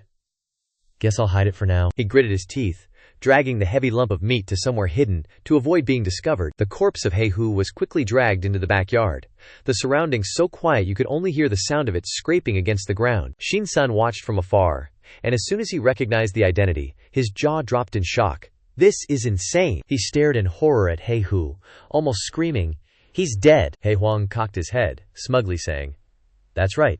My master solved this old monster without even breaking a sweat." Chang Qing was still stroking his chin, pondering, "It's such a waste to leave it like this. Should I make it into dried tiger meat or tiger stew?" Shi-san, standing far away, eyed him warily, his eyes filled with confusion. Unable to believe that such a character actually existed in this world, he sank even deeper into a long train of thought, thinking, "Luckily, I managed to persuade the old ancestor in time, otherwise I'm afraid I would have lost my life here today." Suddenly remembering Shin-san, he turned around and asked, "Little White Fox, does your wound still hurt?" He obediently sat still, letting him stroke his head, secretly speculating about the mysterious figure in front of him. This person's strength transcends all cultivators I've met before. Not even the old ancestor is a tenth of his power. Thinking of this, his mood became much more excited, and his actions became a lot more attentive. He actively rubbed his cheek against his hand, taking the opportunity to act cute. I must grab onto this thick, strong thigh, and hold on tight. He unleashed all the tricks he knew, emptying his bag of tricks, and jumping straight onto his lap to sit. The way he was trying to please Chang Qing was no different from a hungry kitten acting cute to its owner to get fish. How could most ordinary people resist this unparalleled, adorable face? He was no exception. Drowning in happiness, it really was too cute. "Now I finally understand King Xiao." He hugged Shin-san and happily announced, "From now on, you are my number 2 pet." He was a little surprised to hear this, pet. Then he thought about it in some weird direction, his eyes revealing a clear look of desire. Such a transcendent figure is willing to dote on me, to love me. His heart was still struggling. He turned his head, looking as if he was heartbroken. "Old ancestor, I'm sorry." In his dream he returned to his human form and hugged the master of his life. What great plan of 10,000 years. What about making the demon race great again? All of that can't compare to this master's affection for me. He Huang watched Shin-san cling to him, and couldn't help but sigh in his heart. As expected of the master, he conquered Princess Shin-san with his charm so quickly. You can't hide the truth. Right in front of Chang Qing's convenience store, the two cultivators followed the remaining spirit energy of He Hu, finding their way to the scene of the bloody battle. They pinpointed the location and quickly landed on the ground. Wan Feng looked around, her tone regretful. "Damn it, we're still one step too late, that guy ran away." But Chang Dai, who was beside her, discovered something strange. He pointed to the large pool of blood in front of him, making his guess. With such a large patch of blood, the person holding the treasure must have fallen into the tiger's mouth. As soon as he finished speaking, he used his spirit energy to follow the traces of blood, hoping to find some clues. Who would have thought that what he discovered would be shockingly terrifying? "No, that's not right, this blood," he shouted in horror. "This blood is He Hu's blood." The old woman behind him was startled when she heard this. "What?" Chang Dai trembled. He couldn't believe what he had just detected with his own hands. At the same time, Through spirit sense probing, he could no longer sense Zhu Shang's aura. The more he spoke, the more frightened he became. It's like he's dead. When Wanfeng heard this, an idea that she thought was extremely crazy suddenly flashed through her mind. Dead, she said carefully. Brother Duan, are you saying that someone killed the demon venerable He Hu here just now? Chang Day stood up, brushed the dust off his clothes, and carefully bowed his head. That's right. The old woman didn't quite believe it, so she continued to reason. But didn't you say that the entire central continent doesn't have anyone who can fight Zhu Shang after his divine descent? He was silent for a moment, carefully looking at the house before him. Maybe there really is an unparalleled figure in this small town that surpasses our imagination. In his heart he was cursing with all his might. Damn it, no wonder that old fart Zhang Xuan was in the mood to play chess. Seems like he knew there was something fishy here all along. He didn't want to think about it anymore, turning his head to leave. Now that the demonic lord He Hu is dead, let's get out of here. This little town belongs to the Taishuan sect anyway. Even if there really is some big shot, that old devil Zhang Xuan can handle it. The old woman looked at his hurried departure and asked in confusion, Duan brother, aren't you curious? Who exactly killed Zhu Shang? But he didn't turn his head, only slowly saying, Old sister? His eyes were deep, as if containing thousands of profound meanings. I didn't even stop to take a breather on the way here. Yet some expert solved him before we arrived, leaving only a pool of blood, you understand. The old woman suddenly understood, meaning the expert didn't want to be bothered by us, so they deliberately chose to end it quickly. He turned his head sharply, as if delivering a divine warning to both of them. That's right. Sometimes being too curious isn't a good thing. It might even cost you your life. In the blink of an eye, the sky had changed color, and the sunset dyed the surrounding space red. Chang Qing placed a plate of food in front of Shi-san, who looked puzzled. No one had ever treated it like this before. He had completely regarded Shi-san as his pet, casually instructing it with the kind of things normal pet owners would. From now on, this is your home. He carefully pointed to each item, telling it, that water bowl and food plate are for your fox butt. Shu Ge, watching him pour his heart into treating it as a pet, asked quietly, Master, do you want Shin-san to sleep in the courtyard? He Huang, standing to the side, was also confused. No less than Shu Ge, wondering if the master perhaps had other intentions. After he finished instructing, he stood up and stretched.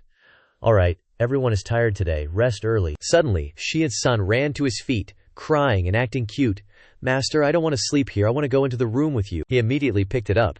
Seeing that he had responded to its trick, it was overjoyed, its little tail wagging non-stop. As if understanding its intentions, he smiled and blurted out, You want to sleep with me? It nodded in response immediately.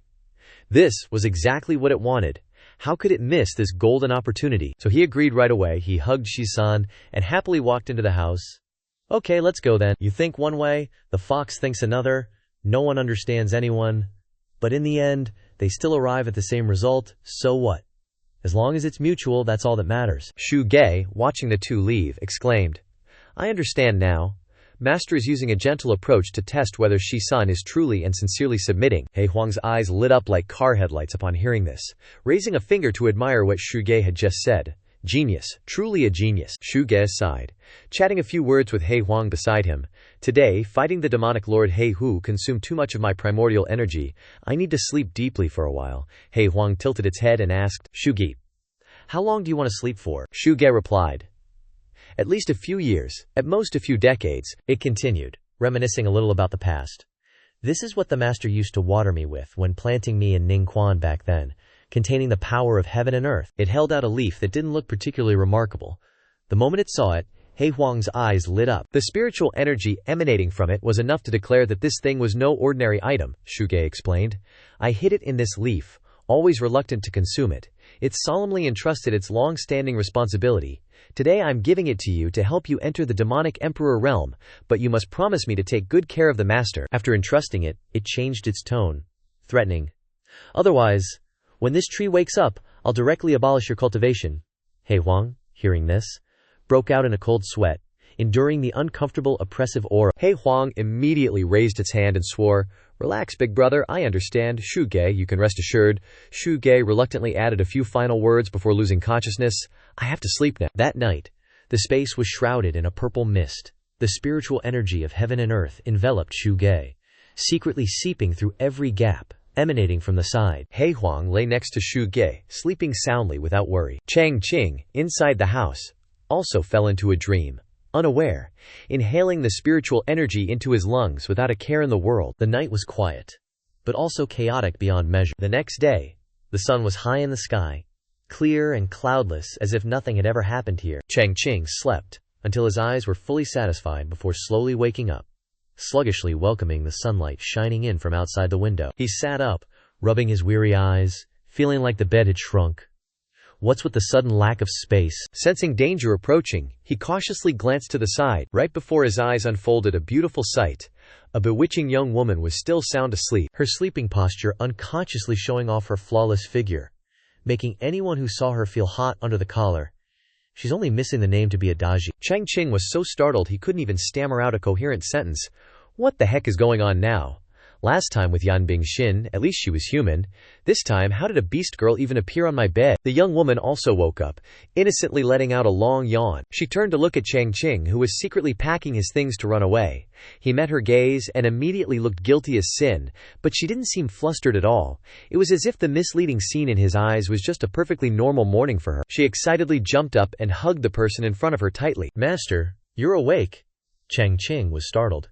He couldn't process what was happening, instinctively dodging to the side, causing her to fall on her butt. Wait, who are you?" It was only after the young woman fell that she remembered something extremely important. She had transformed. She didn't look like she did last night anymore. No wonder her master couldn't recognize her, but she was still in the mood to tease him a little. She rested her hand on her chin, her eyes looking wronged. "So heartless. You clearly slept with me last night, and now you want to throw me away so quickly." Chang Qing turned to stone upon hearing this. "What? Could it be that I did something beastly last night? Why can't I remember anything?" Even if he was a mute, he still couldn't remember. Thinking about it makes it even more of a pity. After a moment of confusion, he calmed down a little. He quickly noticed the anomaly. Wait a minute. He looked at the fox ears twitching on top of her head, then looked down at the tail that was as big as the young woman's body. This tail. His face instantly turned pale. Could it be that you're that white fox? She wasn't surprised at all, and tilted her head with a bright smile. "That's right, it's me." Chang Qing immediately covered his face, secretly swallowing his tears inwards, thinking his life was over. "It's over. This time I've really become King Zhao." He peeked at the little fox girl. Although, she doesn't seem that bad. It wasn't good for the sun to be high in the sky and the door to still be tightly shut. Chang Qing wasn't the type to huddle in a corner all the time. He opened the door to greet the lively sunlight from outside. The only difference was that this time he wasn't alone. The little fox girl Shi-san clung tightly to one of his arms, her tail wagging happily, and he kept refusing. "I'm telling you, can you let me go first?" But she insisted on clinging on. "No, I want to be with master." He Huang saw his master come out and started barking excitedly. Woof woof. But upon seeing the hulking black figure in front of him, he immediately froze in place. "Holy crap, who are you? It's only morning, and 2 earth-shattering things have happened already." But this time, he grasped the situation faster than before. "Wait, you are..." Perhaps because He Huang was still in beast form, it wasn't difficult to infer from the ridiculous story of that girl Shi-san. He exclaimed in surprise, "He Huang, your quality has also changed. The pitch-black egg iron has directly upgraded to snow cloud platinum." He reached out, a little incredulous. "How did you change so much in one night? Did you just eat happily and grow up?" Dao Huang didn't reply, or maybe it couldn't speak, so it responded in a different way. It turned away in his confused bewilderment. It faced the wooden table and barked continuously, using the simplest way that dogs use to signal people to understand. Woof woof woof. Chang Qing clearly saw what was on the table and immediately let go of Shi-san without the slightest bit of reluctance. This action confused her a bit, and she hurriedly called after her master, but he didn't turn his head and directly stepped forward. He picked up a rough jade stone from the go board. The board was covered in stones like that, each one radiating a dazzling light. His eyes lit up. This is the T-Pet stone I absorbed last time when cultivating, and it's the freaking Pro Max version." He happily turned to He Huang and asked, "He Huang, did you bring these back?" It wagged its tail, its mouth wide in a grin as if to say, "That's right, master." Chang Qing was so happy that he immediately lowered his head and gave it a big smooch, hugging the dog tightly. He giggled, praising it repeatedly. Good dog, good dog." He Huang, being praised, immediately looked at Shi-san, putting on a proud face. "Shi-san, don't be jealous of me." Seeing that black dog dared to provoke her, she angrily clenched her fists, gnashing her teeth and cursing 1,000 times in her head. "Stupid dog! Using my Fox Clan's primal chaos stone to compete for master's affection? You'll get yours later." Just then, outside the street, people gathered together, chattering. "Hey, did you guys hear?" one villager said, with worry evident in his tone. That tiger's roar yesterday was really scary. But another person immediately reassured him, "You're imagining things. Where would we find a tiger in this town?" An old man added, "That's right, I wanted to report it to the authorities." But the sound just disappeared. Chang Qing, hiding behind the door, heard every word. The more he heard, the paler his face became, exactly like a criminal eavesdropping on a wanted order about himself. He gaped, his eyes unable to hide his fear. Holy crap, someone really heard the commotion yesterday. He immediately closed the door, hurriedly calculating his escape route. If the authorities investigate and find a tiger corpse in my house, there's no way I can explain that. In that critical moment, his empty head suddenly had a decent idea. I got it. The streets of Zhaoqi town were bustling and lively, with people coming and going. Shi-san looked longingly at the grilled meat skewer in Chang Qing's hand, her eyes sparkling. She tried to distract her hungry stomach by paying attention to her surroundings. "Master, where are we going?" Chang Qing chuckled, and said he would share. His eyes fell on Shi-san's twitching ears. He was curious about her suddenly letting her ears and tail show. He then said, "Aren't you afraid of being discovered as a demon if you come out with me like this?" Shi-san smiled confidently. She hummed a sound. "Master, rest assured." She twisted her body, and her large ears and tail momentarily blurred. That was a sign of magic that she was using. "I use a special spell. Outsiders can't see Nujia's ears and tail." To show that he understood. "So that's how it is." Chang Qing had cleared up the misunderstanding in his heart. Returning to the main topic, he then held the tray of grilled meat and turned up the volume using his vocal cords and promoted it to many people. Come on, folks who are not careful. I grilled too much meat," he shouted loudly, pressing the tray of hot meat close to a person. He smiled. "I'm sharing it with everyone. Don't be polite." The person who received the skewer smiled and thanked him. "Thank you, Yekshansheng." Some people also accepted it, but curiosity drove them to ask, "Yekshansheng, what kind of meat is this?" Chang Qing evaded the question, trying not to mention the recipe in front of so many people. This is just normal wild animal meat." It continued to put skewers into everyone's hands, advertising them at the same time. Come on, everyone try it first, don't worry about that." Everyone took a bite and had to exclaim because of the fat in their mouths. Delicious! On the other side, Chang Qing secretly smiled with satisfaction, because the meat they were eating was made from tiger meat. If they knew the ingredients, they would definitely throw stones at him. Now that everyone had eaten his grilled tiger meat, no one could think of escaping. Chang Qing quickly carried the tray of meat to the two food stall ladies nearby and invited, "Sisters-in-law, you guys can also try it." The two ladies heard that and smiled at him. "Really, thank you, Yexiansheng." The woman with brown hair praised him repeatedly after eating. "Yexiansheng is handsome and knows how to cook. Whoever marries you will be blessed." The woman in red next to her looked at him with discerning eyes after the praise. Her eyes were half closed, and she whispered to the person next to her, "Behind him is his new mistress. Wasn't it a different girl last time? He's taken a concubine so quickly." It turned out that the two ladies had misunderstood that he had hundreds of wives, which was too wrong. He insisted on denying it. No, this girl is... But before he could finish denying it, Shi-san innocently interrupted, her eyes wide as she asked, "Master, which house are we going to next?" There was evidence right in front of them. The woman in red immediately smiled. "Master." So the two ladies zoomed in together, discussing and judging endlessly. Young people nowadays play so many tricks. The misunderstanding reached its peak, causing him to hurriedly deny it. "Aunties, it's really not what you think." But the two ladies didn't listen. The two ladies directed their judgmental eyes and carefully measured every part of her body before commenting, "However, this girl's body is thin. I'm afraid it won't be easy to have children." The woman in red, seeing that Shi-san was not worthy of being Chang Qing's wife, took the opportunity to introduce her granddaughter to him. "I have a granddaughter who is hardworking and knows how to do things, and her body is very round, definitely able to give birth to a son, Ye Shansheng. Would you like to consider it?" However, when he imagined that girl calling him little brother, he felt a chill down his spine. Chang Qing repeatedly shook his head, his hands and feet flustered. No need. Amidst the invitation and rejection of Chang Qing and the two women, only Shin-san swallowed bitterly. She gritted her teeth and snorted. "Dare to say my body is weak." She was determined not to lose to that granddaughter. And the impolite comments of the two women. Today, she would let you see a little of this princess's charm. After turning down those two matchmakers, Chang Qing and Xin-san were on their way back to the general store. Standing in front of the store, Chang Qing breathed a sigh of relief. He'd finally dealt with the headache and gotten rid of that tiger. But when he turned to look at Shi-san, she silently brushed past him, leaving Chang Qing puzzled. Little miss. He watched the distance between them grow. Her silence made him frantically search his memory for the cause. Bad mood. Was it because I let her carry the stuff and she got tired? Even if he didn't fully understand, he figured it was better to coax her a little. Gotta smooth things over quick. Chang Qing hurried in front of her, trying to strike up a conversation to figure out what was wrong. Little miss, thanks a bunch today. I definitely couldn't have done it alone. Suddenly, he saw 2 tears stream down Shimki-san's cheeks. She turned, looking wronged, and questioned him directly. Master, do you really think this servant's body isn't good enough? Seeing Shi-san's sad face, he quickly reassured her. Little miss, Wang Shen was just talking nonsense, don't mind him. Shi-san wiped away her tears. She quickly regained her composure, leaned closer to him and smiled. Then what does master think? Chang Qing gave her a thumbs up. Despite his awkward expression, he tried his best to compliment her, not wanting Shi-san to dwell on those comments. No bragging.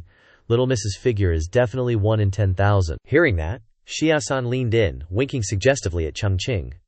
Then what are you waiting for? Shouldn't you seize the moment? Her allure was so strong, even a dog like He Huang was drooling. No wonder she's from the Fox clan. If I didn't prefer little female dogs, I'd probably be a goner too. Unlike He Huang, it took him a few seconds to process the meaning behind her suggestive words. Seize the moment. A light bulb went off in his head. He exclaimed, I get it. Chang Qing placed his hands on her shoulders. He looked at her seriously and said his request. Can you strike a pose based on what I tell you? Even though she was the one who initiated the invitation, Shi-san felt more embarrassed than ever facing his seriousness.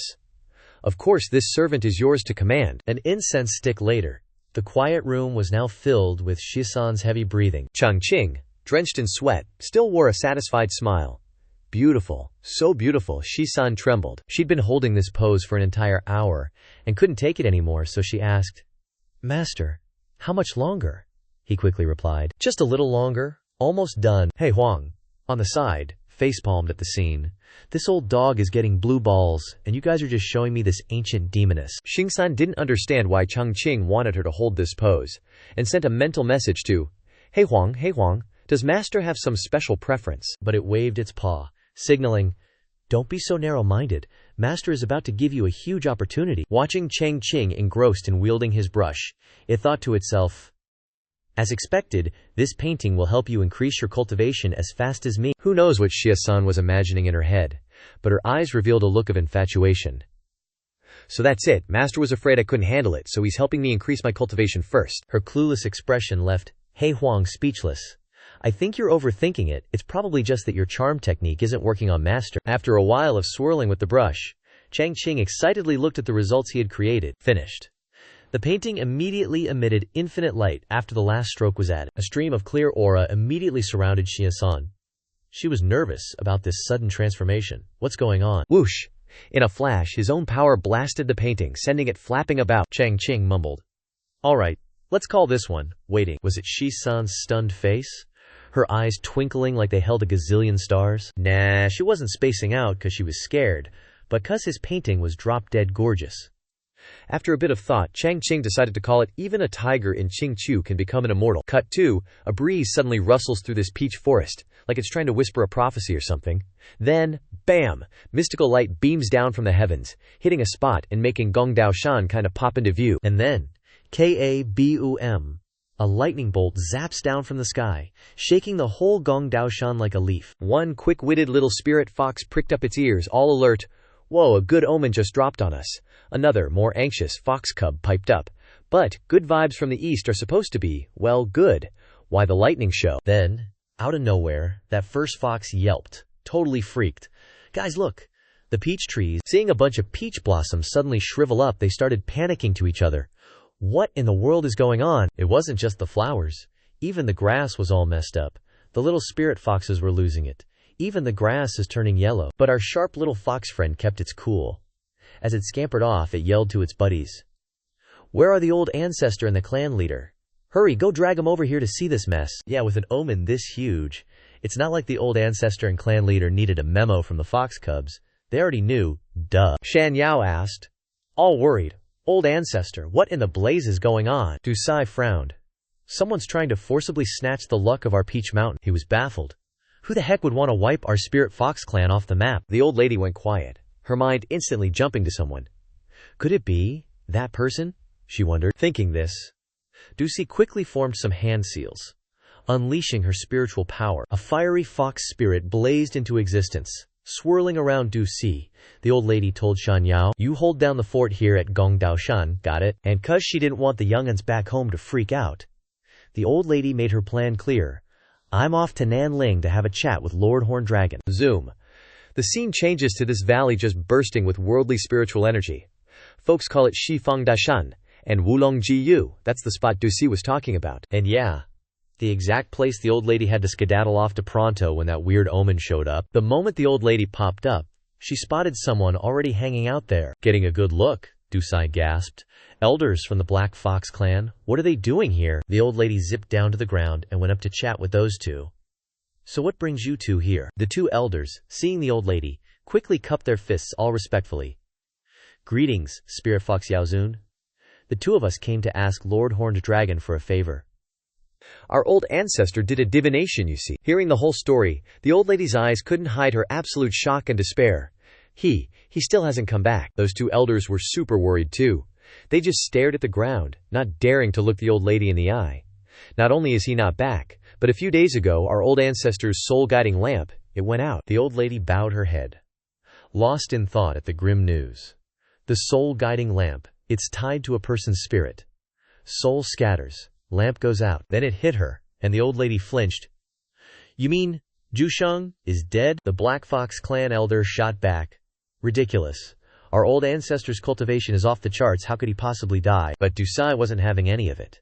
The old lady just zeroed in on the one cold, hard fact: the guiding lamp is out. She just shrugged, like, "Not my circus, not my monkeys? Fine then. Act like I never said a word." Right then, an image of a certain big shot started forming in her head. The kind of person who'd make your spine tingle just thinking about them. The old lady sighed. "Zhusheng, oh Zhusheng, you really asked for this. Heaven has a path, but you wouldn't take it. Hell has no gate, yet you just had to barge right in." Tu Sil finally figured out what was going on, but those two clan elders were still clueless, totally freaking out. They'd been on edge the whole time, trying to squeeze some info out of the big shot in front of them. "Lord Fox Spirit Demon Venerable, please tell us what you know. Our old ancestor went missing after leaving your Fox clan area, and all our old woman said was, 'Don't investigate any further, you'll be asking for trouble.'" Just when things were getting super tense, the guy all three of them were dying to see finally showed up. They sensed the aura, and immediately turned around. Lord Horned Dragon. Horned Dragon Demon Venerable appeared, and immediately said, "Even though the Song of Transfiguration has been presented to the higher-ups and our clan's counterattack is just around the corner, for Zhusheng to break the agreement and barge into Central Continent on his own is still way too reckless." The two clan elders immediately paled when they heard that. Frozen in place, unable to believe their ears, they knelt down, their voices turning fearful. Old ancestor Zhusheng was wrong. Their eyes filled with panic and confusion, their voices trembling more and more. "But he's got such powerful cultivation, and so many secret techniques. How could he be easily defeated?" The other elder chimed in anxiously. "Yes, please, Lord Horndragon, cast a divination." Horndragon couldn't really refuse after that. "All right," he said, pulling a small golden charm from his robe. As soon as it appeared, it radiated a dazzling light. The charm spoke, each word earth-shattering. "Great Nine Revelation 1, 5 reside central, meaning of 9 palaces. Mystic spiritual charm." In the next instant, the light from the charm became even more blinding. Even Tusie couldn't take it, and had to shield his eyes. Yuzun looked at what appeared in his hand, looking all-knowing. "Just as I expected," he said. 3 copper coins, each with a small crack. Fire thunder bites through. The upper trigram is fire, the lower trigram is thunder. Because fire and thunder are replacing each other, he relied on what he saw, and spoke calmly. Extremely ominous. This made the two elders break out in a cold sweat. "What?" Yuzun, in his head, imagined Zhusheng's death, roasted alive in a massive fire, even becoming food in everyone's mouth, and his face paled slightly, but he continued. "This is heaven's punishment, burned to death by fire." The more he spoke, the heavier his tone became, his expression unchanged, but his overall demeanor darkened. It seemed Zhusheng didn't die at the hands of ordinary cultivators, but at the hands of something even more supreme. They immediately stood up, puzzled. Lord Horned Dragon, who exactly was it? We must avenge the old ancestor, he continued, still keeping a neutral expression. Heavenly secrets cannot be revealed. If I deduce any further, even I will be implicated. Go back and take care of yourselves, and prevent the entire Black Tiger clan from suffering a great calamity. They fell into despair upon hearing that. Even he couldn't even fathom the existence of that being. One of the two elders understood, and immediately bowed his head. Thank you, Lord Horned Dragon, for the warning. We will return and make arrangements immediately. After dealing with those two elders, the demon venerable finally had time to pay attention to his disciple who was still standing there. Fox Spirit Clan Venerable, what brings you to me? The old woman immediately spoke. Lord Horned Dragon, just now, an anomaly descended upon the Peach Mountain Palace of Qingqiu, and all the fortune of Qingqiu was blown away to another place. Grasping the situation, he summoned a spatial vortex. He carefully examined the events that had occurred at the Peach Mountain Palace of Qingqiu from beginning to end. Then he rested his hand on his chin, frowning slightly. So that's how it is. The demon venerable quickly retracted the small space into his palm, and judged. All things have a fixed fate, and the fortune of a clan can only be used on fellow clansmen. He smiled kindly, without a hint of worry. The fortune that left the Peach Mountain Palace must have been added to a Fox Spirit clan member somewhere else, the old woman immediately questioned. Somewhere else? But all the Fox clan of the Southern Ridge live in Qingqiu. He smiled lightly. Didn't your clan's 13th princess run away from her arranged marriage a few days ago? The old woman immediately understood, exclaiming in surprise. Do you mean today's events are related to that girl? The demon venerable nodded, continuing his deduction. If I'm not mistaken, the fortune of Qingqiu at this moment must have been entirely added to the body of Tushisan. But the more the demon lord spoke, the less the old woman could believe her eyes. After all, that little 13th had grown up in Peach Mountain Palace. Who could understand her better than the old woman? How could this be? Her cultivation wasn't even at the level of attracting demons. How could she transfer so much fortune like this? The old woman found this absurd, and had to ask clearly. Great Horned Dragon, may I ask if you can calculate who stole the fortune? He lowered his head, looking a little embarrassed. This old man will try his best to give it a shot. With that, he raised his hand, sending the metal shards flying according to the golden spirit energy's source. He closed his eyes, concentrating, and muttering in his mouth. The meaning of 9 palaces, spirit guide. The space instantly changed color, dark clouds gathering thickly, and fierce lightning bolts slashed across the sky. Just in time to hear the demon lord shout, Daiju! Lightning struck the golden formation in his hand one after another. Unexpectedly, the heavenly lightning grew stronger. The cloud ring transformed into a massive battlefield in the sky, striking straight down at the demon lord's location. Its power sent even firmly rooted disciples flying. The old woman barely had time to shout, Great Horned Dragon! He was severely injured. Kneeling on the ground, he lowered his head and spat out a mouthful of blood, his face paling, unable to fathom the power of that great thunder. The demon lord trembled, clutching his chest, struggling to utter a few words, fulfilling his role. It's the will of heaven. Heaven's will cannot be investigated or questioned further. At the same time, the scene shifted to the sky above Shaoqi town, surrounded by gentle and warm breezes, with Zhang Xuan riding on his great sword, leisurely flying into town. As he went, he pondered what he had just encountered. That old Qitian devil finally left. Scared me to death. He landed on the ground with a thud. Last time Heihu Demon Lord's aura disappeared in Zhaoqi town, it must have been Senior Ye who took action. He looked at the massive city gate in front of him. As a junior, I still have to come to the door to express my gratitude in person. Suddenly, a hand landed on his shoulder, as naturally as could be, accompanied by a call. Brother He. He immediately turned around, his face full of vigilance. Unexpectedly, Qi Tian was also here. Seeing an acquaintance, he immediately sneered, Where are you heading, brother? Zhang Xuan looked at the person standing in front of him in a panic. Of all things, he hadn't expected this. He stammered, Old Shu devil, no, brother Shu, why haven't you left yet? Qian Tian smiled slyly when he saw the two people in front of him, a little regretfully mentioning yesterday's events. Yesterday, although I refused to meet Senior Ye at your request, I coincidentally met 2 guests from the great Yan dynasty who came by. That's when, on the way back, he unexpectedly encountered a figure he hadn't seen in a long time.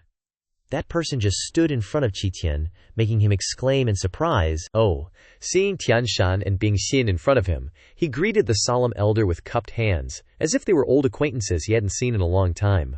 Turns out it's the Yan dynasty's ancestor. Knowing that the person in front of him was a respected elder, Qin didn't say much but cupped his hands and bowed respectfully. My apologies. Weren't you in closed-door cultivation for many years? Where are you going this time after coming out? Tian Shan simply replied calmly when he saw it was him. This old man is heading to Zhaoqi town in the Taishuan inner region. Hearing that, Qi Tian hesitated inwardly, curiously wondering why he was going there. Zhaoqi town, why are you going there? Bing Xin kindly raised a finger and smiled as she answered his question. Reporting to the Zi Qing Holy Lord, Bing Xin wants to take the ancestor to Zhaoqi town to meet Senior Ye. That familiar name once again flashed through his mind, and Qi Tian gradually realized something. Senior Ye. Could it be the same Senior Ye that Zhang Xuan mentioned? On the road leading to Zhaoqi town, it just so happened to be in the same direction he was heading. Qi Tian hid his intentions and took the opportunity to use the two people in front of him for his own plans. Damn old he. Now that the Yan dynasty's ancestor is here, let's see how you can hide that precious master of yours. No sooner said than done. He immediately stepped forward and sincerely grabbed Tian Shan's hand. Brother Yan, you really have a good eye. Ignoring the other's surprised look, Qin Tian didn't wait for him to react before rushing forward. I've always wanted to meet this senior, let's go. Therefore, returning to the present, Zhang Xuan's expression was uglier than ever. He wished he could punch the person in front of him to death, and could only bitterly curse in his heart. That old shoe devil is just too damn lucky. Everyone's on their way to Little Pond Town now. Zihi Tian, being super friendly, pretended to be the guide and stepped forward to introduce Tian Shan, who was behind him, clearly trying to use the old man as his backing. Let me just introduce, this here is. But Zhang Xuan wasn't about to let him finish his sentence. He confidently stepped forward, gently stroking his long beard, and answered for him. Emperor Gaozu of the Yan Kingdom, Tian Shan. How could this old man not recognize you? Hearing the guy directly call out his name without an ounce of hesitation, Tian Shan burst out laughing, totally amused. Like meeting an old friend he hadn't seen in ages, he also stepped forward, gently patted the other person's shoulder, and called out their name directly. Holy Lord of Taishuan Holy Land, Taoist Master Zhang Xuan. It's actually been a very long time since we last met. Seeing the situation unfold, Zihi Tian started feeling like something was off. He hesitantly asked the two elders in front of him, which also made both of them widen their eyes in surprise as they looked at each other. So you guys are, like, old acquaintances? Acquaintances? Of course, we wouldn't dare claim that. But if there's enmity, well then it definitely has to be set. Zhang Xuan let out a cold snort without any reservation. He even moved closer to the other guy, giving him a mocking look as he recounted Tian Shan's past offenses. Yeah, back then he was the one who set the rules himself, proclaiming cultivators from the Yan Kingdom's imperial family as supreme, and deeming all other sects and factions within the internal borders as heretics. Tian Shan wasn't about to back down either, yelling back to defend his stance from that time. So what? As the ruler of Great Yan, this old man had a responsibility to ensure the people's loyalty. Just as the two were about to go at each other, ready for a heartfelt quarrel after years apart, Bing Xin reached out from behind and tugged on his sleeve. She was afraid the two of them would cause trouble because of their dispute, so she quickly tried to pacify Tian Shan. Great ancestor, please calm down. We're in Taishuan territory now, so it's probably better not to argue with Holy Lord He. But he wasn't about to give in to that detestable guy. He let out a cold snort and retorted, So what if we're in Taishuan territory? This old man will never bow his head to him. Hearing that the other guy wasn't easily backing down, Zhang Xuan, of course, wasn't about to let him step foot into his territory. He proudly shooed the other guy away. Exactly. So please, go back home. Our Taishuan Holy Land's martial ancestor Ye doesn't welcome you. Hearing that the person he was looking for turned out to be an acquaintance of Zhang Xuan, Tian Shan was so shocked he couldn't believe his ears, his entire body trembling. What? Senior Ye is the martial ancestor of Taishuan Holy Land? Zhang Xuan had just been waiting for this. He puffed out his chest with glee, looking up at the sky and letting out a huge laugh, as if laughing right in Tian Shan's face, leaving the old man dumbfounded. That's obvious. Otherwise, why would that old man be living in seclusion in Little Pond Town, and even bestow the supreme luck of Taishuan Holy Land upon me? But Tian Shan was still stubborn, and didn't believe a word the other guy said. He immediately turned to question the mastermind who'd led him here. He stepped forward and roared at Zihi Tian, making the latter's face change color. Is what Zhang Xuan said true? The mastermind of everything had no idea what was going on. His whole body unconsciously broke out in a sweat, and he fell silent for a moment, deep in thought, but quickly replied, It's likely not wrong. He recalled the scene from the previous night. That was when Zihi Tian personally witnessed Chang Qing use his power, conjuring a gigantic hand overflowing with spiritual energy, and raising it before Zhongqing Tong, easily crushing it just like that. A few days ago on Taishuan Mountain, I personally saw Senior Yi make a move, suppressing the spiritual pseudo-immortal artifact when it went out of control. And that wasn't all. The image of the Taishuan Holy Hall being perfectly recreated by Chang Qing himself, even restoring the sect's lost spiritual energy bit by bit, easily and perfectly as if brand new, was still burned into his mind. He even unleashed immortal arts, helping Taishuan Holy Land repair its damaged main hall. The more Tian Shan heard every word Ji Tian uttered, the greener his face became, his mouth hanging open, utterly clueless on how to react. Oh, Ji Tian actually didn't want to reveal all that, because he knew exactly who would benefit the most from this whole story if he spoke up. In fact, that person was still behind him, laughing quite comfortably. Tian Shan chuckled softly and whispered into Zhang Xuan's ear, Holy Lord Taishuan, how about we discuss this a little more? Zhang Xuan let out an "oh." Coincidentally, he also wanted to see what price this old man was planning to offer him. How about we negotiate? Tian Shan immediately stepped back, then slapped his left chest, shouting loudly as if addressing a military commander.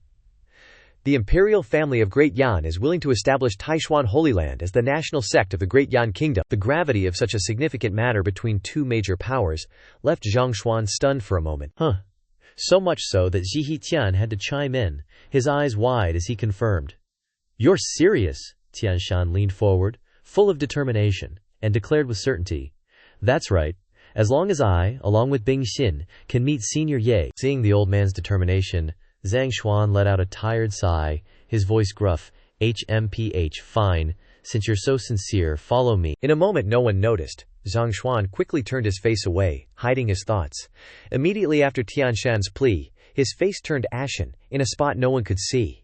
He suddenly felt his status was somewhat shaky. This precious martial ancestor of my Taishuan Holy Land is actually that popular. I'm really starting to feel a sense of crisis now. After pondering for a while, he decided to let Tian Shan's group and Ji Tian meet Senior Chang Qing, whom he'd kept hidden all along. He turned his head back and instructed, Senior is living in seclusion here, so there must be a profound reason. Wait a bit. Don't just rashly open your mouth, be polite. Tian Shan immediately chuckled confidently, a glint flashing in his eyes as he winked reassuringly. Don't worry, of course. This old man will absolutely not reveal any heavenly secrets. But alas, that was just the confident facade he put on. Behind that mask was a face covered in sweat, clueless about how to properly address this reclusive senior. He'd just never interacted with such a peerless figure before. What should his first greeting be? Then Zhang Xuan led the whole group to Chang Qing's general store. He kept knocking until Chang Qing finally came out. Chang Qing opened the door and stared blankly at the sight of familiar and unfamiliar faces. HMPH.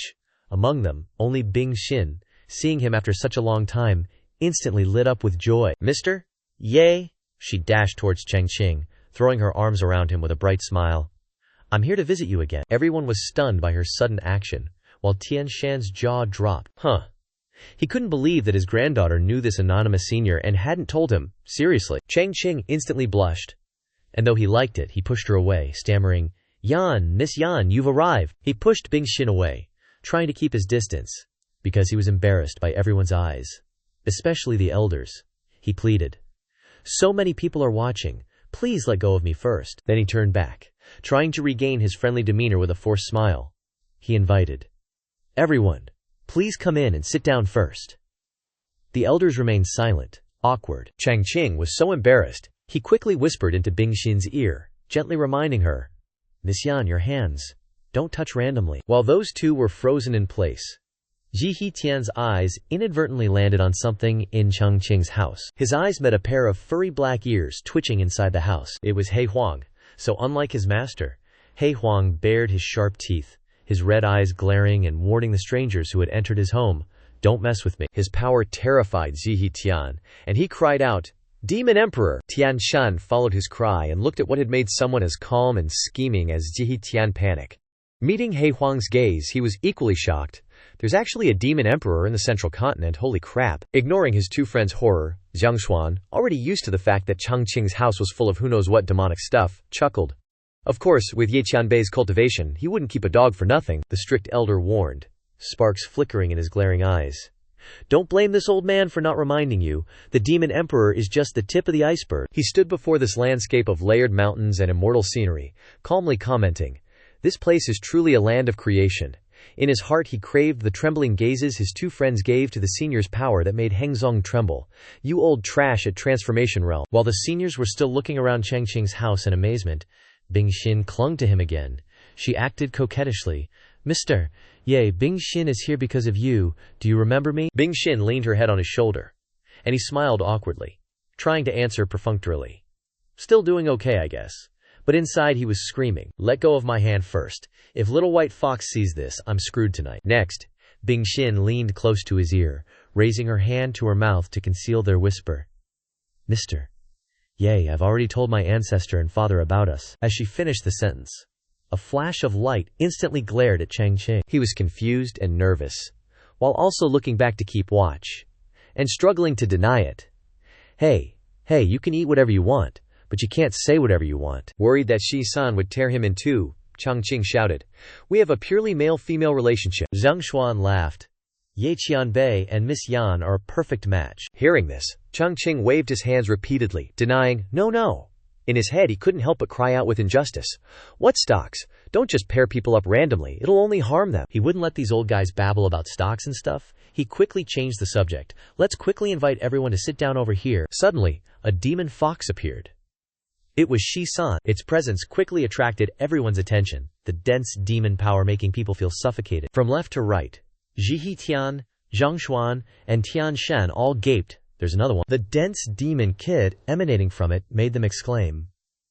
The demon kiz is very strong. Zhihi Tian's first sentence was surprised that the cultivation was clearly only Demon Lord realm, but the next sentence was supplemented by Tian Shan.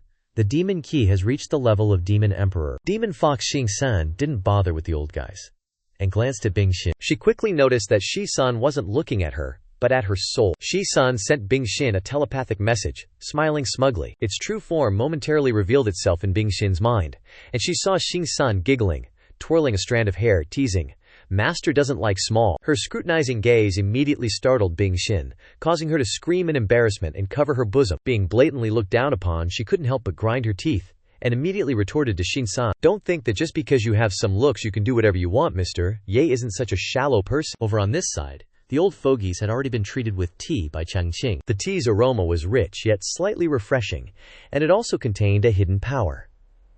As soon as he realized this, Zhihi Tian exclaimed in surprise, "Whoa, this tea is brewed from enlightenment tea." Savoring the delicious tea, Zhang Xuan happily replied, "Indeed, the taste of this tea seems even richer than last time." After tasting the tea, Bing Xin also exclaimed with delight, "It's even more suitable for the constitution of cultivators." On the other hand, old Tian Shan sipped his tea while secretly pondering. If Xiaoju could become Dao companions with Mr. Ye, looking at how close the two of them are, he couldn't help but feel pleased. Wouldn't my great Yan enjoy eternal peace then? After a while of hosting, Chang Qing turned to ask, "By the way, what's the occasion for you all coming together today?" Zhang Xuan respectfully replied, "Senior, I recently acquired an ancient writing brush." Saying that, he rummaged through his bag. "Last time I came in a hurry and didn't bring a greeting gift." A few seconds later, he took out a mysterious small box and said, "Today, I've specially come to the door to offer a gift." Presenting it with both hands, he politely said, "Please accept it, senior." Although Chang Qing verbally declined, his actions were very honest. He reached out to receive it while smiling. "You're really too kind." Once he received it, he had to open it right away. The thing inside immediately attracted him so much that his eyes widened and his mouth gaped, and the gift turned out to be a strangely shaped brush. However, the stranger something is, the more people like it. Chang Qing was no exception. "This brush is very good, Lao He, you're very thoughtful." Seeing that he was satisfied, the old man smiled politely and replied, "Not at all. Not at all." Thinking of the gift he had received from him last time, Zhang Xuan couldn't help but be a bit humble. Compared to the Taishuan Ching Qing painting that senior gave me last time, this brush is truly just a grain of sand in the desert. Zhi Tian sat on the side, feeling jealous seeing the old man being so flattering. If I had known that Senior Ye liked these ancient treasures so much, I should never have taken it out as a bet before. After rummaging in his sleeves for a while, Zhihi Tian finally found something, and called out with a warm voice, "Mr. Ye." His face was already smiling as he took out a wooden box carefully and said, "I am Zhihi Tian. Today is my first time visiting, and I have also prepared a small gift." Getting another gift made Chang Qing scratch his head and smile awkwardly. He couldn't refuse the elder's thoughtful courtesy, and he raised his hand to receive it. Then ye will accept it. After receiving it, he slowly opened the wooden box. As soon as it was opened, a dazzling light emanated from the box, and inside the box was an exquisitely crafted inkstone. As soon as he saw it, Chang Qing liked it. It's a good inkstone. Hearing this, Ji Tian felt a little happy in his heart. I'm glad Senior likes it. Receiving the thing he liked, Chang Qing smiled non-stop and said, as the saying goes, there's no free lunch. Today, since I received a gift from Elder Shu, I'll give you a calligraphy painting as a return gift. Then he looked at Ji Tian and asked, what kind of calligraphy or painting do you want? Just say it. Those words moved him greatly. His eyes became shining and eager and said, really, really? Then he tried to remain calm and seriously made a request. Then I want a calligraphy related to the sword. Next, he had already planned in his heart. Qing Shu has already received Senior's guidance and broke through to nascent soul. If Senior is willing to bestow an ink treasure filled with sword intent, it will definitely help Cheng Feng also break through in the same way. As for Chang Qing, hearing this small request was not difficult for him, and he happily agreed right away. A small matter, it will be done immediately. With that, he turned and headed back to the table to prepare to paint the calligraphy piece for Ji Tian. As he was about to start, Chang Qing realized he was missing something crucial. Without it, there was no way he could paint. Recalling the events of the previous day, his face tensed up. That's not right, I think I used up all the Xuan paper last night. Chang Qing looked embarrassed and said awkwardly to everyone, we're out of Xuan paper. Could you guys wait a bit while I go buy some and come back? A sweet voice suddenly chimed in. No need, Mr. Ye. I've already prepared everything for you, Bing Xin said excitedly, holding out her small hand, from which rays of light sparkled. From within the light, Bing Xin produced a large stack of paper. Then she casually directed the stack of paper onto the table for Chang Qing. Once everything was in place, she smiled and said, you usually like creating calligraphy and paintings. These are all from the imperial capital. They should last you a long time. Without a word, Chang Qing grasped Bing Xin's hand tightly, deeply moved by the gift of the large stack of paper. He was overjoyed. Miss Yan, you truly understand me. This gift made him particularly happy. Normally, he uses a huge amount of Xuan paper, and it's ridiculously expensive in this little town. This saves him a ton of money. At this moment, Bing Xin took off the ring she was wearing, her face visibly flushed, and handed the ring to Chang Qing. There's plenty more of this inside the ring, I'll give it all to you. Seeing this scene, Tian Shan was stunned. What Ninth Highness took out was just ordinary Xuan paper, nothing special at all. Yet Senior is so excited, Ziyi Tian's offering isn't much better either. It seems I'm just too vulgar after all. Compared to Senior Ye, what is an ancient treasure? Tian Shan continued to ponder. This is the realm of a peerless figure, not something we juniors can fathom. Chang Qing placed the sheet of painting paper on the table, gently smoothing it out, and his slender fingers reached for the brush given to him by Zhang Xuan, preparing to show off some skillful strokes. He held the new brush in his hand, filled with excitement. All right, let's get started. Ji Tian sat to one side, quietly swallowing his saliva, a little nervous. Looking at Chang Qing's graceful and confident demeanor, he wondered, what kind of opportunity will this senior bestow upon me? Without further ado, let's see what Chang Qing paints on this picture. In the next few seconds, he brushed a single stroke, instantly creating a path filled with fragrant flowers, enchanting the heart and attracting countless travelers. A road full of flowers, drunkening 3,000 guests. Another stroke. Unlike the first line, the next one was full of Jianghu chivalry, as if describing a legendary figure, with a chilling sword aura encompassing the 14 prefectures. One sword freezes over the 14 prefectures. Each word seemed to move, striking straight into the heart. If a road full of flowers drunkening came first, it would begin with a scene of extravagance and decadence, but that would immediately be cut short by a cold sword. This might create the feeling of awakening someone from a dream, as if within the hedonistic world there's a harsh reality awaiting, but if one sword freezes over came first, the focus would be on the swordsman, powerfully entering the Jianghu, leaving the feast behind. However, it can be seen that the implication that Chang Qing brings is about awakening from a dream. These two sentences complement each other and seem full of meaning no matter how you look at them. But those thoughts are contained within Chang Qing and his 2 lines of poetry. What had been seen and heard became even clearer. Ji Tian was stunned by the seemingly simple yet profound meaning of the 2 lines of poetry. This is sword intent, sword aura, sword ki, sword will. Amidst the dazzling golden light, Chang Qing's figure seemed to float in mid-air, radiating profound sword intent, powerful as the descent of heavenly might. And beneath him was Ziyi Tian. His red hair danced in the wind and his mind was turbulent. I can feel so much ancient and mystical power that the sword Dao brings. His brush swept across the paper, black ink flowing down like a roaring waterfall, transforming into powerful and majestic strokes. The ink strokes now transformed into streaks of sword energy, swirling around Chang Qing like a mysterious formation. Everything trembled violently, as if the ground below couldn't withstand the power, and cracks began to spread. The immense pressure caused Zhihitian's brain to sound alarm bells. Not good. Each stroke of poetry transformed into lines of sword energy, suspended in the golden light, sharp and refined. Beneath his feet, the ground cracked as sharp rays of light descended, making Zhihitian stumble back, his heart shaken by the invisible power. Like, whoa, the ground's literally splitting apart. Before long, the radiant halo gathered in one place. Countless sword intents rained down, forcing him to strain to resist. Talk about a light show gone wrong. You could see that amidst the myriad sword shadows, Zhihitian was all alone, desperately fighting against the overwhelming power.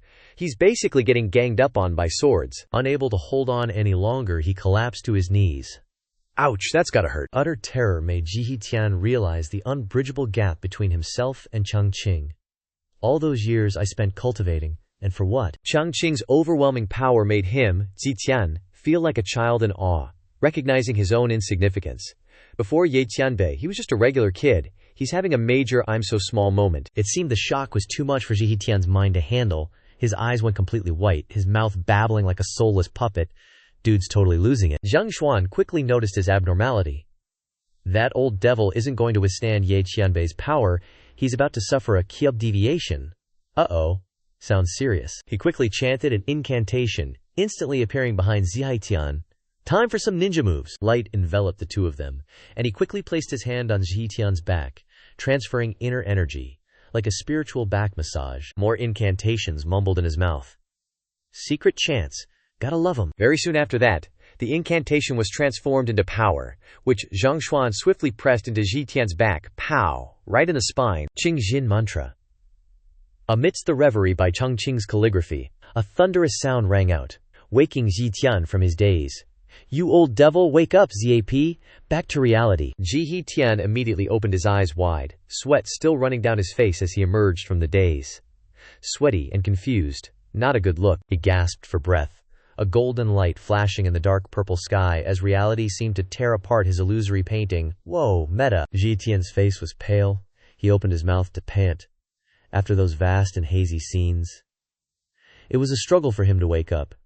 He needs a nap and a cookie. He immediately turned his head to look at Zhang Xuan, who had awakened him from the maze of illusions. He even seemed to be biting his lip, on the verge of crying. Ow, what a pal! Zhihitian gave his thanks to Zhang Xuan. Many thanks, brother he. I almost lost face in front of Ye Tianbei. The old man closed his eyes, implying it was nothing. It's all good, bro. Before the eyes of the other four, Chang Qing's hand still held the brush, painting graceful strokes of black ink on the gold-plated white paper, still showboating with his calligraphy. Finally finishing the calligraphy, he exclaimed in satisfaction, a ray of light flashing from the surface of the paper without him even realizing it. Ding! Achievement unlocked. Complete. His hand still bearing a trace of spiritual energy, he slowly put the writing brush down on the table. Time to admire his masterpiece. Chang Qing extended his hand, inviting his guests to admire the calligraphy, while it still radiated sharp light on the paper's surface. Feast your eyes, folks. What do you all think of this calligraphy? Show off. The three elders, after his call, also curiously huddled together to take a look. Nosy Parkers. What met the eyes of the old fogies was a dark stroke of ink, pressed strongly on the brownish golden paper. A spiritual energy emanating from the tip of the stroke. Whoa! Artsy. Instantly, the calligraphy pulled each person into a refreshing forest scene that existed within it. Zhang Xuan inhaled the fresh air brought by the forest scene, commenting, "This calligraphy not only makes one feel perfect, but also emanates a vast and vague divine will." He's feeling it. Zhihitian agreed with him, his eyes wide in surprise as he looked at the strokes of the characters, which radiated their own halo. That's right, it's indescribable. Each character emanates sword intent. Getting deep, man. Existing above his head was a vast sky studded with the Chinese characters that he had just read from the calligraphy. Its magnificence still lingered within him, and these characters linked together, forming a different kind of true meaning. It's like a spiritual word jump. On the other hand, a young person like Bing Xin couldn't possibly understand such abstract words. She innocently asked, "Old man, what do you mean by that? Bing Xin is clearly not an art critic. Ji Tian calmly explained the meaning behind the abstraction to a young person like Bing Xin to learn from. It's like a range of mountains, one after another. As he spoke, a snowy white scene with only majestic mountains in the distant expanse appeared in his eyes, with only one mountain range standing tall. He's seeing the mountain range in his mind's eye. Now, Ji Tian was immersed in the biting cold. The branches in the cold winter had lost their leaves, with only birds still flying far away on a boat on the river. And the mountain ranges formed a whole, creating a beautiful landscape painting. Bob Ross would be proud. Finally, Bing Xin was able to imagine the painting that the Chinese character had drawn. She smiled brightly because she had gained new knowledge. So that's what it is, level up. Only, both elders Yi Tian and Tian Shan looked down at the calligraphy with hidden meaning. However, this painting of Ye Tianbei's is incredibly mysterious. What we can see is only the surface. They're being all cryptic now. Ji Tian realized this magnificent calligraphy was a gift from Chang Qing. He couldn't believe his ears. He immediately asked again, "Senior Ye, is this calligraphy really for me?" Chang Qing replied with a smile. "Of course, unlike you." To Chang Qing, this gift was simply a fair trade. However, he hid that thought in his heart but couldn't help but chuckle. This calligraphy, along with a good inkstone, I've made a profit. Ji Tian was silent for a moment, hiding his expression. Immediately after, he clasped his hands together, tears streaming down his face. Deeply moved by the precious gift, he exclaimed loudly, "Thank you, Mr. Ye, for the gift." He even knelt down before Chang Qing. "Please accept a bow from this humble one," causing Chang Qing to jump in surprise and quickly dodge. Chang Qing hurriedly helped him up, afraid he'd be disrespecting him. He quickly said, No, it's just a painting, old dude. There's no need to be like this. Please stand up."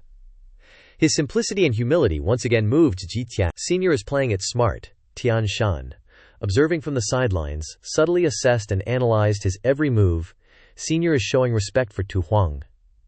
Knowing his identity as the founder of the Xuanxing school, he absolutely wouldn't offer help to others. This whole day has given him a headache from everyone's sudden respect. Chang Qing sighed, rubbing his forehead. "I'm losing lifespan." Just as he was getting a headache, an idea flashed in Chang Qing's mind.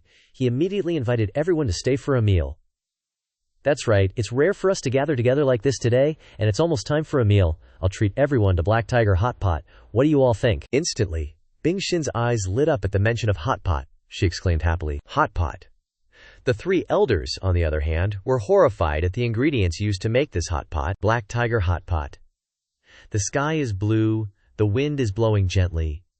At this moment, a table full of food was laid out before everyone in Chang Qing's backyard. A steaming hot pot, filled with ingredients, with plumes of fragrant smoke rising from it. Seeing that the food was cooked, Chang Qing quickly picked up food and placed it in front of everyone. "Please, help yourselves to whatever you want, don't be shy." Seeing him start, they dared to pick up the food. Seeing such a strange dish for the first time, anyone would be unfamiliar, even the elders who had tasted all kinds of delicacies. Old Tian Shan glanced at Ji Tian. It is said that the Black Tiger Demon King wreaked havoc from the southern ridge to the central province a few days ago, and the two Yin-Yang Holy Masters and De Luo personally went to stop him. Picking up a piece of meat in his hand, the old man couldn't help but tremble when he heard that, and it fell into the Taishuan Holy Land. The body disappeared without a trace. Could it be? Ji Tian also nodded in response. "You totally called it." Senior Ye took out He Hu before he even got past Zhaoqi town. Hearing them say that, Zhang Xuan immediately paused and looked at both of them in panic. This body. Looking at the pieces of meat on the plate, the old man felt a chill in his heart, especially imagining it emitting a thick and terrifying yin aura. Could this be the food in front of us? Thinking so, his beard trembled along with old Tian Shan's unease. He speculated that Black Tiger Demon King was killed for convenience, just so they could have this hot pot. Looking at Chang Qing putting a whole plate of meat in his mouth, chewing happily, the old man was a little admiring. In Senior Ye's eyes, a demon venerable who has cultivated to this realm is no different from a demon beast that is transformed into a human and cultivated. Worried about his granddaughter, Tian Shan sent a telepathic message. "Bing Xin, this black tiger meat contains violent essences. With your cultivation, I'm afraid you won't be able to digest it. It's best not to eat it." Hearing this, she swallowed her bitterness, looked at the glistening meat on the table with some regret, but still obediently replied, "I understand." Suddenly, a nimble hand picked up a piece of meat. Chang Qing said politely, "Miss Yan, try it. This meat is very fresh." Although she was very tempted, Bing Xin still listened to Tian Shan. She shyly waved her hand and replied, "Thank you for your kindness, Mr. Ye. It's just that Bing Xin can't eat meat recently." Seeing this, he looked worried. Can't eat meat. He silently looked at Bingxin, wondering. Could it be because of weight loss? I didn't expect the young ladies in the world of cultivation to have to be disciplined when eating too. If she didn't eat it, then Zhang Qing would just have to force those old guys to eat it. Then you guys eat more?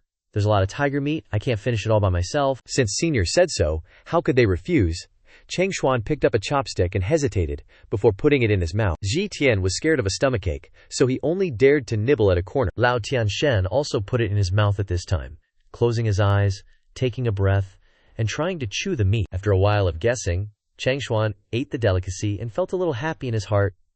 Seems pretty good. While chewing, Ji Tian glanced at Tianshan in surprise. Not as scary as I imagined, Lao Tianshan commented with surprise.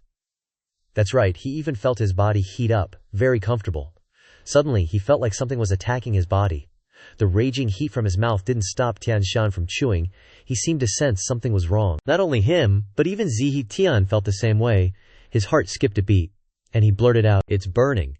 Seeing their strange expressions, Chang Qing asked worriedly, "What's wrong with you guys?" Only to see them scratching their hands constantly. Some people's necks were covered in itchy rashes. Even Chang Xuan felt uneasy, and he quickly excused himself. "I'm really sorry, Senior Ye. We'll be right back." With that, the three of them respectfully greeted him and left. He wondered to himself. They only ate 2 bites and already need to go to the bathroom. Quickly picking up a piece of meat to observe, Chang Qing then had a thought. Could there be something wrong with this black tiger meat? Thinking of how much effort he put into preserving the meat, he felt a little regretful. He even specially used ice to keep it fresh, and the ice he used was the ice pearl, which could endanger people's lives. At this time, inside Little Pool Town Mountain, the surrounding scenery was magnificent, with overlapping mountains and clouds, and each cloud drifting to form a chain of love. Zhang Xuan's face was flushed, and his breathing was extremely rapid. Ji Tian was just like him, sitting and breathing uncomfortably. His body was too hot. All 3 of them suddenly ran in the same direction. Lao Tianshan was afraid he couldn't take it anymore, and while running he tried to take off the clothes on his body, shouting, "Brother Tu, Brother Ka, my god realm can't resist this violent essence." Zhang Xuan followed behind and replied, "Our void refining realm can't resist it either." After running for a while, their bodies were both hot and tired, their faces became even redder, and their eyes began to roll back from exhaustion. He said to Zihi Tian, "Let's help each other dissolve it, otherwise we'll be in danger." He gasped and replied, "That's right, I'm about to lose it." Zhang Xuan began to put his hands together and chant a mantra, and streams of light began to appear, swirling around him. Both Ji Tian and Tianshan also began to chant mantras. After completing the first step, the 2 people's hands touched each other, and they combined their qi together. The 3 of them, with their tired bodies and flushed faces, together created a formation to dispel the spell, putting their hands together to combine their strength. In the quiet forest, only lush trees existed. A stream of light appeared that pierced through the layers of clouds, breaking the momentary silence. Sunbeams filtered through the green canopy of trees, and water flowed like streams at Mo Shanrong. Tian Shan leaned his head against a rock by the stream. After circulating his energy, he was extremely tired. His mouth was wide open as he tried to get some air to regulate his breathing. While breathing, he thanked, "Thank you both." Not only was he tired and panting like a dog, but Ji Tian was also sitting leaning against a rock not far from him. He took a breath and continued, "If it weren't for the 2 of you helping me, I'm afraid this old man wouldn't have been able to get through today." He opened one eye slightly and explained, "We did it to disperse the violent true Q in our bodies." Ji Tian looked up with a tired face, continuing, "Although Senior Ye's place is full of great dangers and great opportunities, it also has hidden dangers." At the same time, in another place, there was a very grand hot pot. Chang Qing held chopsticks in his hand, listening to Bing Xin asking him, "Mr. Ye, how long have you been in this town?" After hearing the question, he paused for a few seconds, his face darkening slightly. He replied, "More than 5 years." And then he put his chopsticks down on the table full of meat and shrimp. Seeing his reaction, she couldn't help but ask, sitting next to him, "Don't you want to go to other places?" Chang Qing, looking a little different, still gently answered Bing Xin's question, "I really want to go out into the world out there." He hesitated a bit but continued, "It's a pity I never had the chance from the start." Memories of the past flooded his mind. A dark forest, filled with surging killing intent and the thick smell of blood. Red eyes in the trees stared relentlessly at a small boy, his face trembling, holding a small lamp, looking terrified. That little boy was probably Chang Qing as a child. His face was distorted, barely recognizable, his eyes wide with fear, his mouth agape. But luckily his mind was still clear. He understood that there were always demonic beasts in the town wanting to harm him. He tried to calm down, holding on to a bit of his manhood, and trembling, he walked straight ahead. Thousands of eyes were watching him, as if sensing something. Chang Qing turned his head to look behind him and check, but the moment he turned back, all the eyes and killing intent vanished. Chang Qing was afraid of being captured by demons, but the demons, seeing his radiant aura and spiritual energy, trembled in utter fear. All the demons hid behind trees, screaming, "DCM, this spiritual energy, even a devil like me is scared. We can't mess with this guy." A small, jet-black, demonic beast, even though terrified, peeked out from behind a rock, looking at him. What it saw was an incredibly terrifying image of him. Scary eyes, a mouth that looked ready to devour everything within reach. The demonic beast screamed. "A ghost!" it cried, so scared that it ran deep inside the forest. "Run!" Chang Qing sighed as he remembered. "It's hard," Bing Xin, who had been listening beside him, exclaimed. "I understand." Her eyes were determined, thinking to herself, "The senior wants a world-class expert, so his actions are like causing chaos in the world. He cares about everyone, so it's not easy for him to leave this place." She did understand, but she understood a little too far off from what Chang Qing meant. He looked at her cheerfully and asked, "Miss Bing Xin, did you encounter any danger on the way here?" Bing Xin recalled those bulging muscles in her mind. "No, before I came here with my uncle, my older sister brought a few bodyguards." He was secretly delighted. "There are even bodyguards. Seems like leaving this place will be entertaining," he replied. "So that's how it is?" She cheerfully continued. "Moreover, this town is not far from Qinghe Town. Shaoji Town has majestic scenery, while Qinghe Town is more crowded," she explained further. "Once we get to Qinghe Town, we can directly go to Yanshang capital via teleportation array." Chang Qing was stunned and asked wide-eyed, "Teleportation array? How does it teleport?" Bing Xin began to use her hands to illustrate for more vividness. "It's like shrinking the distance, taking people to every place in the Great Yan Kingdom." After hearing that, he was extremely excited. "So, is there a map in the capital?" she happily replied. "Of course." Bing Xin recalled the place in her mind, pondered for a few seconds, and immediately recounted. "The capital has several palaces.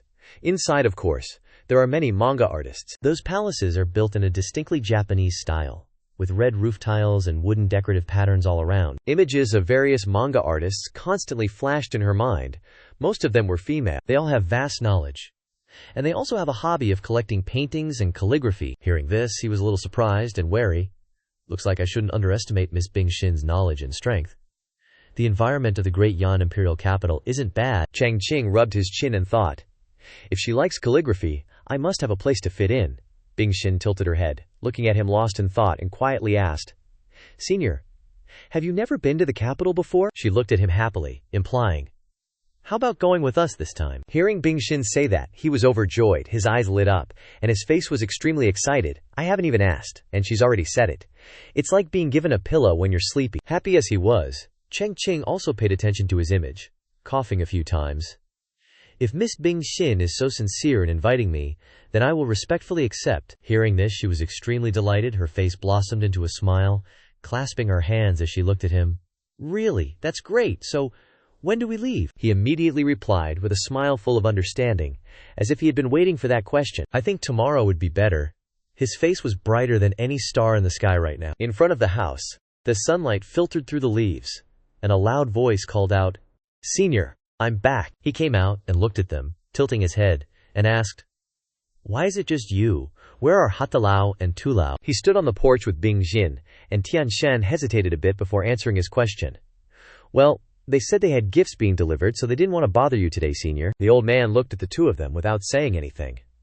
Even though their cultivation had increased, their meridians had been damaged by the black tiger's meat, so they didn't dare to come back. She happily ran to the old man to announce, "Grandpa, the immortal plans to come to the imperial capital with us for a few days." Tian Shan heard this and exclaimed in surprise, "Huh, really?" Tian Shan clenched his fist and cried out excitedly, "That's wonderful!" Bing Xin, who stood beside him, was also happy. The old man bowed respectfully, clasping his hands together, then bowed deeply, sincerely saying to Chang Qing, "It's an honor for our entire family to have Ye Xianbei grace the imperial city with his presence." Chang Qing didn't reply, just turned around slightly, looking even happier. "All right, then we'll depart early tomorrow morning." The scenery was now at night, quiet and mysterious.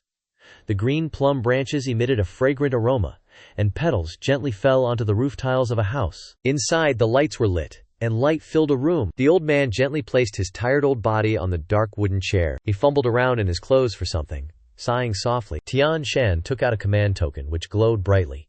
Enveloped in a jade-green light, Yang Nian appeared, his face a little anxious, and asked, "Ancestor, you contacted me so late at night. Has there been any progress?" The old man stroked his beard, his mood blossoming. "Good news. Tomorrow, the immortal will return to the imperial capital with me and Bing Jin." Hearing this, the emperor shouted in disbelief. "What? The immortal is coming to the imperial capital?" Tian Shan solemnly replied, "That's right. And one more thing. I want you to have all the methods of the imperial city reformed into a new part tonight." Yang Nian asked with some doubt. "Why?" The old man replied. "Immortal Ye is fond of calligraphy. We must make the immortal feel that the citizens of the great Yan imperial capital are just as fond." Tian Shan's face was extremely serious and frightening, scaring Yang Nian. "If you can't even do this, then don't be the emperor anymore." Hearing this, he replied in fear. Yes. At this time, in Chang Qing's room, he held a sparkling ring with a rather large green gem. It turned out that this was the legendary storage ring. He put the storage ring on the wooden table, rubbed his head and sighed loudly. "In theory it's completely mine now, but unfortunately I can't sense any spiritual power. How can I use the storage ring?" Sweat poured down his face. Could it really be like the cliché in fantasy novels, where you need to drip blood to claim ownership? He looked at his hand, speculating. "I heard that dripping your blood into the storage ring creates a bond with it." Chang Qing didn't hesitate and bit his skin, sacrificing a little fresh blood. He dripped blood from his fingertip into the storage ring on the wooden table. After the blood was absorbed, it immediately lit up. He looked at it with a bit of disbelief. That's it. His whole body started glowing. He widened his eyes, a little panicked. His storage ring lit up, emitting spiritual energy that enveloped Chang Qing, who was freaking out. "What's going on?" He got sucked into the illusion, eyes shut tight, not daring to open them. When he opened his eyes, he was floating in the illusion.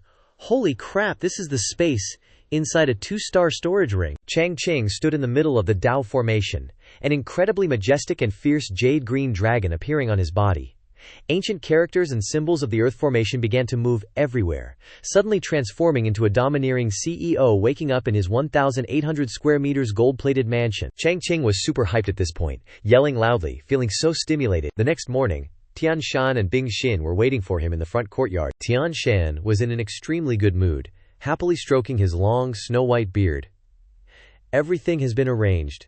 This trip must make the esteemed guest feel right at home." Inside the room, a dark, ocean blue robe with gold trim was being draped. He quickly put it on, ready for the long-awaited journey. After putting it on, he tidied himself up a bit, tying half of his hair up in a high bun, as usual, with a white ribbon. He reached out his hand to Little White Fox, who was sitting obediently on the wooden floor. They didn't need to say anything, they understood each other.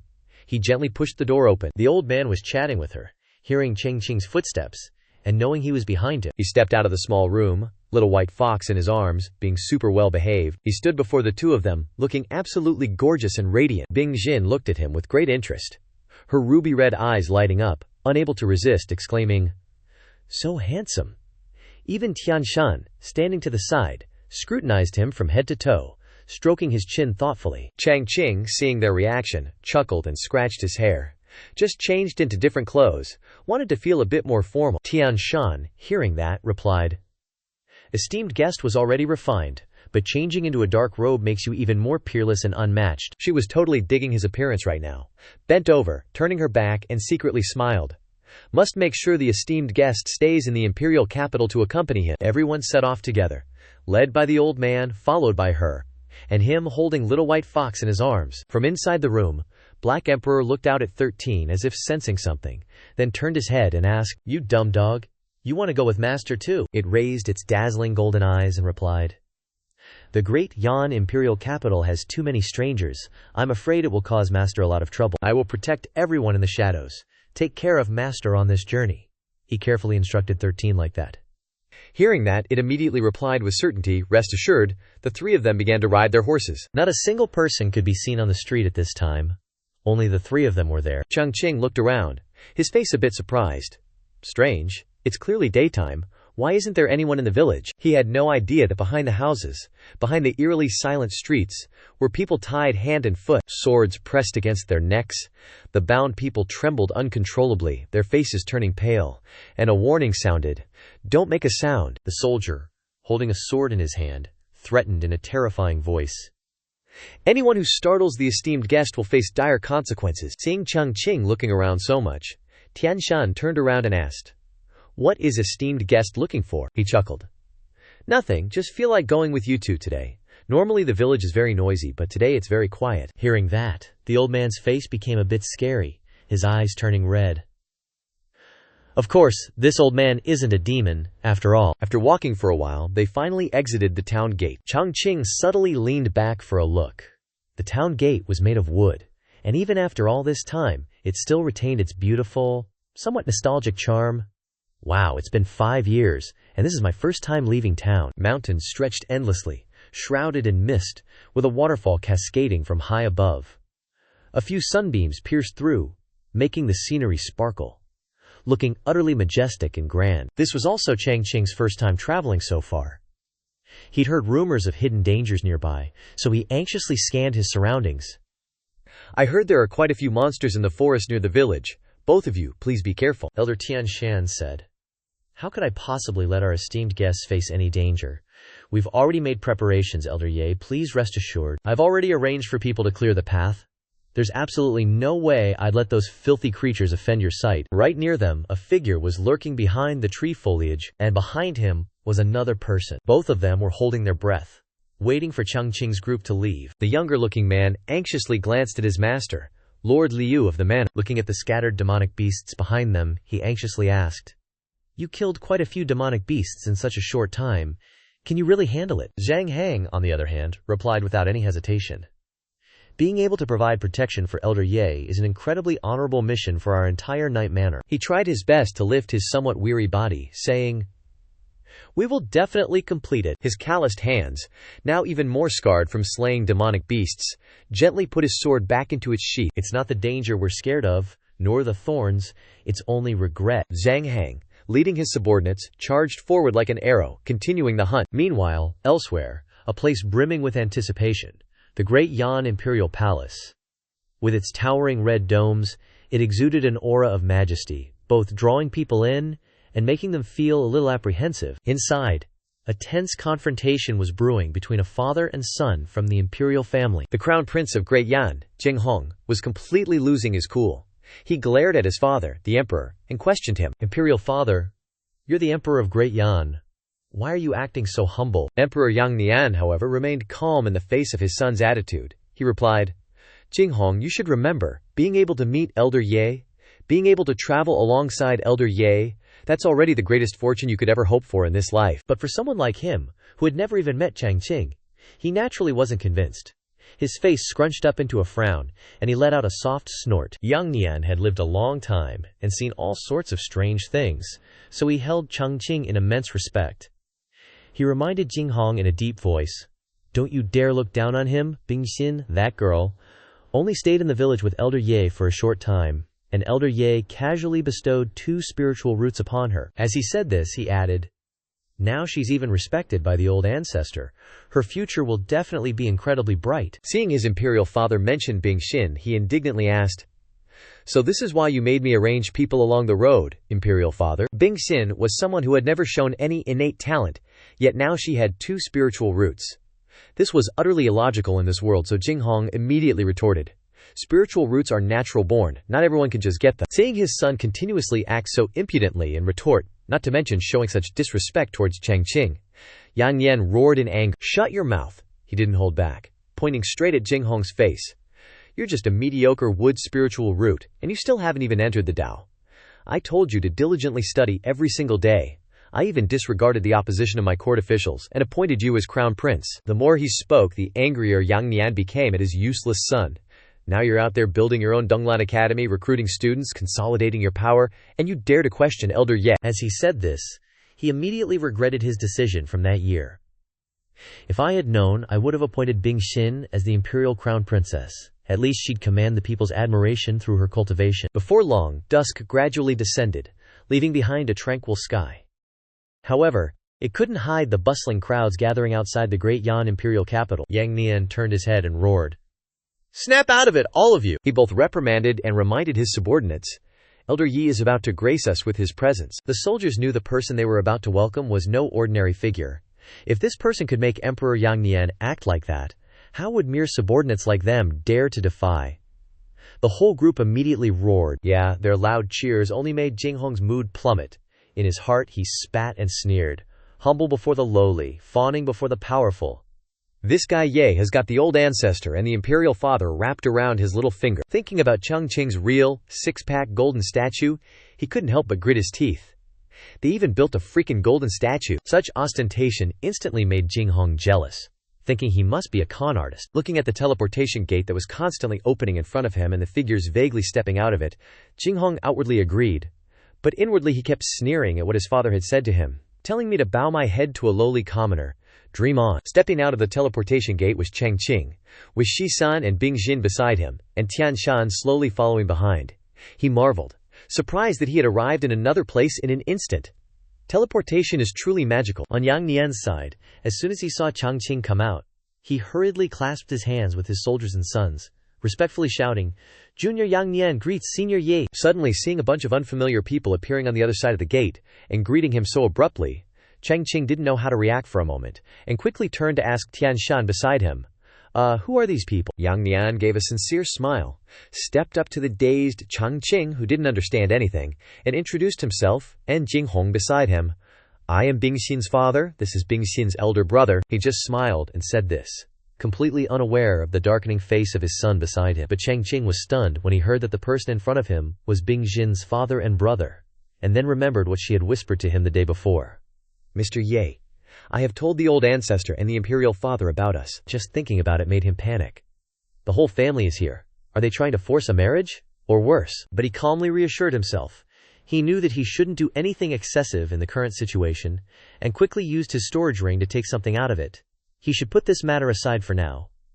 Under Shi-san's curious gaze, the ring lit up, gradually revealing something in front of him. A pot of peaches appeared in Chang Qing's hand, filled to the brim, carefully wrapped on the outside, and emitting light, as if illuminating everything around it. Now he cherished the pot of peaches in his hands and smiled, handing it to Yang Nian as his first greeting and apology for arriving so suddenly. "Ye has come in a hurry and prepared a little fruit, please accept it." He carefully took the pot of peaches with him along with Jing Hong's scrutinizing eyes, and curiously asked about the treasure in his hand.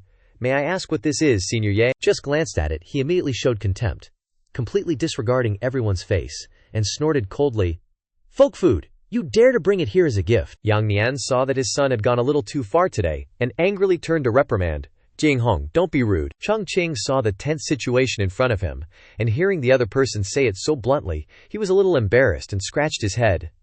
"Well, this is indeed the fruit that I grew myself. It took a lot of effort to make a pot like this." But he wasn't completely sad, but instead happily introduced its effects to everyone. But in some places, it's also a panacea. In his mind, he flashed an image of a god, gently embracing everyone, and protecting them from the dangers in life.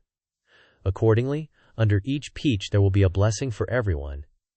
It also has another name, the Divine Emperor Peach, which will protect every child in the north. But how could Jing Hong believe it? Instead, he angrily pointed at him and retorted, "Nonsense! I've long seen that you have malicious intentions. I've never seen anything that can cure all diseases." Bing Xin couldn't bear it any longer, and angrily shouted, intending to stop her royal brother. Not only did she feel uncomfortable, but at this moment, the oldest person in the crowd couldn't help but angrily shout to remind him, "Shut up for me!" Seeing that the elder of his family was angry this time, Jing Hong realized how stupid his previous actions were, quickly shrank his neck, sweat dripped unconsciously, and there was undisguised guilt in his eyes.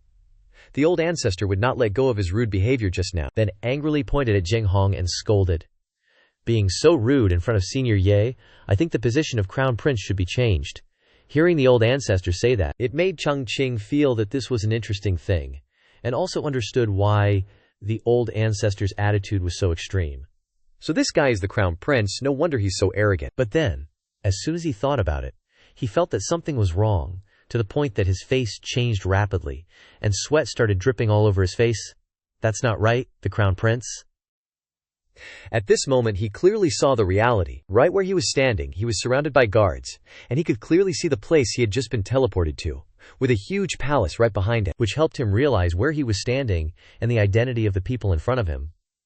So aren't these people the royal family of the great Yan kingdom? Under the constant scolding of the two elders, Jing Hong couldn't bear it anymore, and knelt down on the ground. He wanted to clear himself, so he kept kowtowing at Tian Shan's feet, hoping the old ancestor would consider what he said. The old ancestor was willing to let him cover his face with sweat, but Jing Hong definitely couldn't let someone who had just stepped into the palace talk nonsense like that, so he directly pointed at Chang Qing to accuse him, causing even Xie behind him to stand up and look at him with murderous eyes. This guy is cheating in broad daylight. This old lady can't stand it anymore, only the person being pointed at doesn't know what he did wrong, and is still dazed. At this moment, a hand came from nowhere. The person was none other than Tian Shan. His whole body unhesitatingly exuded a huge spiritual power, as if wanting to burn the ignorant person in front of him alive for offending the distinguished guest that he had worked so hard to invite. The old man was so mad he wanted to beat his own son to a pulp. He roared, "So you're saying your dad and I are idiots? Getting bamboozled by Senior Ye?" Seeing that he'd royally screwed up, and was in mortal danger, Jing Hong finally realized he'd messed up big time. The more he spoke, the darker the old man's face got, turning as grim as some underworld deity about to punish Jing Hong. "Oh, you're the most reasonable one here, are you?" Realizing he'd just said something incredibly stupid and that the guy in front of him was totally misunderstanding, Jing Hong frantically waved his hands, trying to explain, No, that's not what I meant, Grandpa." But Tian Shan wasn't listening. Instead, he just raised his hand straight up in the air, like he was channeling the will of the heavens themselves. He held that hand right up next to Jing Hong's face. Jing Hong flinched, staring at the approaching hand like it was the Grim Reaper's scythe coming for him. Sweat poured down his face like a waterfall. That slap was like a judgment from the heavens and a way for Tian Shan to teach his descendants a lesson and vent his anger at Jing Hong's earlier disrespect. Stupid idiot. The slap landed without hesitation, sending Jing Hong's head snapping to the side. After getting slapped, Jing Hong was suddenly like a maiden in her 20s. He felt totally wronged but powerless, trembling all over as he rubbed the red mark on his cheek. Tian Shan, feeling somewhat relieved after slapping his idiot grandson, turned to Yang Nian, took the peach jar from him, and started explaining everything to everyone. "This jar of fruit is a gift from Senior Ye, and it's a treasure to the world." He pointed to the glowing jar in his hand, cradling it like a priceless relic, and continued, "It contains Huang and Huang Tong Yin, the result of Senior Ye's hard work for us." A treasure cherished like that in his hand was no different from an ordinary item in another's hand, making Tian Shan furious, and he was about to give that sinner another slap to the face. "And you dare slander a holy object." Knowing that he was wrong, Jing Hong hurriedly and tremblingly covered his face with his hands to avoid the slap, and out of fear, tears shed from his eyes uncontrollably. Even Yang Nian, who was afraid of alarming the old man's health, hurriedly stepped forward to stop him. "Ancestor, please calm down." The main character, who gifted the peach jar, causing others' family to fall apart, was trembling non-stop because of his own reckless action. His face had turned pale, void of any color. "Wu Kuo, had I known you all were members of the royal family, I definitely wouldn't have given you this." Having sorted out his own family's mess, Tian Shan turned around with a cheerful expression, offering apologies to Chang Qing on behalf of that rebellious son. "It's truly unfortunate that such an uneducated prince exists. This old man has already taught him a lesson on behalf of Senior Ye." Hearing him say that, Yi made an effort to squeeze out a smile and replied, It is okay. Seeing that it was getting late, Tian Shan had someone call for the carriage, and extended his hand, gesturing for Chang Qing to get in to go to the royal palace. The return carriage to the palace is prepared. Please. It was Yake's first time going to the royal palace, so he was a little flustered and quickly said, Thank you." The carriage curtain was gently lifted for easy entry. Tian Shan was very careful, and thoughtfully helped him lift the curtain, even reminding him to pay attention to the steps leading to the carriage. "Senior, be careful of your feet." Once inside the carriage, Chang Qing quickly put Shisan down on the nearby seat so that she could sit and rest comfortably. As for himself, he entered the carriage and settled comfortably into a corner of the carriage next to Shili-san, looking at the closed space in front of him and the surrounding curtains, and seeing the vast space with only him in front of him. The space inside the carriage was unusually quiet, which made Chang Qing feel a little suffocated, and his face changed a little, but he still tried to smile to reassure himself. Forget it, they are so respectful to me, so there is probably nothing wrong. But the more he thought about it, the more he felt that something was very wrong. But he was completely silent, and could not say a word. How many heads do I have to dare to do this to the royal family? The carriage returning to the palace followed the trail and quickly moved towards the palace under the sunlight. The carriage slowly drove towards the entrance of the capital. The guards, seeing that it was the royal carriage, immediately let the carriage pass through to enter the capital. As soon as the carriage entered the capital, Chang Qing couldn't help but curiously lift the carriage curtain to look at the streets outside.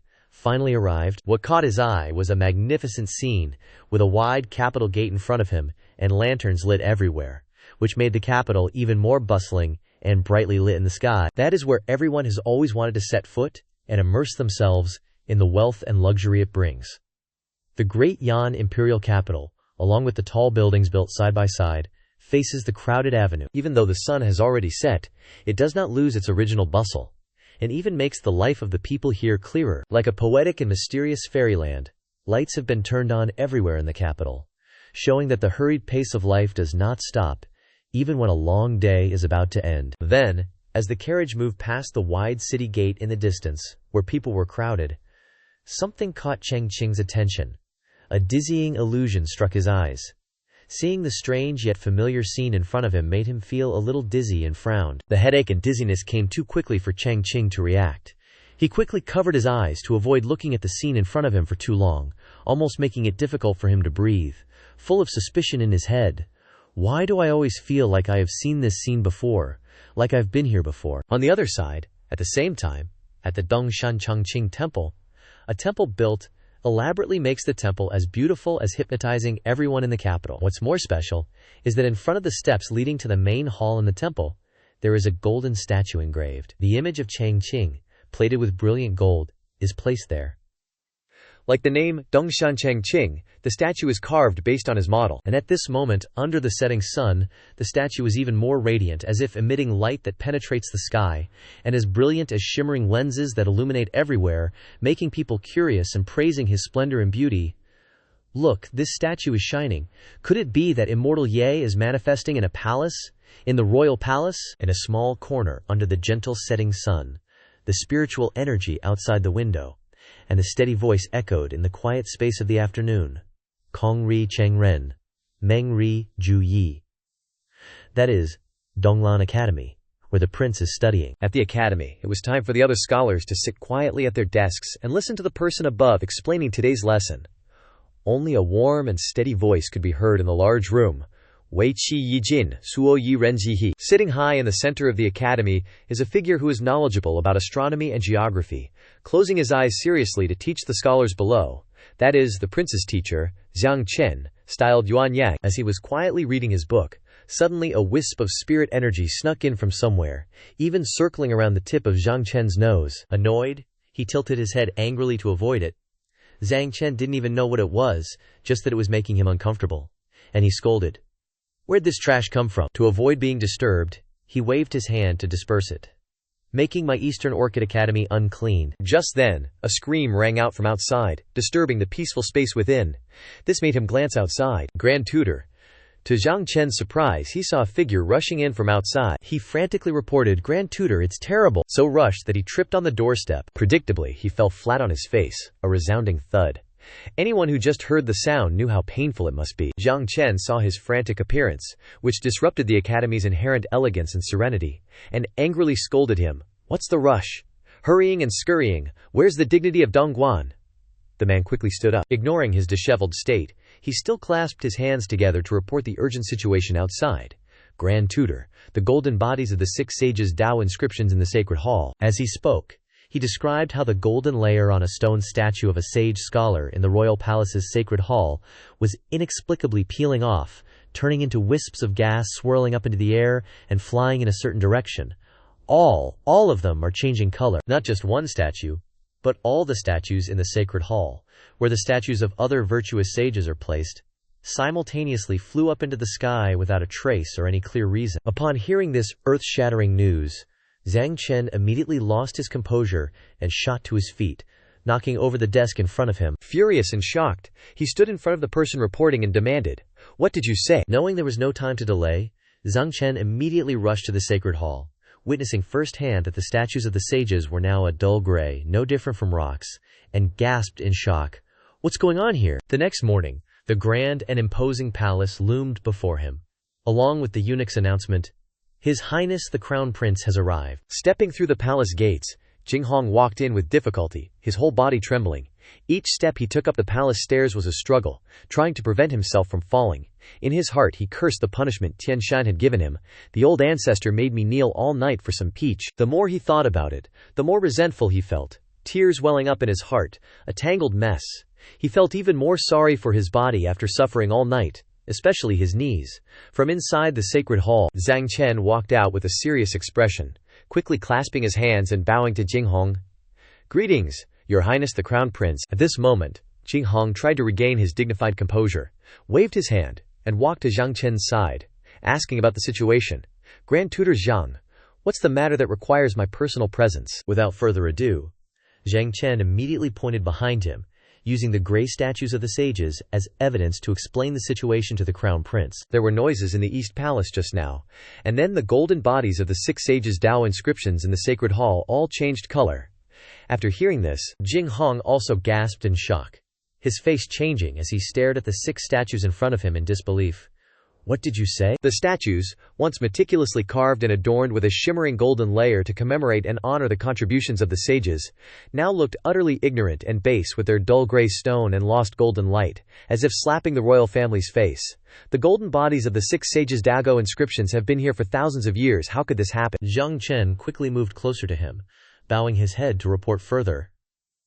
"Reporting to Your Highness, similar events have been occurring throughout the country for the past few months." Then, fearing that others would overhear, he lowered his head and whispered his investigation's findings into the Crown Prince's ear. "This humble servant's investigation shows that it's all caused by the Chang Qing temple that His Majesty built in Dongshan." Jinghong was momentarily shocked and frowned as he asked, "Is this true?" Faced with such a significant matter, Zhang Chen dared not utter a false word and respectfully replied, "Does Your Highness not trust this old servant?" Outside the door, a soldier exclaimed in a panic, "Report!" Zhang Chen turned around with a displeased expression. "What is it?" The soldier didn't dare delay, and respectfully reported. "The patrols report that last night at the Chang Qing temple in Dongshan, a lot of Taoist energy gathered around the statue of sage Chang Qing, forming an abnormal phenomenon of 5 rays of light." This report made Jinghong even angrier, and he shouted, "Yeah, I got it." His face twisted, his eyebrows furrowed, and he said in an unpleasant tone, "So many strange things have happened since Chang Qing came to the imperial capital. He must be using some kind of evil magic." Just as he said that, Jinghong flew into a rage, unable to control himself, and shouted again, "It's a blatant insult to the 6 sages, to the East Palace." He prepared a carriage to go to the detached palace, and stormed out of the door, muttering incessantly, "This Crown Prince must teach this guy a lesson." Right now, at the villa where Chang Qing was staying, the atmosphere was super peaceful and chill, with a harmonious vibe and crazy abundant spiritual energy. Seriously, this was the perfect spot for Chang Qing to relax, enjoy the scenery, and totally nail his calligraphy paintings. Inside, the maids were bustling around, doing their thing. One maid was hanging a painting when a voice said, "Too low," and bam, the painting hit the ground. The maid replied, "Yes," and fixed it. Turns out, that voice belonged to Bing Xin. Still not completely happy, she went on.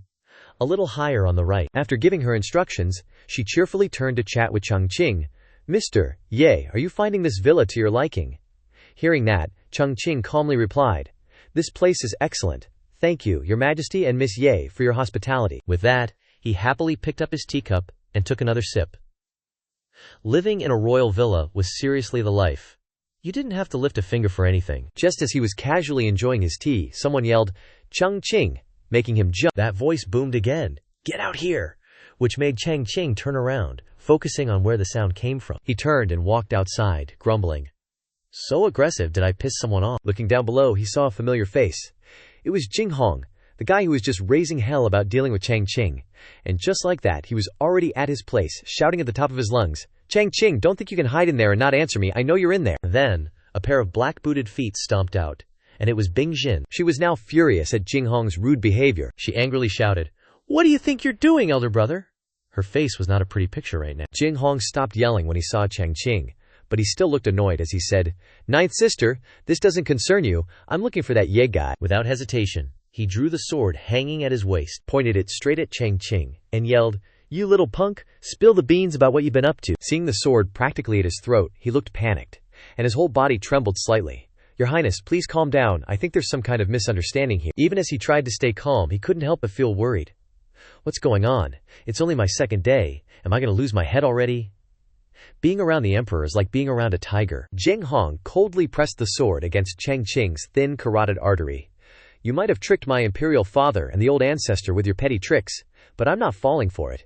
With his life in danger, Chang Qing hurriedly said, Your Highness, please hear me out. Suddenly, a burst of light flashed, grabbing Jing Hong's attention.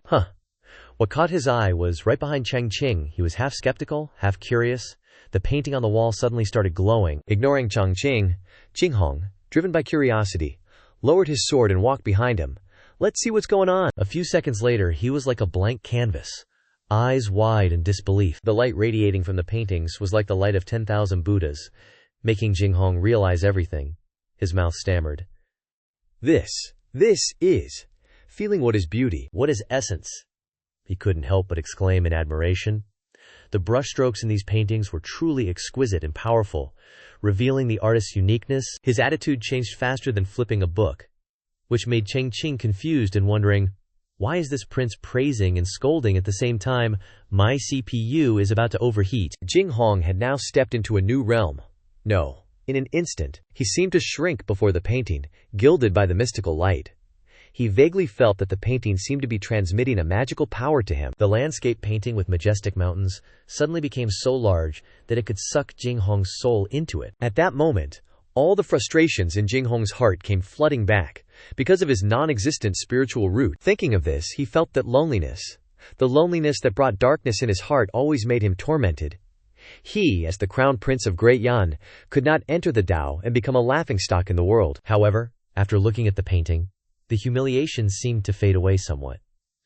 But at this moment, reaching out to grasp the light of truth, a seed of hope was sown in Jing Hong's heart.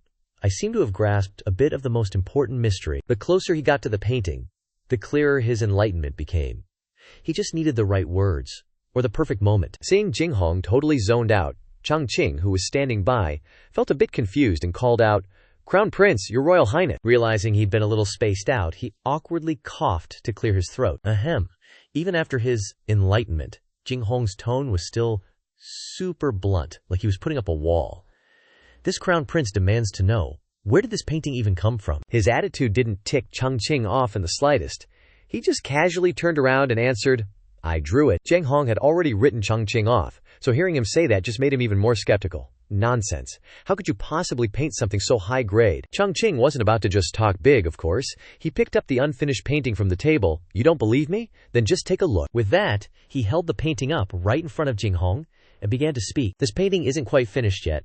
I still want to add some lines of poetry, but I've only come up with the first two. Since you seem pretty learned yourself, Chang Qing said, not hesitating at all. Could you perhaps lend me your wisdom? If the crown prince is good at poetry, could you help me come up with the next two lines? With a disdainful flick of his chin, he replied, Just spit it out.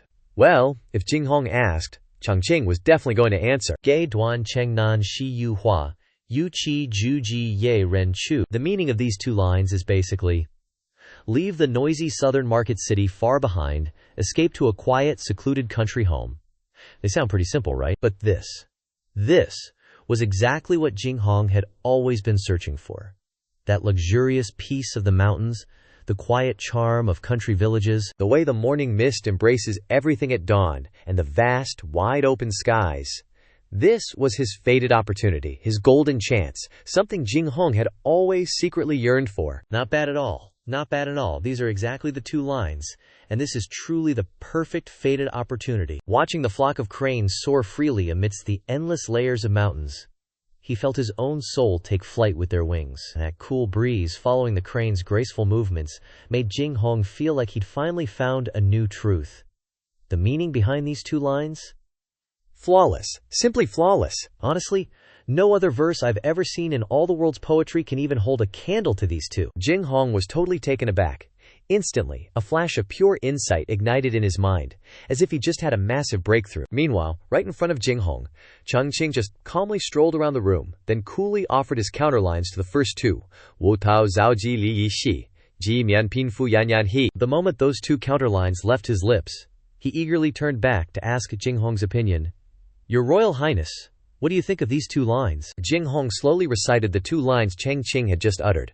A look of pure satisfaction spreading across his face as he took them in. Wo tao zao ji li li shi, Yi mianpin fu yanyan he. Fully grasping the profound meaning within those two lines, it was like a thunderclap in a clear sky for Jing Hong.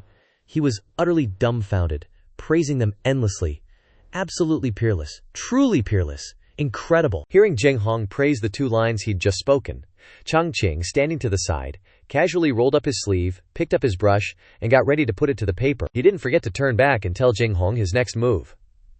"All right, then I'll inscribe the poem." Meanwhile, Bing Xian, who was also nearby, stepped closer to his table, picked up the inkstone, and offered her help. "Mr. Ye, I'll grind the ink for you." Chang Qing, hearing this, didn't refuse, happily thanking her for her help. "Oh, you're too kind, Miss Ye." And right then, from behind, Jing Hong was warily scrutinizing Chang Qing's back, his mind a total mess. He was inwardly asking himself, wait, something's not right. This Chang Qing is clearly just a con artist. How in the world does he have such literary talent? The more he thought about it, the more pissed off he got. He didn't say another word, didn't even bother to say goodbye to the two of them. He just turned his back and stormed off, his mind already calculating, I need to go back and talk to Grand Tutor Zhang about this. Jing Hong's hurried footsteps caught Chang Qing's attention. He curiously turned his head to look, then let out a little sound. His head was practically swimming with question marks as he watched Jing Hong's retreating back, only managing a soft call. "Your Royal Highness." Chang Qing instantly went pale, worried he'd somehow offended Jing Hong and made him storm off. He turned back to Bing Xin and asked, "Why did your imperial brother just show up and then suddenly leave like that?" Even Bing Xin herself didn't get why her imperial brother was acting so weirdly.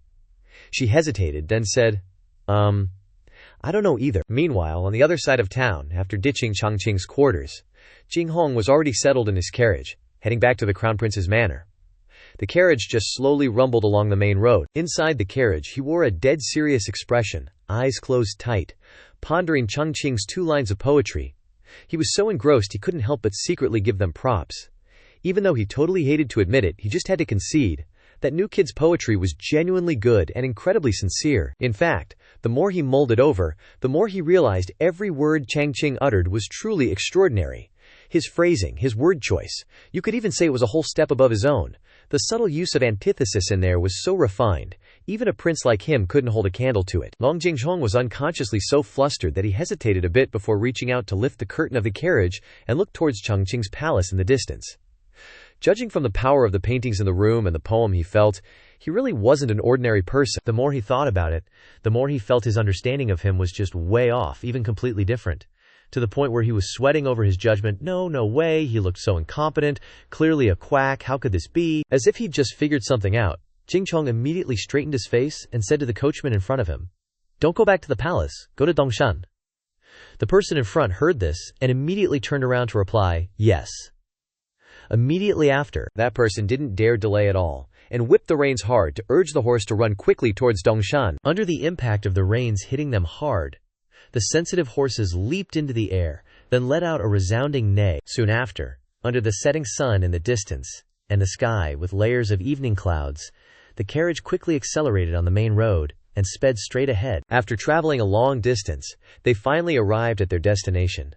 By this time, the moon had gradually risen high, appearing as a sharp crescent in the dark blue sky. In the dark night, slow footsteps moved slowly on the steps. Jing Chong relied on the bright moonlight above to slowly climb the steps up to the grandly built temple above. As he walked, he pondered, "Father built a temple and a golden statue for that little brat here. There might be some discovery." As he stepped inside the temple, a tall, golden statue shone with a glittering light and emitted an aura, making it even more prominent in the dark night. This also attracted Jing Chong's attention, especially when witnessing the blatantly shameless pose, almost showing off his entire upper body, along with an aura that appeared from nowhere. It was like a backdrop for the statue. The moment he saw it, it made Jing Chong think of Chang Qing. There really is a statue exactly like him here. Suddenly, there seemed to be a faint trace of spiritual energy in the air, causing his whole body to gradually relax as he closed his eyes to calm himself. The source of that spiritual energy emanated from none other than Chang Qing's statue. It was the thing that attracted the spiritual energy of heaven and earth together. It lingered in the air, and then inadvertently brushed past Jingchong, also inadvertently allowing him to feel that abundant spiritual energy. Instantly standing in front of the statue, radiating a surging flow of spiritual energy in the air, Jingzhong also unconsciously reached out towards the statue. His feet on the ground were gradually surrounded by that powerful flow of spiritual energy, which slowly lifted him up into the air. For some unknown reason, even Jingzhong was now taking on the same pose as that statue, but he didn't feel uncomfortable, but rather seemed to be immersed in it. He felt himself entering a strange new state. Scenery flourished, and he himself seemed to become one with the flow of spiritual energy. Immediately after being enveloped by light, Jingzhong frowned and opened his eyes wide. He seemed to be lost in some space filled with Dao rhythm, and looked confusedly at his hand, as if sensing a strange change in his body. I feel like my spiritual root has been stimulated back to life. At this moment, Jingzhong began to doubt what his father had said before. Could it be that, as father said, Chang Qing is a sage? Meanwhile, on the other side, under the soft crescent light and the bright stars in the brilliant night sky, at this very moment, the lights were still on in the Eastern Palace, where a very important and close meeting was taking place between the officials in the Imperial Palace. The old officials and those loyal to Zhang Chen came before him one by one and spoke. "Your Highness the Crown Prince," one of the elders, looking flustered upon hearing that Jingzhong had gone to the Holy Hall, Chang Qing statue, hurriedly clasped his hands and reported, "His Highness the Crown Prince has gone to Master Ye's place. I'm afraid something has happened." Even another person wearing a blue robe stood up and stated his opinion in front of everyone. That sage Chang Qing has the trust of the higher-ups.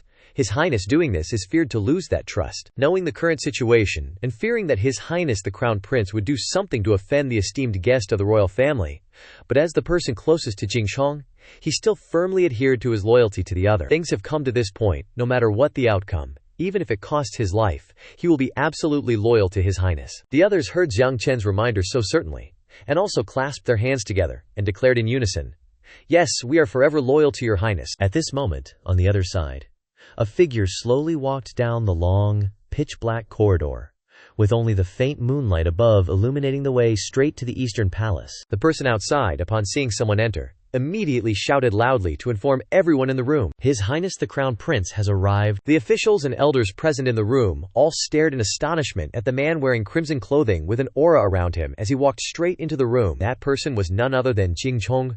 He was full of excitement, as if something good had happened, and happily walked straight into the Eastern Palace. Especially when he saw everyone gathered in the room so densely, he asked curiously, "It's so late, why haven't you all left yet?" But before answering his question, everyone else in the room all turned to look at him in a daze. One of them called out Jingzhong's name, "Your Highness, the Crown Prince." He looked at him with wide, curious eyes.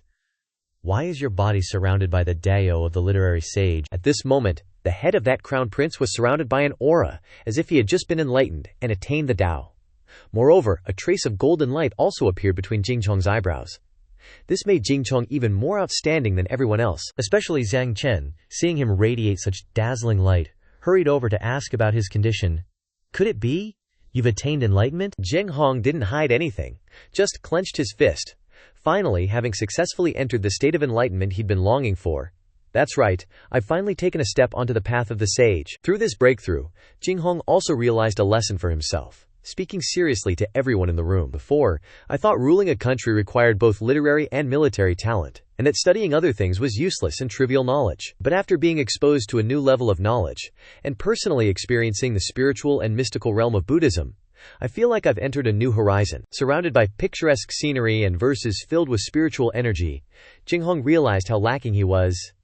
"It's because I was too shallow." But he knew he still had a chance. Frowning seriously about what was to come. "But now I understand." Filled with determination, his eyes also shone with resolve and certainty about what he would pursue in the future. Confucianism can also enter Taoism through literature. The principles of heaven and earth are also contained in the rhymes and studies of Taoism. But Jingzhong's words were the complete opposite of what Zhang Chen had said earlier. This was like a painful slap to his face, leaving him stunned and confused. "Ugh, I fought to the end, so why is His Highness surrendering?" But he didn't give up. Quickly cupping his hands together and bravely asking the Crown Prince about the sudden change in decision, "May I ask, why did you suddenly think of these things?" Jingzhong slowly turned around, then calmly told him about what he saw when he personally witnessed the light and halo emanating from Chang Qing's statue earlier. "Fortunately, Mr. Ye repaid evil with virtue, generously teaching me, and I was able to gain this enlightenment." Hearing that familiar name mentioned again made the old ministers below not believe their ears and exclaim, "You said Mr. Ye, could it be that Chang Qing? Jing Hong directly confirmed what those elders were thinking, even adding, "That's right, I think only Mr. Ye is a true grand Taoist." That's also why the statues of the literary saints we worshipped before have been eclipsed and discolored, no different from wooden boards dipped in clay. The others felt this was too ridiculous. Like being slapped in the face, Zhang Chen couldn't help but feel angry. "No way! The shameful one is us." Before he could react, Jing Hong excitedly grabbed Zhang Chen's hand to go with him. "Grand Preceptor Zhang, hurry, follow me to the palace to see Father Emperor." He was dragged away unexpectedly, and could only cry out before being dragged away mercilessly. At night, as everyday activities gradually faded into sleep, the capital city was lit up, highlighting the joyful and lively atmosphere of the entertainment districts.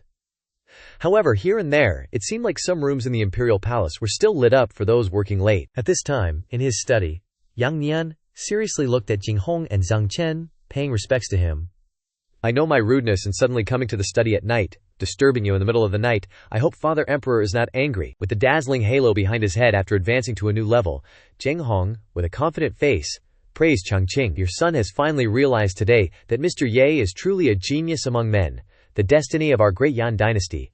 Zhang Chen, who was beside him, still didn't understand what was happening, and only hesitantly echoed, I think so too." Hearing his son say that, Yang Nian felt even more pleased. Good. Seeing that Jing Hong was now understanding and somewhat accepting of Chang Qing, walking on the right path, he stepped forward and patted his shoulder. "Jing Hong, you've found the true path to enlightenment, and it's considered a response to my expectation." He didn't disappoint his expectations, and with great ambition he cupped his hands together and respectfully offered his suggestion regarding Chang Qing's statue in the Holy Temple. "Your subject has an idea, Mr. Ye's golden body in the Holy Virtue Hall should be revered like a literary Taoist, inspiring our generation of scholars to strive for excellence." What? Anything related to Chang Qing, the benefactor of the entire Great Yan dynasty? Of course, Yang Yan didn't think for a second, immediately turning around and waving his hand in approval. "That's right, I hope my Yan scholars will achieve success in literary Tao, and not follow the hardships of the previous generation." On the other side, under the dim crescent moon high above, under the large canopy of the tree just outside the courtyard of the palace, where Chang Qing was resting. Even though it was late at night, he was still sitting in front of the zither outside the courtyard, playing a piece of music. As the melodious music echoed evenly in the air, something suddenly happened, causing Chang Qing to immediately stop his actions. A twang also rang out, interrupting his beautiful performance. I don't know where this strange feeling came from. Suddenly, Chang Qing felt much better. After sitting for such a long time, he felt more excited than ever, putting his hands on his hips and sticking out his chest. "Strange, it seems like my waist suddenly stiffened." The night gradually passed, giving way to the sun to illuminate. Time also passed quickly. It was the next day. Under the brilliant sunlight shining on the palace where Chang Qing slept last night, he slowly walked outside after a good night's sleep. However, the sleepiness was still there, causing him to raise his hands high to stretch his muscles after a long sleep. Chang Qing felt like he was in a good mood today. Also, this was his first time in his bustling capital city, so he excitedly walked outside. "Let's take a walk around the capital today." Suddenly, in the distance, a familiar figure wearing scarlet robes walked through the palace steps and entered. That person was none other than Jing Hong. After attaining enlightenment, he also changed his attitude towards him immediately. He smiled happily and greeted him.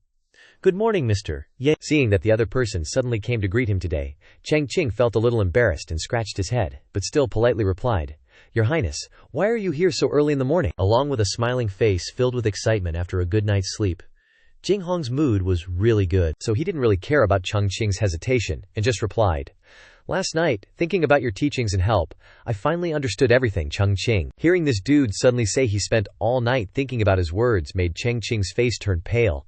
Sweat started pouring down as he panicked, thinking, "Shit, all night, is he holding a grudge?" Afraid the guy came to get revenge, Chang Qing quickly clasped his hands and apologized. Previously, Ye Mu made some impudent remarks. "I hope His Highness the Crown Prince will forgive me." Knowing Chang Qing misunderstood, Jing Hong hurriedly waved his hand, raising his voice to explain, "No, it's all thanks to Mr. Ye that Jing Hong is who he is today." Thinking about all that Chang Qing had done for him, at this moment, Jing Hong felt how incredibly stupid his past actions were. He couldn't control his emotions, and turned away, berating himself. "I only regret not meeting you sooner." Chang Qing, meeting a crazy talker early in the morning, was completely confused. "What's this guy saying? I don't understand a word." Knowing the guy wouldn't stop his speech, Chang Qing quickly turned to run away. explaining his reason, even though he doubted Jing Hong was listening. Well, I have a date with Miss Bing Xin and Huang Du today. I'll be going first, having escaped that insane mess.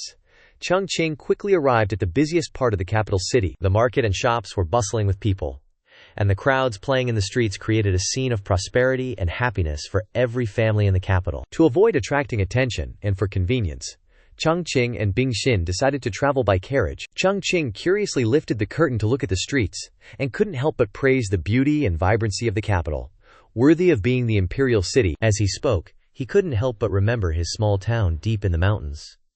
The house there was small but cozier, completely different from this luxurious place, although much more lively than the small town. Just then, in the distance, a red-haired woman spotted Chang Qing revealing his face by the carriage window, and quickly told her sisters, "Look at the man inside the carriage." Before them was the image of Chang Qing in the gentle sunlight, his deep eyes admiring the streets.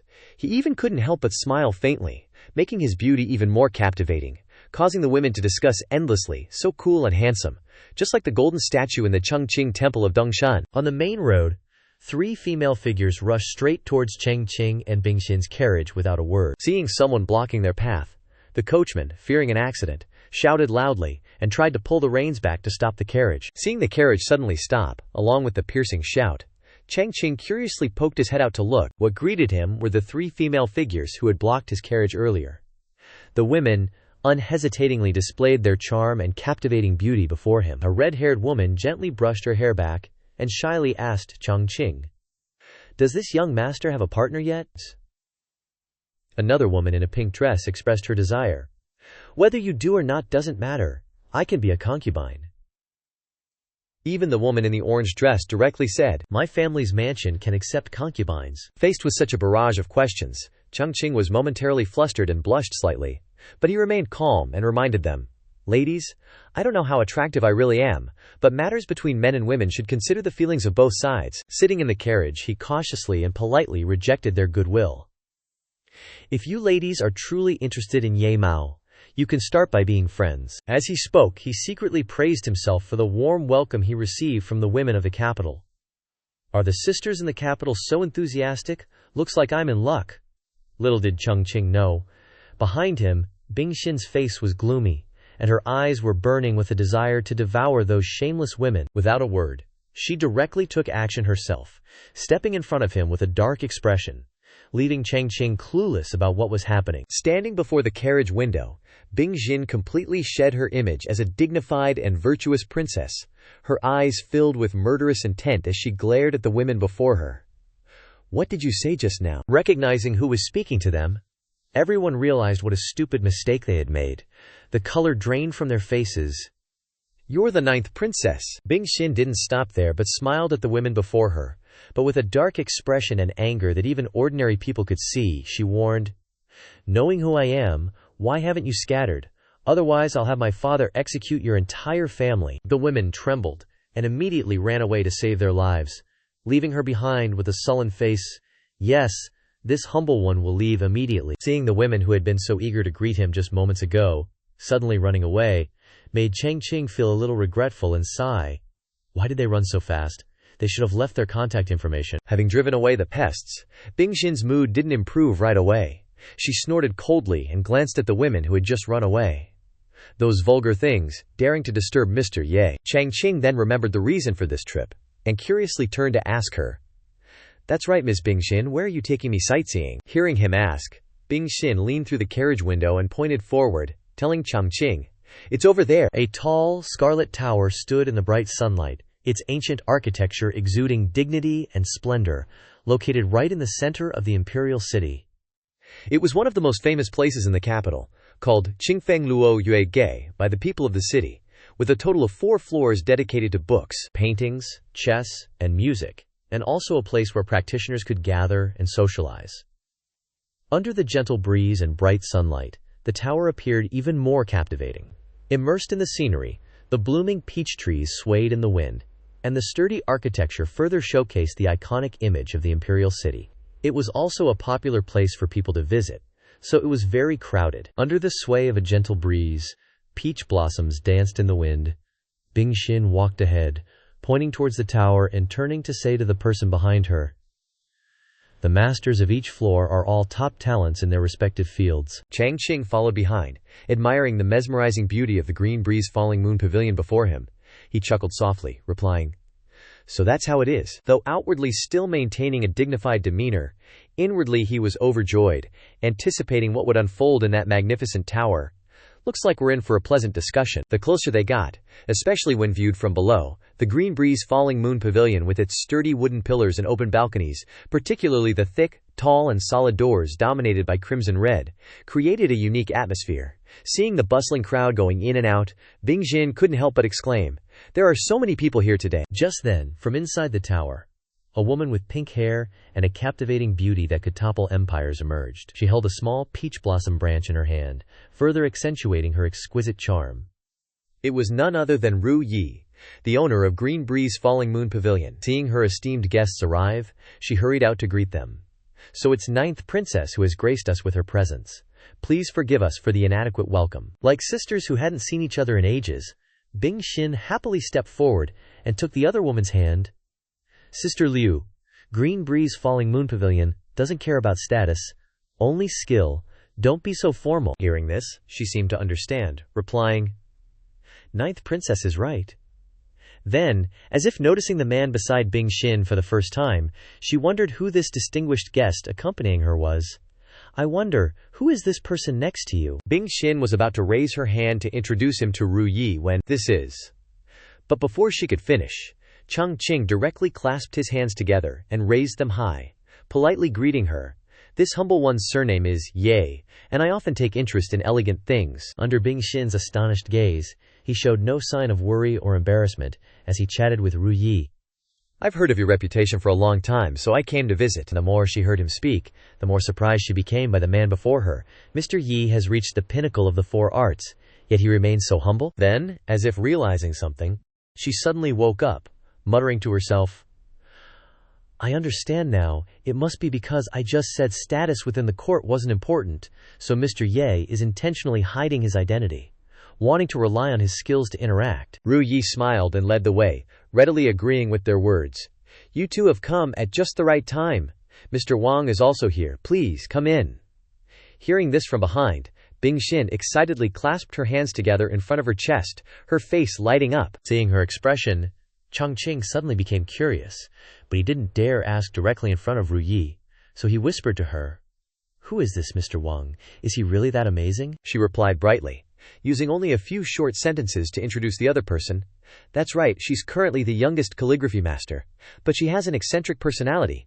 Even Crown Prince Garage has issued edicts inviting her 3 times, but she refuses to join the Donglan Academy." Hearing that there was such a talented young person who didn't even respect the royal family, even Chang Qing felt a surge of curious excitement. "Oh, looks like today will be interesting." In the Yan Kingdom, the only gathering place for calligraphy-loving scholars was the Green Breeze Falling Moon Pavilion.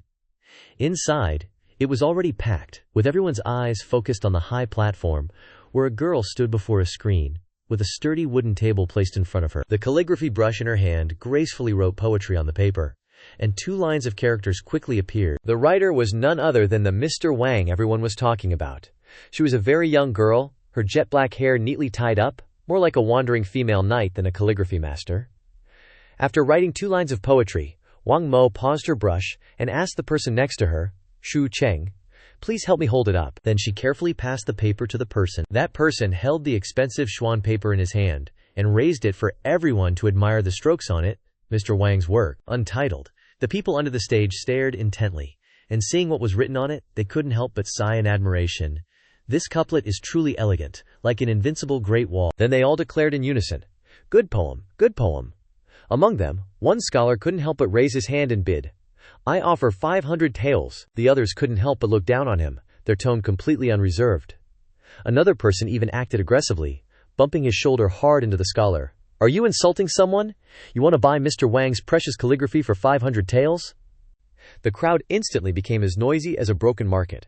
They competed to shout prices. "I offer 1,000 taels. I offer 2,000 taels." Hearing the price increase day by day like this, Chang Qing, standing below, couldn't help but swallow his saliva, secretly comparing himself to himself.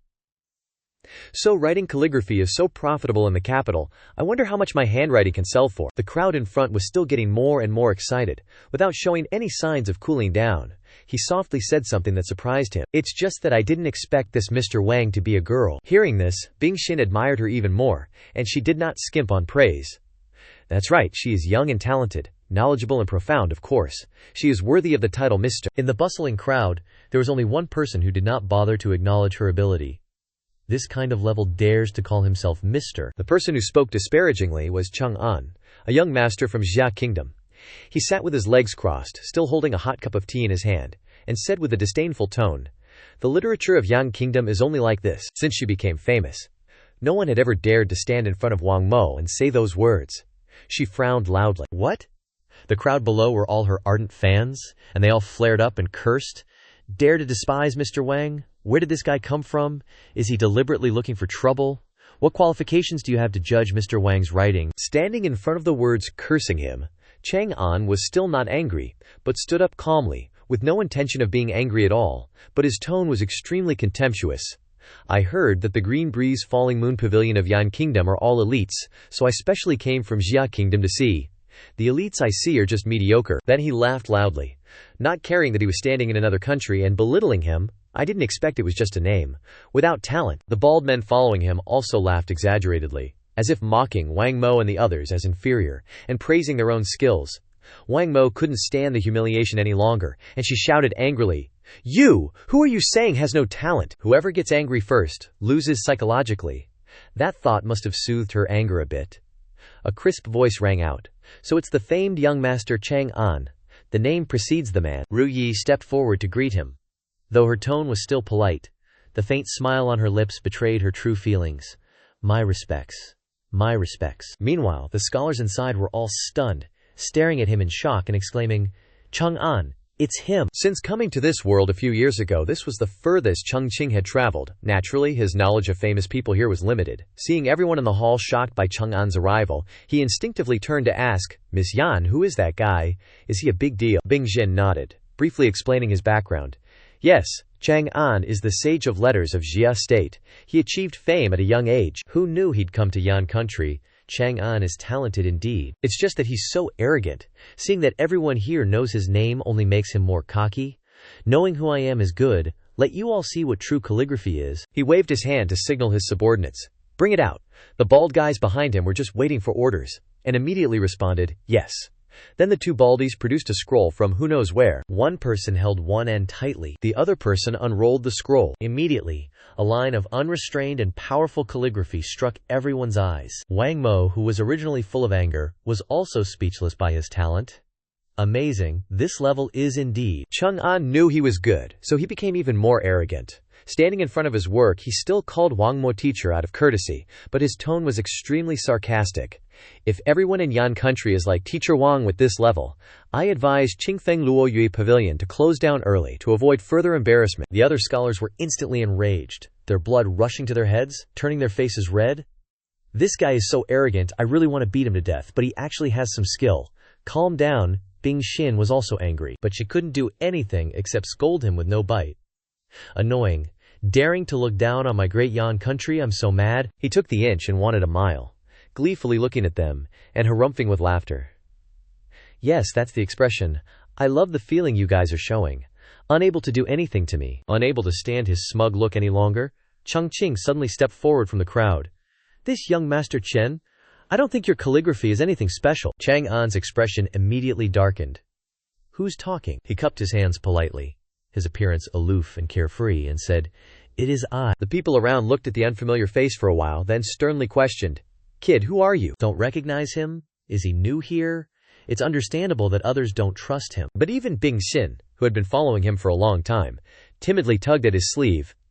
"Mr. Ye, Chang An is the elite of Xia State. Are you really confident?" Regarding her doubts, Chang Qing replied with extreme confidence, "Miss Ye, rest assured." In his heart he wickedly sneered, "Elite, I'm gonna beat the elites." Chang An wasn't too angry at his appearance, just as arrogant as ever. "Kid, tell me then." He stopped in front of him, clearly questioning the person in front of him. But his nose was still pointed at the sky. "What's wrong with my calligraphy?" Chang Qing immediately replied without hesitation. "Although this calligraphy looks quite good on the surface, it doesn't contain the true meaning of calligraphy at all." Chang An thought he was listening to a joke for little kids, and he burst out laughing, tears streaming down his face. true meaning. But then he couldn't laugh anymore, instead becoming even more angry. Kid, are you sleepwalking? Writing calligraphy can even write out meaning. Chang Qing didn't want to argue with this guy, but the situation forced him. He could only speak, to lure the enemy into the trap. You can't, doesn't mean others can't. Hearing this, Chang An fell into his trap and demanded, okay, since everyone here has some understanding of brush and ink, if someone reaches the realm you're talking about, he fiercely jabbed his finger at the entrance of that top-dog mega-tough pavilion, barking out, I, Chang An, will crawl out of Qingfeng Luoyu Pavilion. But of course, if he dared to say that, the other side would have to suffer equivalent damage. If no one can write it, Chang An had been eyeing Yan country for a long time, and now that he had the opportunity, he immediately sought to humiliate this country. The golden sign of Qingfeng Luoyu Pavilion will have to be removed. Standing before the issue of a country's face, Chang Qing still replied extremely cheerfully, okay? He waved his hand and stepped forward. In the astonished eyes of dozens of people here, Chang Qing comfortably accepted this bet. Then I'll give it a try. The wooden table that Wang Mo used to write on has now been moved down. Under everyone's careful observation, Chang Qing leisurely picked up the brush in his hand. Bing Xin stood aside excitedly, happily waiting for the work he would create. Mr. Ye is about to write, so looking forward to it. But Wang Mo, who didn't know him at all, was secretly worried for him.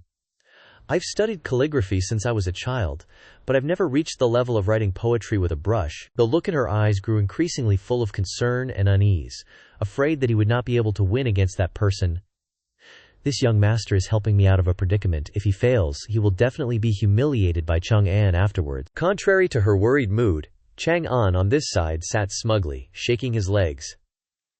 The reputation of Qingfeng Luoyu Pavilion will be ruined by this nobody. Not understanding where Ru Yi got her confidence, she shook her head, smiling at him with a certain demeanor.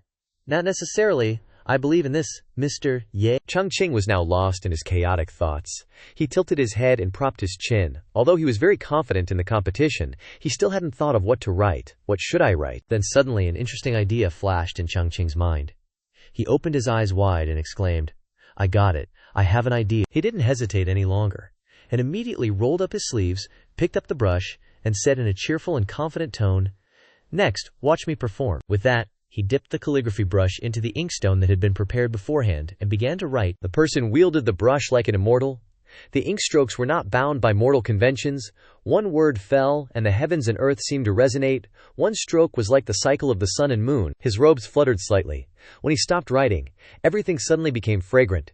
The ink was not yet dry, and in the sky and earth, flowers bloomed in the void, each petal swaying gently according to the ethereal strokes. After completing these calligraphy strokes, Chang Qing smiled and stood up straight, holding the brush high at shoulder level. Done.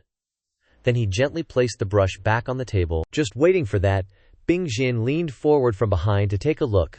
Hurry up and let me see. Chang An looked down on his opponent too much. He didn't even bother to look at the writing, and shrugged, sneering. Just looking at the way he writes, you can tell it's nonsense. What good stuff can he write? It's best not to defile my eyes. The two young girls were the first to step forward to see his writing.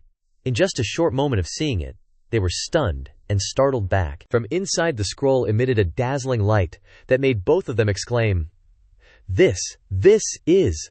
Looking at each stroke, one can see the circulation of heavenly secrets. Immortal energy poured out from each stroke like an endless spring, no different from a separate world being born between the white paper. Wang Mo was immediately stunned. Brushstrokes creating flowers. It really is brushstrokes creating flowers. A fantastical world appeared in an instant.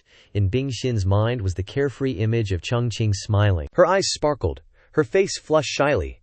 I can already see the handsome appearance of my future husband. Wang Mo didn't have such delusions. But the heavenly laws from the brushstrokes were really too great, making her cheeks flushed, her eyebrows furrowed tightly. Looking at it for a little longer, my heart feels like it's about to break. Getting a little closer, my whole body feels like it's merging inside. Seeing the somewhat exaggerated expressions and the sky-high praise of the two girls, Chang An, sitting behind, frowned and scolded. What? Are you trying to act mysterious? But then he couldn't suppress his curiosity, and trotted over, also giving a reasonable explanation for this action. Watch me expose you. Chang An stepped closer. His eyes just happened to touch each stroke of the characters above. The calligraphy in front of him seemed to be emitting a halo of 5 colors, dazzling like the rising sun. He was blinded by the dazzling light and put his hand to shield it, gritting his teeth and shouting, What? What is this? Then suddenly the light gradually dimmed, and then disappeared completely, Chang'an opened his eyes in surprise, but the surrounding scene had changed. Before his eyes was now a fairy maiden, gentle and detached from the world. The fairy maiden smiled faintly, instantly eclipsing everything around her. Pure white petals trembled and glowed, further enhancing her ethereal aura. He panicked. How is this possible? Just a few calligraphy strokes creating an illusion so real. Chang'an, no matter how arrogant, could only tuck his tail and admit defeat. Turns out one can reach this level. The onlookers, fueled by the three's exaggerated expressions, became curious and clamored for their own view.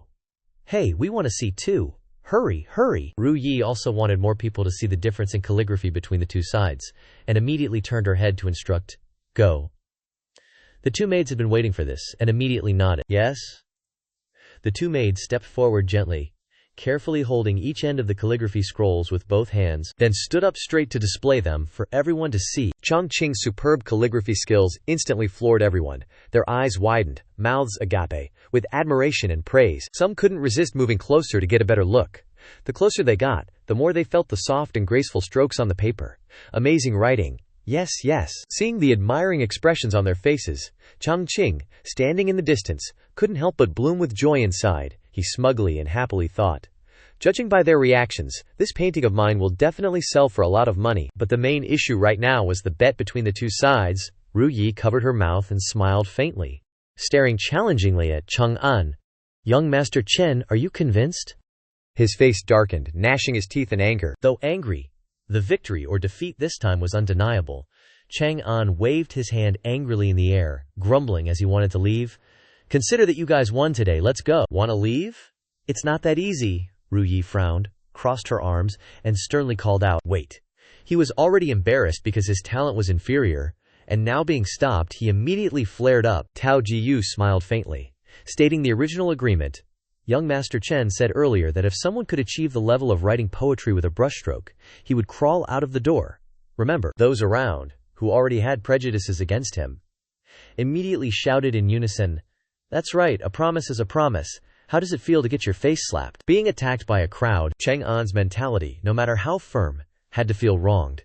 He trembled, his face distorted, and moaned, You guys are bullying me too much. Ru Yi smiled darkly, her tone sternly forcing, there are stakes. If you had won just now, it would mean the sign of Qingfeng Luoyu Pavilion would be taken down.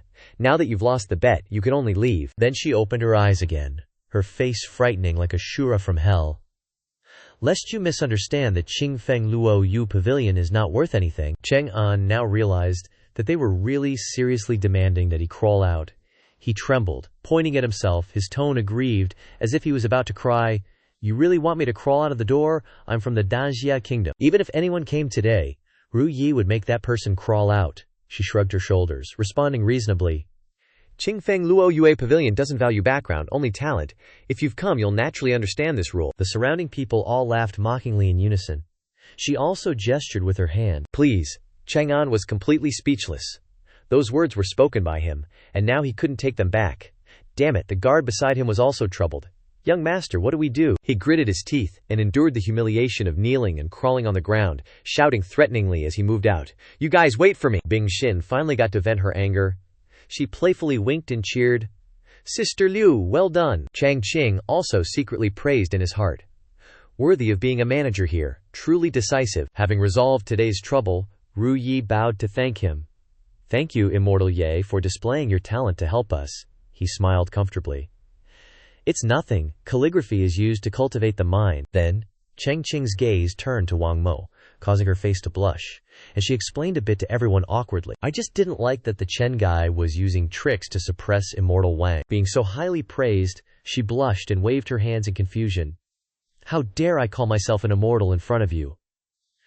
Meanwhile, Bing Xin stood beside her with her arms crossed, rolling her dead fish eyes with displeasure. But Wang Mo was still unaware. Her maiden heart looked at the handsome man in front of her with admiration. To today I still hope Immortal Ye will give me more guidance. Chang Qing was as consistent as ever, extremely humbly replying. 3 people together are sure to become a teacher. Ye still needs to learn a lot. Let us progress together. Hearing that someone as talented as him was still so gentle, and not at all arrogant, Wang Mo was instantly stunned with admiration. These were truly words that were both humble and profound. Seizing this once-in-a-lifetime opportunity, she immediately clasped her hands and bowed, wanting to follow him. Immortal Ye, this little girl is willing to stay by your side, hoping day and night to receive your guidance. Before Chang Qing could answer, Bing Xin, standing next to him, playfully grabbed his arm, pulling it into her chest, puffing out her childish cheeks to refuse for him. Mr. Ye is busy. As for him, suddenly coming into contact with a girl's body, he blushed crimson, his hands and feet fumbling, not knowing what to do next. To prevent this from continuing, Bing Xin excitedly ran to Ru Yi and demanded, Sister Liu, quickly take us to the second floor. She smiled in agreement, turning to lead them.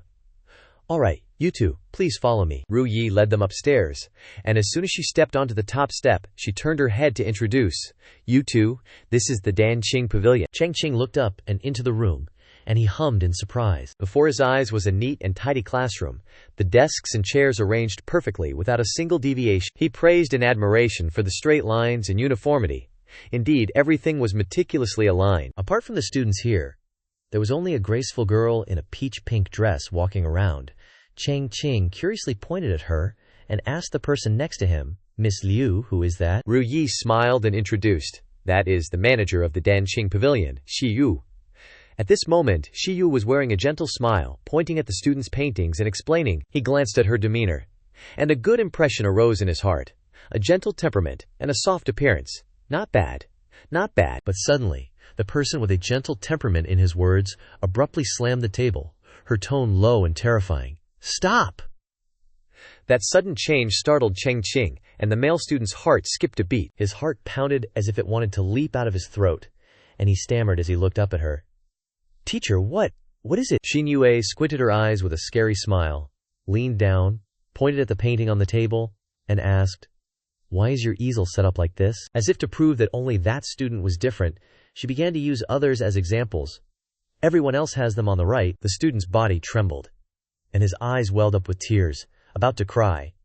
He explained in a small voice, I'm left-handed, it's easier to use this way. But those reasons completely failed to enter her ears. Shi Yue's face turned ashen, and she growled each word with threat.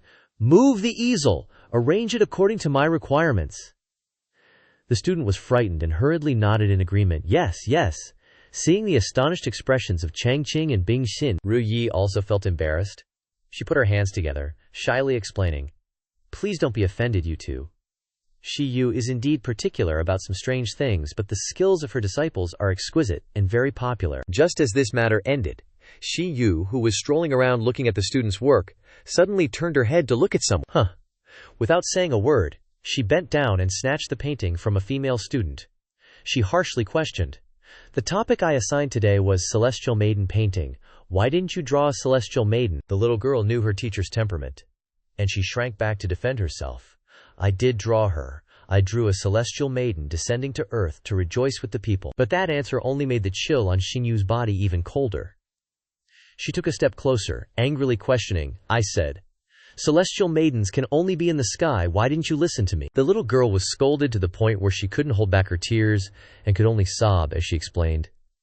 Because I felt that a celestial maiden descending to earth would be more lively and adorable. Shi Yue's expression immediately darkened, and she straight up kicked the person out. If you're not going to listen to me, then you don't need to be my disciple anymore. Put your drawing tools down and leave immediately.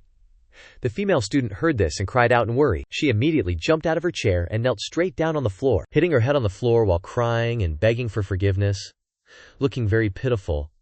Teacher, I was wrong, please give me a chance. She sobbed and kowtowed repeatedly, earnestly pleading with her teacher, begging. While kowtowing to apologize, the female student accidentally shifted her desk, causing it to be skewed out of alignment. The atmosphere at that moment instantly became silent. Shi Yu probably had obsessive-compulsive disorder, and when she saw the desk out of alignment like that, she immediately felt uncomfortable, grinding her teeth in anger and clicking her tongue. The little girl understood this taboo of her teachers even more clearly.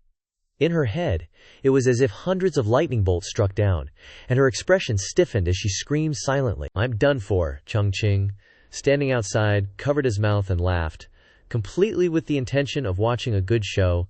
This time, the obsessive-compulsive disorder is being forced to death. Shi Yue was completely furious, and she even uttered more vicious words to kick the person out.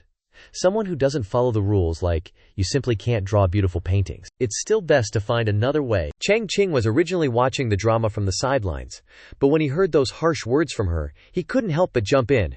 "Miss, that's not right." Without waiting for an invitation, Chang Qing, along with Bing Xin and Ru Yi, walked into the room. They ran into Shi Yu, who turned to the group of strangers and asked, "And you are?" Ru Yi reached out to greet her and introduced, "Shi Yue, this is Mr. Ye who came with the 9th princess." Hearing this, Shi Yu's mouth twisted, and her eyebrows furrowed as she thought disdainfully of Chang Qing, HMPH, clinging to the powerful, probably just a freeloader. Although she wasn't too happy, she still tried to be polite and approached him, cupping her hands respectfully. "May I ask, sir, do you have any advice?" The atmosphere suddenly became heavy. Chang Qing smirked with a hint of sarcasm. "Not exactly advice, just a few opinions on your teaching methods." Getting called out on her teaching, Xin Yu naturally refused to back down and retorted, "Oh, this humble one is all ears." Not holding back at all, he criticized her. "You have a very serious obsessive-compulsive disorder, specifically manifested in everything. You demand that others follow your standards." Jumping right into it, Chang Qing preached some wisdom.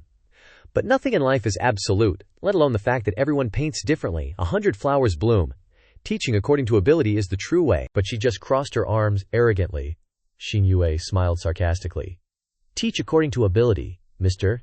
Ye makes it sound so easy. I wonder if you've ever produced a great student."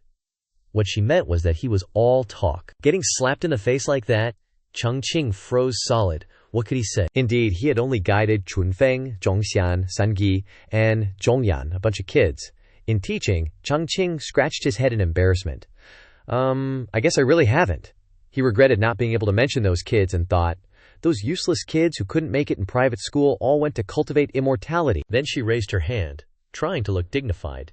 Shi Yu raised her eyebrows triumphantly and retorted, "Then what qualifications do you have to point out my teaching methods?" Putting his hand on his chin, Chang Qing pretended to think, Miss Shu makes a good point. Finally, as if he had an idea, he suggested, "Then how about this? You and I each choose a disciple here and guide them to paint a picture."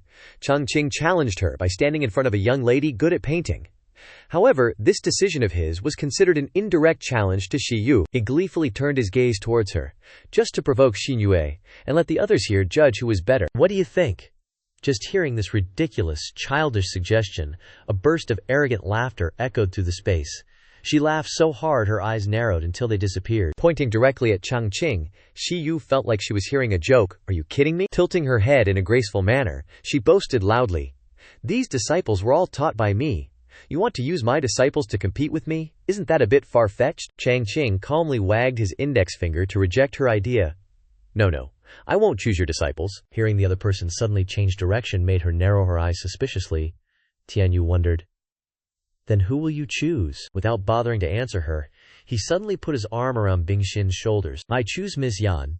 Chang Qing didn't bother to ask for her opinion, and made the decision himself. Suddenly being pushed into a difficult position, she was sweating profusely and exclaimed in surprise, "Oh dear." As if she had seen a joke, she covered her mouth and just scoffed softly. "Mr. Ye, it's not that I don't respect the 9th princess, but as far as I know, she doesn't have any talent for painting. Do you really want to choose her?" Without any rebuttal, Bing Xin felt as if sharp arrows were piercing her pride, making her want to vomit blood. Yet Chang Qing cut her off, protecting Bing Xin's honor. "I don't think so. Miss Yan Bing Xin is intelligent, and will definitely be able to create a satisfactory work." Being protected by the man she liked, her eyes sparkled with emotion, and her heart was filled with love, shooting all around.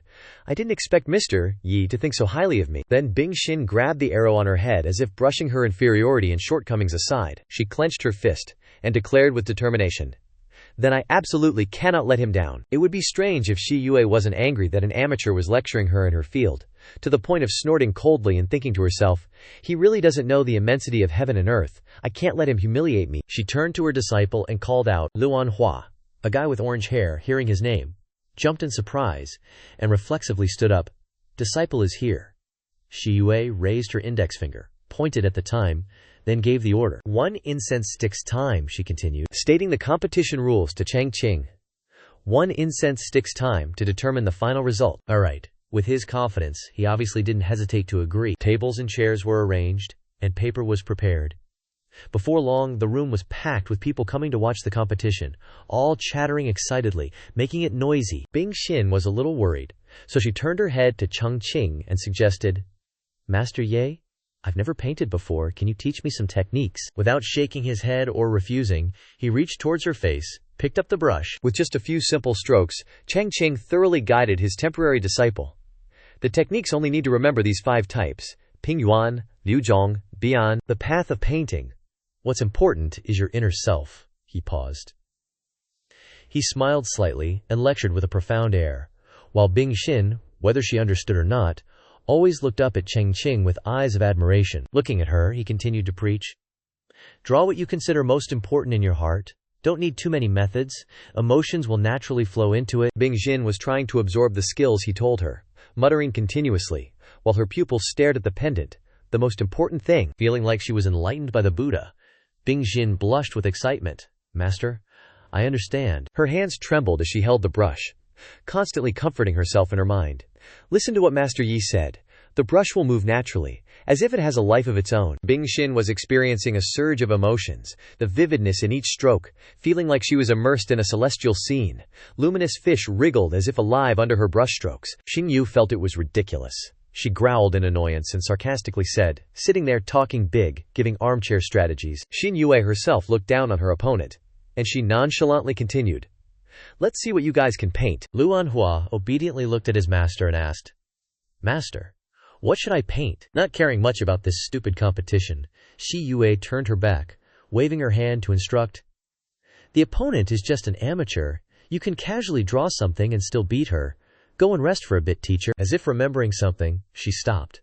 Shi Yue's face changed, her eyes like a devil, threatening prey, warning her disciple, "Remember to put the tools back where they were, don't move them, understand?" The poor guy here was just Luanhua.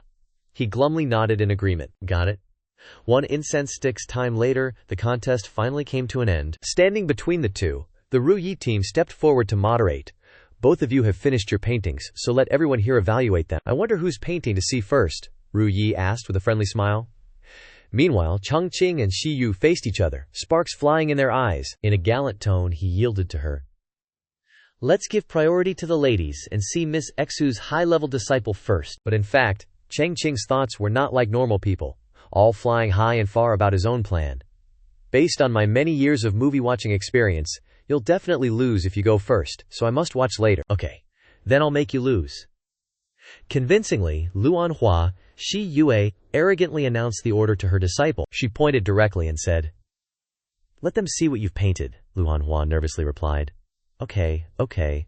Approaching his work, he picked up his painting, while everyone else was chattering behind him. Opening the scroll, Luanhua showed it off with a proud smile. "What this disciple painted is His Majesty, the Emperor of our great Yan Empire." He presented his painting, indeed a work of art. On it was Bing Xin's father with a heroic appearance, holding a majestic sword like a heavenly king. Luanhua held his painting with a smile on his face. His fellow disciples standing in front, seeing the painting on the paper, excitedly laughed and cheered. As expected of senior brother Hu, well done, well done.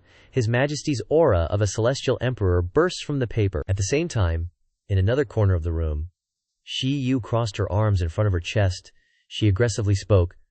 "Master Ye, anything you want to say?" Hearing that, Chang Qing also looked at the painting. He meticulously observed every detail, and then calmly replied to her. "This disciple of Miss Xu indeed has solid skills, but this painting has a few things that are not correct." Xing Yue wasn't happy with that comment at all, radiating a cold aura and speaking rudely. "What's wrong with it?" Chang Qing looked at the painting of Wang Nian holding a sword, frowned, and raised his hand to his chin, saying what he thought. "If I remember correctly, His Majesty usually uses his left hand, but in this painting he's holding the sword with his right." These words stunned her somewhat. She hadn't thought there would be such an important detail. "What?" Chang Qing ignored her and continued to explain. "Moreover, I heard before that..." He thought of Bing Xin unleashing strikes with blue light. Then he remembered the image of a tall, muscular man striking a pose. The man's power burst forth from his palm. The Yan Kingdom's royal family cultivates a hereditary fist technique and doesn't like to use weapons, especially not carrying them around. Having said that, he turned to ask Bing Xin, "Ms. Yan, am I right?" Hearing that, she swung her fist up, replying firmly, "That's right." She pulled her fist back to her chest while he listened attentively to her words. My father likes to say that the empire was built with fists." After letting everyone in the room hear what she just said, Chang Qing slowly continued. "But this matter concerning His Majesty, even a country bumpkin like me knows it. You, living in the capital for so long, naturally know better than me." He didn't rush to blame the painter, Manhua, but patiently asked the question in his heart. "Why did you paint it wrong?" This question somewhat touched Manhua's sorrow. He sadly looked down, his face darkening. He honestly recounted what he had to follow when painting this picture. But Shi Yue, standing behind, was shocked by those words. "Because Mr. required all the characters in our paintings to use their right hands. You nobles must hold weapons to look powerful and majestic." He raised his hand to scratch his head, avoiding Shi Yue's gaze. Those who didn't follow this requirement were expelled from the sect. Seeing this, he suddenly let out a long sigh, his face revealing a deep-seated helplessness. Chang Qing raised one hand, and although his words didn't carry any blame, they were enough to make Shi Yu feel uneasy. "Miss Xu, do you see? Because of your compulsion, disciples lose their ability to observe and make basic judgments. Can they become excellent artists this way?" Her face instantly darkened. She frowned, raging inside but unable to retort. He was too lazy to pay attention to her at this point. He reverted to his usual smiling face and turned to Bing Xin. "Miss Yan, show everyone your painting." She happily raised her hand in response. "Okay." With that, she carefully lifted a piece of paper, neatly placed on the table. "This painting is by me." She held the painting high in front of Shi Yue and Luanhua. "Mr. Ye." Hearing that she painted him, Chang Qing immediately put on a shy act, waving his hand to show his embarrassment. "You really shouldn't have painted something so important to you. Why'd you paint me, making me blush?" But suddenly, Shi Yue and Lu Hanhua shouted out in unison, "What is this painting?" Chang Qing, puzzled as to why they were overreacting, turned his head, unable to hide his curiosity. What's wrong? What met his eyes was a painting of him and two other people striking a pose. Everyone's expression was frighteningly serious. He cried out in alarm, "Crap!" The man inside the painting was also stunned. He even pointed at himself in surprise. "Why am I in it too?" But regardless of all the chatter around her, Bing Xin maintained her bright and radiant appearance. She excitedly wanted to receive praise from Chang Qing. "How is it, Mr. Ye? The painting method you taught isn't bad, right?" Chang Qing helplessly raised his hand to cover his eyes, as if about to cry. Though unwilling, he still forced out a few words of praise. This type of art is somewhat of a step forward for people. Although he said that, he was secretly crying inside. "I'm screwed. I'm definitely going to lose this time." Suddenly, one of their fellow disciples noticed something unusual in the painting. "Wait, although the figures in the painting are fragmented and the poses are weird, why can I feel the aura of the Daio of flowers within it?" Seeing this, Shi Yue immediately looked at the painting again. She scrutinized it carefully, panicking, thinking, "That's right. Putting aside the people on both sides for the moment, the person in the middle looks just like that surnamed Ye.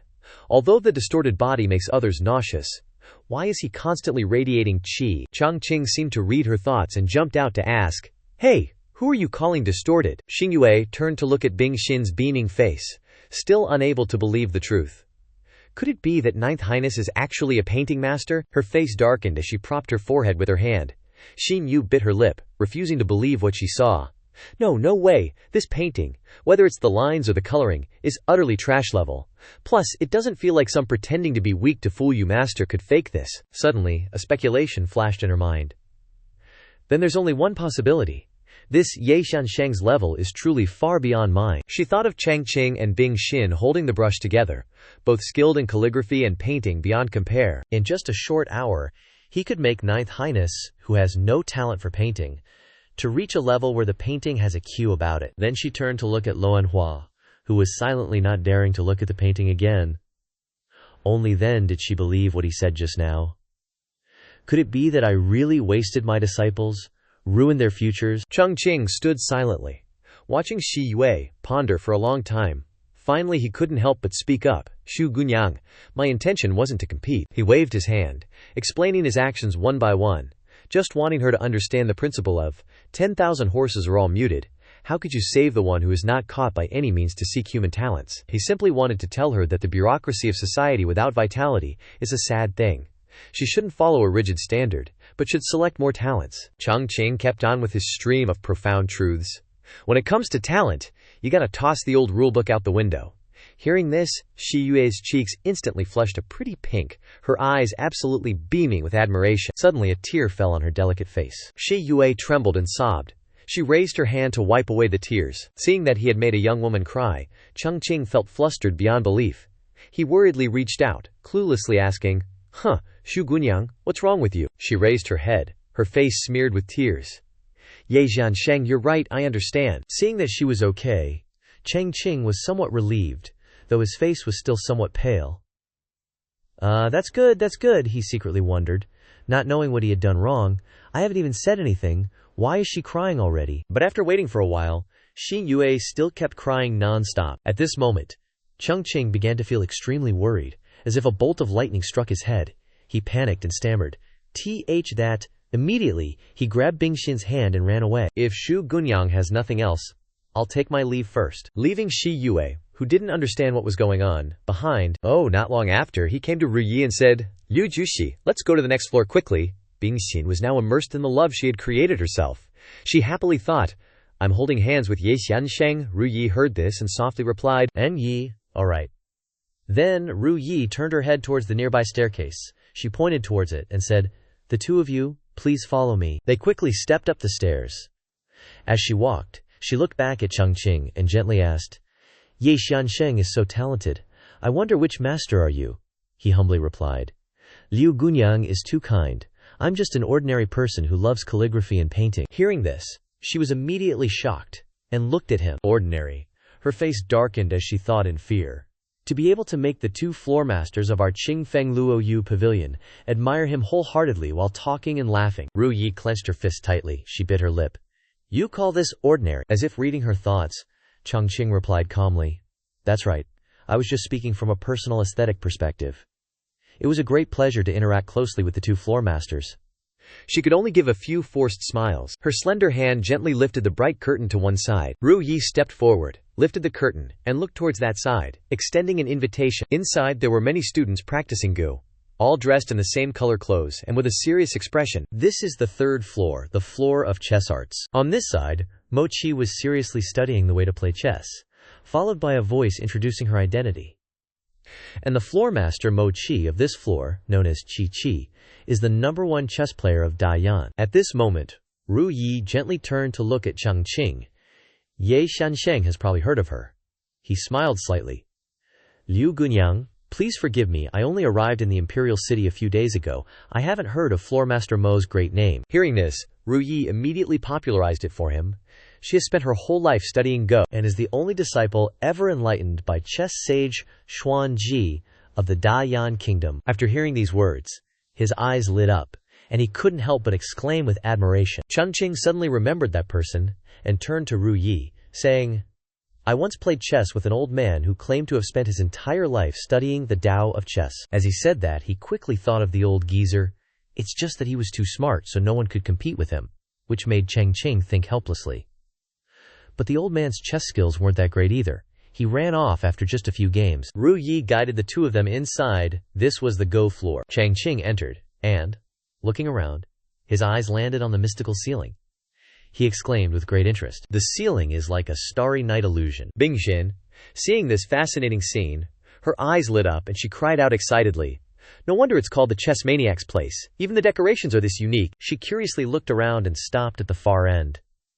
She couldn't help but notice what was behind Mo Qi. That's probably Floor Master Mo, right? What are those things on the shelves behind her? Hearing this, Ru Yi didn't hide anything and immediately explained, Those are the treasures of our Qingfeng Luoyue pavilion. That shelf contains the 13 most precious items we have, so they are carefully preserved. Each treasure emits a strange light. The third floor holds 13 chess puzzles from ancient times, and to this day, no one has solved any of them. As she spoke, Ru Yi's eyes sparkled with interest as she told the two of them about it. Hearing this, Chang Qing pondered something. Oh, so they're that awesome. Thinking so, he confidently made a move, pointing directly forward and shouting, Then I want to challenge all 13. These words immediately caught the attention of Mo Qi, who was serious. She glanced at him and exclaimed in surprise, Mo Qi looked at the three people in front of her, curious about his identity. Who is this guy? Her slender feet touched the floor as she slowly walked towards them. Mo Qi bowed and greeted. Greetings, Qifly, what brings you here today? Ru Yi quickly reached out to introduce each person she knew. But before she could finish, Chang Qing interrupted. Ms. Can you let me take a look at those 13 ancient chess puzzles? Hearing him say that, Mo Qi retorted disapprovingly. Young master, the ancient chess puzzles are treasures of our third floor. You can't just look at them because you want to. At this moment, her expression became stern, her brows furrowed, and she became even more resolute. Not to mention that your identity is unclear. Even if you were a noble from a powerful family, you would still have to pass the test first. Chang Qing's expression changed, and he muttered helplessly, They're just chess puzzles. Why do you have to make it so complicated? Mochi looked at them seriously, thinking of those calligraphy scrolls containing abundant spiritual power. She patiently explained.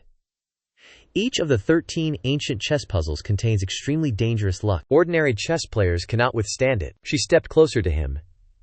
If you forcibly try to understand it without sufficient cultivation. Before Chang Qing's stunned face, Mochi pressed close to him with a serious expression and coldly questioned.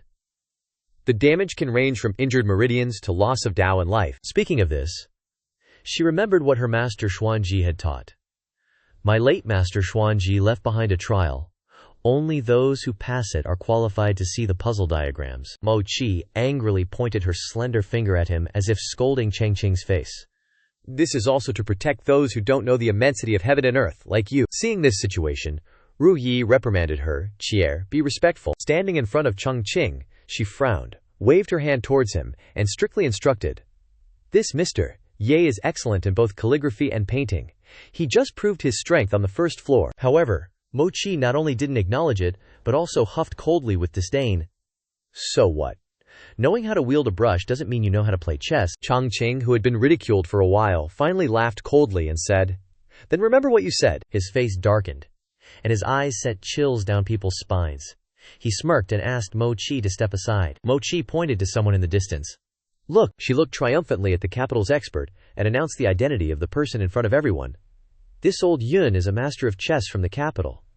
He is currently trying to understand the trial left behind by my master. As for old Yin, he looked totally drained, focusing like crazy on the chessboard, Mochi chimed in. But even after 3 sleepless days, he still hasn't made a move. Hearing that, Chang Qing immediately went over to old Yin. Old Yin's eyes were bloodshot. His whole body was trembling, while Chang Qing behind him was excitedly checking things out. Let's see what's up. Seeing this, Mochi hurriedly shouted. Hey, I'm telling you, don't overestimate yourself and get trapped in the game. Bing Jin, standing behind her, calmly said as if it were nothing. It's okay, Pavilion Master Mo. Mister Ye's chess skills are way better than you think. Old Yin suddenly trembled and said. If the single force is weak, don't run. If the formation collapses, don't go. His pale face made people even more fearful. His dull eyes were caught up in a hopeless play. He tore at his hair and shouted angrily, How the heck do you solve this? Chang Qing stepped in front of him and politely bowed. Old senior, can I give it a try? Hearing this, old Yin couldn't help but be stunned. Old Yin sighed. Forget it. This old man has been studying it for 3 days, and I can't even place a single piece. Looks like I'm just not meant to solve this ancient endgame. He sadly got up and moved away, giving up and withdrawing from the game. Old Yin faced him, his expression calm as he gestured for him to come forward. Please, young man. Chang Qing, standing opposite him, also politely bowed. Thank you. Chang Qing gently sat down, and the people around immediately gathered to watch his every move. His slender, pale hand reached out and pinched a white chess piece. He gently placed the chess piece on the board, and immediately, a faint light shone from the move, as if opening some kind of system. A mystical light appeared before him. The game was quickly activated. A nameless, mechanical figure appeared as if pre-programmed, sitting opposite him, his face expressionless, his eyes vacant and still. He pinched a chess piece in his hand, preparing to make a move. The veined, slightly wrinkled hand gently placed the black piece down, and golden light shone everywhere. Seeing the situation, old Yin panicked and hurriedly warned, Not good. The black piece is attacking the center. A critical situation. Chang Qing was still calm as could be, gently reassuring him. It's okay, this board has the mark of the 3 kalpas cycle. He carefully looked at the chessboard below, his eyes calm and unwavering. But as long as we get out of the current predicament, we can make a move from somewhere else. Chang Qing's piece was placed down, and the golden light shone again. The situation on his side had improved, and the chessboard momentarily lit up, emitting a dabio rhythm that spread everywhere, making it possible to turn defeat into victory. Old Yin watched intently, as if something was gradually illuminating inside him. So that's how it is. Neither side was willing to give in, and they continued to focus on playing, carefully making their profound moves. Chang Qing chuckled to himself, worried about losing and not daring to make a breakthrough. He quietly looked at the chess game before him, knowing that aggressive moves would be trapped in this training board. Opposite him, the nameless one silently began to move a piece. If he kept following the moves he made, he would never have the chance to see the ancient endgame. Chang Qing moved slightly, fiddling with a few chess pieces in his hand. Then, he picked up a chess piece, his voice instantly turning icy. White 58th move. His skillful hand pinched the chess piece, seemingly conjuring a complex formation within it, and with the next chess piece placed, golden light shone everywhere, along with the terrifying power it brought. A cape to stabilize the universe. The chessboard was stirred up violently, and many kinds of immortal energies appeared. It seemed Chang Qing was breaking the formation, shocking everyone in the room with the light emanating from the chessboard. The predetermined mysterious mechanism on this side seemed to be sealed, his whole body stiff. Powerful immortal energy from the chessboard gradually surrounded his true form. Very quickly, it dissipated into smoke and vanished without a trace, leaving an empty space in front of Chang Qing. Old Yin, seeing the amazing scene before him, couldn't help but be surprised. He was so excited that he trembled. Marvelous, so marvelous. Mo Qi, witnessing this scene, now had to acknowledge his talent. He actually solved my master's trial, skilled in everything. Calligraphy, painting, chess. Bing Jin, on the other hand, burst out laughing, delighted, as expected of Mr. Ye. Mo Qi was quite surprised. She secretly thought, I didn't expect someone to be able to solve the trial in such a short time. Chang Qing stood up, leaving the competition area. He clasped his hands, bowed his head in salute, and said modestly to everyone, Thank you for the concession. The seniors beside him were dumbfounded by the amazing competition. Just now, he glanced at her. But now he confidently made his request. Pavilion Master Mo Qi, can you now allow me to broaden my horizons and see these 13 ancient endgame puzzles? The older seniors behind her agreed and spoke up. This young man is probably the most skilled Qi practitioner in nearly 100 years, a senior next to him added. That's right, if he can solve even one endgame puzzle, he'll receive a great fortune. Mo Qi, hearing these words, could only sigh after thinking about it. All right. She quickly approached the place where the endgame puzzles were stored, quickly took down a wooden box, and held it carefully in her hands. Mr. Ye, although you have passed the trial, but, Mo Qi paused slightly and reminded him. But I still have to say one thing. She looked at Chang Qing seriously and continued. Even someone as strong as my master, although he could enter the Tao on the spot, could only solve one puzzle. Before Mo Qi could finish speaking, Chang Qing's eyes lit up with a look of desire for the thing in her hand. He quickly spoke up. Understood. Understood. Let me try it quickly. I can't wait to show off my talent. Chang Qing looked happy. He thought to himself, aren't these endgame puzzles just pieces of paper in my eyes? How dangerous can they be? Mo Qi then put her index finger to her lips and bit it hard. Drops of bright red blood fell onto the surface of the precious wooden box. The seal seemed to be broken, and a kind of heavy power emanated from it, covering everything. Old Yin beside him couldn't help but be stunned. To think they'd use such an ancient blood sacrifice restriction to protect it. It seems this endgame diagram is indeed not simple. The wooden box gently opened. At this moment, the so-called endgame diagram inside flew out. It was a piece of paper with all the available moves on it. However, from it emanated a gloomy and eerie demonic aura, making others feel uncomfortable. The people around couldn't withstand this power and were quickly suppressed, hurrying to avoid it. I can already feel the immense suppressive power. Another person nearby cried out in pain, as if being glanced at by the heavenly mystery of Qin Dao like an ant. Another voice rang out. Don't even mention it. It's pressing down so much that I can't even lift my head. Mo Qi held the endgame diagram in her hand.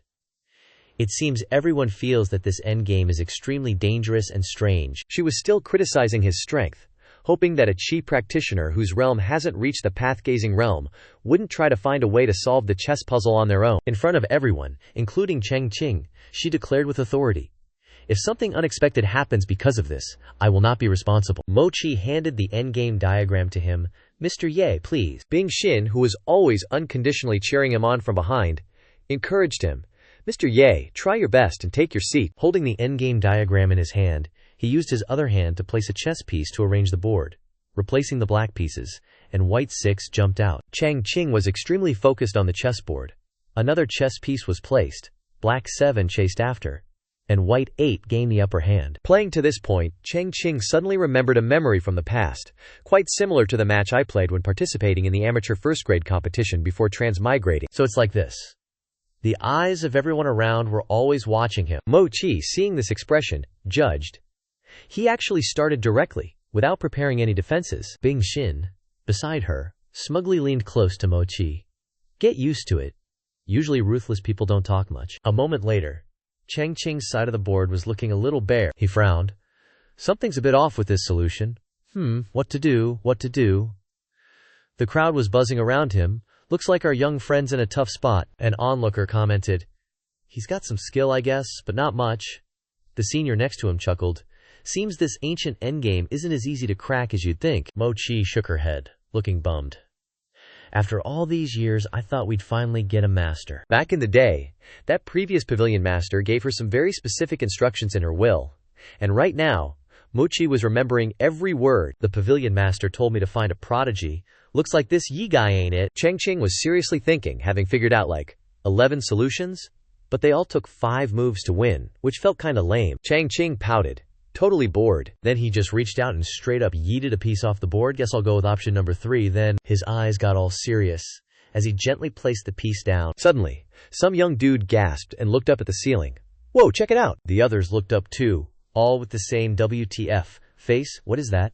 Underneath the chessboard, a special yin-yang formation appeared. Above it, a transparent, magical chessboard floated in midair, like some advanced futuristic holographic display.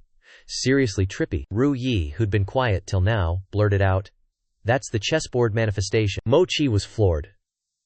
When my master used the endgame to achieve enlightenment, this kind of spectacle didn't happen. Now there were only a few scattered pieces left on the holographic chessboard. The old dude was practically blinded by the sight. Amazing. He got all hyped up, giving his analysis.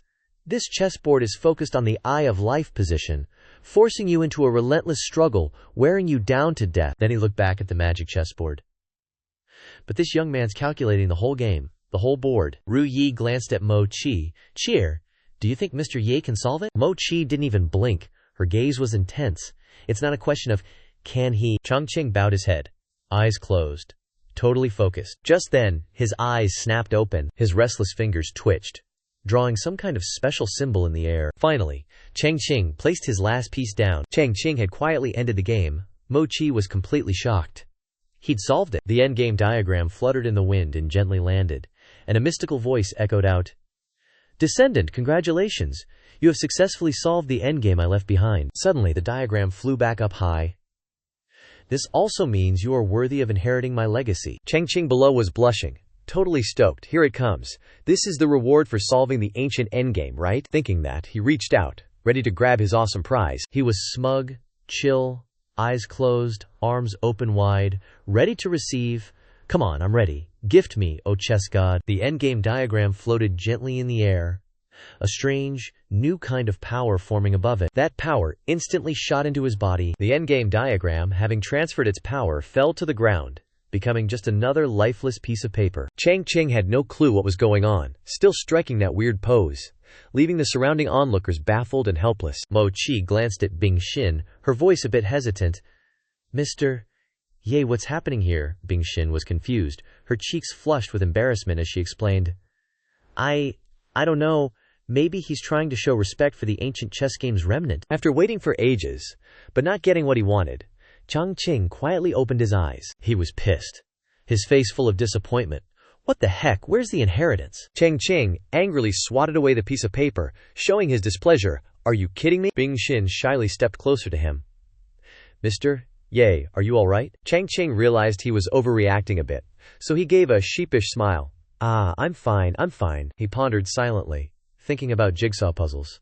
Could it be that this inheritance is like a jigsaw puzzle, needing all the pieces to unlock? Daring to think, daring to act, he immediately walked over to Mochi and gently asked, "Miss Mo, could this Ye try to solve all 12 remaining chess puzzles?" Mochi's eyes widened, his words striking her brain like a bolt of lightning. She hesitated, unable to speak.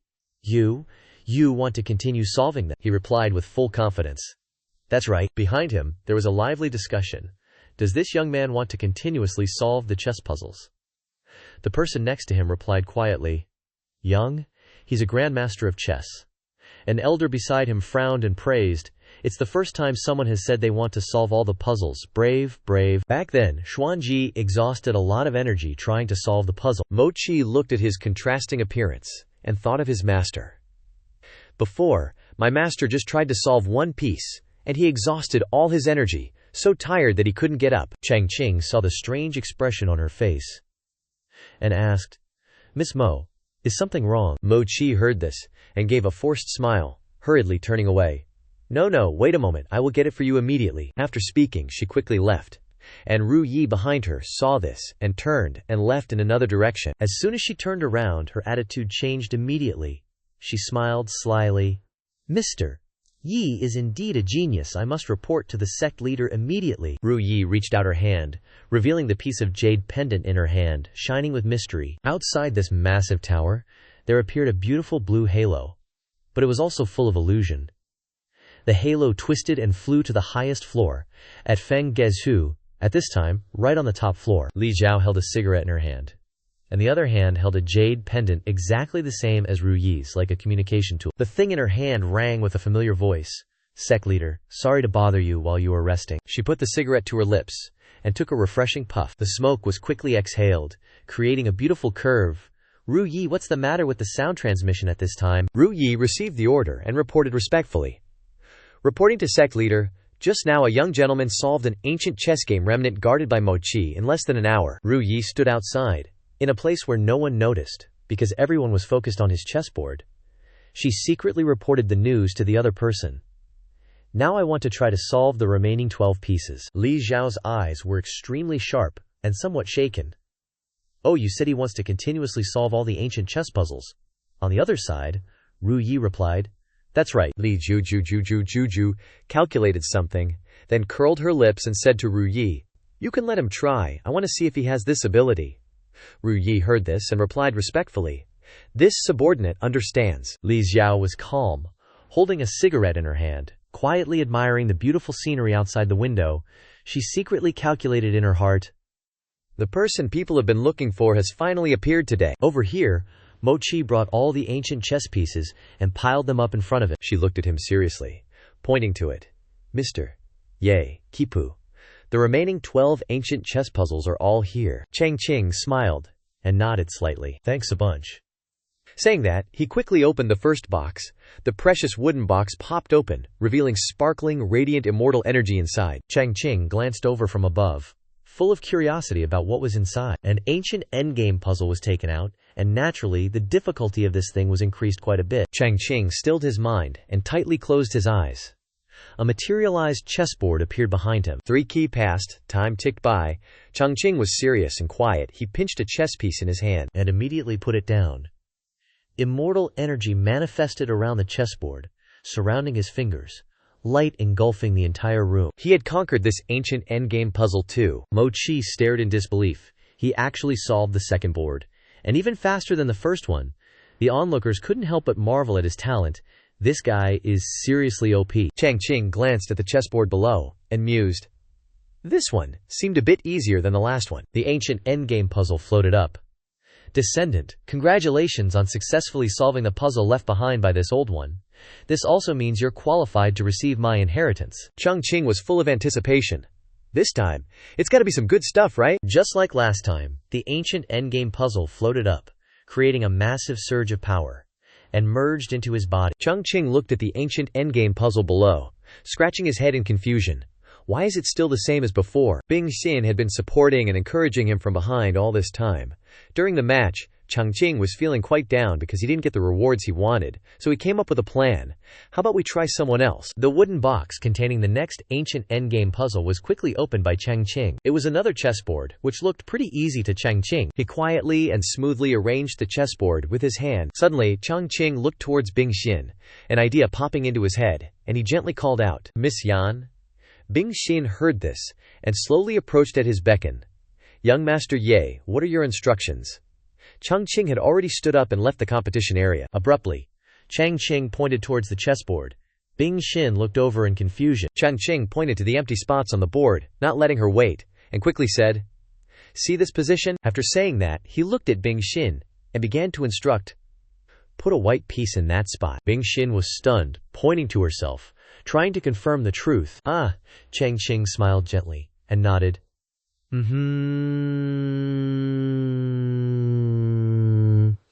Bing Xin heard that, still surprised inside. She quickly sat down in the specified position. All right.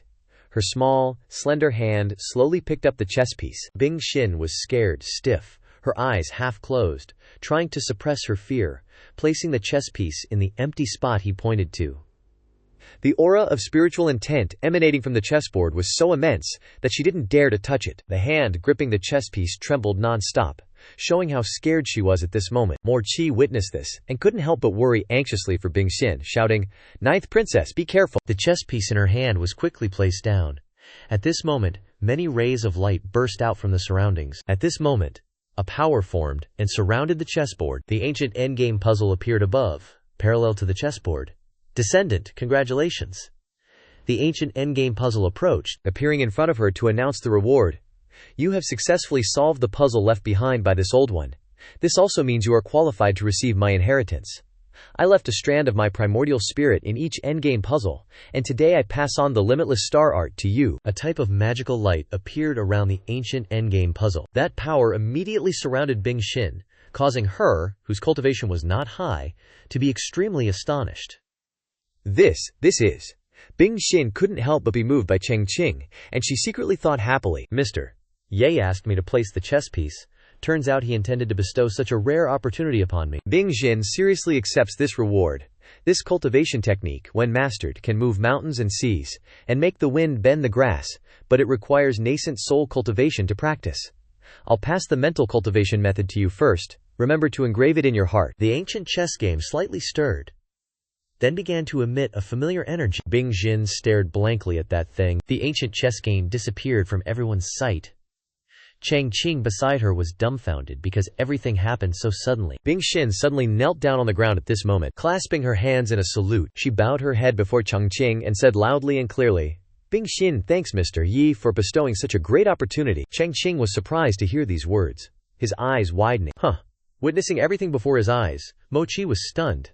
Such heaven-defying opportunity and creation, just casually given to others like that? While Zheng Qing sat at the go board with trembling hands, Bing Xin stood there, radiating a proud aura. Everyone around was praising, as if it were real. Generous, truly generous. I also want to admire so much. For the first time, Zheng Qing felt so wronged that he was about to cry, pouting and looking at her enviously.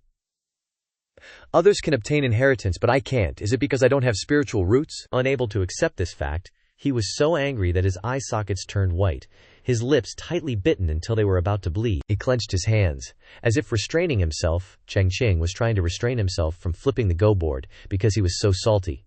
All right, playing like this, huh? His face looked like he had eaten a whole chili. Chang Qing was about to transform into a beast and bite these people around him to death. "This old man will exterminate all of you today." "Open." He waved his hand to open the box. It popped open and emitted a dazzling light. "Open for me," Chang Qing shouted loudly to summon something from the wooden box. Looking inside, a piece of paper printed with a Go technique slowly appeared and flew out. The Go board flew out of the box. The pressure caused it to emit light like a source of energy, sparkling to the point that everyone had to cover their faces. "All opened," he shouted excitedly. Having just spent all his effort to issue the command, Chang Qing, even though he was about to go crazy, had to strain himself. Raising his hand to pick up a black Go piece to continue playing, he erupted with energy, his eyes emitting energy, Go board papers flying everywhere. It felt like Chang Qing was too immersed in the game and became a different person. He kept saying with an excited mood, "Ah, break further." Chang Qing's finger placed the Go piece heavily on the line, feeling like the wooden Go board was about to crack in half. Not stopping there, he slammed another black Go piece. With no less pressure, Chang Qing kept roaring like a lion escaped from its cage. "Right, Zhao Sheng, continue to break. Break it all for me," he shouted loudly, determined not to lose to anyone. Just then, a voice suddenly came from somewhere to congratulate Chang Qing when he unlocked the rare Go board. "Descendant, congratulations to you." A stream of power quickly retracted and absorbed into Chang Qing's body. His heart burned fiercely with a sarcastic smile. Look at Chang Qing's face. It's a lie to say he's not salty. He resentfully said, "No way." That strange voice continued to say to Chang Qing, "Congratulations to you." Again, that Go board paper appeared. "Congratulations to you, congratulations to you, congratulations to you." The nagging congratulations kept appearing and transmitting energy into him. It was really strange. Bamboo. Blood rushed to his brain. Chang Qing just wanted to blurt out things that violated community standards. "Congratulations to you. One moment of patience prevents 100 troubles. Hearing the 7th congratulatory bamboo, he pointed directly at it and cursed like scolding his son, "Congratulate your head. Playing with other people's mentality like that, aren't you afraid of being punished by heaven?" Then, after another noon hour, Bing Xin saw that Chang Qing was still calmly closing his eyes. She just stared at him with wide eyes, and didn't dare to disturb him. Suddenly he turned away and left, his expression still very uncomfortable. "Let's go." Bing Xin emitted starlight again, clenched her hands tightly. Her eyes glanced at Chang Qing and exclaimed, "Senior Ye is too powerful." When Bing Xin, Chang Qing, and Ru Yi reached the door, Morichi solemnly bowed and exclaimed, "Congratulations, Mr. Ye." Her eyes fixed on what he'd accomplished, Morichi nervously broke a sweat, a cocktail of fear and admiration brewing inside. 13 endgame boards, and he cracked them all in less than 3 shichen. With the paper game boards strewn all over the floor, she couldn't help but wonder about Chang Qing's background. Just what kind of big shot was this guy? Ru Yi walked ahead, leading the way for Chang Qing and Bing Xin. Sensing the thick aura of fury radiating from him, she was totally stumped, like, why wasn't Mr. Ye thrilled after cracking all those ancient endgame puzzles? Then a thought struck her, and her face fell. Oh no, did I mess up the hospitality or something? Just then, the sound of strings and flutes drifted up from the floor below, its melodious tune catching Chang Qing's attention. Huh. His angry look softened, and he asked, puzzled, "This music is," Ru Yi quickly chimed in, "that celestial lady must be gracing the 4th floor again today." He whipped his head around in surprise, asking, "That celestial lady? She's the master of the 4th floor." She smiled warmly and gently corrected him. "Nope. She's a female cultivator from an immortal sect." Remembering when she'd luckily witnessed this person's insane zither skills, Ru Yi excitedly recounted. About a month ago, on her first visit here, she totally schooled the 4th floor's master with her zither playing, and then just bounced. She added with a cheerful but cautious tone. After that, she'd pop by sometimes to duel with anyone who wanted to test their skills against hers. Hasn't lost a single match to date. Sensing something intriguing about this whole affair, Chang Qing gave an excited smirk. Now this is a bit interesting. Catching his drift, Ru Yi said casually, "Looks like we'll get to witness that celestial lady's awesome style again today." And just like that, she led the two of them down to the 4th floor. With all its fancy rooms, a cocky brown-haired young man was aggressively plucking his instrument, powerful notes booming out. "HMPH, HMPH, I'm totally gonna win today." From behind a screen partition, a clear voice, tinged with a bit of scorn, called out, "Like a mantis trying to stop a chariot. Utterly clueless about your own limits." Next, Qing Shui slammed her hand down hard on her instrument, channeling her internal energy to blast 3 musical attacks straight at the brown-haired dude. Seeing this, he shot up in a panic. By the time he even processed it, those attacks zipped over, snipping off a few strands of his hair right before his shocked eyes. Only then did he realize the attack had grazed his cheek, leaving a long scratch. The brown-haired guy, feeling utterly wronged, threw himself down and started wailing, "Arg, my jade tree in the wind handsome face, the #1 in Guanhu Village, Willow Street, of the imperial capital Zhao Ming district." Hearing him, she just rolled her eyes even harder. Still a mantis trying to stop a chariot. Utterly clueless. He winced, slowly getting up, practically vibrating with rage. The brown-haired young man exploded with resentment, yelling furiously, "It's a music duel, fine, but why'd you have to mess up my face? Can't you handle losing or something?" This just made her look down on him even more. She shot back coldly, "It's 'cause you're too weak. You couldn't even handle the sound pressure from the music. Besides," she added, "the bet was if I lost I'd have to marry an ugly dude like you. There was no way I was going to lose that." His eyes went wide with disbelief. He couldn't believe it, pointing at himself.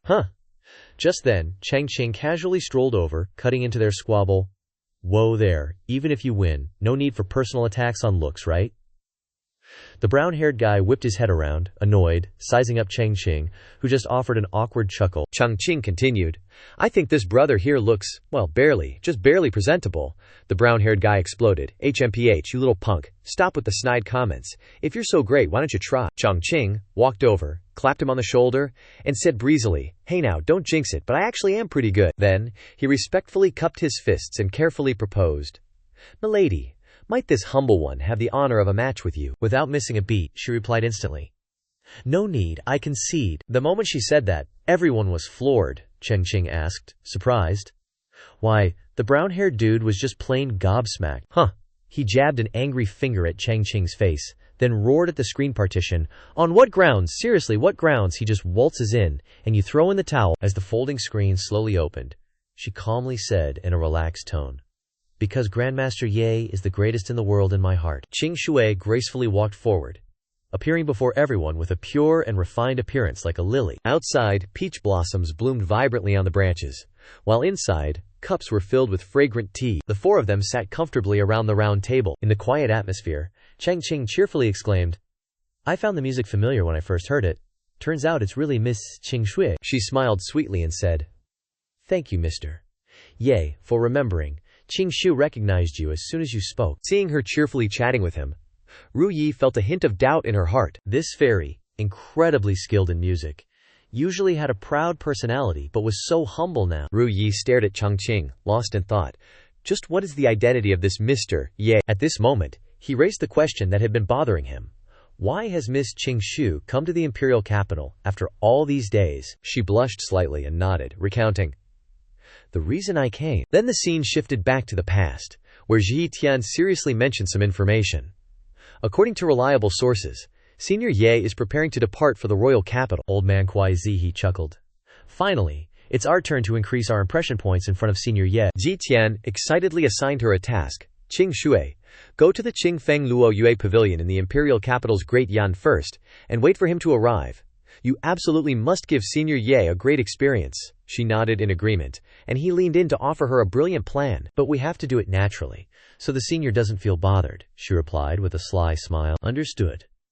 Recalling everything, Qing Shu smiled to herself smugly. She smiled brightly, cleverly finding an excuse to reply, "I just suddenly felt like visiting the imperial capital for a trip." Seeing her and him interacting naturally, Bing Xin fumed with jealousy, thinking, "How is it that this Miss Qing Shu is so familiar with Mr. Ye?" Noticing the jealous look from the other party, she immediately used her eye technique to probe her. Sure enough, she saw two attributes radiating from her body: dual spiritual roots of ice and water, and only a mid-stage golden core cultivator. Qing Shui leisurely savored her fragrant cup of tea, thinking to herself, "HMPH, the ninth princess of the Great Yan Kingdom, is nothing more than this." Chang Qing happily praised her skill with music.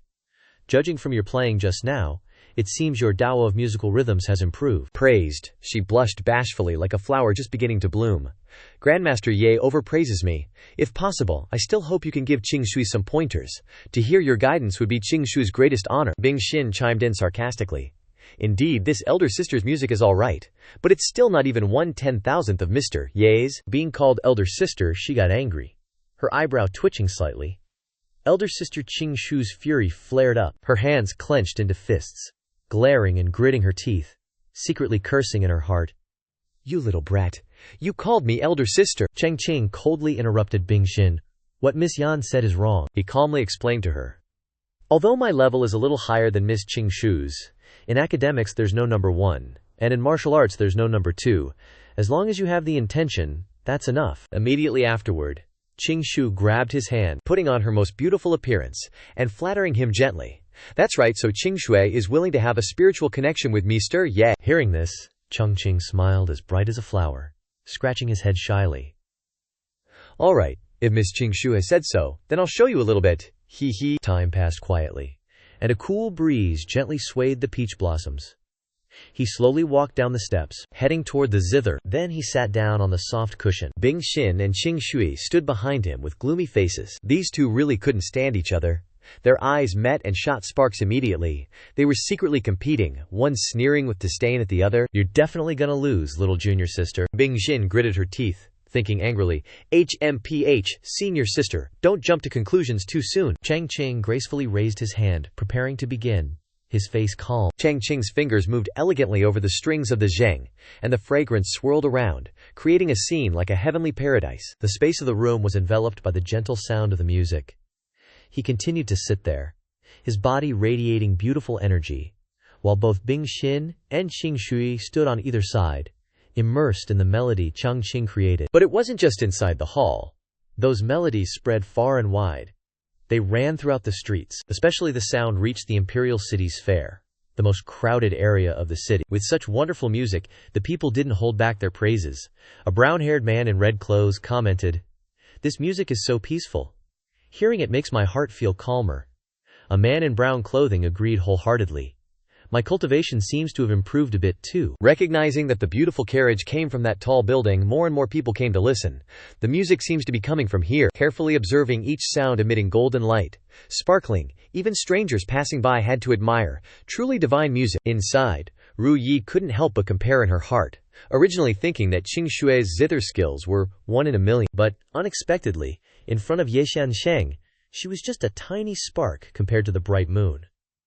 Although Ru Yi's comparison was a bit harsh, looking at Qing Shu's expression, her eyes sparkling like stars, it was clear she admired Chang Qing's skill to the ground. He continued to focus intently with his eyes closed, the faint fragrance making the atmosphere even more refined. Chang Qing's hands moved up and down across each string, playing those addictive notes.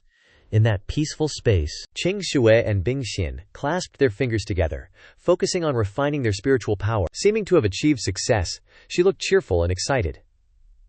"This piece of music by Yexuan Sheng taught me how to organize the spiritual power in my body." On her side, Qing Shui suddenly opened her eyes wide, as if stepping into a new world. Inside her soul, she felt like flowers were blooming.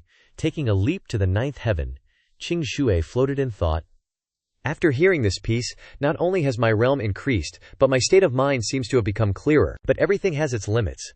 When they were both full of energy, Chang Qing was exhausted, his hands aching, his back sore, and they still wanted more. Immediately noticing his condition, she gently asked, "Yadashi, are you hungry?" Hit right on the mark. He shyly scratched his cheek, admitting, "Going from the 1st to the 4th level really takes a lot of energy." Seizing the opportunity, Bing Xin smiled maliciously. "My chance to shine has come." Still as usual, she hugged Chang Qing's arm, suggesting in a voice as sweet as candy, "Yeshan Sheng, I know the best restaurant in the capital. Let's go together." Of course, he couldn't refuse an invitation from a beauty. Looks like Chang Qing really knew how to disappoint Bing Xin. He turned to Qing Shui and politely invited her to dinner. "Qing Shui Gunyang, if you don't mind, come along, how about it?" That was exactly what she wanted.